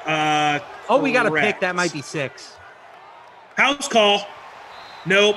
They tackled them. Yeah, they beat Clemson because remember, it was kind of like the height of COVID, and there was a massive super spreader event on the field in South Bend. That was fun. Jordan Lindenbaum says Notre Dame is in the ACC now. Not officially. No, they have an agreement with the ACC that they play games. They play a certain amount of games every year with the Atlantic Coast Conference, but they do not have official football membership with the ACC. They did last season, so they wouldn't miss out on the college football playoff. My thing is that, like, Notre Dame, if Notre Dame goes 12-0, Notre Dame's going to get in because Notre Dame is Notre Dame. Right. But if you look at their schedule this year, Cupcake comes to mind. It's So, very year to year with them if it's going to be cupcake or not. yeah, Because they play, they do- try and play the same teams, and when those teams aren't good, it's cupcake. They play Wisconsin, who I guess is normally pretty tough. Wisconsin, yeah. They play USC. Their toughest game is probably UNC. Yep.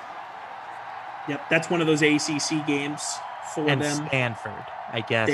They play USC and Stanford every year. Those are one of those. Yeah. Those are two of their rivalry games. I don't have their schedule in front of me, but you do. Are they playing Michigan again? No Michigan. Okay, no Michigan. Why don't you just go ahead and read their schedule quick? Because I'm All curious. right. At Florida State. Cupcake. When they scheduled that, wasn't, but Right, that's an but ACC yeah. game. Versus Toledo. Bad. Versus Purdue. Bad. At Wisconsin. Decent. Versus Decent to good. Cincinnati. Cincinnati's good. Okay. That I didn't know. Yep. At Virginia Tech. Typically good. Versus USC. Versus UNC. Versus Navy. Navy's hit or miss. At Bad Virginia. right now. Bad. Versus Georgia Tech. And then at Stanford. Yeah, I mean, look, it's not a world-beating schedule, but there's some decent teams on there. But yeah, UNC but the thing I is, like if UNC a lot this year. yeah, I think that's probably their toughest game. I think it's a good call by you. But like USC is so hit or miss at this point. Like, who knows what USC is going to be year to year? That program has fallen so far. True. Same for Virginia Tech. They've had Right. 2 losing seasons in the last 3 years. Right. Which I know from another college football preview that I did. Great special teams always, though. Gotta love the Beamer Hokies. ball. Beamer ball, baby. I hate Virginia Tech. As a BC fan, oh, I hate them so much. 3rd and 11. Bills. Josh Allen takes the shotgun snap, misses everybody. Throws it to an open space. I'm so ready for this Josh Allen upgrade. That would be a fun segment, right? Like, what on each team are we most excited about in Madden 22? For me, on the Bills, it's easy. I want to see a 90-plus Josh Allen. Mm-hmm. And then for Washington, getting... Does Chase Young even just take a huge step forward? Like, yeah, even but better than he is? I don't know if, like, that's not a Madden thing that I'm super excited about. I would probably like to see Antonio Gibson.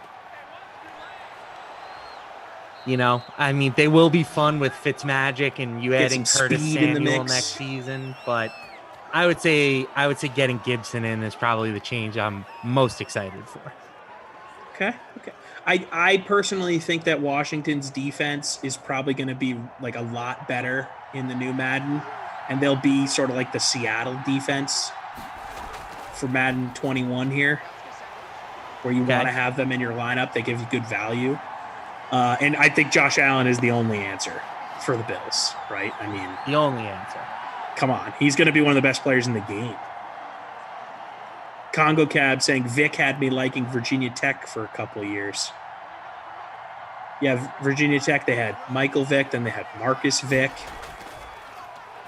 Hate them. They beat us in multiple conferences my entire life.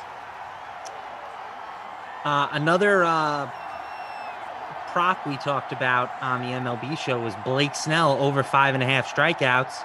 He's got 6 through the first 4 innings. You got to listen to these guys.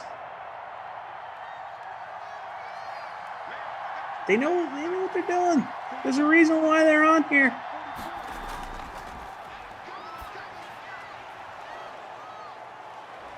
Haskins moves to 6 there. There you go. 3rd reception of the game. Washington looking to put some points on the board here. Jake Williams saying Marcus Vick was a head case. Yeah, wasn't as good as Michael, that's for sure. It's tough. It's got to be tough to live up to that. One of the most unstoppable players in the history of college football. You know, that's like my sister in band. She was like, man, I have to live up. I have to fill these shoes. He has to be the big Saxy. Hey, Adam Kaufman's in the building. Having Watching a nice on the Diet porch. Coke. There you go. Enjoying it. Must be nice weather up in the greater Boston area. It's just hot everywhere. Yeah, it was 91 when I was outside right before this sim. It is currently still 88 degrees here at almost 8 o'clock in St. Louis. I will say, at least by me, it did rain yesterday. It actually rained pretty hard at times. That'll cool it down. So that did break the humidity a bit, but it's still just I'm just pure air conditioning weather at this point. AC, baby. Whenever I have to leave it, I'm upset. Stay in AC at all times. Haskins keeps it himself. Oh, he fumbles it. Bills defense picks it up. That's going to probably give the Bills a shot to at least send this thing to OT, which we would love. We love extra football. Josh Allen's going down for the score. And he's going to do it all with his legs. And here he goes. What a juke. It's a big first down run there for Josh Allen. Protect that ball, son. That is the bonus for Josh Allen on the ground. The big man moving 112 yards there for Allen so far. Whoop! That was my half-hearted Chris Berman. He's got a nice juke in this game, that's for sure. For a big man, too. The no-huddle offense. Oh, it takes a bad sack there. Should have gotten rid of it. Washington taking them down. Clock still running. Each team has all 3 timeouts. Seeing Kaufman pop in the chat here reminds me, Lamarca, I got to ask you to join my 24-hour stream next week. 2nd and 18. Bills, big completion. Going to be 3rd and manageable here. 3rd and 7.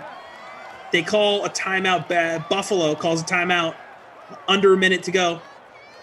Yeah, I'm going to be live on Vegas Insider's YouTube channel for 24 straight hours. Starting next Thursday night into Friday. Yeah, so going to need you to join me as a guest for that one at some point.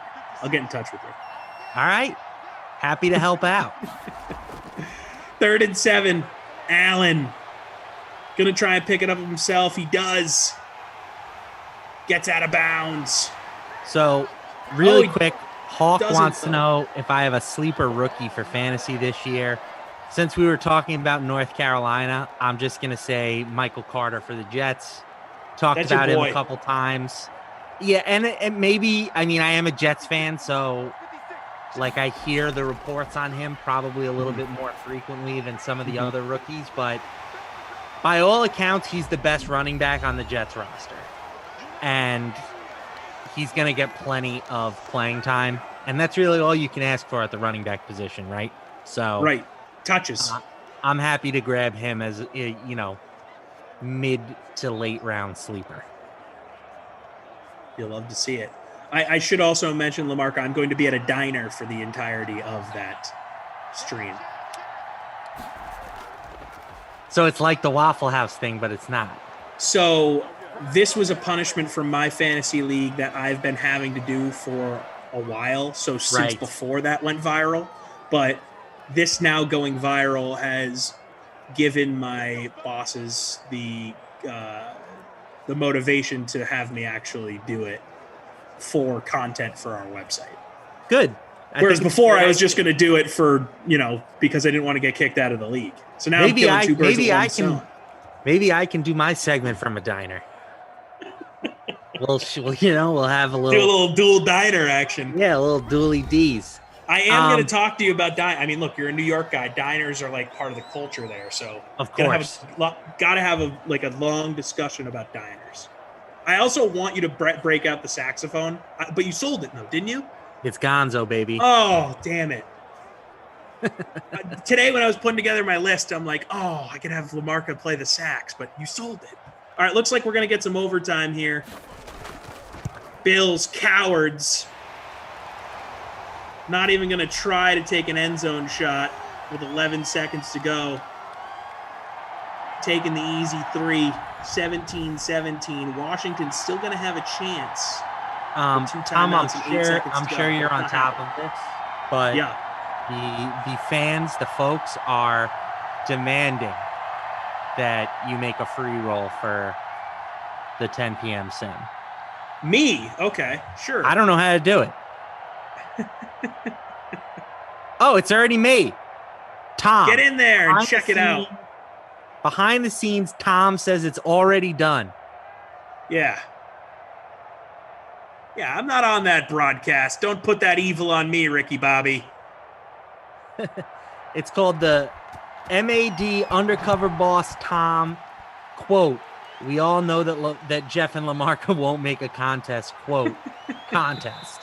There you go. That is a great name for a contest. Jordan Green says Matt Lamarca drafts kickers in the first round. Nope, I don't play in No, Lamarca hates kickers. Because I'm a real man.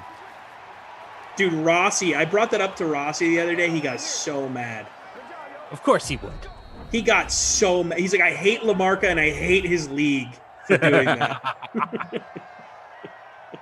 Going straight to overtime here, folks. I'll take a look at the contest while they flip the coin. Lamarca can let you know who wins because I switched away from that screen real quick because we got a new leader in the 4K Thursday night special, $1,000 to first place. WYLD Goose in first place. Anytime you can include Goose in your username, I'm all about it. We got MB8026 still in first here for the $100 free contest. For the late slate, we have a 5-way tie for the 1K flea flicker. And we have a new leader. Let's see, this is a big old free, wow. A 44-way tie for first place in the free contest for Washington and Buffalo, the $100 free contest. So there you go. That's the update. Looks like Washington got the ball.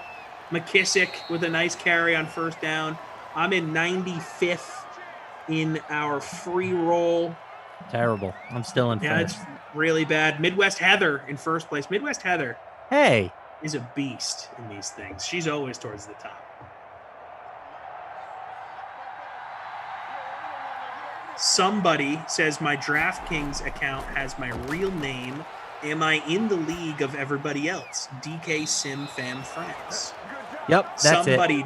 Somebody drop your actual DraftKings username in there and we'll see. Somebody.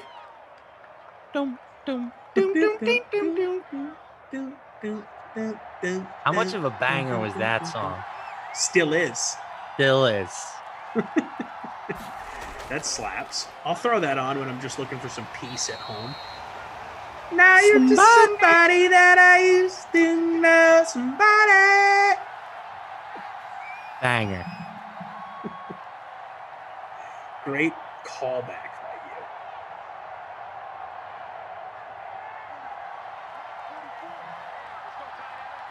2nd and 9.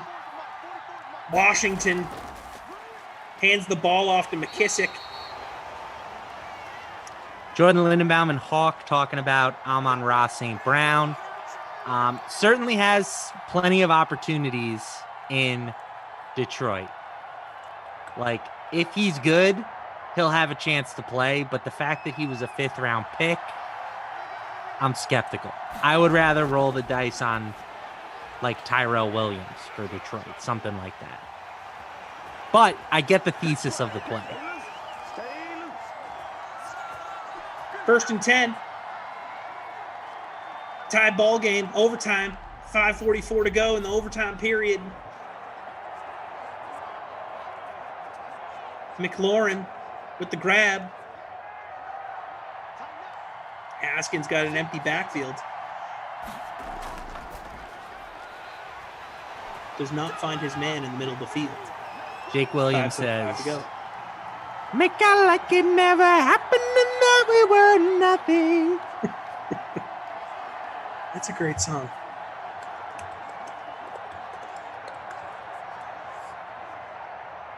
Gautier, that's what it was. I was trying to think of the name of the band. Oh, I could have told you. Gautier. I didn't want to be All-time that guy, one-hit though. I didn't want to be All-time. that guy asking, questions like that. I wanted to just know.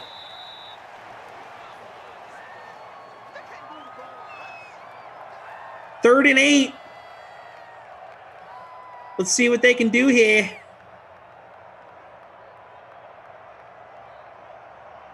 Who you guys want? Who you guys need? McKissick 3 yards away from the rushing bonus.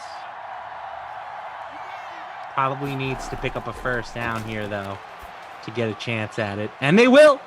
McLaurin with the grab. Having a nice overtime here. 1st and 10 for Washington. McLaurin up to 4 grabs on the game. So if he's in your lineup, salvaging his spot.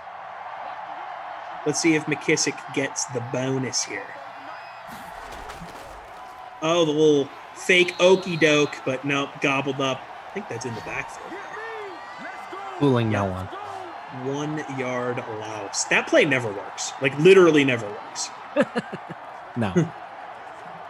Like, they should just throw that play out. Burn it. 2nd and 11.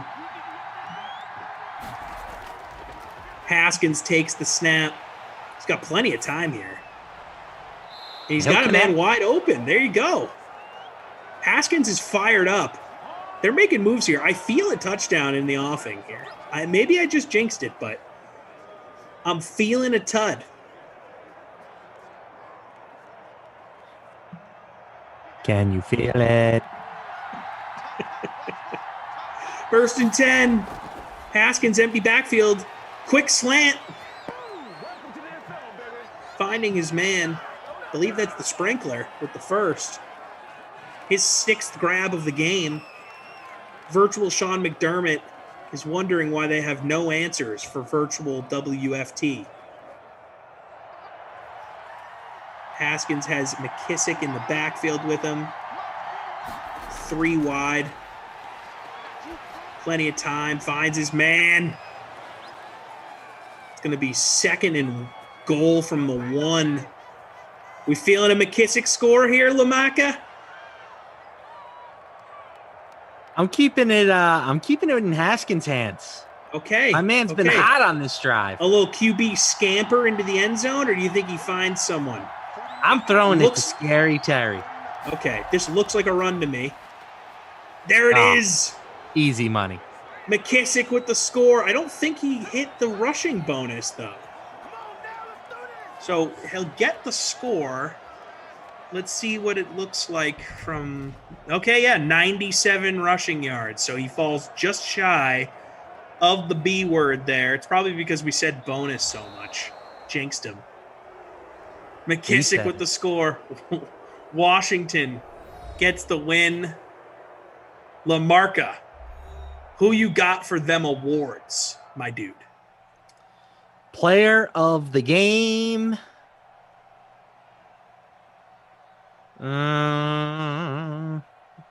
Probably Josh Allen. He had a big one. The rushing yards, 2 passing touchdowns. Unless you have somebody better, that's where I'm going. Mm-hmm. No, I think it's a great move. I'll always give Josh Allen his due when he deserves it. And who you got for that babysitter, Billy? He had a great game. But I'll lean Josh Allen with you. I'll rock that way. He hit the bonus. Thanks for supporting me. I got you. It's a collaborative effort. And then for my not my child, Scary Terry. He did turn things on, but 4 for 32, not going to get the job done. There you go. So LaMarca giving out that wooden nickel to Josh Allen. Going to take a look at the contest quick before we toss it to our friend Ross Tucker. We have currently a 3-way tie for the $100 free contest. Trojan Midget, King Hido Ra 666. I think that's how I'm going to pronounce that. And Andrew 414. $1,000 flea flicker for this one. It's a big old 6-way tie for first place, so go check that out. MB8026 still in first for the $100 free contest for the late slate, and Kevin 1933, the leader in the 4K Thursday night special, $1,000 to first place. LaMarca, any closing thoughts for the people? You're going to be back here, so I will be. Anything back. you want to tease for Madden After Dark? No, more of the same. Me and Jeff Ulrich. Fear the deer.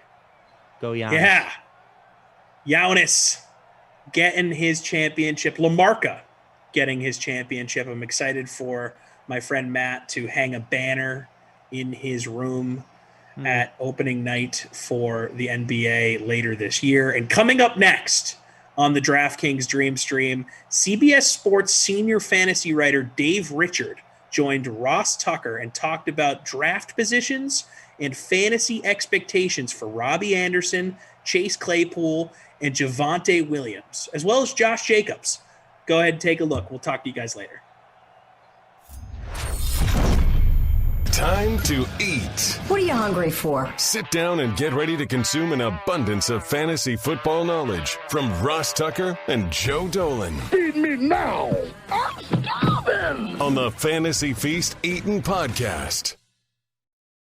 Yeah, let's eat, baby. It is the Fantasy Feast Eatin' Podcast presented by DraftKings. I'm Ross Tucker, former NFL offensive lineman, 5 teams, 7 years, bunch of different podcasts. Obviously, we're having a huge week with all the different podcasts as we are now officially 1 week away from pretty much every NFL team having their first on-field practice. Very exciting times here in the football world and the fantasy football world. Certainly check out the other shows, Ross Tucker Podcast, Even Money for Betting, the College Draft Podcast. As this week we broke down the top players in the ACC, the top 10 prospects in the ACC, and of course, Andrew Brandt's Business of Sports Podcast. Really excited, by the way, about today's guest. He was on the show a year ago. Dave Richard from CBS Sports does such an awesome job. Get to Dave momentarily, but I'm not going to wait till the end of today's episode to tell you who the 3 final contestants are for the best ball. We're doing a best ball. We're actually doing 2 best ball drafts and 1 season long. We're presented by DraftKings. That's who we're doing the best ball draft with. The final 3 contestants. Now remember, we're going to do another one in August. So you can start to send in your entries to be part of the August best ball because we're going to start to announce those contestants starting next week. So take advantage of any of our sponsors, send it to me, and we'll go from there. But today's best ball contestants, Jason Pierce, who just went crazy, Patreon, Warby Parker, Keeps. Jason Pierce just wanted it more than everybody else. Kevin Dobes, doing the Warby Parker home try-on, and Jeannie Notch. Jeannie sent me her fantasy points subscription. And I said that last because it's a terrific segue to the co-host of this show, the one and only Joe Dolan, who you can and should follow on social media at FG_Dolan, because he is a fantasy gangster.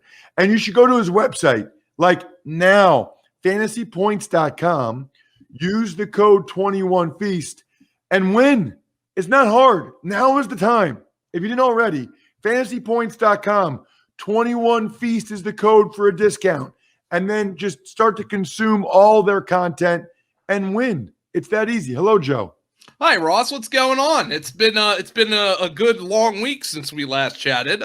It's good to be with you today. Good to be with Dave.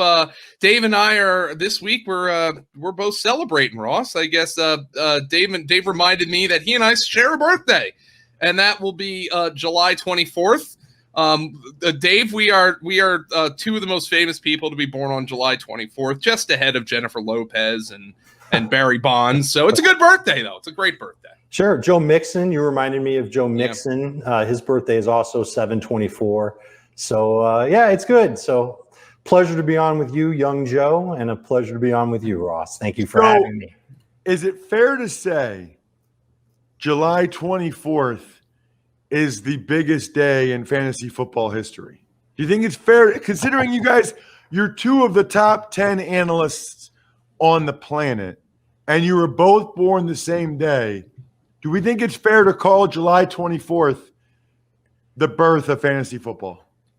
Oh, I wish I could take credit for that, Ross. Yeah. No. We got a lot of work to do. The biggest day in fantasy football will be like 2 weeks or a week before the 2021 season, when all those work leagues are back in action this year. And, like every year the fantasy industry grows, but I think last year, a lot of those work leagues, not only was nobody in the office, but I even think people who might have been in the office or were still telecommuting and having meetings with their coworkers, hey, are we going to do that league where we put up $50 and, we have office bragging rights? And, people are in August, you're like, man, look at what we're doing right now. How is the NFL going to have a season? I think a lot of those leagues just kind of lapsed last year. I'm hoping everybody gets back in the saddle this year. I guarantee you the biggest day in the history of fantasy football is going to be some Saturday in late August of 2020. We're like 2021 rather. We're 6-7 weeks away from that. I think Dave knows it too. Like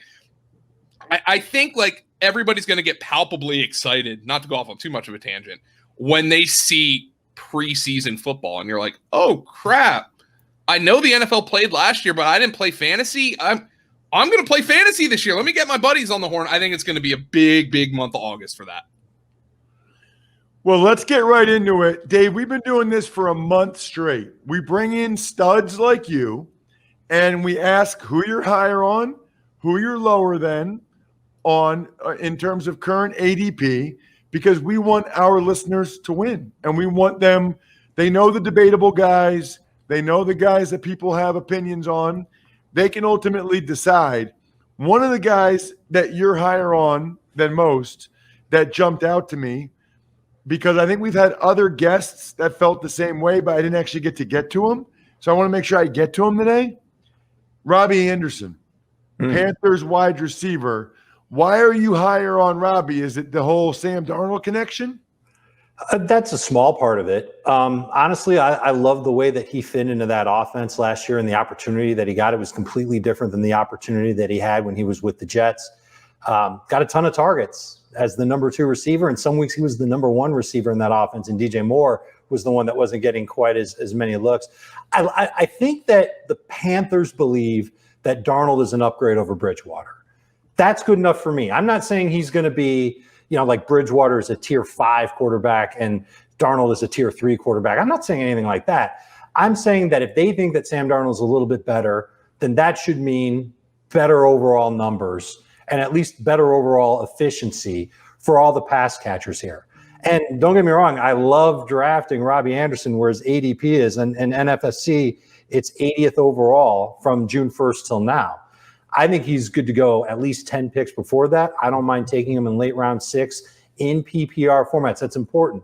And I think that he can be a consistent stat producer for fantasy teams again in 2021 compared to his previous years when he was so up and down, where it was like 3 weeks, 4 weeks where he'd get you 7, 5, 6, 21, 4, 2. You know what I mean? Like he was too much of a roller coaster. Now he's going to be more consistent, the perfect type of number 3 receiver to have on your squad. So the one point I'll make here, Dave, since we talk about best ball a lot, because A, I'm a DraftKings guy, and B, I'm a best ball guy. Joe, as God is my witness, will tell you, Dave, I am pretty sure I took Robbie Anderson in every best ball draft Joe and I did last year. And I loved Robbie Anderson. And honestly, I just thought he would score points for me 3 or 4 weeks. I didn't think he would end up being what he was. But you got to admit, Joe, I was all over Robbie Anderson last year. Yeah, and Ross, I was not. And here's the reason. And, well, let's be fair to me, and first and foremost, give you all the credit in the world for that call. But I saw somebody who, in his last season with Sam Darnold, had an average depth of target of 14.6 yards, and I thought that was a miserable fit with Teddy Bridgewater. Turns out, they flipped the script on its head.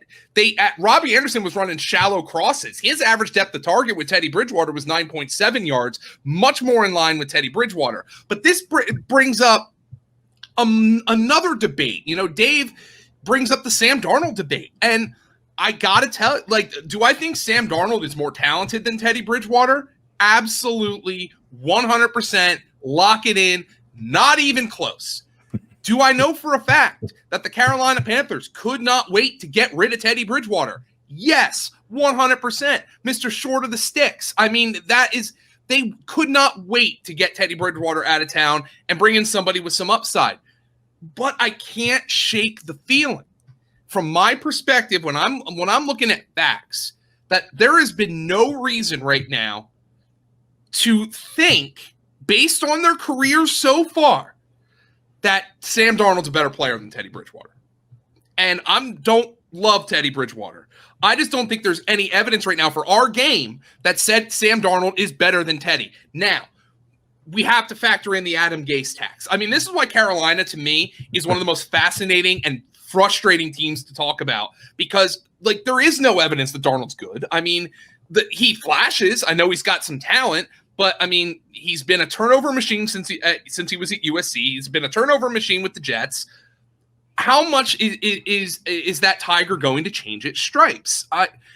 That being said, is Robbie Anderson's role going to be the same? Because the coaches are the same. DJ Moore's still there. DJ Moore was the guy who was the deep threat in Carolina last year. Again, flipped on its head. We were drafting DJ Moore on the presupposition that he was going to be the short, shallow to intermediate guy that he was in the previous regime. That got flipped on its head. He's now going, by the way, DJ Moore. We're talking 3-4 rounds ahead of Robbie Anderson. So I've been a little wary on DJ Moore at cost. I got to admit, I don't have a ton of Robbie Anderson right now either, only because I don't know how to answer the Darnold problem. But if you want to put a feather in the cap, it's Joe Brady and how he unlocked Robbie Anderson last year in a way that I had not foreseen. I'm absolutely entertaining the possibility that I have a blind spot for Robbie Anderson right now. And Carolina, with their machinations this offseason, bringing in Darnold, it's making it harder for me to see the forest through the trees. Let's get somebody else you're higher on, Dave. I think these are interesting. I'm glad you sent me this list. Chase Claypool, I find interesting that you're higher on Chase Claypool than the consensus appears to be. Why, Dave? I think that he is the type of receiver that the Steelers can scheme up. Whereas Juju will talk about, I'm going to line up everywhere, don't worry. I think that he's a volume receiver, plain and simple. I don't think that he's necessarily special, certainly not consistently enough after the catch. Deontay Johnson is more special than Juju, if you ask me. I just wish he would hold on to the football a little bit more often, and you can't deny the volume that he gets. But Claypool, they can manufacture targets for deep in the red zone, near the goal line, on screens, on slants. I think that he's a huge mismatch problem for defenses, and he's going into his second year. And in this offense, I know that they're going to Matt Canada and they're going to say they're going to run a lot more and there's going to be a ton of pre-snap motion so that Roethlisberger can get a read on the defenses. I think it's still going to be a lot of what it was last year. I think there's going to be a lot of short passing because that offensive line, I don't know how you have that line rated, Ross, but it's got to be in the bottom 5, if not the bottom 1. It's really, it's an eyesore. I think Claypool can overcome and be a good intermediate area target for Roethlisberger to hit. I think he can make plays after the catch, and I love his size in the red zone. So I think he can actually take a small step forward in terms of yardage, in terms of catch rate, and be a better receiver in his second year, and hopefully come close to the total amount of touchdowns that he had in 2020. Joe? Ross, one of the reasons I haven't had a lot of Robbie Anderson this year is because I have a lot of Chase Claypool. Chase Claypool has been my most drafted wide receiver 3 this year. You know, I'm looking at his ADP fluctuating. I'm looking at NFFC and Best Ball 10s data. He and Juju Smith-Schuster are basically interchangeable in terms of ADP. I'm looking right now at Juju as wide receiver 29 over the last 3 weeks and Claypool as wide receiver 30. That could change if you just change the parameters and that number could change, you know? So sometimes they're going before each other, after each other. But when I'm drafting best ball, and again, that's what I've been doing so far this year. So everything's kind of filtered through that lens. Claypool is the kind of guy I target for best ball. We saw the spike games. We saw how much better Pittsburgh was when Chase Claypool was on the field. And now, if I remember, I'm going to look up the game last year. And it was the game the Steelers were like getting blown out at halftime. And I remember literally tweeting during the game on Sunday. And I was saying to myself, wait a minute, do the Steelers remember that Chase Claypool exists? I think it was a game. It might have been against I don't know if they were getting blown out, but it was against like the Jaguars or the Ravens, one of the last 2 games that they actually won during the season. And I just remember them not using Chase Claypool at all. And then they brought him out in the second half and he started making plays. And that's when I was like, all right, this guy is something different. He gives them something a little bit more in the offense. Now, the big question people are going to have and say, well, I'm out on Claypool because Ben Roethlisberger's arm. And I don't know if I can argue against that. But right now, I've seen him be somebody who has been the cheapest of Pittsburgh's 3 receivers. And I'm going to be willing to invest in those spike games. So the reason I don't have a lot of Robbie Anderson at this stage is because I do have a lot of Chase Claypool, Ross. That's just a player where I'm investing in the cheapest of these receivers. Not to say I don't like Deontay Johnson, because I do, but I am investing in these receivers from this perspective. I'm gonna continue to have a lot of Chase Claypool because he is very affordable. Do you guys know what these are right here that I'm showing on the screen? I don't know the brand. They're Ross. Wait a minute. Are those Crocs? They are Crocs, but I wear these like out at night. These are, people don't realize how many sweet shoes Crocs have these days. It's time to put on your favorite pair of Crocs and channel your inner fortune teller, because your prediction might just make you $10,000 richer. How about this? Visit crocs.com, take your pick of wildly comfortable, lightweight clogs, have them, sandals, have them, slides, have them. You can personalize them with Gibbet's charms. Take your pick of styles that are straight fire and make your feet feel like $10,000. Speaking of that, by the way, this is how it ties in. The Crocs Hoop Draft Prediction Challenge, so the NBA draft, which is a week from now, is coming. And dare we say free to play on DraftKings.com. This is like all my worlds coming together. You know, picking like sort of betting on a draft, Crocs, DraftKings, this is amazing. Make all the right picks and a slice of 10 G's could be yours. Just enter the game page on draft day and see just how well your pick predictions hold up to the real ones. At the end of the draft, winners will be paid out cold, hard cash based on how many you guessed right. Visit DraftKings.com/Crocs on Thursday, July 29th to make your basketball draft predictions. We hope your future is full of comfort and possibly full of money. Learn more at DraftKings.com/Crocs. Eligibility restrictions apply. See DraftKings.com for details. All right, Dave, let's get to some guys that you are lower on than others. And in fact, this is interesting. You're higher on Michael Carter, North Carolina running back with the Jet. Mm-hmm. You're lower on Javonte Williams, North Carolina running back, not with the Jets. Explain yourself. I just think that taking Javonte Williams in round 5 is a bit of a stretch. And if you're asking me to compare him to Melvin Gordon, to me, there's no comparison. I'd much rather have the younger running back there. But the Broncos have kind of said it multiple times this offseason. They want to move toward a multi-back approach. So even when they realize that Melvin Gordon is old as dirt and doesn't move like he used to and isn't as consistent as he used to, Williams might be the primary back there, but they also added Mike Boone. Boone knows the offense in Denver. I think the offensive line will be okay, but I'm not sold on that offense being so run heavy game after game. I think Williams is worth a pick about 10 picks later. I think he's fine in round 6 if you're willing to just kind of wait it out, because if Melvin starts the season with the Broncos, he's going to be the main back. Williams will be the guy behind him. I know he's the better pass blocker compared to Melvin Gordon, but I don't know if the Broncos are going to see it that way. And if he's not playing in passing situations, that means he's not getting a lot of targets, and he'll be splitting the rushing downs with somebody. So you almost have to be patient when you take Javonte Williams. And when I'm in round 5 of my drafts, Ross, I want players that I know I can start now. And I don't think I can do that with Javonte Williams. So I'm going to let other people take him. I love the talent. Don't get me wrong. I'm going to let other people take him, but I'm not going to get him when it costs me a late round 5 pick. Joe? I'm looking at ADP right now, and here are the players going around Javonte Williams. Deontay Johnson, Cooper Kupp, Javonte Williams. This is 50, 51, 52 NFFC. Adam Thielen, 53. Tyler Lockett, 54. Kyle Pitts, 50. Kyle Pitts is an entirely other argument.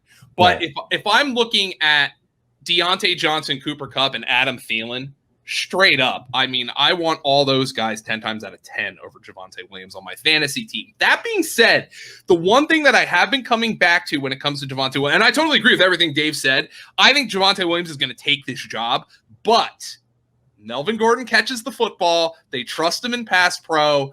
I don't think Melvin Gordon's going away. He's going away after this year. He's on the final year of his contract. They're going to get rid of him. Javonte Williams is more of a 2022 guy. But I will say this. Just keep this in mind, because we saw what happened at the end of last season. Jonathan Taylor, Cam Akers, these guys down the stretch were legitimate league winners after getting off to slow starts as rookies. And, I think you can attribute the slow start to the offseason and all that stuff, the COVID and all that. Does Javonte Williams and some of these rookies be able to come in and step in right away? Another question. But just keep in mind that fantasy players, especially young guys, maybe guys who come on after 6 weeks, 7 weeks, they have 1 extra week to make an impact if they are late bloomers this year. And I don't want to overestimate that, but I don't want to say it's nothing either, because, imagine having Jonathan Taylor at the end of last year or Cam Akers at the end of last year when they're ranking as top 5 running backs, and imagine your Super Bowl is pushed back 1 week. That's 1 more week to ramp up and get you into the postseason. From Dave's perspective, if I'm drafting somebody in the 5th round of a redraft league where I have to make a start decision early, I don't think Javonte Williams is going to be somebody, barring a huge week 1, which isn't out of the question. He's not going to be somebody I'm comfortable putting in my lineup in week 1. And I totally agree with that. I'm taking Deontay, I'm taking Kupp, I'm taking Thielen, those guys that I had listed beforehand. But in best ball formats, and I'm saying this as somebody who doesn't have much Javonte Williams at all, but in best ball formats, just keep in mind that when those roster decisions are being made for you based on the output of the week, I think Javonte Williams, somebody like him, somebody like Travis Etienne, when they start finding their footing this year, they're going to have a wider window to make an impact. So that's why I'm more willing to sign off on those picks in a best ball format. The other thing I can point out is that there's more than one way to get Javonte Williams. You don't have to do it on draft. You do in best ball. But in a redraft league, right. In a redraft league, let somebody take him in round 5. By week 3, they'll be kicking themselves for it. Trade for him. Because I agree with you, Joe. I think that Williams will have his time, and it'll be the impatient fantasy manager that'll say, all right, you're going to have Javonte Williams. Give me somebody off your team. You make a deal, and you've got Williams on your squad for the second half of the season. You'll be more patient with him when you trade for him. There were people in the leagues that I was in last year, they straight up dropped Cam Akers. They were cutting Jonathan Taylor. I picked those guys up in a couple of leagues last season, and I made the playoffs, and I made a pretty good run every single time. So you want to go ahead.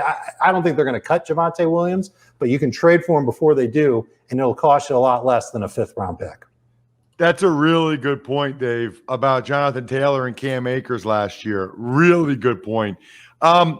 Another running back that you're a decent amount lower on than other people are, Josh Jacobs. Is this primarily O-line driven, or is there more to it than that, Dave? There's a lot to it. The O-line is just the start. It changed. You know that it's got 3 new starters on it. I don't know how I feel about those guys compared to who they had. And they added Kenyon Drake, and they gave Drake a lot of cash. And then they talked up Drake's ability to be a good pass catcher when he really wasn't that prolific of a pass catcher when he was with the Cardinals. He was with Miami. I think that Drake is a bet for the Raiders against Jacobs because they're worried about Jacobs not being able to stay healthy. And I'll give you one other nugget that I noticed. Last season in short yardage downs, so downs of 3 yards or closer, Jacobs was 5 of 16. That's at the goal line. He only scored 5. He only converted 5 of those. It was 8 of 19 for Kenyon Drake. Noticeably better. He was better in short yardage. Maybe some of that had to do with Kyle Murray being there and opening up some lanes for Drake. But I think something also has to be said for the physicality of the position. And if Jacobs isn't catching a lot of passes, and he's averaged around like 2 targets over the course of his career per game, and if he's not getting all the goal line work, I'm not saying missing it all. If he's not getting some of it, what's his value? And he's been inconsistent for fantasy managers, 2 up and down over the course of his career. So I see the draft capital it'll take to get Jacobs. And I know it sounds crazy because he's a 3rd-year running back, but I don't see it. I don't see him doing as well as he did last year. I don't think he'll have those high-value opportunities because of Kenyon Drake. As silly as that sounds, but this is the Raiders that we're talking about. I don't think he'll get there because Drake is going to start blocking him. Yeah, and Ross, you and I have talked about this on the program. And as somebody who loved Josh Jacobs, and I love him coming out of the out of Alabama, and one of the reasons I loved him coming out of Alabama was his ability to catch the football. And I thought, man, does this really just end up being a perfect fit for the modern NFL bell cow running back? And you look at it, and then you see that the Raiders just haven't used him in that regard in his career. I mean, Ross, I continually go to stathead.com and make sure that I am doing my search correctly, because this is something that is so unbelievable that you have to actually see it on a stat page to believe it. In Josh Jacobs' NFL career, he has 1 target on 3rd down. 1 in his career. And I just did the search. That's why I was kind of delaying there, because I was doing the search again on stathead.com to make sure that I had it right. He has 1 target on 3rd down in his career. It was this season in 2020. It was on November 15th. It was a completion for no gain. So Josh Jacobs has zero receiving yards on 3rd down in his career. Why would you take mind-blowing to me. Why would you take a running back in the 1st round and then not really use him in the passing game? Ross, I don't get it.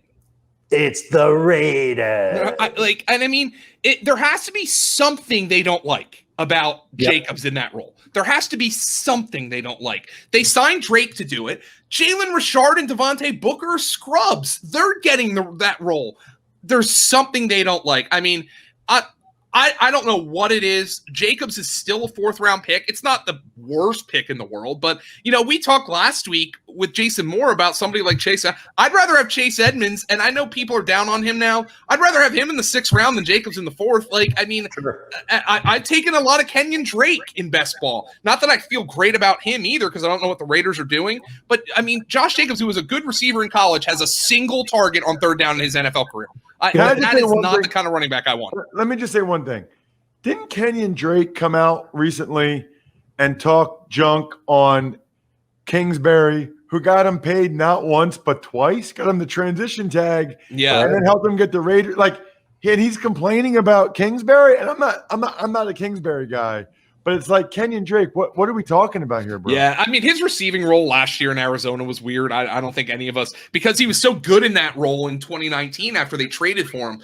I don't really get that. I don't know but the Jacobs thing just blows my mind, Ross. It just utterly blows my mind. And the cherry on top, hold on. The cherry on top, let's just say that you get him in round 5. Week 1, he's against the Ravens. Week 2, he's against the Steelers. Good luck at the beginning of the year with Josh Jacobs at running back for your fantasy team. I will say this, though, looking at Josh Jacobs' numbers, Dave, just looking at his overall production, he has a lot more production than I thought. The way based on the way we talk about Jacobs, and I think it's because of spike games, but he's got 2,200 rushing yards and 19 rushing touchdowns in his career. Like, I mean, for 2 seasons, that's pretty damn good. It's just the role has been so inconsistent that I think he's driven us nuts.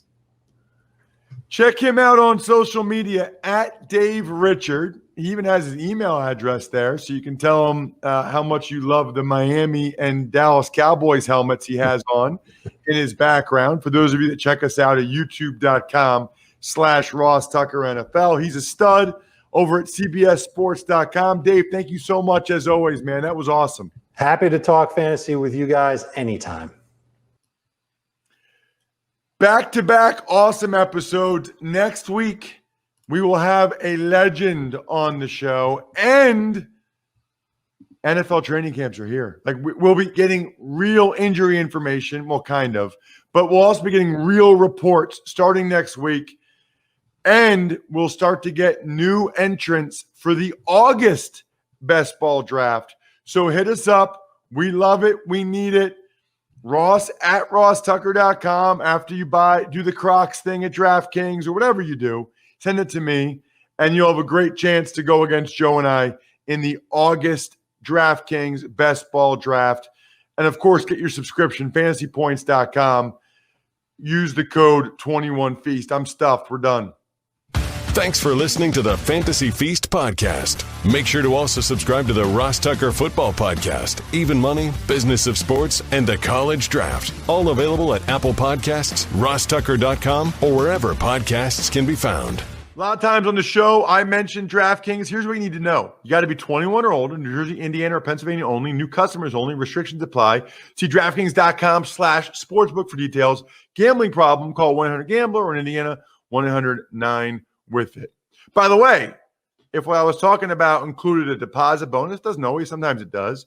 Deposit bonus requires 25 times playthrough, and deposit bonuses are paid out in site credit.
What's up, DK Sim fam? Welcome back into the DraftKings Dream Stream. My name's Jeff Ulrich, bringing you home for Thursday, July 22nd. Oh, no. We're almost into the last month of summer. That always stinks. But you know what doesn't stink?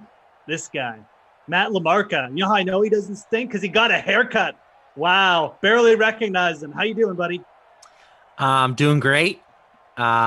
Summer, really couldn't care less about it at this point.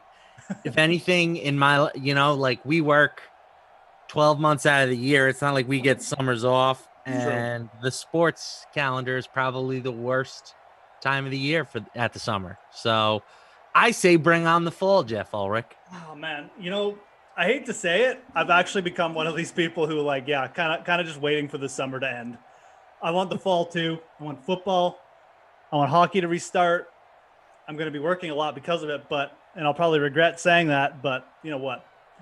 That's what I want. I want football back. And, once football gets back, then we're closer to the Masters. Anyways, whatever. I'm kind of in agreement with you. I don't dislike summer, but sporting-wise, we need to get fall here soon. So, anyways, hope everyone is doing well in the DraftKings chat, the YouTube, and the Twitch fam. Got you guys open. Smash that like if you could, coming on in, guys. We got Seattle, we got Denver.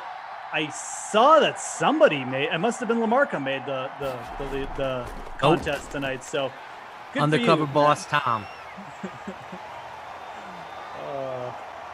One of these days, Matt and I will smarten up, but it will be not today. I know you did get a lineup in. I did. Who'd you put in your captain? Must Be was making fun of me because I didn't get lineups in either of the first two sims of the day. So I made sure to get a lineup in here. I put Russell Wilson at captain along with 48% of people. I played Drew Lock. So I went double quarterbacks. Greg Olson, Tyler Lockett, Jerry Jeudy, and Brandon McManus. Nice. All right, I got Cortland Sutton in the captain, like I always do for Denver, and he never does anything for me. So a little out pass to Carlos Hyde, 3rd and 11, gonna get a punt. The Seahawks, fresh off their Super Bowl win. Do you think the Seahawks are gonna do the double and get the real Super Bowl this year, LaMarca? Or? No. We actually have some football news to talk about tonight that I'm actually interested to hear your takes on, because a lot has happened, since we worked together, and just last week. We get this punt.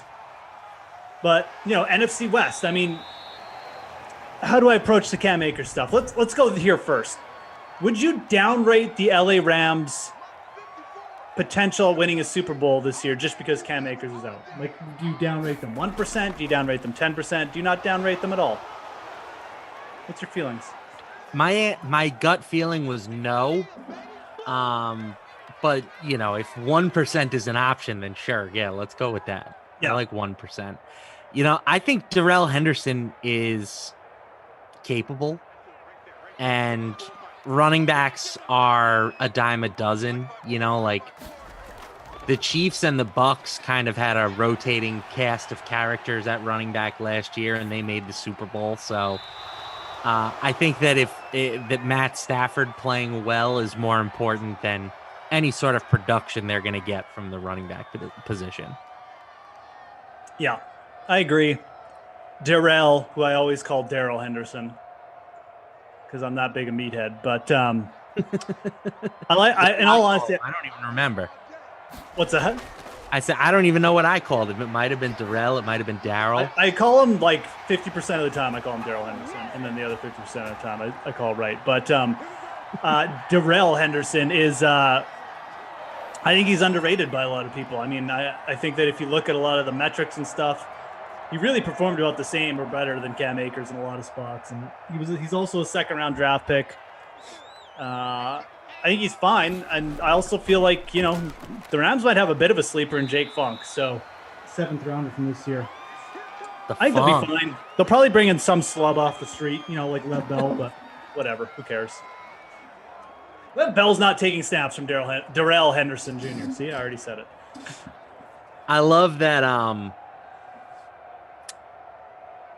like everybody tried saying they were going to say sign Cam Akers, and the team was just like, yeah, hard pass on Cam Akers, or Todd Gurley. Todd Gurley, you mean? Yeah. I kind of knew who you meant. Right off the top.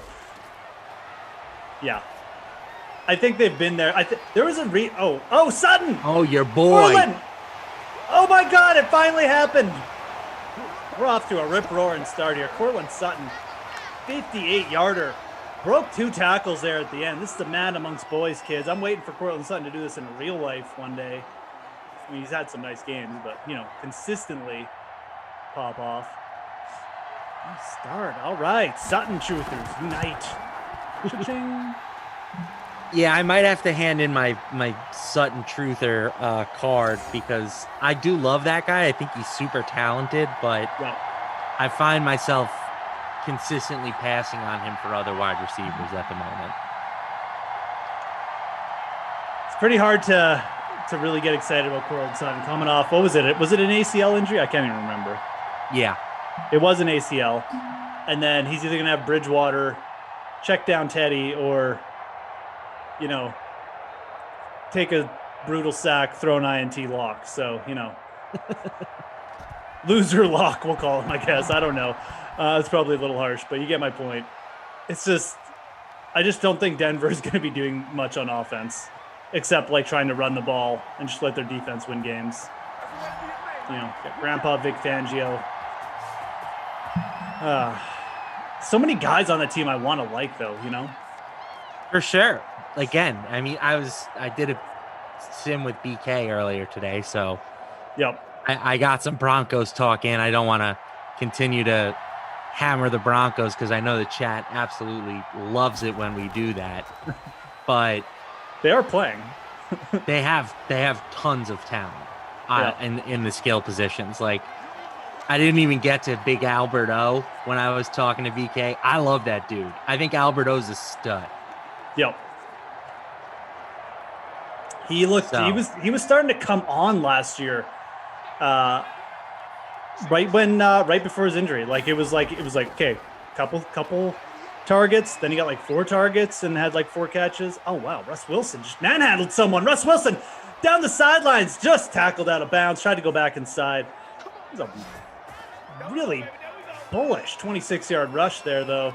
Kind of like these Seahawks jerseys. I'm not sure where these are from. Producer Tom, is this from like the 2000s or something? What jerseys are these? 2000s. Yeah, I was right. Okay. Again, this is my like lizard brain, man. Just like that was they're 2000s. Comparable, I feel like, to what they have now, but you get that hint of green in there around the collar. Yeah, it really, when you see it up close, I kind of like it better. I do too. It's sharp. Mike Bizzle says, Moose, your PGA picks are killing me, buddy. Okay. I feel bad for you, man. How many times are you going to go down the Louis Oosthuizen, Yeah. I mean, what, is this 3 straight majors now? He's led going into the final round? Oh, he didn't lead going to the final round of the PGA. He was in 3rd, actually, but he was right there. Like, it's funny because the PGA is probably the one he actually should have won because his putter was so bad on the weekend. Right. And like he only had Phil Mickelson to get through, which, he's 51. I mean, Phil's great, but like he's 51. In theory, Louis Oosthuizen should be able to dust Phil Mickelson 2 times out of 3 or something, right? So that's the one that kind of hurts the most. The U.S. Open, I mean, John Rahm sunk 40 feet of putts. That one hurt. And then the Open, again, I mean, he didn't bring it in the last round, but like Colin Morikawa, that's what happened in the final round of the Open was exactly what I thought was going to happen. Colin Morikawa birdied 3 holes in a row. I thought he'd get some separation, and Louis wouldn't be able to respond because he's not as good an iron player. That's exactly what happened.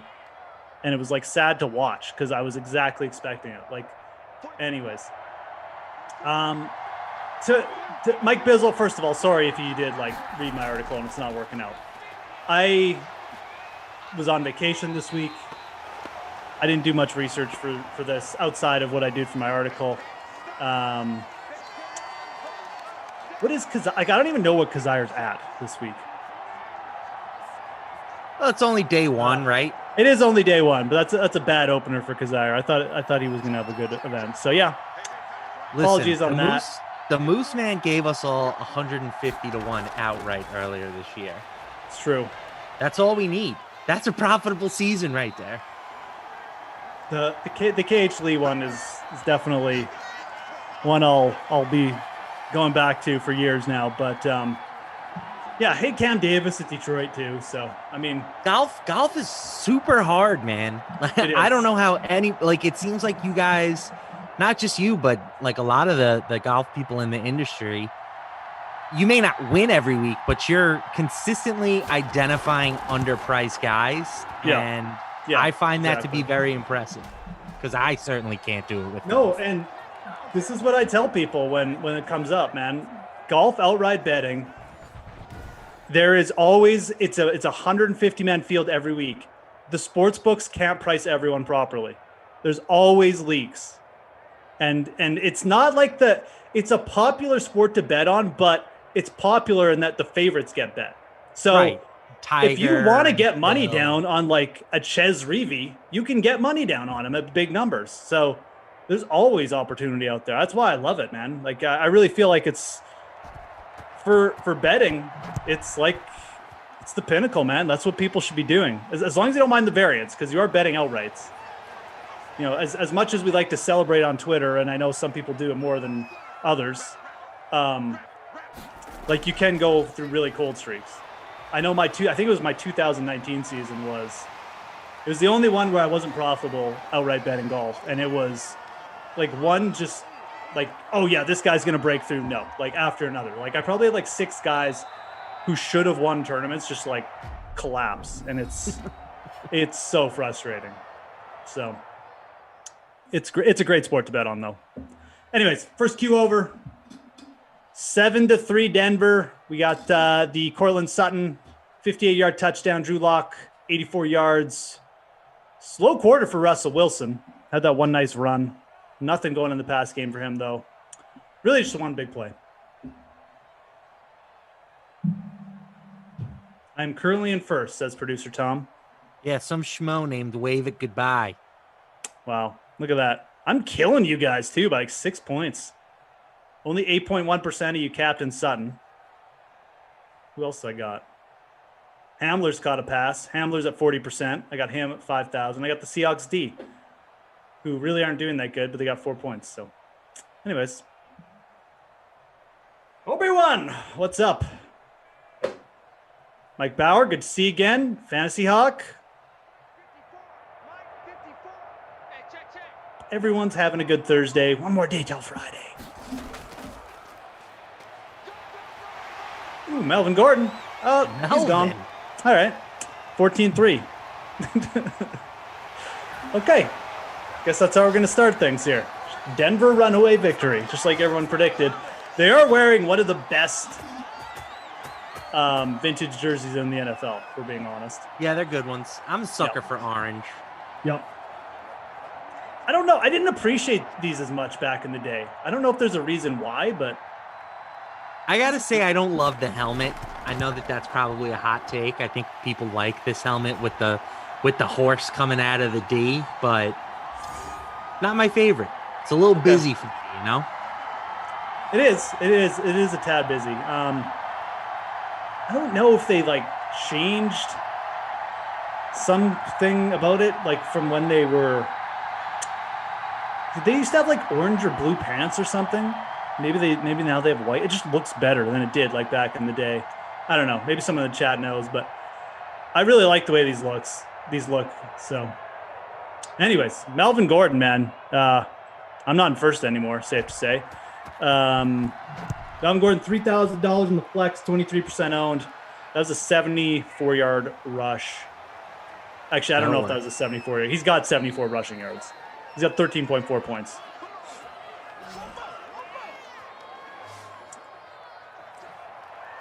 And running back position for Denver could be interesting next year, too. Got Javonte Williams there. Gordon's still there. It's Carson Trips. Have you started best ball, Matt? Yeah, I've been dabbling.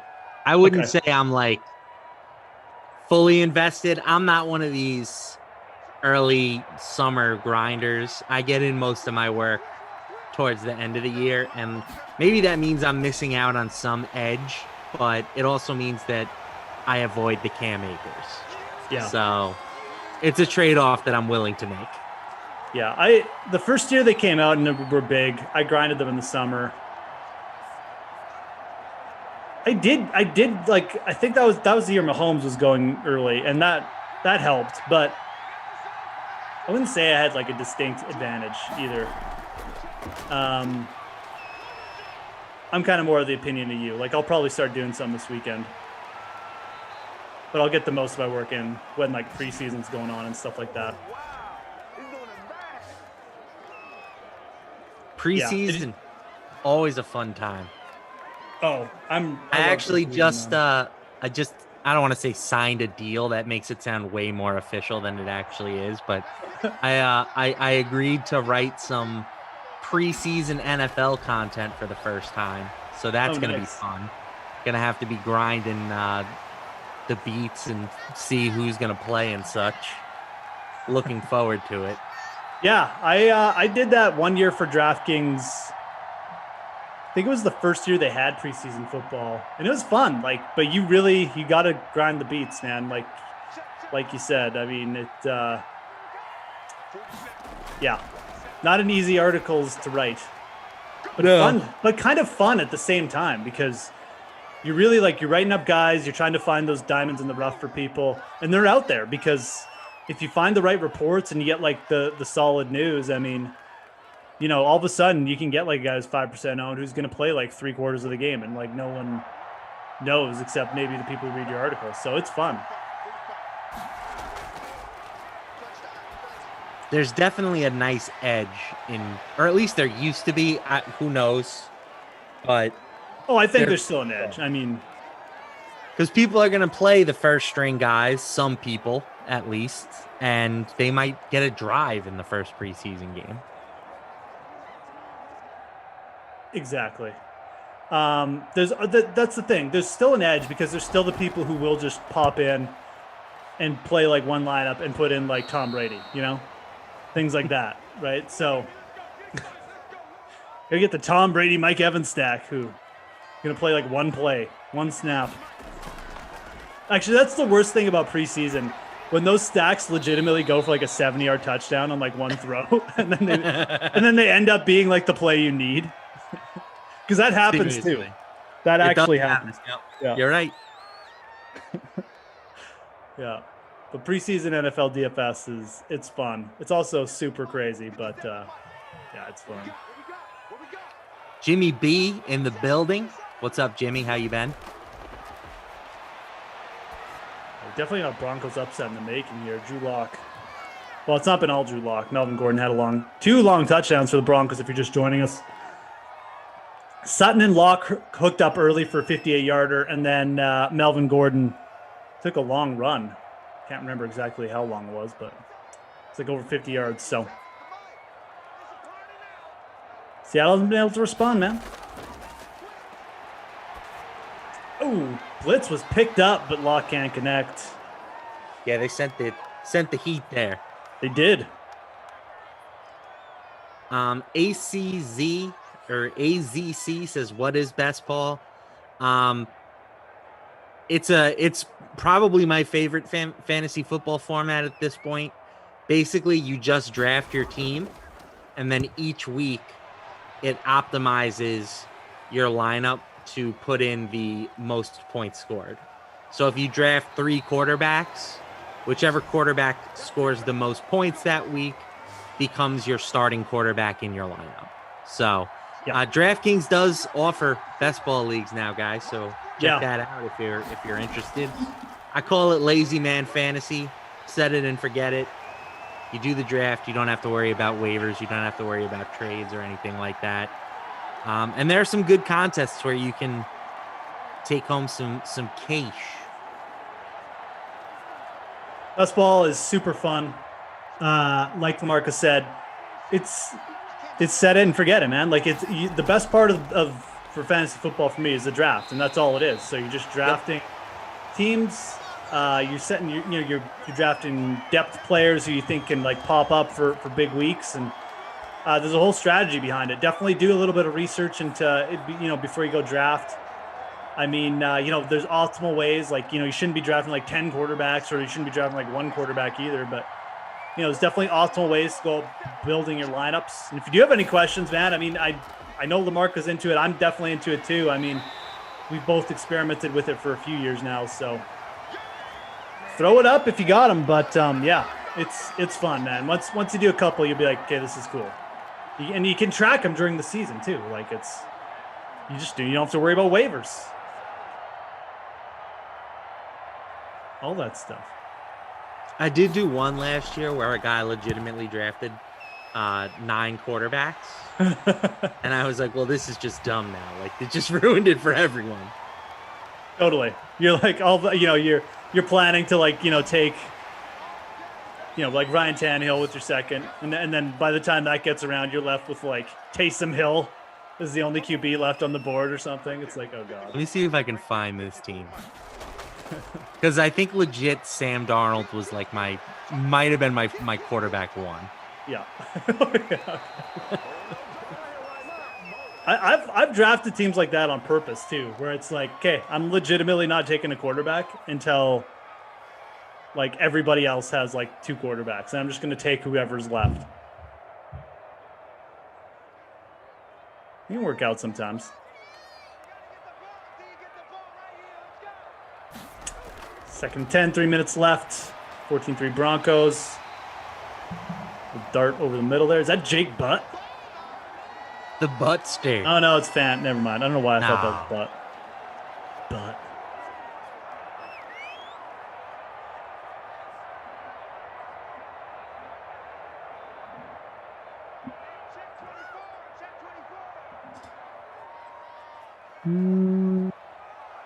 Oh, no, this was the team. Oh, you found one? Okay. I came in dead last in the league. My quarterbacks were Carson Wentz, Derek Carr, and Dwayne Haskins. Dwayne Haskins. I mean, Carr wasn't bad last year, but yeah. Wasn't good. Certainly wasn't good enough. Let's put it that way. Wentz was an utter disaster. This was also a Keyshawn Vaughn team. Yeah, that was another. Not work out. Keyshawn Vaughn, definitely one of those guys last year who's getting hyped. Oh yeah, I don't need to draft a running back high. I'm just going to draft a bunch of Keyshawn Vaughns. Yeah, this team came in dead last. The winning team outscored me by 407 points for the season. 13-week season, by the way. But I am proud. I did have one of my teams make it all the way to the final round where I could have taken home $20K. I didn't. I came in 15th for $250, which is, you know what? I'll take that on a $5 entry or whatever it was. Might have even been $3. Yeah, I assumed you at least doubled your ROI or somewhere around there. Yeah. I only had 6 teams in this tournament. Oh, well, okay. Laughing then. That's about a 10. That's almost like, I don't even know. Yeah, close. Close it's to like 10. 8 change. 8 timer. So, yeah. Definitely check them out on DraftKings, like we said.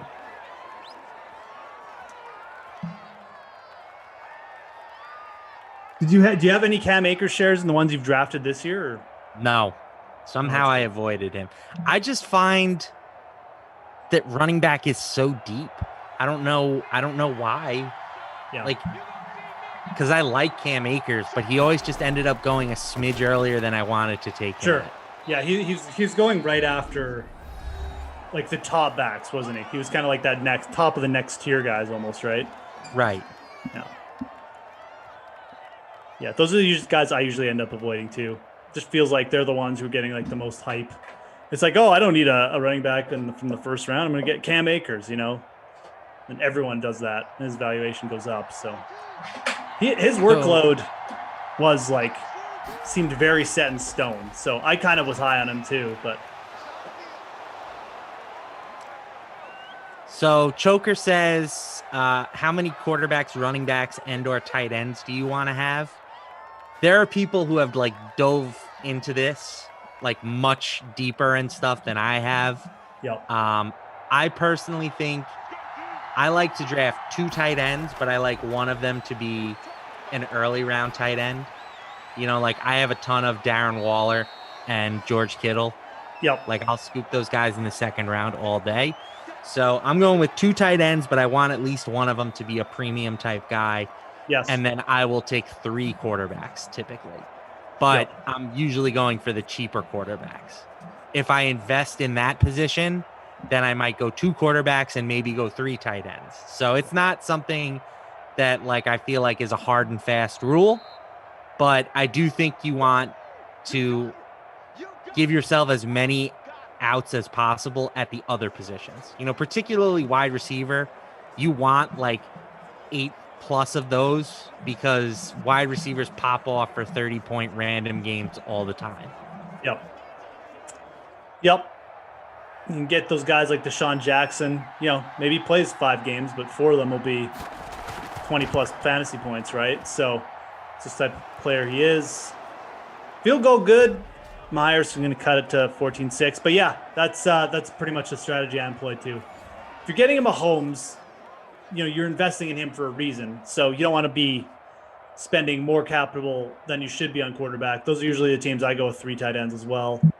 And Matt's definitely right. Like, I think it's probably one of my biggest leaks over the last 2 years in best ball, just not paying up for tight end enough, because the elite tight ends, there's a vast difference. And we always get the hype on guys. You know, this year it'll be probably Dallas Goedert. I can probably think of a couple other guys if we stayed here for a bit, but you know, guys like that, and you're like, oh yeah, I'm fine. I'll just get 2 of those guys, you know, later rounds. And you're chuckling. It's like, oh, these losers spent their money on Travis Kelce. And then by week 10, you know, Travis Kelce has like 300 points, and Dallas Goedert has like 1 game with like more than 2 receptions. So. Yep, my team that made it to the end last year was a Travis Kelce team. Yeah. Like, let's see here. I mean, guys like Irv Smith Jr. or Jonnu Smith or Cole Kmet. These guys sound great on paper. They're not going to come anywhere close. Like, I mean, not even in the vicinity of Travis Kelce's production. So even a guy like Logan Thomas, like there's just going to be such a vast difference between what Kelce does and Logan Thomas does. So anyways, that is definitely like getting the top tight ends. I'll be doing that more this year. Other people probably will be too, but whatever. You got to pay up somewhere. End of the half, dudes. 14-6. Denver with 2 big plays. If you're just joining us, appreciate it. Smash that like button if you could. DK Sim Fam. We had the Cortland Sutton big play. We had the Melvin Gordon's big play. We really haven't had much offense outside of that. Seahawks offense just kind of puttering. Russ Wilson cannot get out of first gear in this game. Does have 55 rush yards. So he's actually on pace to hit the rushing bonus. Russ always saves himself somehow in these sims. It's unbelievable. Drew Lock, 93 pass yards. Sutton, 58 receiving yards. He only had that 1 catch. Yeah. Really just had like a nondescript second quarter there. So maybe the second half will pick up. Going back to the best ball stuff, which if you guys are bored of this, I'll happily switch topics. But I also like the idea of waiting at quarterback, because quarterback is a position where you can find like huge value. You know, like again, my team that made it to the end last year was a Josh Allen team. Yeah. So drafting him and getting him, you know, 8th, 9th, 10th round, whatever it was last year, I think I got more production than the guys who spent the early pick on Mahomes. So, you know, like I think I've talked about Joe Burrow and the Bengals a lot. I think Joe Burrow could be like that type of dude this year. A guy who's going as a late QB1 who could finish as a high QB1. Yeah. And I want to give myself shots at that upside. Yep. Yeah, QB's. Oh, just watching this play here. Oh, yeah, picked. Here we go. A little flutter ball from Drew Lock. We've been waiting for this all season. 10-5 down. There we go. Quentin Dunbar. That's how we flip the script here, folks. Seattle not going to take this for much longer. We're going to see a 2-point conversion here, too. Tie this game. And there it is. Okay. Easy money. Well, that was a fun time while it lasted for the Denver Broncos. But who was that? Was that Disley or Olsen? I'm not sure who that was on that 2-pointer. Oh, maybe we'll get. Yeah, I think that was Disley. Sorry, Greg Olsen owners. Actually, I'm not sure who that was. 86. Hollister? I think Hollister's like 46. Oh, it is Jacob Hollister. Okay. Producer Tom on it. That was Hollister. I think he changed his number. Anyways, okay. So it's Hollister, not Disley, not Olsen. Jakob Hollister. I think Joe Burrow's a great call. Let's actually go down this list. What about Daniel Jones? God, I don't even. Feels gross saying it. He does Daniel have Jones some rushing upside, which I like in my quarterback. He's got Kenny Golladay, right? Plenty of weapons. I'd be surprised if he got himself into like the QB1 conversation, though. Yeah. I just don't think they're going to throw enough, even with Golladay. Like, their defense is okay. They're in a weak division, and they got Saquon back. I mean, we've talked a lot about the rookie quarterbacks. I think as soon as Fields and Lance earn the jobs, whenever that may be, they're going to be borderline QB1s. Yes. So I don't mind either of them. They're dudes I would be fine drafting as my third quarterback right now. For sure. I'd even go as far as to say as I could see them as my second quarterback if I'm really waiting. Yeah. Tom brings up Baker Mayfield. I do like Baker a lot as a player, but I think that they're just too run heavy, unfortunately. Yeah. I don't hate that call though either. I definitely like. Yeah, sorry. Go ahead. No. Finish your thought, man. Early in the year, Kirk Cousins is kind of interesting, but yeah. I'm pretty like Joe Burrow. I guarantee you, he's going to be my highest exposure quarterback. He checks all the boxes that I'm looking for. No, I know. I can see myself being pretty high on Burrow as well. I'll have plenty of Jalen as well. He's going off the board as roughly QB 10. I think he could put together a top 5 season if everything breaks right for him. So I'll have some of him, but Burrow to me is the best value on the board at the moment. Yeah, I think he could bump Matthew Stafford up a little bit with this Akers news too. Like potentially. I don't hate taking Matthew Stafford where he is. It's going pretty close to Burrow, I think. Yeah, just slightly before. The difference is you're getting no rushing really from Stafford. Yes. And I'm a huge sucker when it comes to rushing from my quarterbacks. Yeah. And like nobody's going to confuse Joe Burrow with Lamar Jackson, but he could give you 25 yards a game on the ground to go with 4 or 5 rushing touchdowns, and over the course of a season that makes a difference. Yeah. Yep, for sure. I could see a team. I could see a Justin Fields or a Trey Lance like winning leagues this year, though. Absolutely. 100%. Like in my 2 quarterback leagues where I can, start them on the bench and I don't need to necessarily worry about the early weeks. 100%. I'm looking to draft those guys. Yeah. I still feel like Fields starts week 1. Like it would be a mistake if he doesn't. I mean, I just don't know how you're going to be able to sit through training camp and preseason watching Justin Fields throw the ball next to Andy Dalton and be like, yep, Dalton's the dude. That's it. That's our guy. I don't know. Especially with your job on the line. So, yeah. Von Miller blowing that play up before it even got started.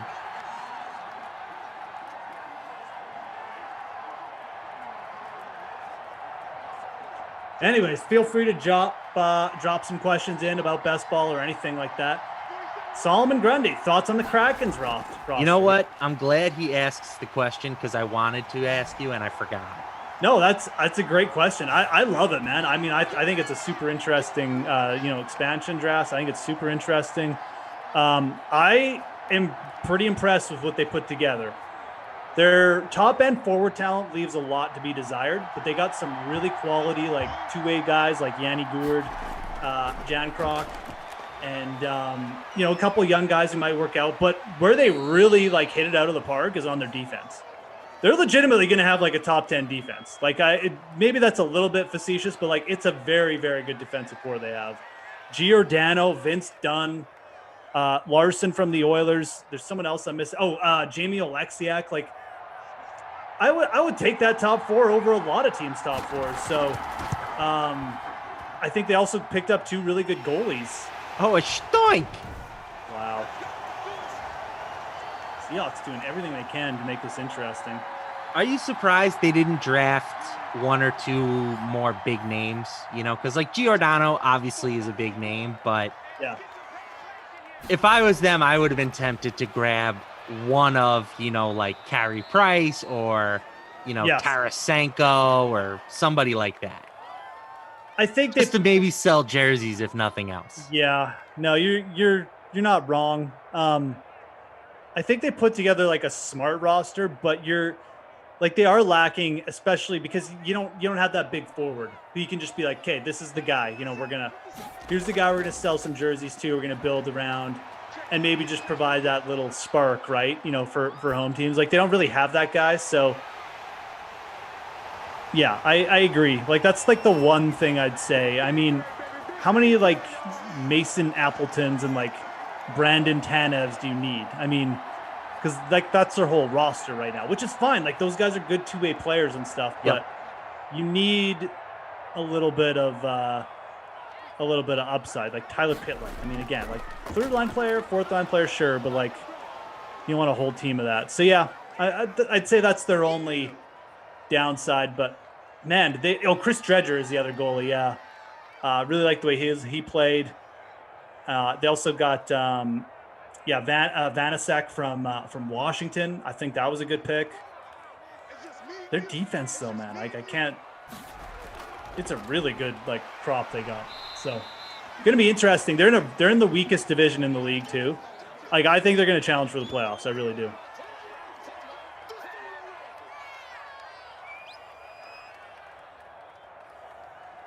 I'm happy for Seattle. Oh, absolutely, man. It's a great sports city. They deserve more teams. It's redonkulous that they only have one major sport, or I guess two. Sorry.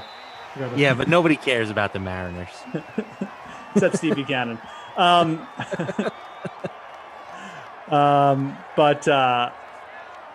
it's a great place for sports too. I've actually been to a Mariners game before. And you walk down there and the football stadium's in that vicinity too. It's a really cool place to go watch. So yeah, they need, hockey has some roots down there, in that part of the country, man, junior roots. So makes a ton of sense to put a hockey team there. I hope they get a basketball team back too. I mean, the Supersonics were great when they were there.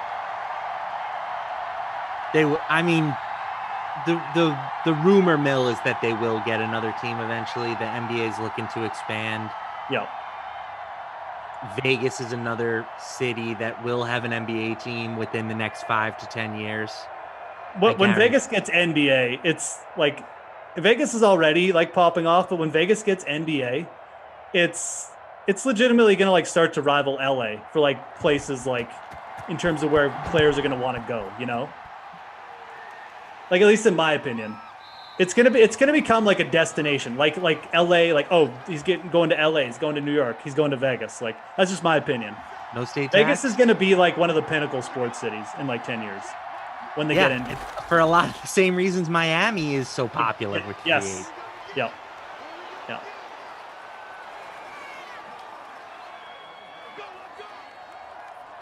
Yeah.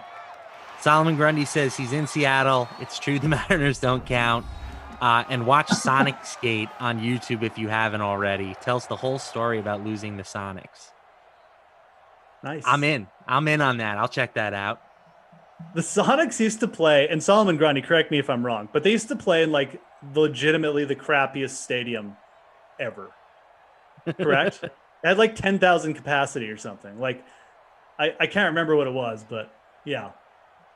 They had like the worst stadium. Anyways, Solomon Grundy, you tell me about the stadium, because I've never been there, but that's just from what I heard. And this was like 5 years ago I read it or something. The 17-14 Broncos. We had the defensive score for Seattle. Again, not much else going on offensively in this game. We've had like 2 big plays if you're just joining us. Cortland Sutton, 58 yards. Melvo Gordon, a long run. I'm not even sure how long it was. What's that? You called him Melvo Gordon, Melvo. which I liked. Yeah, that's Melvo Gordo, man. Stinks. Melvin Gordon stinks. I hope Javonte Williams takes all the carries. That was like the BK thing that surprised me the most was that he still thinks that Gordon is going to be the guy who's getting the majority of the touches, at least early in the season. Yeah. He's probably right, man. The team committed to Melvin Gordon. He really wasn't like terrible last year. I mean, he wasn't great either, but yeah. Williams feels like one of those guys people are going to get overhyped on and be like, oh yeah, Melvin Gordon stinks. And then they're going to be really disappointed. And it's probably not going to be a talent thing. It's just, the team's not ready to move on from Melvin Gordon yet. So.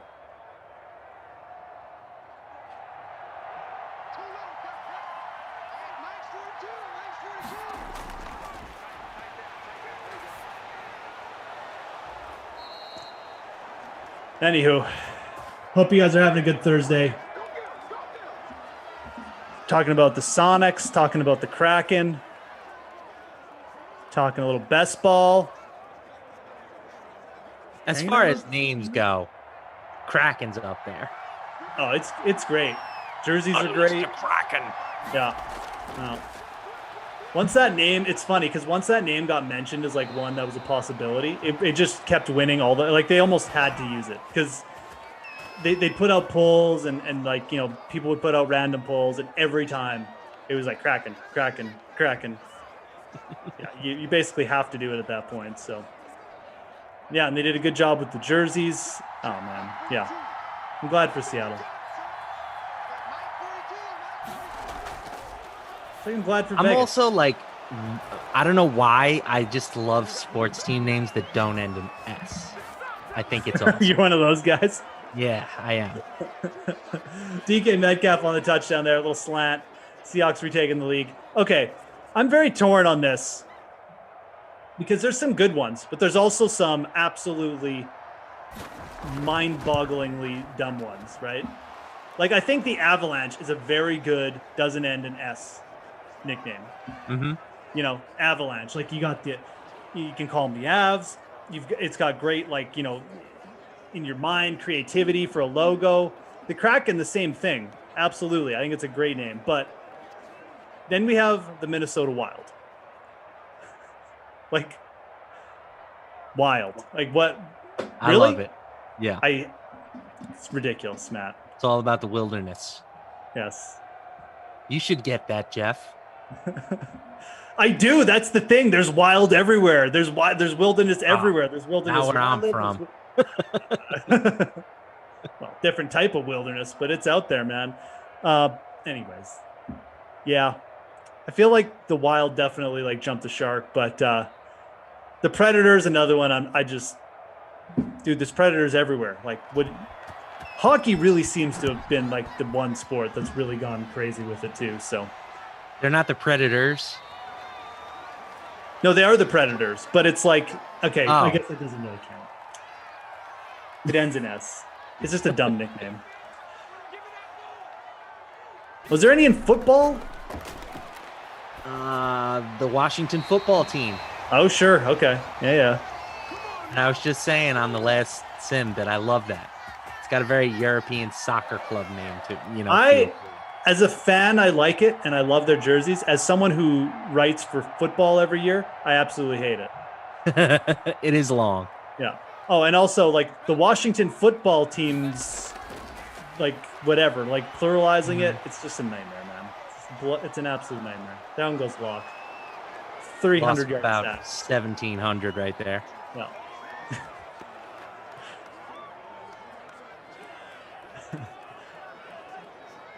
Yeah, Jimmy B, I played myself. I know. Predators is just one of those ones I needed to bring up because I hate it, but played yourself. Congratulations. Congratulations. You played yourself. Okay, here, let's do this. What's your favorite team name logo and what's your least favorite? Any sport. The logo or the team Well, name? okay, team name. We'll start. We'll Okay. say team name. Let's do team name and logo. Yeah, you can just do team name. I don't care. Do whatever. All right. But give me your favorite. team name. See, now I feel like the pressure's on. I have to pick something without an S. You do whatever you want. I won't judge you. Favorite team name.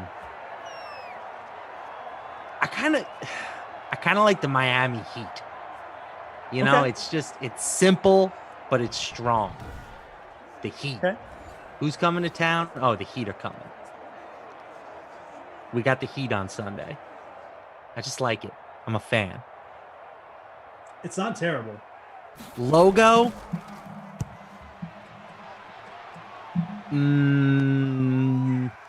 Logo's tough. Toronto Raptors, but the black Really? and gold, the black and gold version. The Toronto Raptors, eh? Okay, the black and gold version. Wow, I gotta make sure I got this one right. That was not the team. Oh, Yeah. okay. Like with the North? That one? No. It's their regular logo. It's like the basketball with like the slash marks on it, Right. but Oh, it's just okay. black and gold. Oh, okay, yeah. So, okay, yeah. That's pretty good. And of course, this is all just off the top of my head. I've never thought about this at all, but that was the first thing that popped to my mind. I like when teams win a title and then add gold to their uniform. I don't know why, but that appeals to me. Like there was one year the Nationals won the title just a couple of years back, and then Right. the next season they had like gold trim on their uniforms, and I was like, oh, that's a nice touch. It's not a bad logo. I'll give you that. It's probably a little underrated. Like even me, just underrating it there. So, yeah. Okay.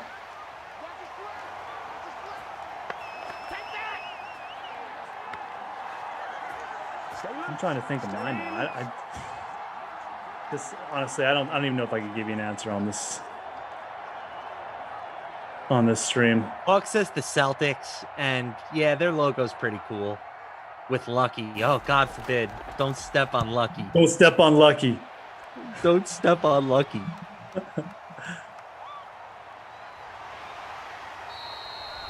Best team name, hey?